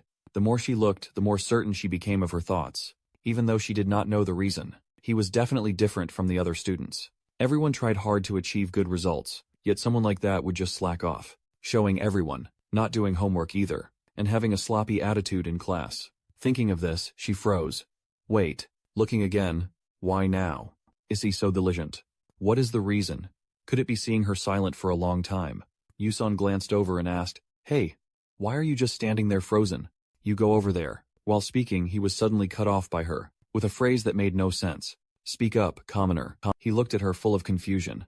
This persona of hate that we are challenging right now, is it real? The two had a staring contest for a long time. He pondered. Your thoughts are much sharper now, huh, Hongbian? He carefully observed the girl in front of him. If it were before then, until the last minute, she still wouldn't realize this was the real deal, and just keep hindering Iso forever. This shows that Hongbian is increasingly straying from the path of a female villain. Right, thinking of this, he broke into a cheerful smile, making her look on without understanding why. What is it? Why are you laughing? The other two, seeing the two standing opposite each other for so long, started whispering. Why isn't the princess here? Yet has something happened? He brushed it off directly. It's nothing. Turning around, Yusun continued speaking to her. Just as you said, this place is truly real. You can get injured or even lose your life if you can't get through. Outside, there will be a phenomenon of synchronization with the underworld. So I intend to clear this stage as quickly as possible. Hearing that, she thought to herself, as expected, Yusun only acts seriously when there is a valid reason. She subtly pursed her lips. But I won't just meekly accept help. Like this, her gaze gradually became more resolute. I will definitely survive by my own strength. Meanwhile, in another passage, this place was gloomy. Corpora and blood were scattered everywhere. Iso and Flame emerged together from a gloomy corridor. Both looked a bit disheveled and dusty. Oh, Flame, someone waved to her over here, this way. Seeing her classmates, she quickly ran over to ask, is everyone safe? And where's the other person? The classmate heard that and hesitated. The thing is, Jackie suddenly disappeared. Flame was so surprised her mouth hung open. What, Jackie? Everyone looked at each other, then continued speaking. We all got here thanks to Jackie, but as soon as we stepped through the last gate, he suddenly disappeared. We looked for a very long time, but, hearing that she was stunned, looked for a very long time, huh? She secretly calculated the time in her mind. So, that means you guys cleared the stage even faster than me and Iso. How come? And also didn't get hurt at all. But this isn't our first time either. They took her from one surprise to another, making Flame bewildered. What? She looked around everywhere, then saw Yusun sitting with his arms crossed, resting by a stone pillar. When did you get here? Hearing Flame's question, he slightly opened one eye, just now hearing that she immediately asked further. So did you see Jackie? Didn't see, receiving the answer. She seemed a little disappointed. Is that so? After saying that, she turned her head and left. Yusun watched her retreating back. I had thought if I came earlier, then Jackie, I could prevent him from disappearing, but I guess I can't help it. At this point, the only way is to help the heroines get through this stage. Scene change to Stella. The dome on a beautiful sunny day. A piercing scream shattered the brief tranquility. What persona gate has really merged into the practical training area? Following that, Han Won rushed over frantically. The professor was startled seeing the scene before him. How could something like this happen? Stella's security system should be among the best in the world. Yet, a persona gate unexpectedly appeared in the Academy's practical training area. It operated powerfully, as if arrogantly proclaiming its existence. The teacher beside hesitated, saying to Han1, "The thing is, it's as if someone has completely analyzed the system, because the spatial wave search within Stella, the characteristic fluctuation that appeared simultaneously with the persona gate was not detected at all. The security department is currently reinforcing the entire system." After hearing the teacher speak, Han1 couldn't help but curse. Damn it, but now is not the time to worry about that. At this moment, an unexpected voice rang out from beside the professor. That's right, it is. The speaker was Aaron Brex, the Supreme Commander of Stella's Night Order. He asked sternly. The important thing now is who has entered inside. The persona gate. Those around, seeing him, exclaimed, "Captain Aaron." He calmly asked the teacher who had just reported, "What is the situation? Can reinforcements enter?" The other person hesitantly replied, "They cannot. There are people inside undergoing a challenge." Hearing that, he asked directly, "What is the level of the persona gate? Is how much?" Is estimated at risk 4 to risk 5. Hearing such an ambiguous range, Arn frowned. Estimate, tell me the exact number. It was originally just risk 4, but the moment the students entered, the level immediately increased by 1 rank. After hearing, he immediately deduced what kind of gate this was. A persona 1. How truly rare. A persona gate can emit false waves to deceive. That teacher presented the list of participating students. The list of students who have entered is here. Arn frowned deeply, looking at the names appearing on the list. A persona gate of risk 5 level is the type that even seasoned mages must meticulously prepare to overcome. The more he spoke, his face grew darker. Not a place for first-year students. Second- or third-year students might be able to handle it. He prepared 16 body collection bins as soon as possible. He finally made a decision that caused Han1 to scream in horror. Captain Oren. Arn paid no mind, turning his back to the professor. It is merely an instruction to optimize the course of action. When he glanced back, his eyes carried a sharp coldness. Are you trying to say that those first-year kids will successfully overcome persona get cup risk 5 stars? Li Han1 would rather say, ants defeating tigers sounds more plausible than this. Han1, hearing this, became speechless and flustered, knowing the probability was almost 0. The professor looked at the persona gate. In his heart, there was only one wish left, but he hoped the children would escape safely. At this moment, the trainees were still standing at the end of the hallway. A shout rang out, catching Iso and Flame's attention. Everyone. At this moment, a student appeared with a sword in her hand. Everyone is here already. Thank goodness no one was hurt. Everyone saw their friend appear, and collectively breathed a sigh of relief. You suddenly disappeared, which gave us a fright. Yusan stood aside, watching the scene, thinking to himself, now, there were enough people, only the final boss battle remained. At this moment, outside the hall was already shrouded in a thick black smoke mixed with a gloomy atmosphere, blending with the sing smell of blood in this place, when the girl appeared with a sword in her hand. Everyone is here already. Thank goodness no one was hurt. Everyone saw the girl appear, and collectively breathed a sigh of relief. You suddenly disappeared, which gave us a fright. Everyone Yusan stood aside, watching the scene, thinking to himself, now there were enough people. Only the final boss battle remained.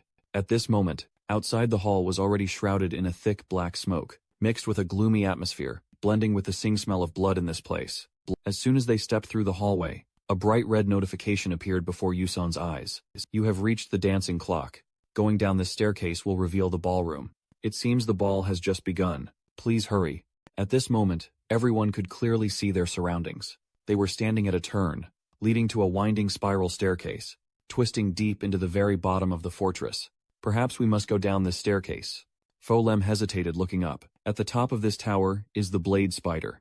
The residing leader is a risk level 4 monster, with all 8 legs being sharp blades. She softly pressed her lips together and thought, it is very dangerous. We cannot always rely on Baek Yusen. Furthermore, he has amnesia, so he probably knows nothing about it. The leader Blade Spider. I had already researched that monster, so somehow I have to hold it back myself. She looked up at the endless staircases high above, then shifted her gaze to Iso. In the meantime, if Izel and Baek Yusan deal with the final boss, then perhaps we can clear the stage, without suffering major damage. A decision had already been made in her heart.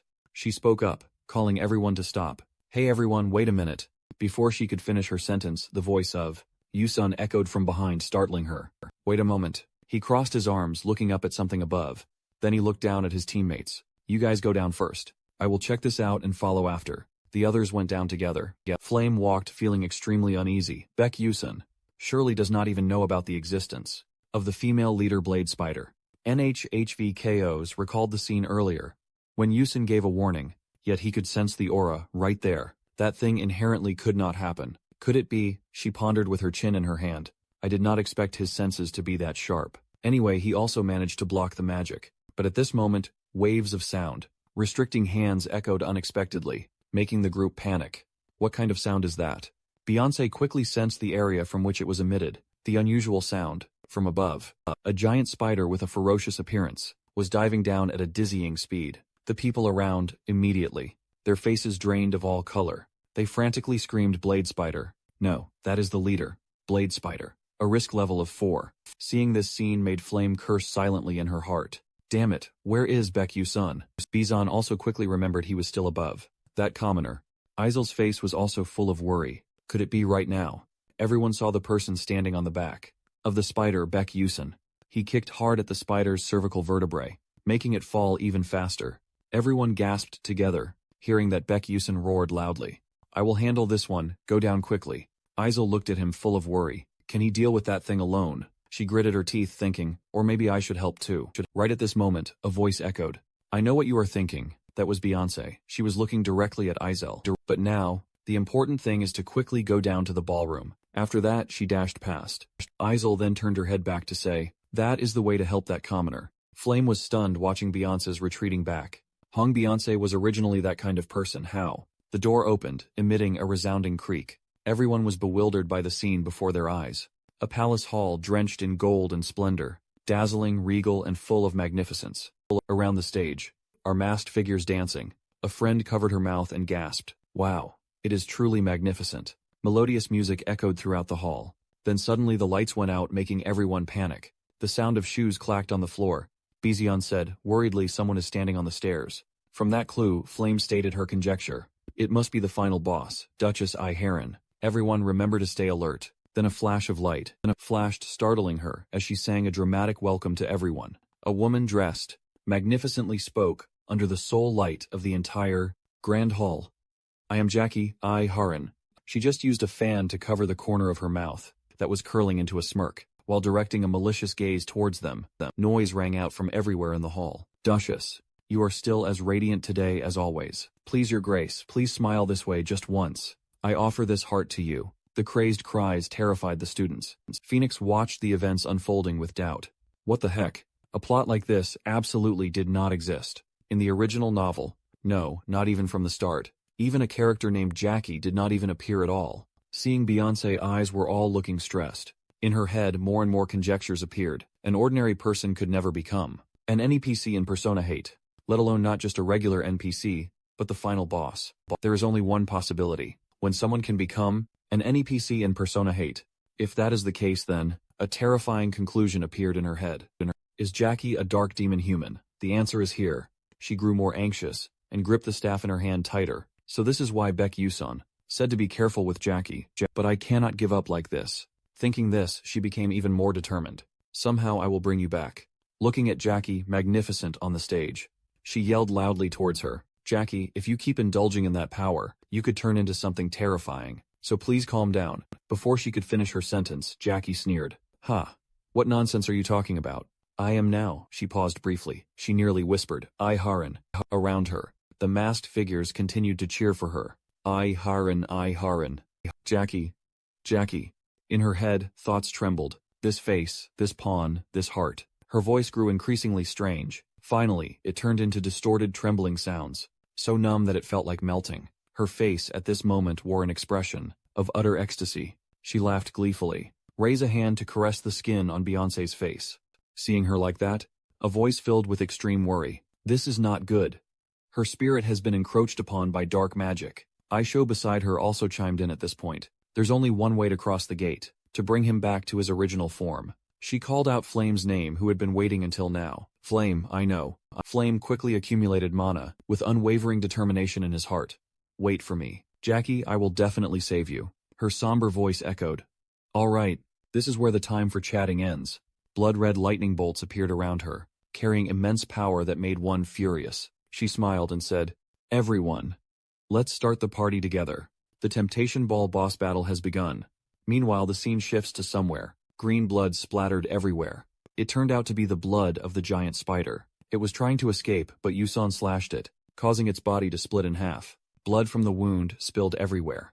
Yusun tiredly sighed after a fierce battle. This damn thing is really stubborn. But he suddenly realized, the blade spider. Monster is not mandatory to clear the stage. It's more like a side area, but even so, I have 2 reasons to do this. Yusun reasoned. The first reason was he looked forward, his gaze calm and calculating, above the forehead of the giant spider. There was a red petal looking very eye-catching. Yusun thought, to get the petal of the enchanted tree affixed to the spider's forehead. Suddenly, the spider used its front leg to launch an attack from above, striking at him, but Yusun dodged and avoided it. He shouted flash and sprang up high. Yusun took out 3 vials of poison from his person, swiftly throwing them down towards the giant spider, including spark potion, slippery potion, and oil potion. The 3 types of potions poured down simultaneously, creating a powerful chemical reaction, burning the giant spider in an instant, making it shriek in pain. And the second reason, Yusun mumbled to himself, a bright and swift sword strike descended. The giant spider was heavily wounded. Seizing that opportunity, Yusun used his strength to unleash a fatal blow directly to the center of the giant spider's head. However, it could only hit its barrier, but only for a short time. The spider's barrier cracked open, helping him advance closer to the goal, the petal on its forehead. Yusun gathered his strength to break through the barrier, protecting the spider. He was determined, because this was a hidden strategy for the Jackie questline Swallowed by Darkness. The image of the red petal, hovering over the water, creating a mystery, enchanting the petal of the enchanted tree. Upon absorption, mental power will greatly increase, and it is an indispensable item for effective use. The mana perception acceleration skill, slowly leaked out, and 3K glasses. It is a must-have item, and there is also an interesting plot connection. The angry spider shrieked, then charged quickly towards Yusun, attacking, but he was not worried at all. That petal is related to the final boss, Duchess Iharon. I have figured it out. It turns out this blade spider is her husband, Duke Iharon. I usually ignore the plot, so I never paid attention before. He used the momentum to jump over the spider's head when attacked. Then when the spider attacked him with its leg, he dodged away. Wherever Yusun jumped to dodge, the spider followed. He had to dodge attacks and avoid the spider webs filling the cave. Yusun calculated anyway. That is why every time I attack the petal's shield, the Duchess also takes damage, helping the main character group progress more easily. However, he was still a little hesitant, but I am not sure either if my attack helps them at the right time or not. Then he unconsciously smiled, so destroy it. Yusun suddenly grabbed his sword, let himself drop straight down onto the giant spider, leaving it no time to defend itself. Then he unleashed his ultimate move, continuously blinking from one place to another, to distract the spider. Each time Yusun conveniently threw a slippery potion, the giant spider roared in anger, because it did not know which way. And after some transformation, Yusun landed on a rocky ledge to rest. He thought, good, if I can pin it down like that. But then, Yusun's eyes widened in surprise at the scene unfolding. The spider was falling straight down to the bottom of the cave into uncertainty. Yusun became worried. Did I not just throw a bit too much slippery potion? He immediately leaped and rushed after the spider. The spider fell freely at light speed. Yusun annoyed, damn it, the ballroom is below. In a panic, he suddenly thought of something. That was until Yusun fell level with the spider. He calculated, okay, I will follow its falling direction. Yusun, despite being worried, but now he knew what he had to do. Then he adjusted. When he saw the right time, Yusun's eyes flashed with a strange light. Blink a few minutes. Before the red sign displayed the text. The Temptation Dance boss battle has begun. Scene transition to the Saiga Flame Ball. Isol and friends gathered in one defensive direction. Couples were engrossed in dancing all over the room. Duchess Iharon in Jackie's body. Oh no, now she should be called Jackie. Iharon grabbed the hem of her dress and gently lifted it. Then she swayed and danced to the magical music. The strange music combined with the dance created destructive red power. Red high heels gently step on the circle. A spell suddenly from thin air. Red lightning strikes down towards you all. Princess Saiwa ambushes. Everyone panics and quickly runs to dodge. Princess Saiwa worriedly tells everyone to get out of the way. When she sees no one is hurt, she asks the whole group, is everyone okay? A boy replies, okay. Saiwa breaks out in a cold sweat, telling herself, no time to hesitate. Right now, we must fight. Because before us is a shadow entity. Thinking this, she gets angry, channels magic. The red orb on her staff receives energy, starts to glow, creating fire elemental flames enveloping Saiwa. Then she controls it to attack behind Jackie, while her friend is still carefree and at ease, enjoying the dance. Suddenly Jackie turns sharply around with a cunning smile. Her friend softly says, no chance. Jackie swings her hand. Before her friend, a black magic circle immediately appears, preventing that flame from advancing. On Idol's side, she also holds a magic staff to transform a magic circle, releasing ice shards to attack Jackie. Other students also help by raising their wands to cast spells. A magic circle transforms into streams of blue light towards Jackie. Even though many sources of power combine forces to ambush her, they are all ineffective. Her magic circle is extremely powerful, stopping everything. Everyone panics. Our magic is completely ineffective against them. In the air, horrifying red lightning bolts appear again, preparing to strike down amidst murmurs. They are coming again, be careful. As fast as lightning, something appears. Flame has created a large magic circle, powerfully defending against everything, not allowing the lightning to harm anyone. Jackie freezes bewildered, not understanding what just happened. Flame reaches out and grabs her skirt hem. One hand, she holds a magic staff.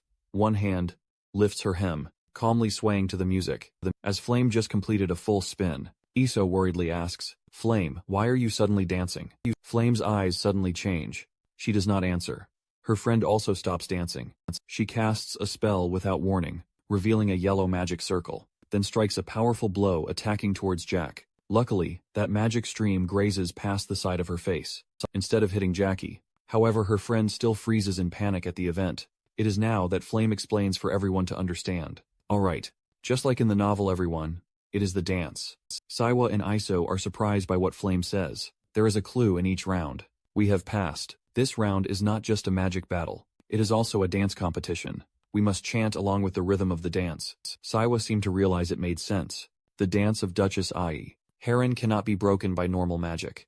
Iso also understood the problem. The dance against Serena's silent tango is the melodic image of a musical piece appearing. Everyone already knew what it was.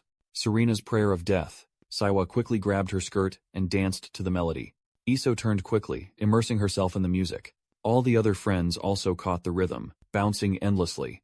Then Jackie's formation suddenly disappeared no longer. Anything to protect her friend from the streams of light. Magic anymore. So Jackie took it all. She was astonished, unable to defend herself in time. Then a sky-shattering explosion occurred before everyone's eyes, making everyone think that they had surely eliminated Jackie. Although Jackie had been defeated, but the music still resounded non-stop.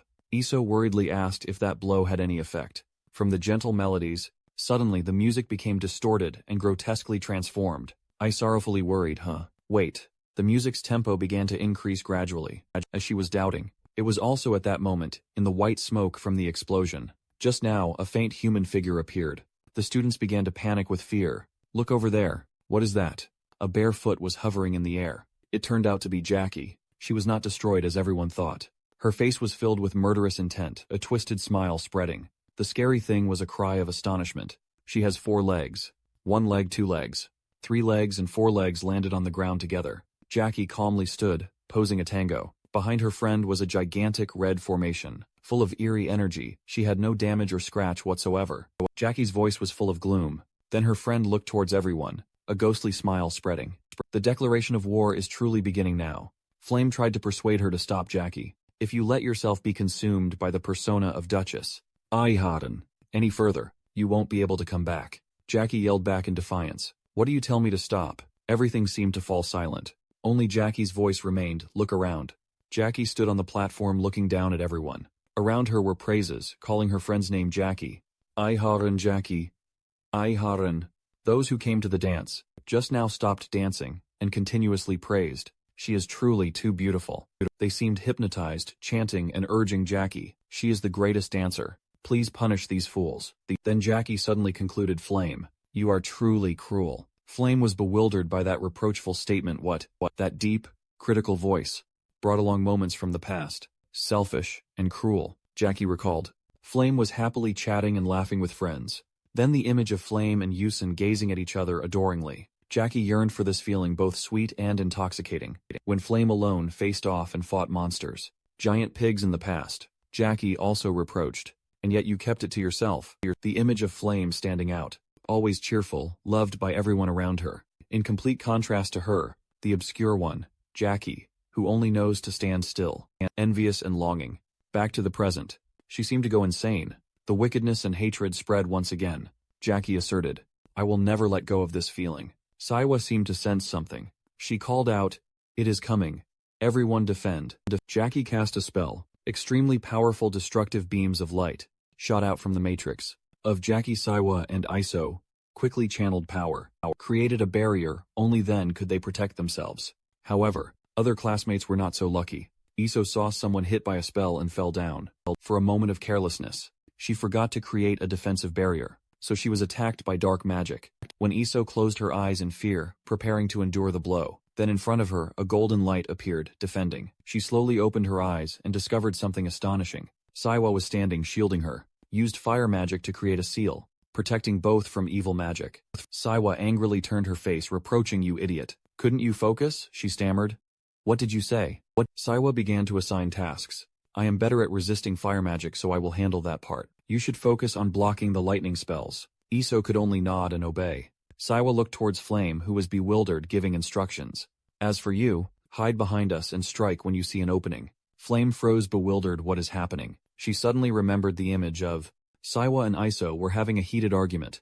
Around them, everyone had logged off. In the original story, Saiwa had ruined the whole team because of jealousy of Iso's abilities, and finally had caused serious damage to everyone. And then what was happening now made Flame think differently. But contrary to messing everything up, the person who understood the situation best was actually Saiga. Returning to reality, Jackie's magic continued to attack towards Saiga when she was vulnerable. Immediately Iso cast a spell, created walls of ice, protecting both of them. Flame concluded, no, it is both Saiga and Iso. And Iso sternly reminded Saiwa not to be careless. Guard being reminded by Iso.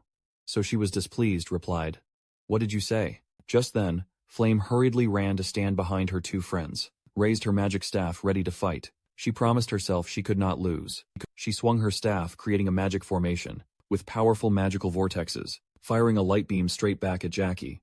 But Jackie smirked, useless, as that magic was blocked by the shields of her dark magic, preventing it. But Flame suddenly smiled mysteriously. The light beams from earlier grew larger and larger, turning into lightning, striking straight into the magic shield. Another huge explosion occurred, causing thick smoke and dust everywhere. The recent magic battle destroyed the ballroom. Now everything was desolate and ruined. Everyone wondered, is that it? Everyone looked towards the white dust, waiting. And what they least expected came true. The dark figure of Jackie slowly walked out of the thick smoke. Iso worriedly sweated warily, preparing for that form. "Flame!" exclaimed in surprise Jackie. A deep, eerie voice, Flame emanated from Jackie, but her legs, of her friend, had now transformed into a spider, like Duke I Harry. A gruesome voice said, "You hate seeing me happy that much," making those around both horrified and nauseous.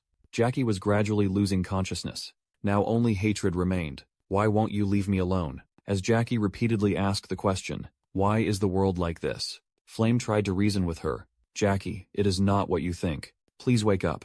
Jackie opened her eyes, wildly screaming, "Shut up."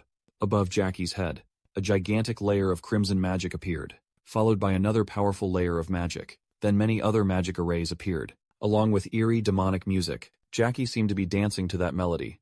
Saiwa was stunned, denying no way. Behind her, Flame confirmed, "This is..." Look at the crimson demonic magic above Jackie. Streams of destructive light emitted from it like spiderwebs, preparing to attack everyone. At least a level 5 threat. Flame was truly worried now. What should we do now? And then she looked up because she heard something from above the crimson magic array. Strange sounds emanated. Flame speculated about that sound. Iso, standing next to Flame, vaguely guessed Becky Usan. Then suddenly the scream of Jackie was heart-wrenching, attracting everyone's attention back. Saiwa wondered, asking everyone what is happening. Flame guessed, "I do not know the reason, but it seems the battle between Big Usan and the sword-toothed spider is affecting Jackie." She is clutching her head in pain, roaring fiercely. Flender began to understand everything. "Do not tell me, Becky. Usan already knew about this mechanism. That is why she fought that boss alone, just to help us take down the final boss." When Jackie couldn't take it anymore, weakly holding her head, writhing in pain, Saiwa quickly regained their resolve, declaring to everyone, "Now is our chance." Bizan and Iso launched a simultaneous attack. Iso created a barrier, giant ice along with sharp spikes, reaching straight up. Cold blue hues completely contrasted with Bizan's fiery hues. The contrast between fire and ice was by the energy ring. Flame created absorbed, demonstrating overwhelming power, and the perfect coordination of all three. The power of the ice mass completely overwhelmed Jackie. Then a burst of fire erupted, causing her to fall into a state of chaos, finally ending with an explosion. She was enraged by the three people's attacks. Those brats. Unable to control herself, she summoned something. How dare they? Then a giant spider appeared, with a menacing face. Bizon and Flame were astonished. What just happened? I don't know, it seems something fell. Suddenly Flame was startled. No way. The image of the spider with glowing red eyes, standing out against dark muted tones, creating a fierce appearance, intimidating and powerful, along with dust particles radiating around it, giving the impression this spider emerged from an explosion. This represents an ultimate challenge that everyone is about to face. Is that the blade spider, right? Is it dead? The young man dressed as a butler looked bewildered. No way. Baek-Yusan is also a freshman like us. And he defeated a dangerous monster. Level 4 alone. He turned to look at the person lying on the ground. That was Baek-Yusan. He looked like he had just been through a terrible battle, and was exhausted. The monster. The spider flew straight down to a nearby church. The air suddenly fell silent before the impending storm. A pair of feet quietly approached. Flame gently walked over. Jackie collapsed on the ground like a pain at her failure against Flame's group. Did you have to ruin my plans? She slowly lifted her angry face. I will never forgive you, Flame. She continued to complain. Haha, you can't beat me in dancing, so you have to use dirty tricks like that, because you can't dance more beautifully than I can. Right, how pathetic. Truly pathetic. You are just like me, envious of anyone prettier than you. You are arrogant even more than I am. How fun. So it turns out it's not just me. You are no better than me. Flame's face was sad, as if holding many confided words. She suddenly looked confused when Flame did not react at all to her words. Why do you look at me like that? Flame instructed his friend Iso. Can you summon an ice mirror? Jackie was still arrogant about herself. No matter what trick you pull, I am still prettier than you. But appearing before her was a mirror, made of giant ice, that completely reflected her current face. Suddenly, seeing her true reflection in the mirror, left her speechless. So this is Bizon slowly waking up, holding his head.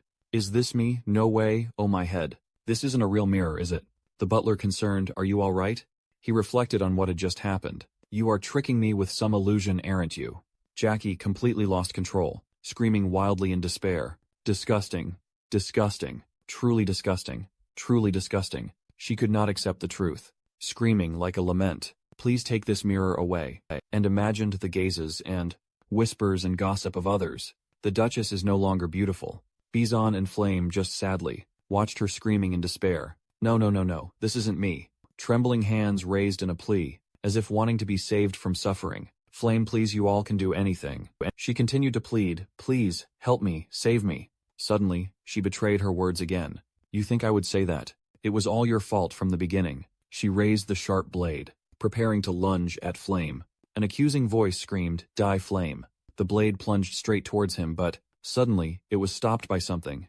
Encountered. She looked confused at that figure. The one who saved Flame was Hwana-jang. After that, her entire body completely caught fire. Iso and Bizon were sad. Flame was no less sad than his two friends. Everyone could only gently whisper, sorry, Jackie. Truly sorry. Jackie's disappearance marked the end of a journey. The system displayed a notification message. So ends the story of Duchess 1. Harry, who longed to be the most beautiful and most loved in the world.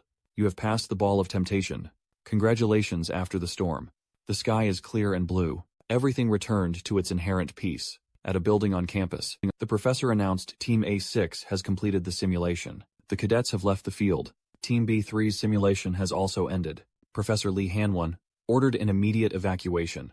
Understood, sir, the professor thought.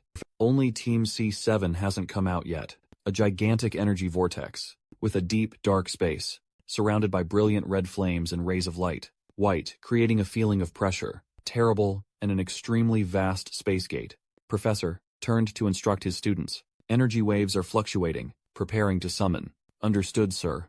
In the pitch-black space, a blue stream of light appeared. The professor was stunned, then smiled. All students have returned. The ants have taken down the tiger. Suddenly a voice whispered from behind. Even students can pass through the persona gate. Danger? Level 5 is it? Even experienced mages also struggle in that place. The student leading is the captain. Isn't that right? Arena said nothing, observed the situation.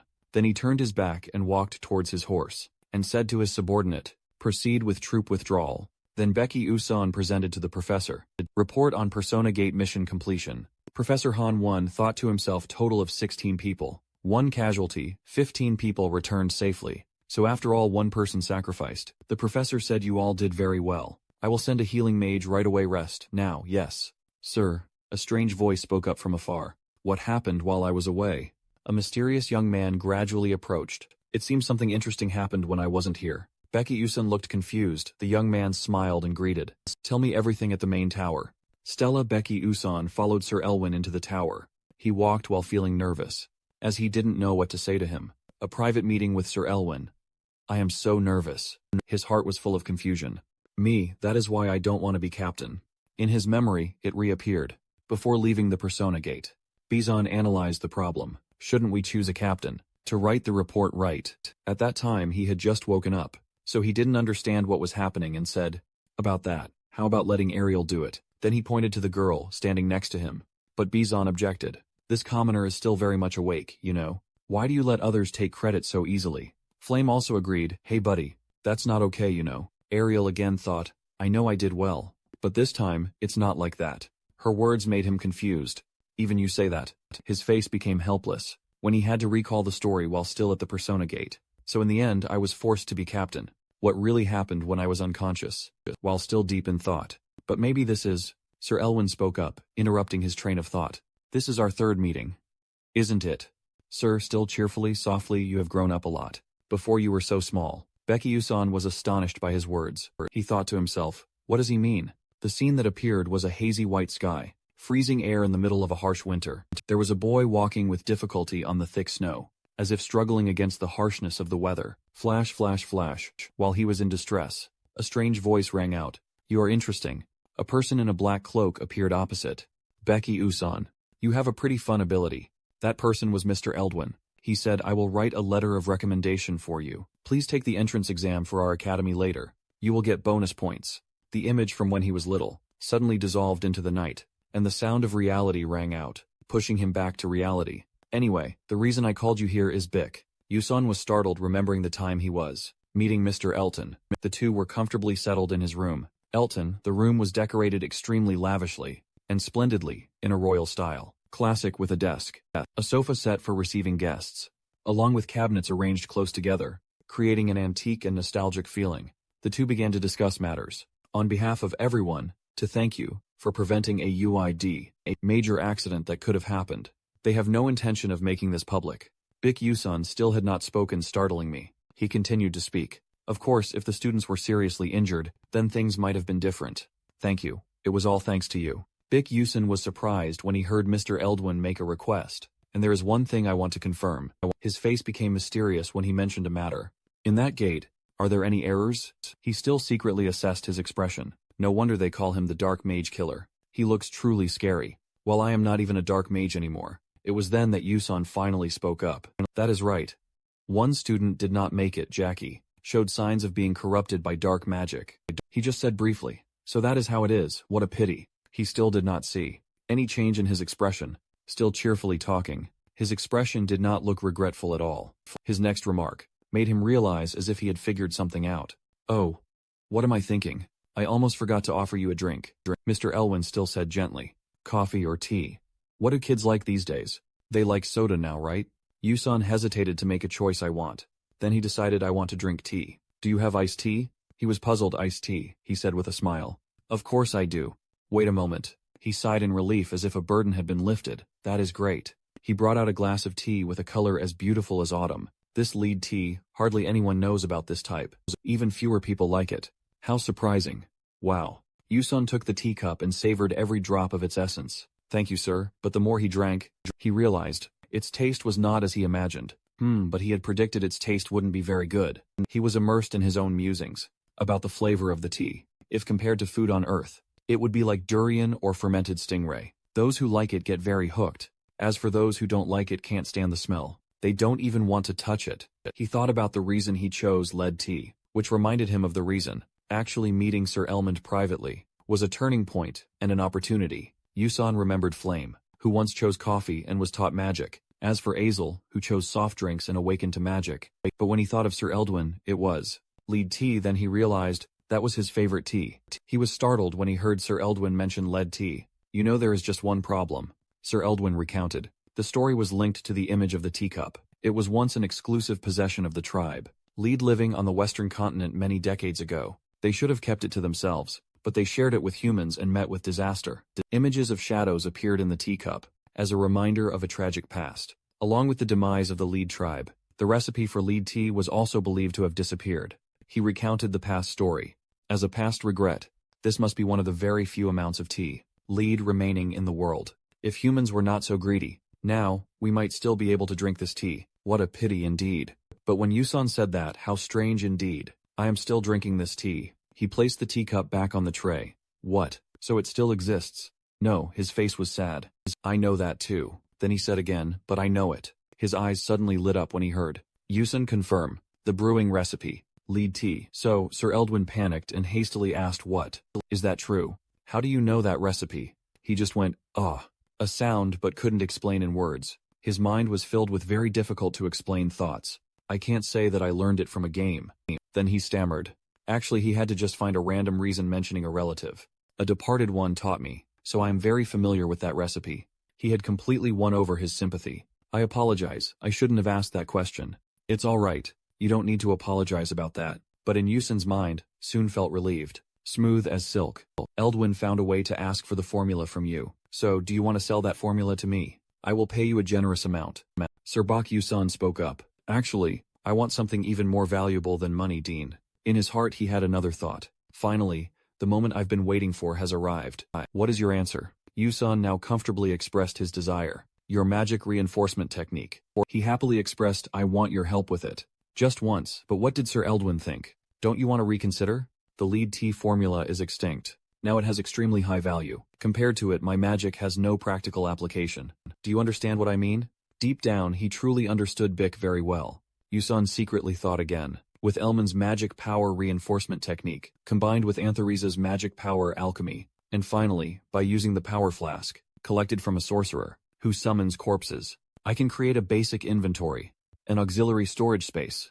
Only sorcerers skilled in magic, of 8th tier space can use the inventory. So in this world, very few people can do it. But with the help of a 9th tier sorcerer like you, Elman, I can possess the highest tier inventory. Yusan did not tell him the true reason. He truly chose magic. He had to speak vaguely. Gold and silver are nothing. When receiving the essence of your magic, Dean, I consider it the greatest gift of my life. He continued to plead. So please, sir. Eldwin sighed but also tacitly accepted. He spoke up, agreeing. All right. If that is truly your desire, let's make a deal. In Yusan's heart, a wonderful feeling blossomed. In the vice principal's office, Aki Hayden sat sternly speaking up, with a tone that seemed to question. I've heard the Persona Gate, which you struggled so much to open, has failed, hasn't it? Raiden, he silently, slowly spoke up. Yes, I'm worried. If the Patriarch knows this truth, he will be furious. He calmly adjusted his tie, then continued to speak. You are too rigid. That's the problem. I don't regret the failure. But there are many ways. He stood there silently, saying nothing.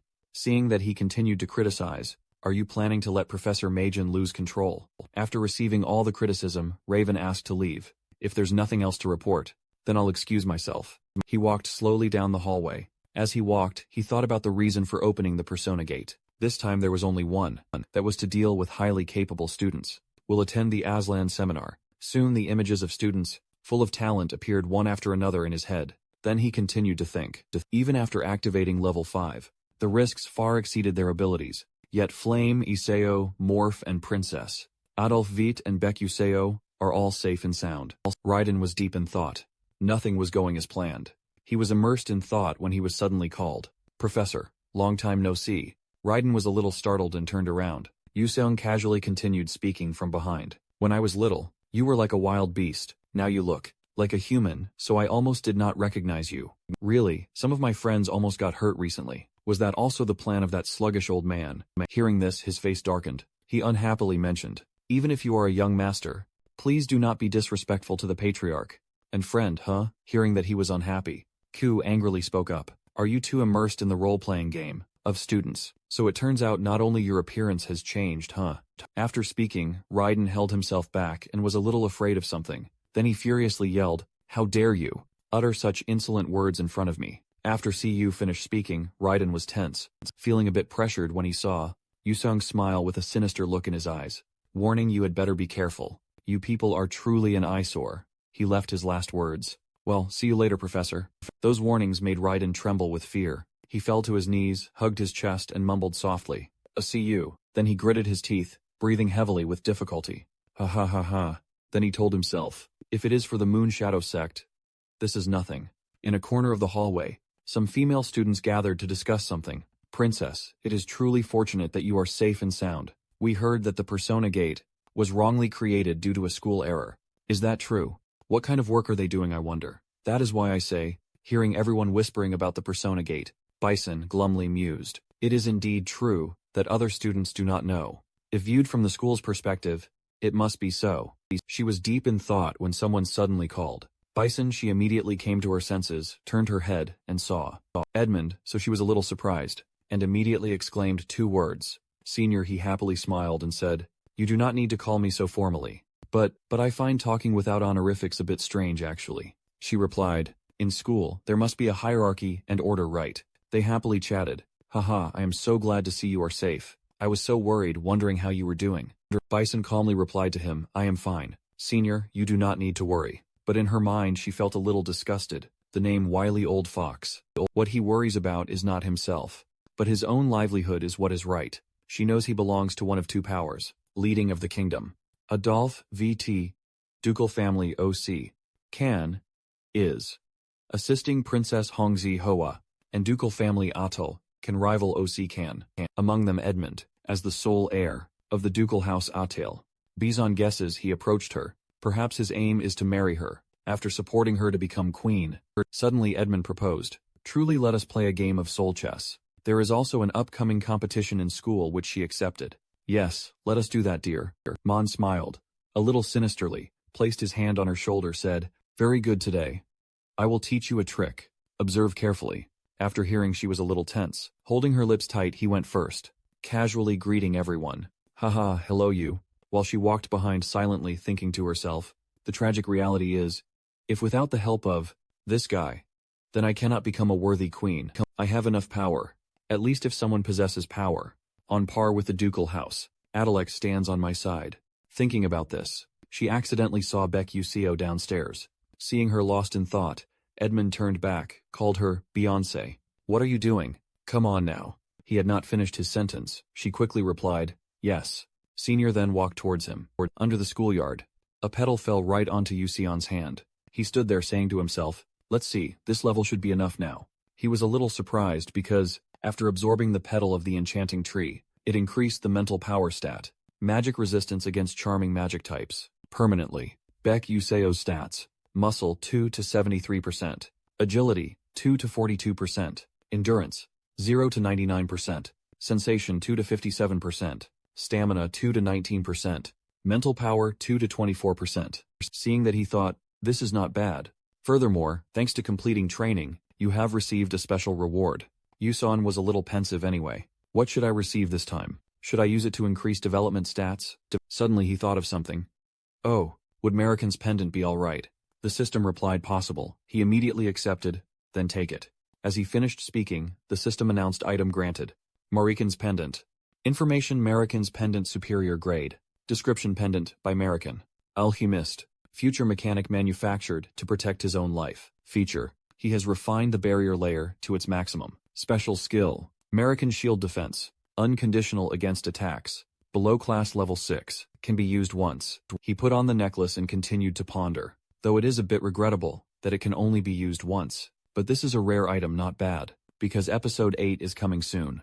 I will have to fight Mesenterin, who has awakened. And while thinking, the system announced, ancient demonic tree branch of resentment. Has accumulated 78% resentment. Seeing this, Yusin happily exclaimed, good. The preparation to fight Mesenterin is going smoothly. The rest is up to Anthonisa. At the International Alchemist City Alchemy Equipment, the assistant happily greeted, welcome in. This is facility number 13 of the Golden Activist Academy, located in the annex building next to the Great Elm Tree Alchemist City. Yusin stepped closer and asked, I am here to see Alchemist Anthonisa. The assistant politely refused. I am sorry, but currently you cannot meet them. Hearing that he guessed the result, I knew it. Then he put his hand into his pocket, took out a letter, and said, here, an invitation letter personally given to me by teaching assistant Antonia. Seeing the letter, the assistant surprisingly replied, oh. Then she politely said, I am truly sorry, I will guide you immediately. Then she showed him inside. Please come this way. Yusin immediately thanked her. Arriving in front of the room door, the assistant politely announced, Mr. Anthonisa has a visitor. The two of them stood there for a while, but no one answered. Seeing this, the assistant knocked on the door again and spoke. We request permission to enter. Standing there, he suddenly felt a chill down his spine, a little scared of this feeling. Then suddenly a surge of power rushed forward, that hit the door, making it explode into smithereens, nothing left. Luckily, he swiftly dodged to the side, sighed in relief. Haha, you scared me. It was almost a big deal. The assistant seemed frightened and stepped back. Yusin stepped forward and asked the assistant, Are you okay before hearing an answer? He already heard someone mention him. Oh, student Yuzo. Is that you? He slightly held himself back, turned around, and saw Antonia and Koden. She called him over. Come here quickly. I also have something I want to show you. Yusin saw that the two of them seemed indifferent, not paying much attention to the explosion, huh? She raised the watch she was wearing, pointed at it and said, Student, do you see this? This is the protective bracelet, he said, and acted. If you press this button twice, then even just in this state, it already has defensive capabilities equivalent to class level 3. Then the watch emitted a rather small protective layer, but its utility was quite substantial. Then he continued adding, Oh, but if you press this spot one more time. Before he finished, Yusin was stunned, because he saw that protective circle had expanded, enveloping Koden entirely. He smiled confidently, asking, What do you think? Pretty amazing, right? Then he continued speaking. Even someone who lacks mana, and is weak in magic can cast a magic shield, although it can only be used once with a defensive power of only about 500. But it will be very helpful when needed. Koden retracted the protective circle and spoke again. If this thing is announced, the world will be turned upside down. You'll see. It's all thanks to that kid Anthonisa. His voice held a hint of admiration. Ah, now that you mention it, you are also a co-author. Yusin was slightly taken aback, then heard him continue. On this occasion, what do you think about joining the Alchemist Tower as an alchemist? Seeing this proposal, he replied with a little hesitation. I don't have mana. So, I can't be an alchemist, sir. Hearing his answer, Koden and Anthonisa paused slightly, with some surprise. What are you saying? What is this about? Yusin calmly responded. My innate constitution cannot accept mana. It is a mana leakage constitution. The two of them were astonished. She raised her hand near her mouth, covering her tension, while Koden seemed shaken. His face was rigid as if he couldn't believe what he was hearing. He spoke to confirm again. That statement means you are perhaps a human limit, he thought with a start. How did things turn out like this? Although it is also true. Then he spoke to encourage them. The two of them certainly have limits, but I don't intend to die either. I know what I need to do, so you two don't need to worry, sir. Anthonisa sighed in relief and spoke. Oh, all right. Seeing that this matter seemed settled, Yusin changed the subject. Furthermore, could you let me see that protective bracelet? For a bit, he said while extending his hand to receive it, hearing his request. Koden was surprised then reacted, huh? Oh, right. Yusin held the watch thoughtfully, examining it thoroughly. On the bracelet, he saw very small lettering engraved inside. The bracelet was indeed still in its initial stage, so everything was still crude and had many superfluous parts. Yusin seemed to discover something, so he opened his mouth and said, Can I borrow the magic circuit soldering pen for a moment? Hearing his proposal, she was a little hesitant, here. Mr. Koden, on the other hand, seemed interested by his proposal, speaking, Oh ho kid, what are you going to do now? Yusin seriously quietly shushed to concentrate. Seeing this, he was a little frozen. Anthonisa raised her hand, signaling him to keep quiet. Meanwhile, he still carefully tinkered with repairing the bracelet. His hands executed while his brain figured out how to do it. If I connect this spot with the magic circuit soldering pen. After a while, he had completed it, with a satisfied expression. Seeing that, the goofy girl excitedly exclaimed, No way that's possible, with a look of not believing her eyes. The defense power had jumped up to 800. Always 1.5 times more effective, saying he is a co-author. It's truly not just empty words. He and Anthonisa again calmly stood there, smiling slightly. He excitedly, hurriedly, wanted to pull him to his side. Hey kid, won't you try working under my wing? Seeing his words were a bit off, he hurriedly corrected his words. Oh no, it's not under my wing, but rather I will let you work, under conditions of equality. With me, don't worry about not being able to use magic power. I will give you an alchemist, to be the transporter of magic power. With the sincere invitation of Koden, Yusun still gently refused. I am sorry. I have a reason to move forward. As a warrior, magic. Hearing his refusal, he was a bit disappointed, replied, what a shame, but he again smiled with a look of cunning, slyness and made another suggestion. And what's more, I have something I want to ask for help with. Yusun gave Anthonisa a sphere and spoke up. Can you help me make an item with this? She took it, asking back enhancement. He calmly replied, it's spatial magic. Stella's principal has decided to help me. Anthonisa's jaw dropped in surprise at his answer, reiterating, hey, the principal. As for Koden, he seemed calmer, but was still a bit skeptical. He uttered, who? That old man from Stella agreed to help. He was satisfied with his judgment of people. Oh my, the more I look, the more I see that kid is truly amazing. She really wanted to help, but was a bit afraid her own abilities were not enough. She calmly spoke. I also want to do it for you because it's your request, but I am sorry to that extent. I think it's very difficult, because I have never tried enhancing elemental magic. Before hearing that, he didn't mind, but also mischievously smiled, adding, I know I don't need it urgently right now. Later, if the technique is, alright, then you can help me make it. He thought it probably won't take too long. It will probably take a few months. Yusun had already said that. She no longer refused but agreed to the request of his. Just leave it to me. This again is a new opportunity for her to continue researching new things, and it's also time to create masterpieces. In the classroom, Iseo was struggling and having difficulty with the lesson. She kept thinking but still wasn't quite clear when she suddenly saw Yusun. Sitting on one side, she thought, maybe I should try asking Yusun. As for him, he was sluggishly yawning. Before she could go over, she saw someone call him. Commoner Beyond stepped in front of him, asking, I have something important to tell you. Do you have time? Iso is a little curious. What is the important thing? Yusun calmly replies, oh, plenty. The two of them go outside. She can only watch them go without knowing what to do. She is quiet and gloomy, comforting herself. What are they talking about? It doesn't really concern me much. But why do I feel so annoyed? You walk behind Beyonce out into the hallway. When they reach an empty spot, you calmly speak. What do you want to talk about? She doesn't turn around but stands there and replies, I heard that at the Alchemy Tower. They developed a product of magic science. Alchemy. Beyonce pauses a little thinking, then continues. I heard that the co-author of the Department of Magic, Science, Alchemy is you. You stand there silently listening to her finish. Yusun thinks, with the information gathering capabilities of the Adolf Veit royal family, then this result is a given. He slowly speaks. So then are you planning to use me as a bridge? Directly for item business. Beyonce turns around with an arrogant look and says, I don't deny that, but don't misunderstand. Items are also important, but I think connecting with you is even more important. Hearing that he's a little surprised, huh?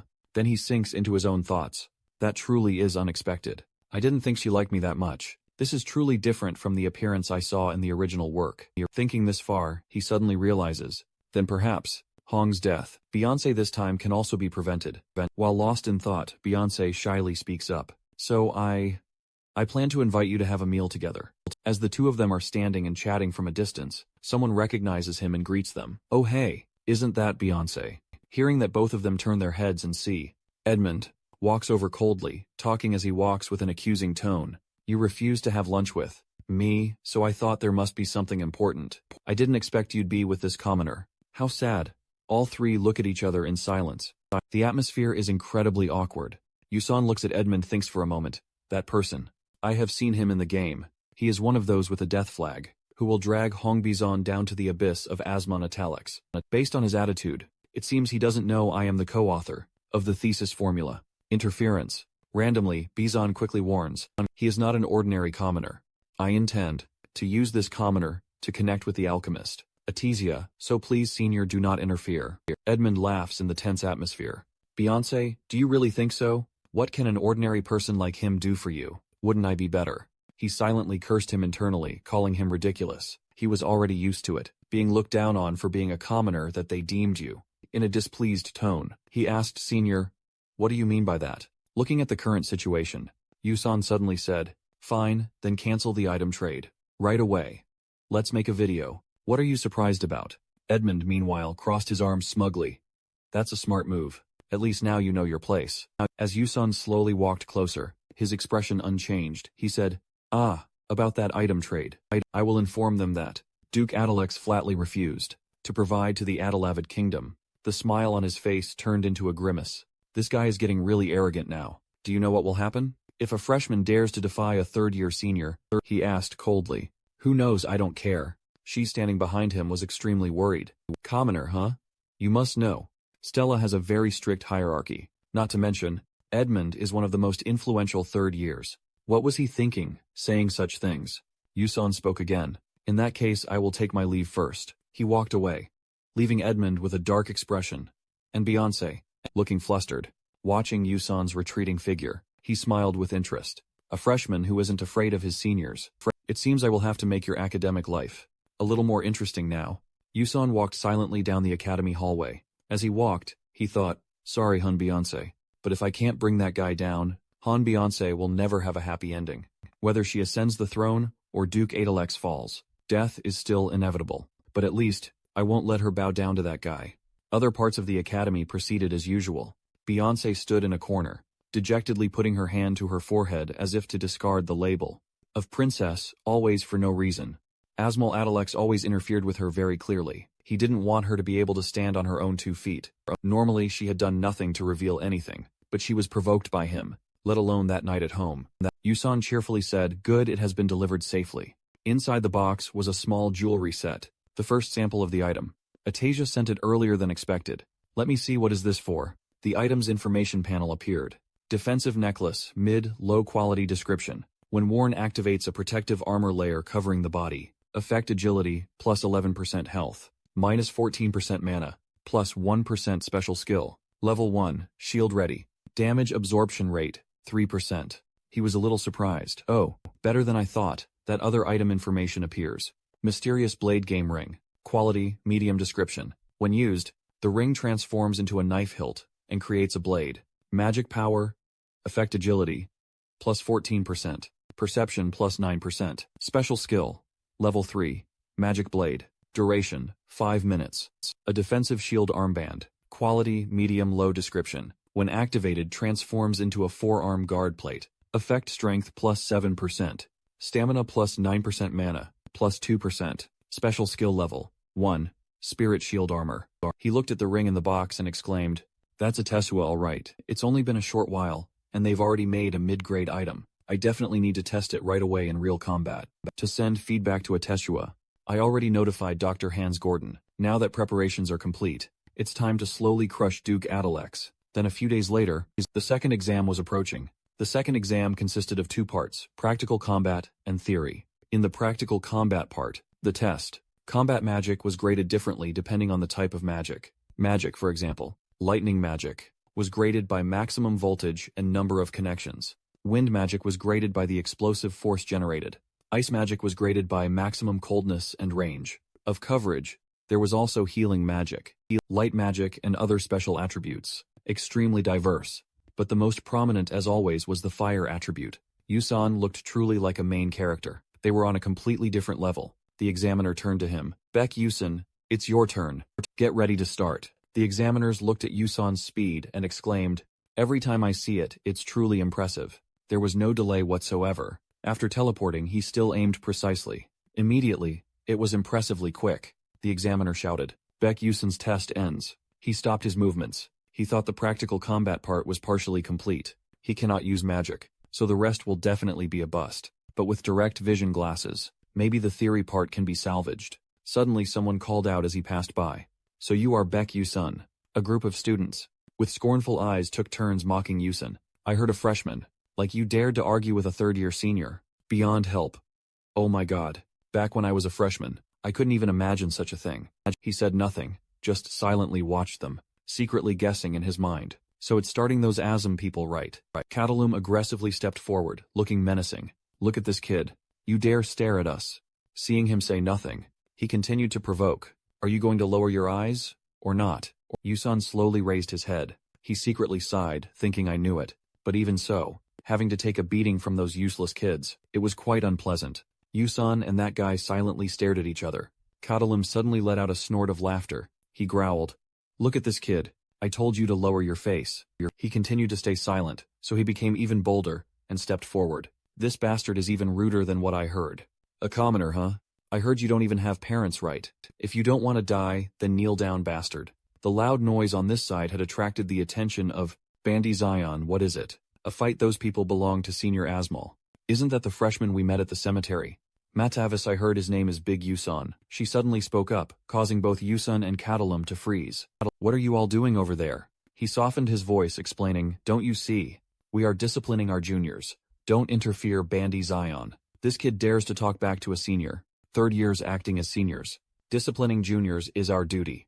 She glanced over at him a little. Big Yusun, is he going to kneel down? If he is strong enough to defeat a 5th grade summoner, then he should easily deal with them. That should be the case. Why not? No way. Bandy Zion said, no, don't do that. These words stunned. That guy? What? She slowly explained. If what you guys say is true, a freshman talking back to a 3rd-year senior, then this matter is not small. If this were an army mage, then it would be considered a superior's order. So what I mean is, how about we open a special training session for the juniors? As for Catalum, he was a little hesitant. That kind of training needs to be approved by the student council president. Approved before it can happen. She immediately replied, I will go get it approved. In that case, do it properly. A confident smile appeared on his face. All right, that sounds fun too. At that very moment, someone also walked over. That person spoke in a polite tone. I apologize for interfering, but if left alone, then they will not spare him. Yusun was a little surprised. Do you mean they won't spare me? Bandy Zion turned and asked him, are you planning to take advantage of this moment of humiliation to retaliate? With a big move, right? Someone smart enough to defeat a summoner would not talk back to others without reason. Then there is only one reason. To end Stella's long-standing foolish tradition. The senior ritual you chose to sacrifice yourself. After hearing her thoughts, even though his expression did not change, but inside he was bewildered. Me. She looked towards those people who were leaving in a gentle voice. But among them, there were also those who had no other choice but to follow. Asmon, they were called the coerced, bound by family circumstances. No matter how right you are, you cannot let such people be punished. Bandijian patted Yusun on the shoulder encouragingly. So I will set the stage for you. Hit however you want. I will personally persuade the student council president. Yusun's face was full of confusion. What is she even talking about? The magic formula interpretation exam. Students looked at their papers. Some began to sigh. I don't understand anything. Can I finish solving all of it today? However, Yusun calmly spoke up. I would like to submit my paper. Jerry took his exam paper and asked worriedly. It has only been 20 minutes and you are already giving up. He casually replied, no, I have finished solving it. He looked suspiciously at Yusun's paper in his hand. What? You mean? As soon as he looked, his eyes widened in surprise. This bake Yusun then walked out, put his glasses into his pocket, and sighed in relief. I didn't study anything, but finishing it feels so refreshing. Someone whispered, is that back Yusun? I heard he is a freshman who dared to talk back to Asmon Adalex. Looks like he is about to be properly taught a lesson, huh? Yusun just ignored it, dimly guessing in his heart. It seems the whole school knows already. On top of that, Bandijian even had to make an appearance. Special training for juniors. Simply put, it is where a senior wants to teach a lesson. They can directly challenge a junior. They duel one-on-one. At Stella, seniors are forbidden from insulting or hitting juniors. But in the training organization, seniors can legally punish juniors. Called a challenge match. But in reality, it is just seniors using magic to beat up juniors. Therefore, there must be approval from the student council president to prevent abuse. However, S-class students can directly submit to the council themselves. Thinking back, Yusun couldn't help but feel dejected. I just intended to kneel down and get it over with. Yet things turned out like this. At that time he thought, oh well, just kneel quickly then go home and sleep. Yusun went back to his room and locked the door. Since things have come to this, he opened a small box. Inside was a small toy. If you can't avoid it, just accept it. Just enjoy it freely. Stella Student Council Meeting Room. Stella Student Council President, 2nd Year Love, S. Miro Yoon. He looked up from a stack of papers. In an even voice, Bandian. What brings you here? She walked over. Without a word, she placed a form in front of him. I want to request approval to open special training for a junior. The subject is Bake Yuso. S-class freshman Miro Yoon was a bit puzzled. I thought you hated ridiculous things like this though. So why are you doing it now? She replied nonchalantly. Precisely because I hate it, that is why I am doing it. He subtly reminded him, I do not know what you are scheming, but no matter how talented you are, a freshman cannot defeat a sophomore. The gap created by experience is not something that stats can compensate for, yet you still want to request to open a training squad. Bandy Gion waved the application form in his hand. If you want to know why, just come and see, it will be a blast. He sighed helplessly. Seriously, what are you scheming? Oh, a voice cut him off. Oh, student, Miro Yoon. Jerry, carrying Yusun's paper, rushed over. Could you please look at this report? The thesis report students sent to Miro. Yusun immediately replied politely. Ah, Professor Jerryon, welcome sir. This exam also appeared. A thesis worthy of being sent to the academy, huh? Last time what you submitted was not quite up to par. He smiled, shoving the paper into his hand. Just take a look. As soon as he looked, Miro Yoon's face flashed with astonishment. Is this not Professor Pro's circuit implant design? Kid, this is truly impressive. It has shortened the filter loop formula, decomposing the inverse model by half, and yet with such a simple formula, a circuit implant, which was already perfected by countless scholars before, and yet now it is being pushed even further. This can only be called genius. He hurriedly asked who wrote this. He grinned brightly and replied, Student Bali Usun. This level of skill, he could be invited to participate in the Aslan conference. He should be.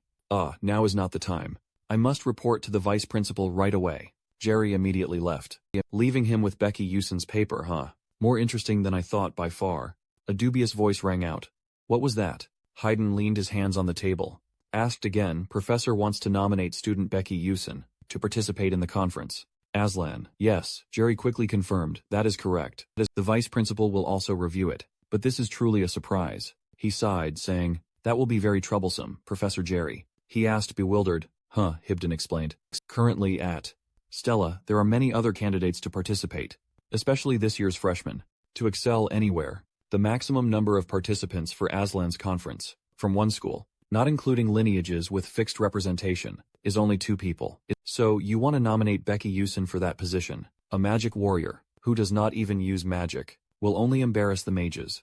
If you have understood, please leave. The participation of Becky Usun and Aslan will not be allowed. Jerry said, in disappointment. I understand. When he was left alone, he crumpled the paper on the table, in an angry voice. Who would dare let such a worm into Aslan? No way. The second exam has ended, and the rankings have been announced. Usun and the other students stood in front of the scoreboard, checking their scores. He muttered as he looked for his name. Let's see, here it is. Rank 419S, Class Beck Usun. Rank 419. Despite getting a perfect score on the written test, he ended up at this rank. I truly am special. Anyway, the first place once again is, the names at the top are as follows. 1S Class, Mayuzong. 2S Class Flame. 3S Class ISO. 4S Class Haegun Ryong. 5S Class Hong Bizion. He was surprised inwardly. Ma Yuseong. Last semester Hae Gunryang was second. Why did he drop to 4th place now? It must be because ISO and Flame, unlike the original, were able to focus on their studies, because Jackie chose the path of magic hacking. Hae Gun, Ryang, and Agwang's branch should have disappeared, but Yusan did not notice at all. Bizion had appeared next to him without him noticing. Are they adjusting the rankings for convenience? She looked at him and said, even so, I think I've attracted too much attention. He was slightly startled and puzzled, then stepped back. Why did he suddenly appear here? Is he up to something? Bizion spoke again. Anyway, if you are in the top 600, you must intend to participate in the inter-school tournament. Thinking for a moment, Yusun remembered. Oh, that's right. There is such an event. It is an event where some students are selected to compete with other prestigious magic academies. What's wrong? What is this feeling? He walked closer to Bizion and asked what's up. Do you have anything else to say? She blushed and turned away. Her hands on both sides unconsciously gripped the hem of her skirt. Slowly she asked, why did you do that? He was a bit stunned.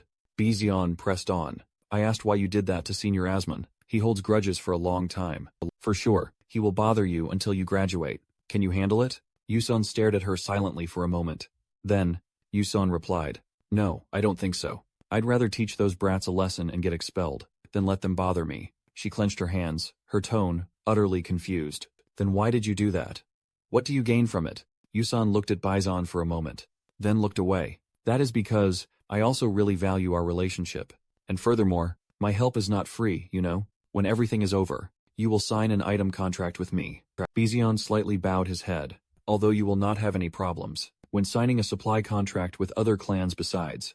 Lebit. Then why are you scratching the back of your neck a bit awkwardly? I guess I should not tell you that I want to save her and see a happy ending. After thinking for a moment, he decided to evade. I will tell you about that later. Bizion said nothing. Just changed the topic of conversation. All right. By the way, what are you planning to do with the rookie training session? Yusun sighed. Well, I have to do it anyway. Suddenly, a remark from her startled him. You do not need to hold back. Yusun confused, huh? She explained. Bion's eyes sparkled with admiration again. You can face off against the seniors with your true power. It is okay. I will handle the consequences as much as possible. Yusun awkwardly quickly said, all right, thank you. He seems to want to help me. But why does he think I will win? The two did not notice in a nearby hidden corner. Someone had heard their entire conversation. Agzwang silently left. His expression unreadable magic practice class. Akshwang used his magic to summon a flame, Gil observed and then praised. Your control ability is excellent. Agzwang, even though he still lacks destructive power, but with that accuracy, he will still easily pass this task. Against sensitive enemies, or in stealth missions, you will perform very well. On the other hand, your magic. Her gaze shifted to Bion, full of implication. It is still far from good. How many more times do I have to say that fire magic is not just about destruction? Gil turned away, her voice stern. And yet you are the one with the highest compatibility with fire. It is truly absurd now again. She bowed her head, her teeth clenched tightly, full of dissatisfaction. In Stella's dark night, flashes of fire continuously flickered. Agzwang continuously summoned fire, striking the target in front of him. She frowned, her voice full of annoyance and jealousy. I lost again. I also tried very hard. Then why? Why can I not win? The chatter around attracted Iso's attention. Thinking carefully. Today is the practice match day between freshmen and sophomores. Right, let us go watch too. She thought to herself. Are they talking about back to Sion? But how does that concern me? I still have to study more. After that, those whispers fell silent in her ears. At this moment Iso bowed her head awkwardly, and yet in the end, I still came. Someone walked over and asked, you came too. It was Harry Lin. She enthusiastically said, I heard a rumor that Becky Uson likes you. First year class B. Harry Lin, she casually sat down next to Iso. Aren't the two of you secretly dating? Is that why you came here? She blushed and quickly retorted, no, it's not from the beginning. Bitch Uson, he doesn't. Harry Lin, looking at Iso's blushing face, couldn't help but smile. What a surprise. I thought you would be different, because they call you the traitor's daughter. But it turns out you're cuter than I thought. She then proactively introduced herself. Oh right, I forgot to introduce myself. I'm Harry Lin from Class B. Nice to meet you. Iso replied, yes, nice to meet you suddenly. A sound like a scream rang out. Seeing Jojin had arrived, that person excitedly shouted, it looks like it's about to start.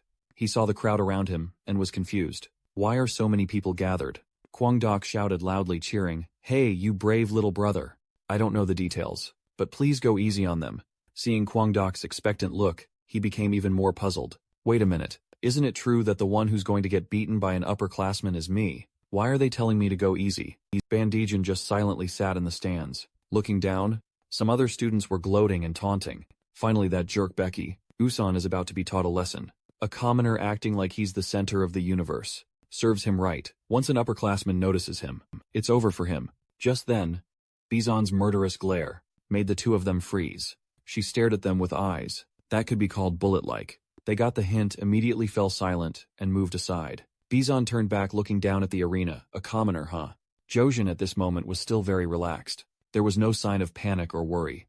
A Catalum stepped onto the arena and provocatively asked, hey kiddo, are you ready? Second year class, C Caliban Catalum. He calculated a bit in his mind. Class C must be ranked around 300, even though I'm in Class 5. But if we only consider pure combat ability, he's slightly better than me. It's best to avoid direct confrontation, as much as possible. Duro said, I'm ready. I guess so. He sneered, looking at him stubborn until the very end. The referee began to explain the rules. Since everyone is already here, I will explain the rules of the match. The match will last at least 15 minutes. It will continue until one side collapses. If there are signs of danger to life, Stella's space control magic, Dom will automatically end the match. And furthermore, after 15 minutes, either side can choose to surrender, and the match will end immediately. So before the match begins, the two are immediately teleported into a simulated space. The timer begins to run. Both of them draw their swords at the same time, ready to fight. Outside, Harleen asks Iso, who do you think will win? She naturally replies, of course, it will be our senior. After all, our senior, Caliban is also the heir to the Earth attribute, and Earth is an element with very strong defensive capabilities. And Beck Yuson's firepower is not really that powerful. Not to mention Earth is also an element specialized in terrain control. The more the territory is controlled, the more diverse the attacks will be. Can Beck Yuson's magic sword pierce the defense of a third-tier Earth magic user? In her heart, Iso begins to worry Harleen. You are right, aren't you? No way Beck Yuson can win this match, at least by common sense, he declared confidently. Today I will show you what terror is. The domain can. But Jason immediately uses flash teleport to move far away. Flash, teleport. His expression was nonchalant. While Catalum was filled with astonishment, Jason suddenly smiled. He quickly turned and ran away, leaving him stunned. What is this? Harleen was a bit helpless. Running from the start without caring about dignity. Iso chimed in. That is true. But in this situation, That might just be the right move. A furious Cataloom yelled, "Hey you bastard, come back here." Jason ignored him and continued to run forward. Who would hear that and actually turn back? He angrily gritted his teeth, then used rock spell magic. Circles of magic appeared in the air, creating large, sharp stones. Jason was startled when he looked back. He waved his hand. Those stones simultaneously flew towards him, making dust fly everywhere. Everyone in the stands looked grim. Cataloom, both joyful inside, and went to check well. That attack definitely hit. But when he saw what was in front of him, what is left here, in front of him, a monkey puppet was hanging upside down on a tree. A monkey puppet. He asked himself confused. What the heck is that? Why is it here? Its two hands quickly clapped together. When Cataloom realized something was wrong, it was too late. An explosion with the monkey at its center immediately spread outwards. The young man's eyes widened in surprise. Before him was a blinding light. He stepped back a few steps. Some small pebbles flew to Caliban's feet. When Caliban stumbled backwards, he secretly felt lucky. That was close. Luckily, I had increased my weight with terrestrial gravity. Suddenly, he heard a sound. He quickly looked up, unexpectedly from behind Caliban. A swift figure suddenly appeared. Yusun suddenly froze when he saw the light, green enveloping his sword. Caliban turned his head with a sinister smile and said, "You die." He turned around and swung his rock-breaking wand. Caliban, full of confidence, looked forward somewhat smugly. Suddenly Caliban's pupils widened. He stared intently straight ahead. Stunned, in front of him, no one. He exclaimed, "What?" Vanished. Caliban looked around. He loudly threatened, "Hey freshman, you only know how to run and hide like that. Those stories about knightly spirit are nothing but rumors." Why he walked on the ground, searching. Suddenly, Caliban's body hovered in the air. He was bewildered and worried. Why did my body suddenly become so stiff? He gritted his teeth and looked up. He saw Yusun sitting near a bush in front of him. Yusun raised an eyebrow and smiled sarcastically. Caliban gritted his teeth irritably. That kid, is he laughing? He tried to force himself down to touch the ground. Terrestrial gravity. Caliban swung his wand forward. Again, unexpectedly, he couldn't see Yusun anywhere.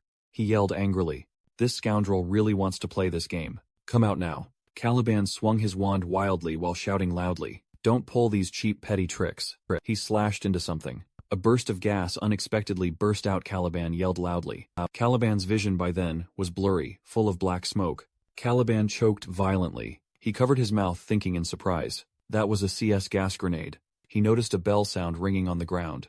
And then Caliban looked with wide eyes. A burst of blinding light burst out. Harryland covered her ears with her hands with a slightly grimace. She wondered, "What on earth is that?" Iso also covered her ears. She replied, "Looks like a light-emitting device, causing temporary blindness and deafness." She looked at Caliban, standing in the pit. She explained, "Gas, and also the lightning-fast attack." Sophomore seniors couldn't even manage to get their bearings. Beyoncé at this moment was silently thinking, "It's done.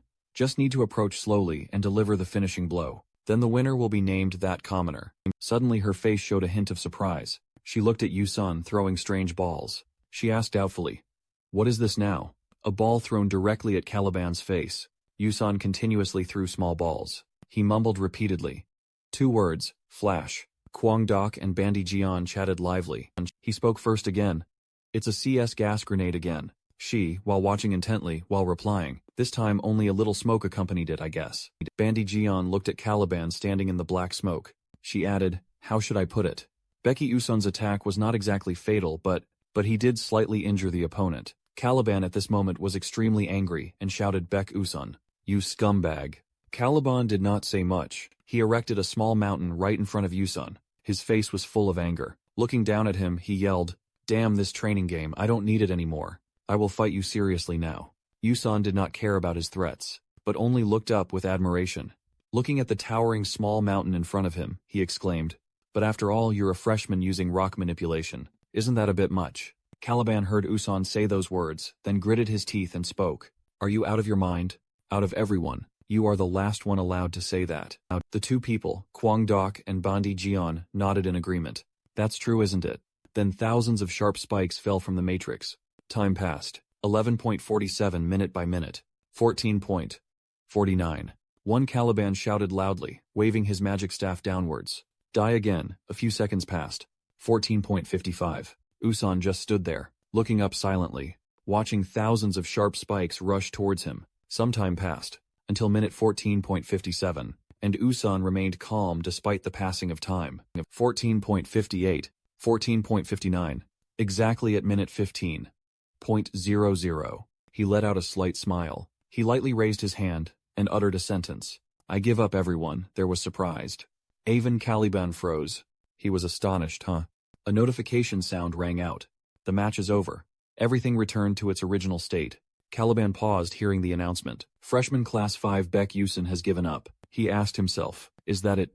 The referee announced, therefore. The winner is Caliban Class C, second year. Usan then bowed his head and softly smiled to himself internally, comforting himself. It's a good thing. I'm still alive, the announcement rang out again.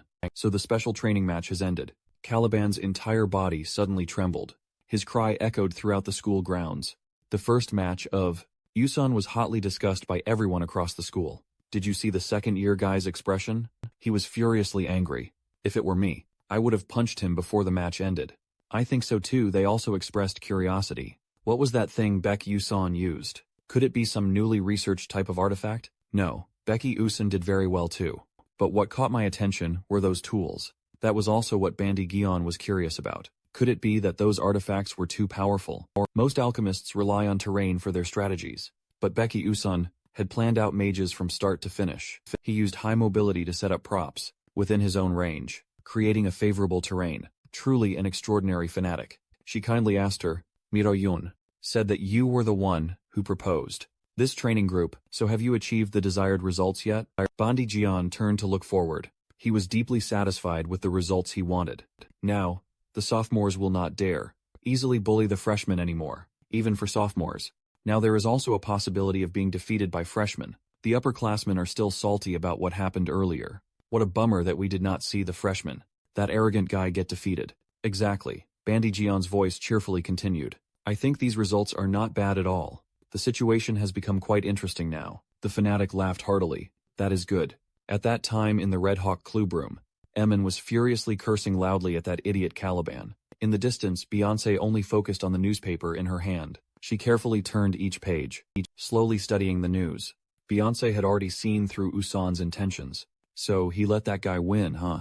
Throughout the 15-minute duel, Becky Usan just played around with the upperclassmen, without ever fighting seriously. Meaning if he wanted to win, he could have finished it from the start. His intentional surrender of victory proved that no one thought a freshman could defeat a sophomore. Finally, she drew a conclusion that, so power is not everything. That commoner is truly unpredictable. Edmund resentfully asked, now, what are the sophomores doing? I told them to give Becky Usan private training, his assistant cautiously reported. As reported, in reality, the sophomores do not dare to touch Becky Usan at all. Emin heard it and flared up, snapping what the assistant honestly recounted. Contrary to rumors, Becky Usan greeted the upperclassmen very politely, behaved warmly. I also intended to go scold him, but eventually got roped in to buy him snacks. The more he heard, Edmund's blood boiled even more, saying, what did you say? Suddenly, from outside, a hurried voice yelled. Young Master Edmund quickly replied, what is it? The maid urgently conveyed the message. The Duke just called. You should go see him right away. For him, this matter was truly unpredictable. Emin approached the desk phone, skeptically thinking to himself, how strange, Dad called me first. He politely spoke. Yes, Father, it is me. Emin on the other end enthusiastically announced, my son. I just received a call from the Alchemy City. Emin curiously repeated, from the Alchemy City. His father gravely continued. Because the House of Duque Talix has refused. The alchemists from Anthonisa Alchemy School have stopped supplying the kingdom. Do you know anything about this? Edmund panicked. Denied. What? No way. How could you say such a thing? With the shocking news that he emphasized. But that is the truth. The co-author of the mana interference formula incidentally said so. Edmund seemed to freeze in place. The co-author himself said it. He hastily explained. Wait, Father, I truly do not know anything. I have never even met that person. Suddenly his eyes darkened. Emin sweated as he considered the hypothesis that, don't tell me it is Becky Usan again. There was no other way. He had to bite the bullet and compromise. The deep voice, on the other end, continued to resound. Even so, daring to refuse the kingdom of Adelet's request is unacceptable. You also know well what a great influence we have on the Alchemy City. And this is a technological revolution. A technology that can create artifacts comparable to ancient artifacts once thought impossible to reproduce. Even the gold alchemist is also cooperating in research with Anthonisa. Emin began to show extreme fear. Gold alchemist. This matter is much bigger than I thought. His father sternly declared, "That is right. Before long, the kingdom will restore trade with the alchemy city. But the name Adalex will not be on that list." He asked again, "Are you involved in this?" After that tense conversation was over, Edmund began to mediate and reconcile Beyoncé. Seeing him tense, she could only politely reply, "Yes, Senior Edmund," gravely asked Beyoncé. "Can you arrange a meeting with Baek-Yusan?" For me, her face showed a hint of surprise. Then she quickly regained her usual, indifferent expression. "Yes, I will take care of it." At the same time on the southern continent, the Hoenn Plains, there was a beautiful girl standing on the balcony, gazing at the fertile scenery below. Geliel haughtily remarked that land prices are rising. Suddenly from behind, a voice trembled, making her turn around. "Lady Geliel, please, I beg you." On his head was a number 3. "Simply just one more time, please." Geliel remained silent, not answering, just coldly observing the person kneeling before her. She focused on the number 3. Clearly visible there. This is the value characteristic of all things. This characteristic allows the owner to see every creature, whether human, beast, or object, in the form of a number. The lowest value is 0. The highest value is 100. Possessing that ability, Geliel silently judged, "That person only has 3, is that all? A value equivalent to a roadside stone." She coldly mocked, "See, why go bankrupt over useless things? I warned you, do not invest in meaningless businesses." He gnashed his teeth inwardly, cursed Geliel. Liar, this business should have succeeded. From his perspective, Geliel was the one who manipulated everything. "You ruined everything." After getting bored, she bluntly ordered him buried. The guards rushed over immediately. Obeyed, yes. That person desperately wailed, "Please spare my life, Lady Geliel." Before that sight, she merely coldly watched his receding figure disappear from view. "Lady Geliel." Her small mouth slightly curved into an amused smile. Geliel turned away indifferently, commented how boring. Kids these days have no backbone at all. Her expression changed. As soon as she heard someone outside call Geliel, "Are you in there?" She gleefully thought to herself. This voice, strangely enough, although she possessed the ability to see the value of all things. Above that person's head was a question mark. Melian dotingly asked Geliel, "My beloved daughter, are you all right?" Seeing him return, Geliel joyfully rushed over to hug Melian. "Father, how was this trip?" Geliel poutily asked, "How is this deal going?" Melian gently replied, "Everything is fine. Still in the negotiation process." He told his little daughter what had happened.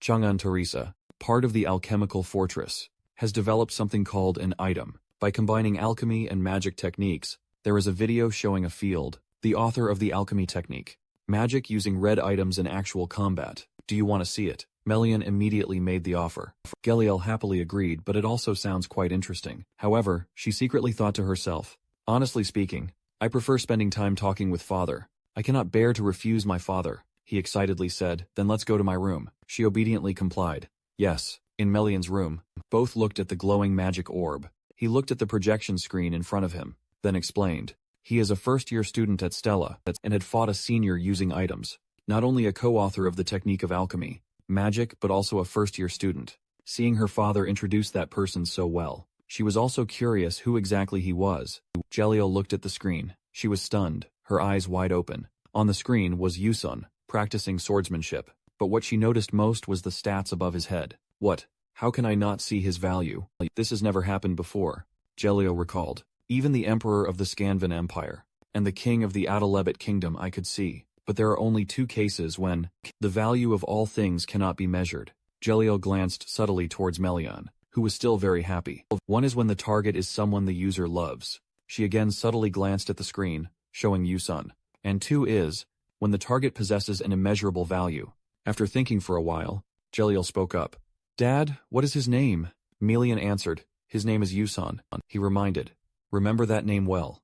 Perhaps one day you will meet him again." She gently replied, "If Dad said so, of course I will remember." After completing the work, Geliel offered, "By the way, Dad, do you want to play a game of soul chess?" Before leaving, of course, Melian could not bear to refuse his daughter. Yes, why not? In her heart, Geliel kept wondering, possesses an immeasurable value, how? She reminded herself, Baek-Yusan. Baek-Yusan, I will remember that name. Meanwhile, Yusan was leisurely drinking water. In front of him was Edmund. He seemed confused when facing Yusan. Seeing that he still would not speak, Yusan put down the glass of water. He spoke up. "I have finished my coffee. If there is nothing else, I will take my leave." Edmund panicked. "Wait." He stammered about what happened the other day. "I am sorry." I deeply regret and self-reflect for looking down on you, just because you are a commoner. So please, will you retract what you said before? Yusan just silently looked at him. His face revealed no emotion. He thought to himself, I do not really care about that apology. But to minimize Hong Beyonce's death flag, I need to strip Edmund of his political power. To do that, he thought so. But his words were completely different. But I still do not want to forgive you. Yusan decided, well, I will pretend to be a little hard to conquer. Seeing that he did not forgive, Edmund was confused, so what should I do? Yusan coldly. Who knows? He thought of something. Yusan reached into his clothes, he suggested. Or, how about this? He took out a magic contract and gave it to Edmund. This is a magic contract written on mana paper. Yusan suggested let us bet. The sudden offer stunned Edmund. Bet huff.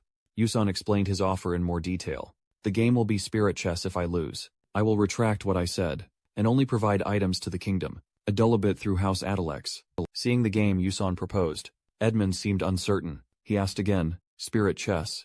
Yusan continued with another offer. But if I win, transfer to me a spot to attend directly at the Aslan conference before your request. Edmund froze in disbelief. What he still wanted to confirm again. You think that makes sense? Yusan also knew what he proposed was not feasible. Of course not reasonable. From what Yusan knew, the Aslan conference was a public conference where descendants of ancient magic families gathered for academic group discussions. Only a few people from major magic families were allowed to attend, and there were 3 conditions. 1 was having participated the previous year and presented an outstanding paper. 2 was receiving a transfer spot and having a qualified paper. 3 was being one of the 12 rising stars of the year, because that place brought together genius mages from all over the world competing with each other, participating and maintaining one's astound status. There was proof of one's power. Duke Athletics family had attended the Aslan conference for many consecutive decades, and that was a crucial pillar supporting their power. Knowing the difficulty and complexity, but Yusan was still determined. He wanted to aim for that. He stood up, casually telling Edmund, take it or leave it. Just as he saw Yusan preparing to leave, he spoke up, wait. His face became serious. Spirit chess, right? A clearly confident smile appeared on his face. Edmund did not hesitate and immediately agreed. All right, I will sign the agreement. Let's meet here this time tomorrow. Seeing the agreement was accepted, Yusan was satisfied. Many thoughts were running through his mind. The next day at school, all the students were gathered unusually. Whispers and chatter began to resonate. Why is the cafe so crowded today? I heard. Senior Edmund is betting on a spirit chess match with a first-year student. What the students' conversations around him felt like a jab at Yusan, who at Stella plays spirit chess better than Senior Edmund. What kid has such guts? He could only helplessly think to himself, it's me. By the way, let me just say, Yusan Sihil, don't think I'm doing this for fun. Initially, I was not very interested in soul chess. But then, a shout rang out, interrupting his thoughts. He's here, Edmund proudly walked in. The students' voices rang out. Senior Edmund and Princess Hong Beyonce. Yusan was not surprised as expected. He even brought Beyonce along. As soon as Beyonce appeared, praises rang out incessantly. The princess is so beautiful today. Those two hang out together pretty often, huh? As for her, she only subtly glanced at Yusan. He could feel her gaze fixed tightly on him. He looked up to confirm Yusan was then bewildered. What is going on? Why is she staring at me like that? Did I do something wrong? At this moment Beyonce sat down on the chair. While the organizer was preparing the chessboard, she wondered to herself, what is Yusan thinking? I wonder if Beyonce knows that. Edmund learned soul chess from the age of 5, and has long been called a prodigy in Stella and the entire kingdom of Adulabit. Few people play soul chess better than Edmund, and yet he chose the day that Edmund excels at. What a clueless commoner. While she remained deep in thought at this moment, Edmund was still very confident. He gave a relaxed smile. He sat down at the table, his heart still buzzing. To be honest, I didn't expect that, Yusan dared to put Aslan's spot as a bet. But as he rearranged the chess pieces, Edmund thought to himself, it's actually a good opportunity. His face could not hide his cunning. This is a chance to humiliate him in front of Beyonce. Shall we start the match? Edmund picked up a chess piece. He thought to himself, I will humiliate him right in front of Beyonce. He began, then shall we start the match? Before the match begins, he reminded him, before we start, confirm one last thing. Once you sign, attesting to magic power, breaking the contract will cause all of your magic power to be lost. Do you understand clearly? Yusan casually replied. Of course. He said that, but in his heart he wasn't really bothered. After all, I don't have any magic power, so breaking it won't matter. The last white piece was by Edmund, placed in its proper position. He proudly spoke. All the chess pieces have been set. Edmund told him, go first, take your time. Skipping the first move in a match, this important, huh? He became serious. He took out a pair of glasses from his pocket. He is completely looking down on me. Yusun put on the glasses, starting a serious match.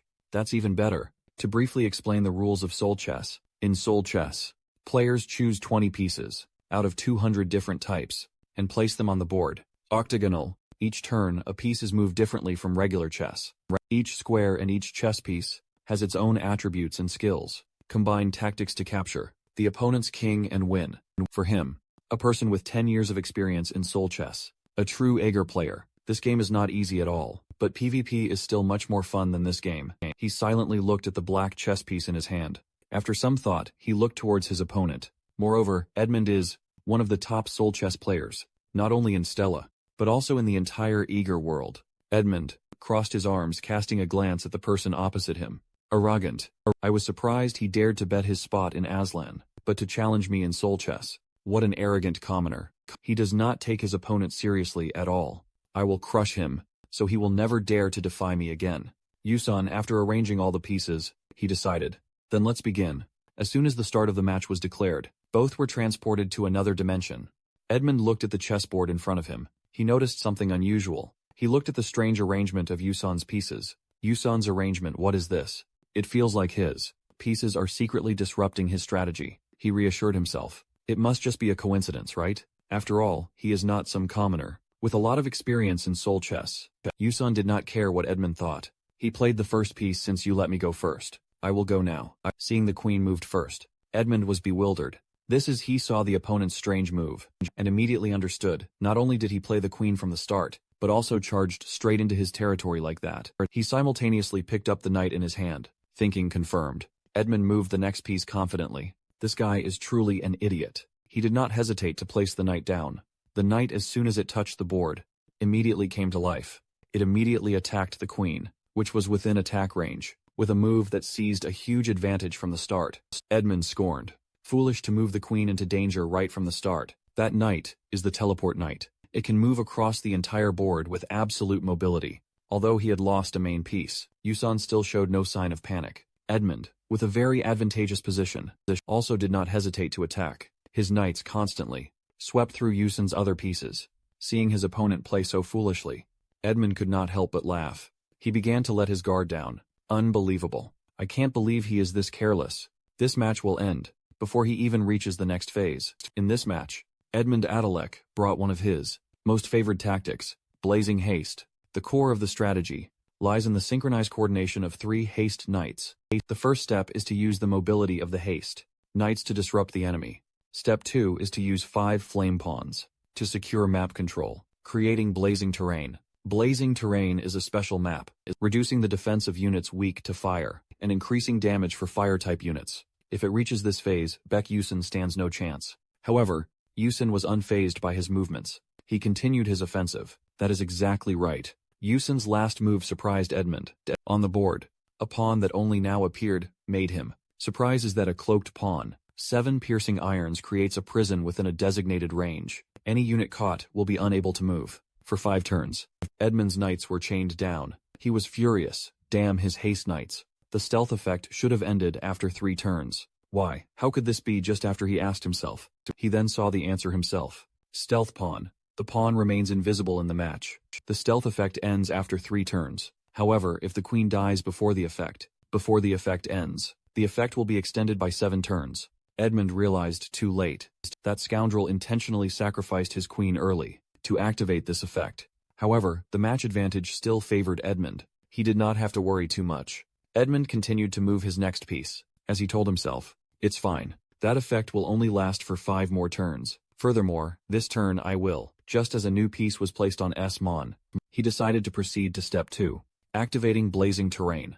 Blazing Terrain reduces the defense of all units by 30% that are not fire-type. Fire-type units gain a 200% damage increase. When Blazing Terrain is activated, a large flame engulfed the board. He regained his initial confidence. How about that, Yusun? Now that the terrain is activated, next turn you are toast. Yusun's demeanor remained eerily calm. He continued to move his pieces. But before Yusun's move, Edmund cursed under his breath. Another stealth pawn, huh? You cunning jerk. But no matter what he played, once this turn was over then, but suddenly his face became astonished. Occupying the reversed terrain. When you occupy terrain, while the opponent's terrain is active, you will receive the reverse effect. As soon as Yusan's pawn was played, it activated a new effect, activating frozen terrain.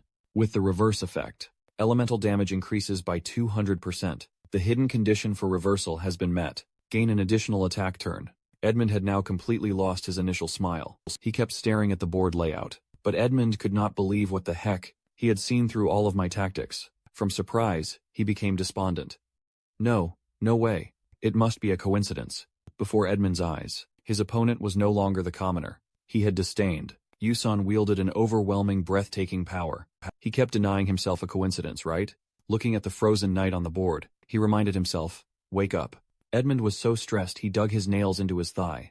Sweat began to pour down Edmund's face. I've faced countless opponents like this before. Just hold on until the next turn. Then I will turn the tables. As long as I can hold out, I will win. He still tried to find a way to change the board situation. Just like that, his eyes had lost their arrogant look. At first I could win, although I always comforted myself. But now, he was doubting his own ability. Can I truly win? Before the skill gap, Yusan seemed to be crushing Edmund with every move. He questioned himself, will my power ever return? At this moment, Yusan was sitting looking at the match he had just laid out. He still continually acknowledged his opponent's talent. Edmund's skills were indeed not bad, even strong on the contrary in the Everworld. Defeating Edmund in Soul Chess was always one of the toughest challenges, but after 10 years, crazy veteran players appeared. This guy is truly insane. A veteran player who had played thousands of games with Edmund, and finally wrote a perfect strategy guide. Yusan smiled faintly, and that strategy was stored right in his glasses. He moved the last piece. In other words, I am playing Soul Chess, with an entire guide in hand. Supervise lightning target. Unleash a lightning attack, dealing 200% damage to enemies that are frozen. If the frozen targets are linked together, the attack becomes spreading lightning. Right as it was unleashed, the chess piece began to unleash its effect. A surge of energy gradually accumulated. Immediately after that, a lightning bolt struck down on Edmund's chess pieces. The chess pieces were instantly destroyed. His formation was completely shattered. Before his astonished eyes, seeing himself utterly defeated, he could only let out a laugh. Finally, Edmund relented and admitted, I lost Bake Yusan. He acknowledged Yusan's ability. You truly did well. Edmund looked down at the board, contrasting with Yusan's proud stance. Both returned to reality. Witnessed by countless students, all the recent events were seen. No one could believe it. It was insane. Whispers once again echoed madly. Did you just see that Senior Edmund lost? How could that happen? Senior's strategy was far from ordinary. Amidst everyone's discussions, Edmund could only bow his head in defeat. The whispers, like 1,000 knives stabbing his self-esteem. Seeing Yusan talking with Beyonce, Edmund was still wondering, did I lose? And with Soul Chess no less. He only then realized the seriousness of the problem. The item contract also fell apart. Even his right to participate in Aslan was taken away. His mind, Edmund became dizzy thinking about a solution. What should I do? If I had not known about this, what would have become of me? Is it really over now? At this moment, the moderator was also preparing to clear the chessboard. Edmund's cursing echoed. He was furious, slamming his hand down on the table. Damn it. Damn it. Seeing that all the students in the school had another reason to gossip, suddenly due to someone's appearance, a few students quickly left. Edmund did not notice. He was still immersed in the pain of defeat. What am I going to do after all? A familiar voice pulled him out of his messy thoughts. Senior looked up. He discovered Beyonce had been standing in front of him for some time now. Bizon suddenly. She offered him an attractive proposition. I will persuade that commoner on your behalf, Senior. I will take the right to trade items, and ask him to revoke his words about leaving the family. Atelix. Hearing that Edmund felt like he had found a lifeline. Are you serious? Thank you, Bizon, thank you so much. He hastily asked, how should I repay this debt to you? Beyonce replied, a debt, you say? Her tone became condescending. You are destined to become a king. Bizon looked down at Edmund with eyes full of contempt. Therefore, the fact that you care about those who will become your subjects is only natural. She left, leaving Edmund in a state of shocking disbelief. Then I'll excuse myself to go meet Beek Yuseo. He stood there dazed, mumbling about subjects. She didn't care about what state Edmund was in, and left decisively. As she walked away, she smiled cheerfully. At this moment, at the phone booth, Yusan was talking with someone. Yes, please postpone the transaction, with Adolf's leading corporations, for about 1 month. he asked cheerfully. During that time, I want exclusive distribution through the royal family. Is that feasible? The person on the other end replied enthusiastically. Of course we agree. After all, whose request do you think this is? He ended the call with thanks. Thank you, teaching assistant. Yusan stepped outside and stretched. Finally, that's all settled. It's good that it ended smoothly, but political participation rights. What is Aslan supposed to do with them now? In any case, the main characters will naturally find their way into the top 12 new stars. Suddenly, a clear voice called out to him. Commoner Beyonce walked over and asked, "Haven't you left yet?" Yusan didn't answer and instead took something out from his clothes. Good thing you came at the right time. He handed her a contract for Beyonce to see. Here's the contract. Yusan explained cheerfully. The academic faction, Ateresia, can only be distributed through the royal family of Adolovich for 1 month. Beyonce pondered while reading the contract and listening to Yusan. How you use it is up to you. She tightly grasped the contract in her hand. Then I'll accept it just as Yusan was about to leave. Beyonce spoke up. This time, I owe you a favor, she said shyly, her face slightly flushed. Thank you. He turned back, flustered. Well, being thanked by Hong Beyonce is a rare thing indeed. Hard to come by, right? But Beyonce still didn't want to let him go. She still had something to say. Wait, you said it back then? That you helped me because you wanted some kind of reward. If you tell me what it is, I'll do it for you right now. Hearing her bring it up again, Yusan finally began to think. A reward, he glanced at her softly. My reward is already clear. That Hong Beyonce will not be consumed by evil. That you stand on the side of justice. And strive together with me, with all your strength. Create the happiest ending. But anyway, I also cannot suddenly ask him to be kind. Right after thinking, Yusan said, then you make a simple request. Please treat me to a meal. She was also bewildered. Oh, when hearing his request. What? Yusan happily repeated, hands rubbing stomach. Please treat me to a meal, because I want to eat my fill. A meal personally hosted by the princess. Bizion could not believe. You would easily give up one request. She was so relieved. She unconsciously showed a gentle smile at Yusan's innocence. Alright, follow me. Both moved together. Yusan stepped down. Both stepped out together, from a luxurious car. He marveled, turning back to look at the car. The game has been around for about 10 years. So it is full of various premium items being used. Cars in Ager, who? Bizion walked ahead, leading the way this way, go behind Bizion. Yusan, while walking, was imagining, seeing, she brought him all the way here. She must be planning a huge treat, right? With the princess's wealth, then she must be able to treat me to eat. About 5 of the best dishes in Eager, right? Both stopped in front of a small eatery. Bizion announced, we are here, delicious black bean noodle shop. Yusan paused, he did not understand what she was saying. Suspiciously asked again. All his imagination of delicacies suddenly vanished into thin air. Where is my grilled salmon belly fillet? What about salmon, caviar canapes, or creamy black truffle mushroom risotto? Finally, he also entered the eatery with her. Holding the menu, his mood could not improve. Bizion scanned through the menu. The dish I know found it. Hearing Becky Yuseo say he wanted to be treated to a meal, I thought about what he would like to eat most. She recalled in the past, someone had reported to her. Heard that here it records that guy's past. So why clearly expensive and luxurious dishes would mean nothing to Becky Yuseo. The dish that was known when reading about Becky's past. Yuseo, something I accidentally saw. That is, Bizion did not hesitate, but pointed to a dish on the menu. Give me this dish. The dish she pointed to was nothing else but black bean noodles. Then Yusan also finished choosing his dish. I will take 3 bowls of noodles, jampong, and a portion of tonkatsu. Bizion saw what he ordered was not what she thought. Bizion was slightly flustered. She flinched slightly.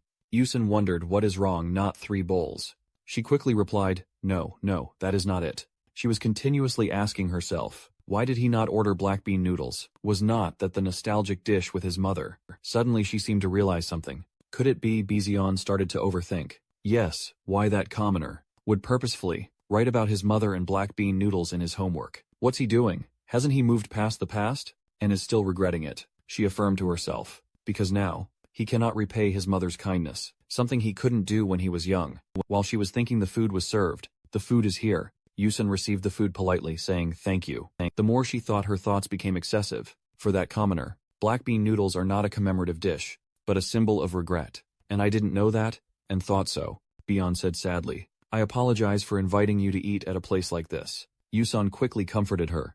It's okay. It's not a problem at all. You had no idea what she was thinking, but you only understood in the simplest way. Everyone has times when their wallet is a little light, Anyway, since I'm a princess, I should order more. It probably won't be a problem, right? Sir, please give me another serving of fried mantou. Inside the eatery, the chef replied, the fried mantou is a complimentary gift for esteemed guests. Just that made Yusun extremely happy. The scene returns to the match then. Meanwhile, the sole chess match between Edmund and Becky Usio was witnessed by the students present there, and widely spread. The girls took the opportunity to discuss the competition. Someone like our senior could be defeated. By him. What is hard to believe? Did senior Edmund lose to Becky Useo? What exactly happened? They both whispered softly in the school grounds. I heard this from Akin, a close associate of the Adalex family. Actually, Becky Usio is the co-developer of alchemy engineering magic. So senior Edmund, with just a little rumor like that, could turn everything upside down. Just by the rumor that Edmund, Adalex apologized to a top male student. The fact that Becky Useo is the co-author of Alchemy Engineering Magic shook Stella Academy. Just that one time made Usio's name resonate. Far and wide, his name spread even to the dark mages, let alone Arcanium. In that room, the vice principal's office in Tower Number 1, Akihai felt uncomfortable when everything was turned upside down. Since that incident happened, it's quite an eyesore, just a commoner. Moreover, the one who hindered Majin's plan, isn't that him? His subordinates are far more proactive. Let me discreetly handle him. Nonsense. Even if it's just one of Stella's students goes missing, it would cause a huge uproar. Even as an elder of the entire council, you cannot let trouble happen. To yourself, the right to participate. Aslan passing to that guy displeases me, but that is easier than being by the family. Atlas watched by. For now, just observe him. Both sides are actively discussing to choose the best course of action. Furthermore, Mei's condition. What about Mei Zhen? Is using the High Priest's restraining spell to control dark magic power, but no one knows when it will erupt. It's not time yet, because there will soon be the Familia contract signing ceremony. If she goes berserk without reason and attacks the Elf King, it would only cause more trouble. He ordered you. Write and check Mei Zhen's condition. This matter absolutely cannot be left alone, so when needed, it can distract Elman. Elwin received the mission. He seemed quite unhappy. I understand musing alone in that dark room, looking towards that person. This is serious now. He struggled to speak, asking Father, did you also come to tell me to wait? If I patiently wait, can I return to my original position? A thought immediately crossed his mind. He seemed displeased. How ridiculous. All his life, he stole others' positions, and actually thought they were his. You're no longer useful. If you've cheated, then it's hard to hold on to a position forever. Once you're targeted, when the plagiarism review begins, you will be stripped of all titles and expelled from academia. Even so, I still don't understand why I am still imprisoned. Then Mr. Akai, why did you leave me here? One look was enough to know what the person in front was planning. You have been completely corrupted by darkness, for another purpose. You can still fulfill that role, so I kept you. Looking at that attitude, even now she still didn't understand. Do you mean you intend for me to lose control? This damn guy. Hearing this, her face darkened. So get out of here. What? He threw the crystal onto the floor as a piece of advice, so she could understand what to do for her future path. Ahead, go to the paradise, the shattered land in the west.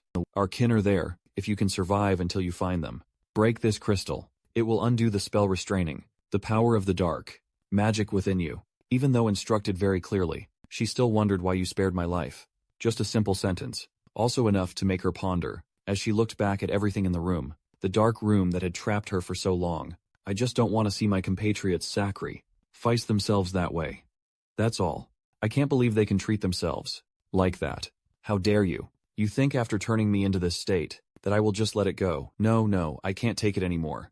Tyrann smashed everything. As a professor to end up like this now, I will tear apart this entire scene. Transition to the sky overhead. Countless flying ships gathered in one place. Today is the day for Stella's first-year students to have their first field trip to the cradle of the spirit tree to perform the signing of the Familia contract. 4 girls were sitting and eating and chatting about something in here. Speaking of which, Becky Useo, she was cursed at a lot by the seniors for a long time, but now no one bothers her anymore, right? I heard that. She actually co-developed the magic of alchemy engineering. Right after that rumor spread, some seniors even directly came to find her and apologized to her. Someone skeptically asked Iso a question. You know about that too, right?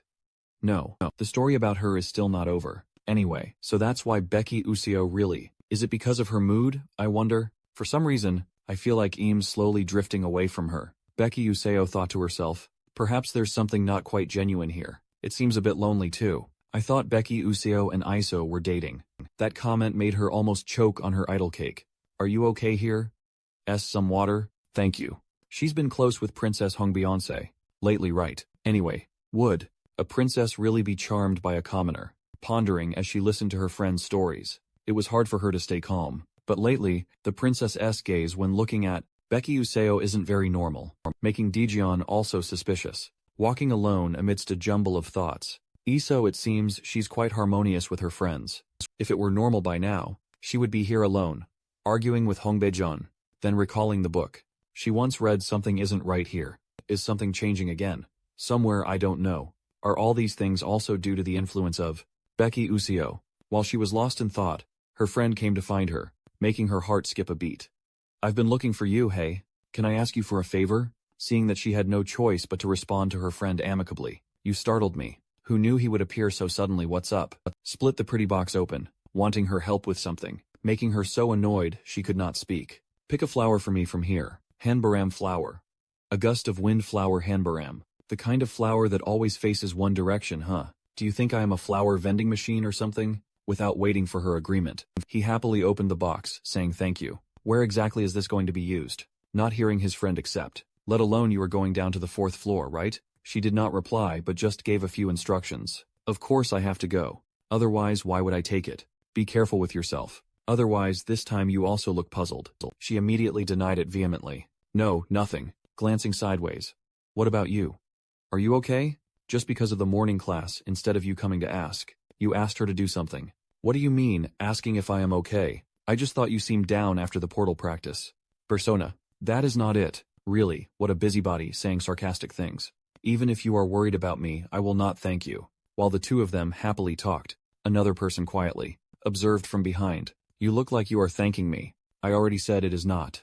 This person seems quite uncomfortable, seeing them talk to each other. Truly not honest at all. Oh, give me back the flower. Placing a hand on Flame's chest, the two stood looking towards the blue light trail, discussing something. The whereabouts of Mason Terrell, who disappeared into Stella, became unclear. Karen stood deep in thought, discussing something about this year's issue. Starting today, the first-year male students of Stella's Combat Magic Department will have an extracurricular activity. The captain of Black Star Squad, number 13, belonging to Dark Magic, KN, stood in the shadows, looking towards the light in front of them, where dark magic activities are expected to begin. Suddenly, that glow brought them to a lush place. It could be Mason Terrell. Track him closely. As soon as they arrived, she looked annoyed, not really liking this trip. Seriously, why is the Tower Master so obsessed with Stella? Vice Captain Hajin Macaron. The captain looked annoyed as she complained about this. Then the two of them erupted into an argument as soon as they set foot here. The Tower Master possesses prophetic abilities. Stop procrastinating, and just do it. Because more than half of those prophecies are wrong. Trying to defend the Tower Master, even though the previous missions were not very good.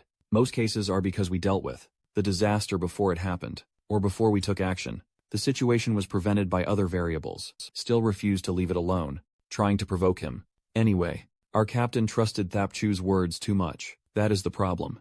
Too embarrassed, so he just shouted out, I know already, go quickly then come back. A place like a wonderland surrounded by vast green trees. An ancient tree that could cover the entire village. The cradle of Teen Lin Mok. Also the place that nurtured Van Hoa. It seems like a training session is taking place here. After you all attend the Geoi Thu's birthday ceremony, starting tomorrow, you all will perform the Familia signing ritual. Until the gathering time, you all are free to look around. Yes. Daejeon looked around absent-mindedly. It seemed as if she was sensing the beauty of this place. Perhaps because this place is abundant with nature. So I feel very peaceful. Suddenly noticed that guy over there. Becky Useo looked towards him and pondered, wandering around alone again. Jeremy, seeing her, immediately approached to greet her. Flame, hello. The prince must really want to talk properly with this girl. You did not let me see your expression from just now. She still did not understand what he wanted. What are you saying? Trying to close the distance with her. If you have time, will you come with me? I do not have time. Looking with that kind of gaze? Then what? Why do not you reconsider again? Did not feel any good intention from this person. This guy indeed cannot be near for too long.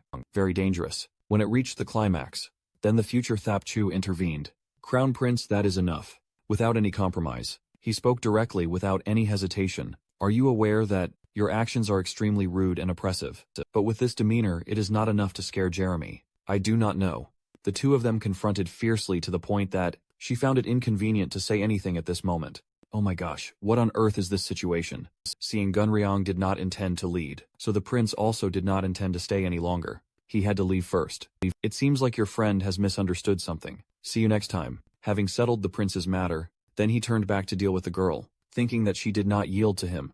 Haewon-ryung, what were you thinking to block Jeremy's way? What good can come from making an enemy of Scarvin? Flame, you must be careful. Seeing she did not answer, he continued speaking. The crown prince is very dangerous. If there is something he desires, he will stop at nothing.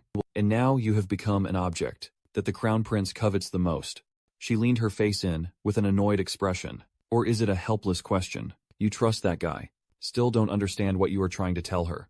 Who is that guy anyway? Suddenly felt embarrassed, so turned around and left. Sorry, did I say something wrong? She still tried to ask more, not giving you a chance to run away. She was determined to find out who that guy was. Directly calling the name made you sweat non-stop. Haewon-ryung. But when she saw you struggling like that, she couldn't help but worry. Are you okay? She yelled loudly. I'm fine. What do you mean you're fine? Seeing you walk away without looking back. Wait a minute. Haewon-ryung kept calling the name. Haewon-ryung went out of her friend's sight. Something is very strange. Only then did you dare to breathe more heavily. No one knows since when. The symptoms are unclear. This cause is becoming increasingly serious. Feeling frustrated and darn it. Don't want to let that emotion interrupt the important ceremony. If things continue like this, how can I complete the signing ritual? Familia here. Oh, who is this?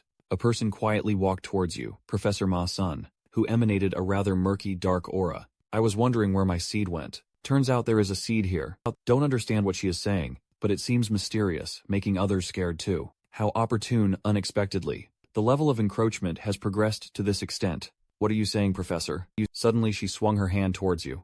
Now don't resist. She wants to use the future Tower Lord to do her bidding, because from now on, you will become my minion.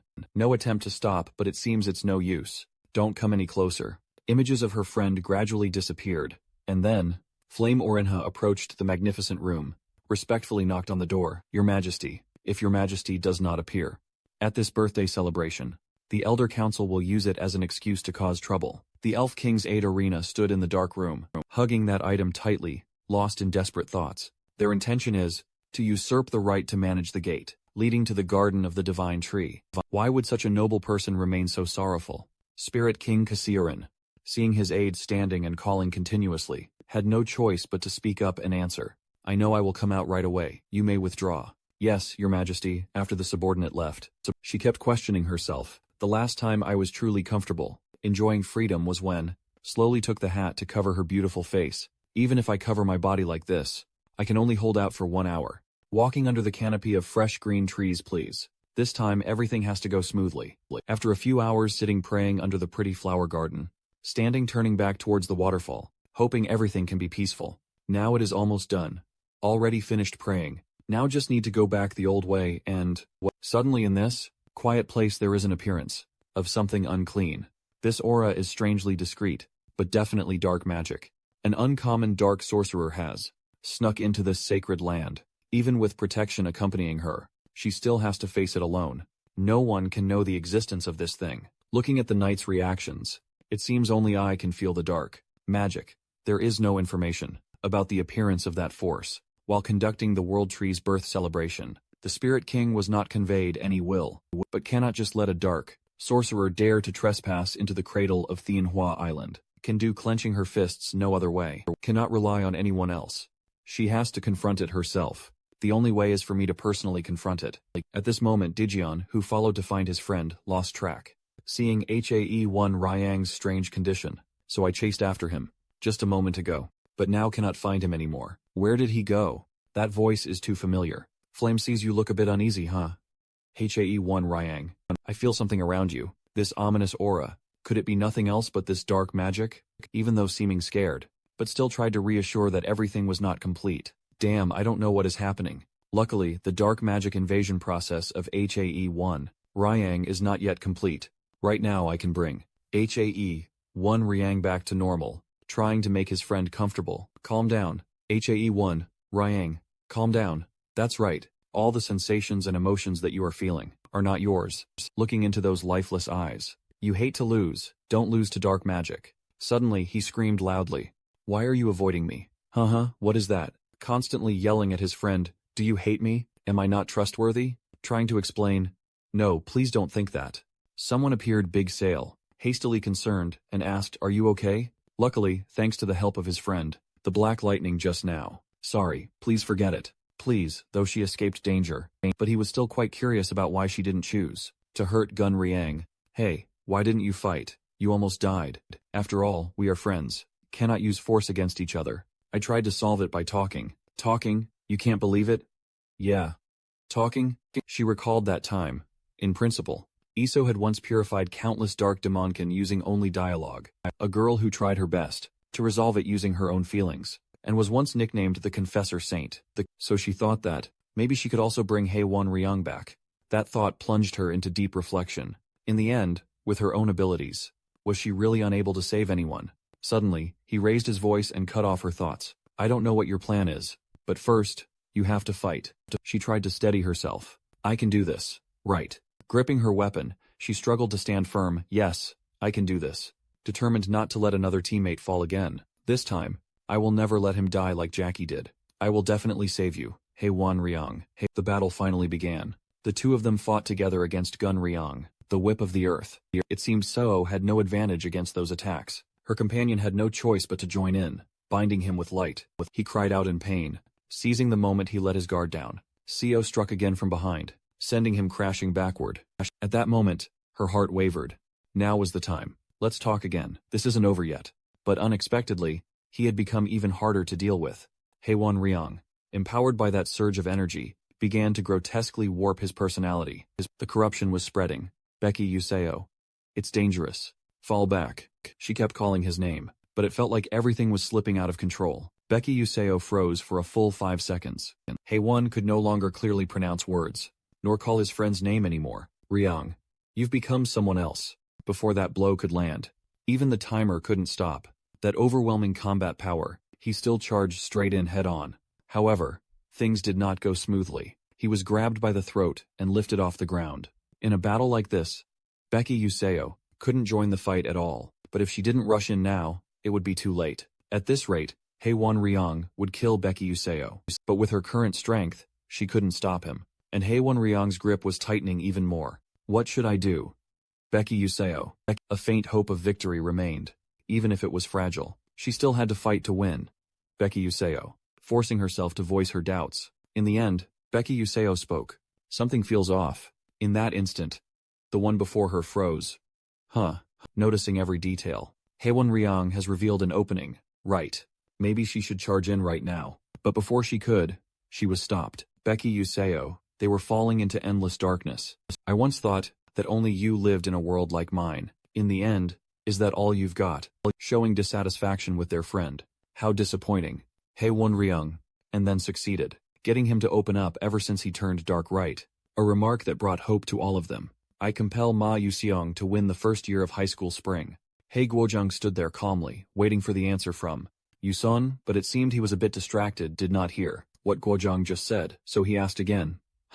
Guojung stood in front of Yuson, boldly announced, fight me in a match. He looked around, bewildered, seemed skeptical, wondering if Guojung was talking to him or someone else. He asked again, are you talking to me? To be more sure of his question, then continued to speak. Why do you suddenly want to fight?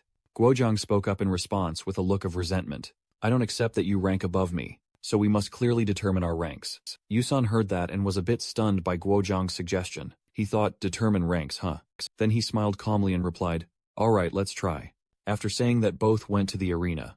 Yuson looked at the magic staff and asked himself, a magic battle, huh? Then he placed the staff on the ground and smiled faintly with composure. He invited Guojung to make the first move. You attack first. Guojung was a bit bewildered and skeptical. When he saw Yuson's actions, he thought, what kind of stance is that? A guy like this, and he's a genius. He was born as the heir of full moon magic. As soon as I learned to read, I started learning magic. To become the strongest magic warrior, I trained relentlessly, without missing a single day. However, when I saw the ranking board, rank 1 freshman Ma Yusong, rank 2 Haewon Ryung, he was stunned. He could not have imagined that he would lose to a freshman and yet rank 2nd, The existence of the magic genius Ma Yusong was like a thunderclap in my ears. Guozhang was thinking, when he suddenly heard the name lingering in his head. Then he turned around, and saw his friends happily chatting with. Seong, wanna come along? He happily replied, alright. Guozhang seemed skeptical, that guy is Ma Yuseong, huh? Because this was the first time Guozhang saw the one who ranked above him. With curiosity Guozhang followed to see. But the more he observed his actions, the more it disappointed him. He was reading some strange books, completely unrelated to studying. He didn't put in any effort and just loafed around every day. Guozhang was extremely annoyed and couldn't accept it. A person like that, and yet is better than me, huh? He was determined. I will prove that my efforts were not in vain. But the result was extremely disastrous. The magic staff in Guozhang's hand fell to the ground. Guozhang stood motionless there with an unbelievable expression. I really lost to him, and Yusun still stood there unharmed. Yusun calmly then approached Ryang. He spoke as he walked. Oh, I won, huh? But magic duels are really fun. He patted Ryang's shoulder laughing and said, thanks to you, I'm very happy. Let's duel again next time. Ryang stood there silently. He clenched his fists in frustration and thought, why did I lose to someone untrained? Without effort. Why exactly? Is this what they call a genius on the verge of collapse? Ryang comforted himself again. No, this time it's just because my training wasn't enough. Ryang thoughtfully held his magic staff and secretly resolved, if I tried harder, I could win. From that day on, I trained myself to death and back. Every day, Ryang only trained, and trained again. But this time he lost to Yusun again. He collapsed, unable to believe it. No way. This is the match I requested. After analyzing and understanding all the magic of Ma Yuseong. Unbelievable. The truth is that the gap between me and him is this wide. After winning, Yusun politely offered his hand, wanting to help Ryang up. Then he cheerfully spoke. This time was even more fun than last time. Please next time too. Ryang still stared blankly at Yusun. Then he silently bowed his head for a moment. Ryang took his hand and stood up. Then he declared again, next time I will definitely win. Yusun still smiled and replied with an expectant look. Haha, I will wait and see. This time Ryang had accepted the reality. I must admit, Ma Yusong is a genius. Even so, I won't give up. To prove that the time I spent trying was not in vain. Thinking of Yusun's carefree smiling face, he secretly resolved. Then someday, I will defeat Ma Yusong. And now, teacher Yusun is being choked by him with magic. He thought that Ma Yusong was in his grasp. Then this time I can win. I thought so. But he couldn't believe his eyes and exclaimed, how is this possible? While still being choked, Yusun smiled and said, you've already immersed yourself in the power of dark magic, and lost yourself. How disappointing. Hey one Ryang, exclaimed in disbelief. I trained diligently to fight you. Then continued to ask Yusun, do you remember when we trained in the dungeon? We were evenly matched. Yusun silently listened as Ryang continued. I was also very shocked then. It turns out I'm quite competitive. After that, for the first time, I started cultivating immortality and had always waited to duel you again. He angrily yelled, I've never won against you. Now is the chance. After hearing everything, Yusun still calmly challenged. So then kill me. So hearing that he was incredibly surprised. Yusun continued to challenge Guozhang. Use that power to pierce my heart. And enjoy your victory. Then regret it, because this is our last battle. This statement made Guozhang a little panicked, and disbelieving Guozhang suddenly woke up and frantically exclaimed, I with flame, standing there watching. Yusun was still being choked by Guozhang. Then he suddenly loosened his magic hand. Guozhang spoke in silence. I will not kill for victory. You in this state are no different than denying your own efforts. Flame felt relieved. Thankfully, Hei's emotions, One Ryang, have returned to a human state. Now, Hei One Ryang can be saved. Seeing that he had withdrawn his magic, she quickly acted to save Guozhang from becoming corrupted. All three were enveloped by a terrifying surge of power, making all three uncomfortable. Guozhang unconsciously let out a groan. Yusun likewise let out a cough. Flame did not understand what this power was. As she struggled, she heard someone say, oh my. Then a girl slowly approached. Seeing the scene before them, Heejin standing there continued to speak. Isn't this Mason Tyran? While Flame was exhausted, a voice suddenly echoed in her ear. Oh my. A pair of long, slender legs strode forward. A woman with distinctive brown hair, along with large round earrings. Prominent yellow showing a mature style. Distinctive and captivating. The person who appeared was Heejin, with a dignified and imposing demeanor. Vice Captain of Black Star Squad 13. Ihin Makaron, meaning Heejin, turned her back when she saw another person approaching. It turns out the prophecy was completely wrong this time. Walking up beside her was Kang Zi-en, in black attire with long blue hair. Isn't that right, Captain? Stop talking nonsense, Hyjin. Flame gazed intently, evaluating Kang Xian, she thought to herself. As expected, that man also came. Captain of Black Star Squad 13 KCN. At the same time, Yusun and a blue demon appeared before them. Hyjin and KCN silently observed the demon. He said the faint fluctuating waves were truly surprising. To be able to emit such power. Indeed, what should we do? KCN materialized a small sword and issued. The verdict, the target has been confirmed.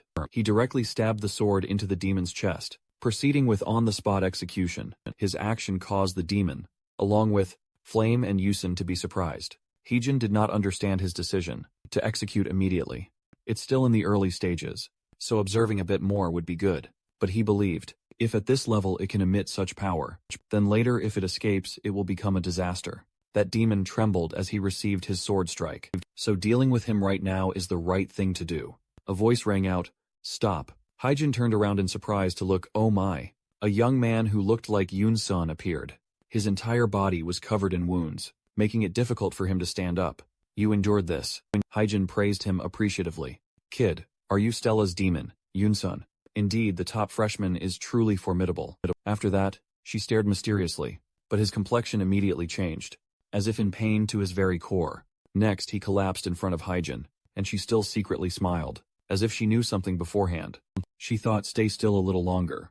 Alright. Hindering me from working is not allowed. He was in extreme agony as he fought against the pain, while Flame knelt down trembling in fear next to him, when he could do nothing. She also guessed part of his condition. No, this can't be Demon Yun-sun's condition. She recalled the knowledge she had once read, even though the recent situation was very different from the novel. I know Yun-sun's recent magic. Yun-sun is definitely dark magic, but the influence of the magic is extremely terrifying. It could destroy the entire city. If this continues, if Ma Yun-sun uses up all his blue magic, then the dark magic will be revealed in front of them. By then, he himself will also sacrifice himself. In that case, along with Haewon Ryong, she struggled to stand up. She cannot lose both of them here. Please, please, please move, please. But Kine interrupted again. Now it's over. He returned to his demon form. Prepare to face your fate. Flame kept murmuring, sending a ray of hope to a distant place, like a fervent belief to save the situation. Help Kane. Angered. Cast death, magic, dark demon, a voice. Else interrupted again. Wait. Kane glanced in the direction of that voice. In front of everyone was a young man. Also, Yun-sun. You are 10 minutes ago. A kid, the spirit was patted on the head with an embarrassed expression. Yun-sun bought vegetables at a stall run by a grandmother and grandson. Before leaving, he also said goodbye. I wish you good luck with your business. Thank you, student. After that, he suddenly fell silent. A notification board appeared. A variable has arisen in the episode. And then continue. Episode 8. The Haewon Ryong demonization story arc has begun. What he was surprised when he read this. What is going on?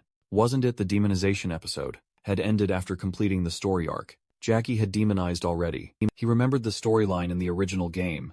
There were a total of 3 students affected by the corruption. Professor Mason's dark essence. His image was shattered by each target, like the top of the head, or right at the heart's center. Among them, Haewon Ryong's dark transformation storyline has a 99% chance of leading to a bad ending. Despite such extremely wicked and terrible difficulty, he trembled, clutching his chest.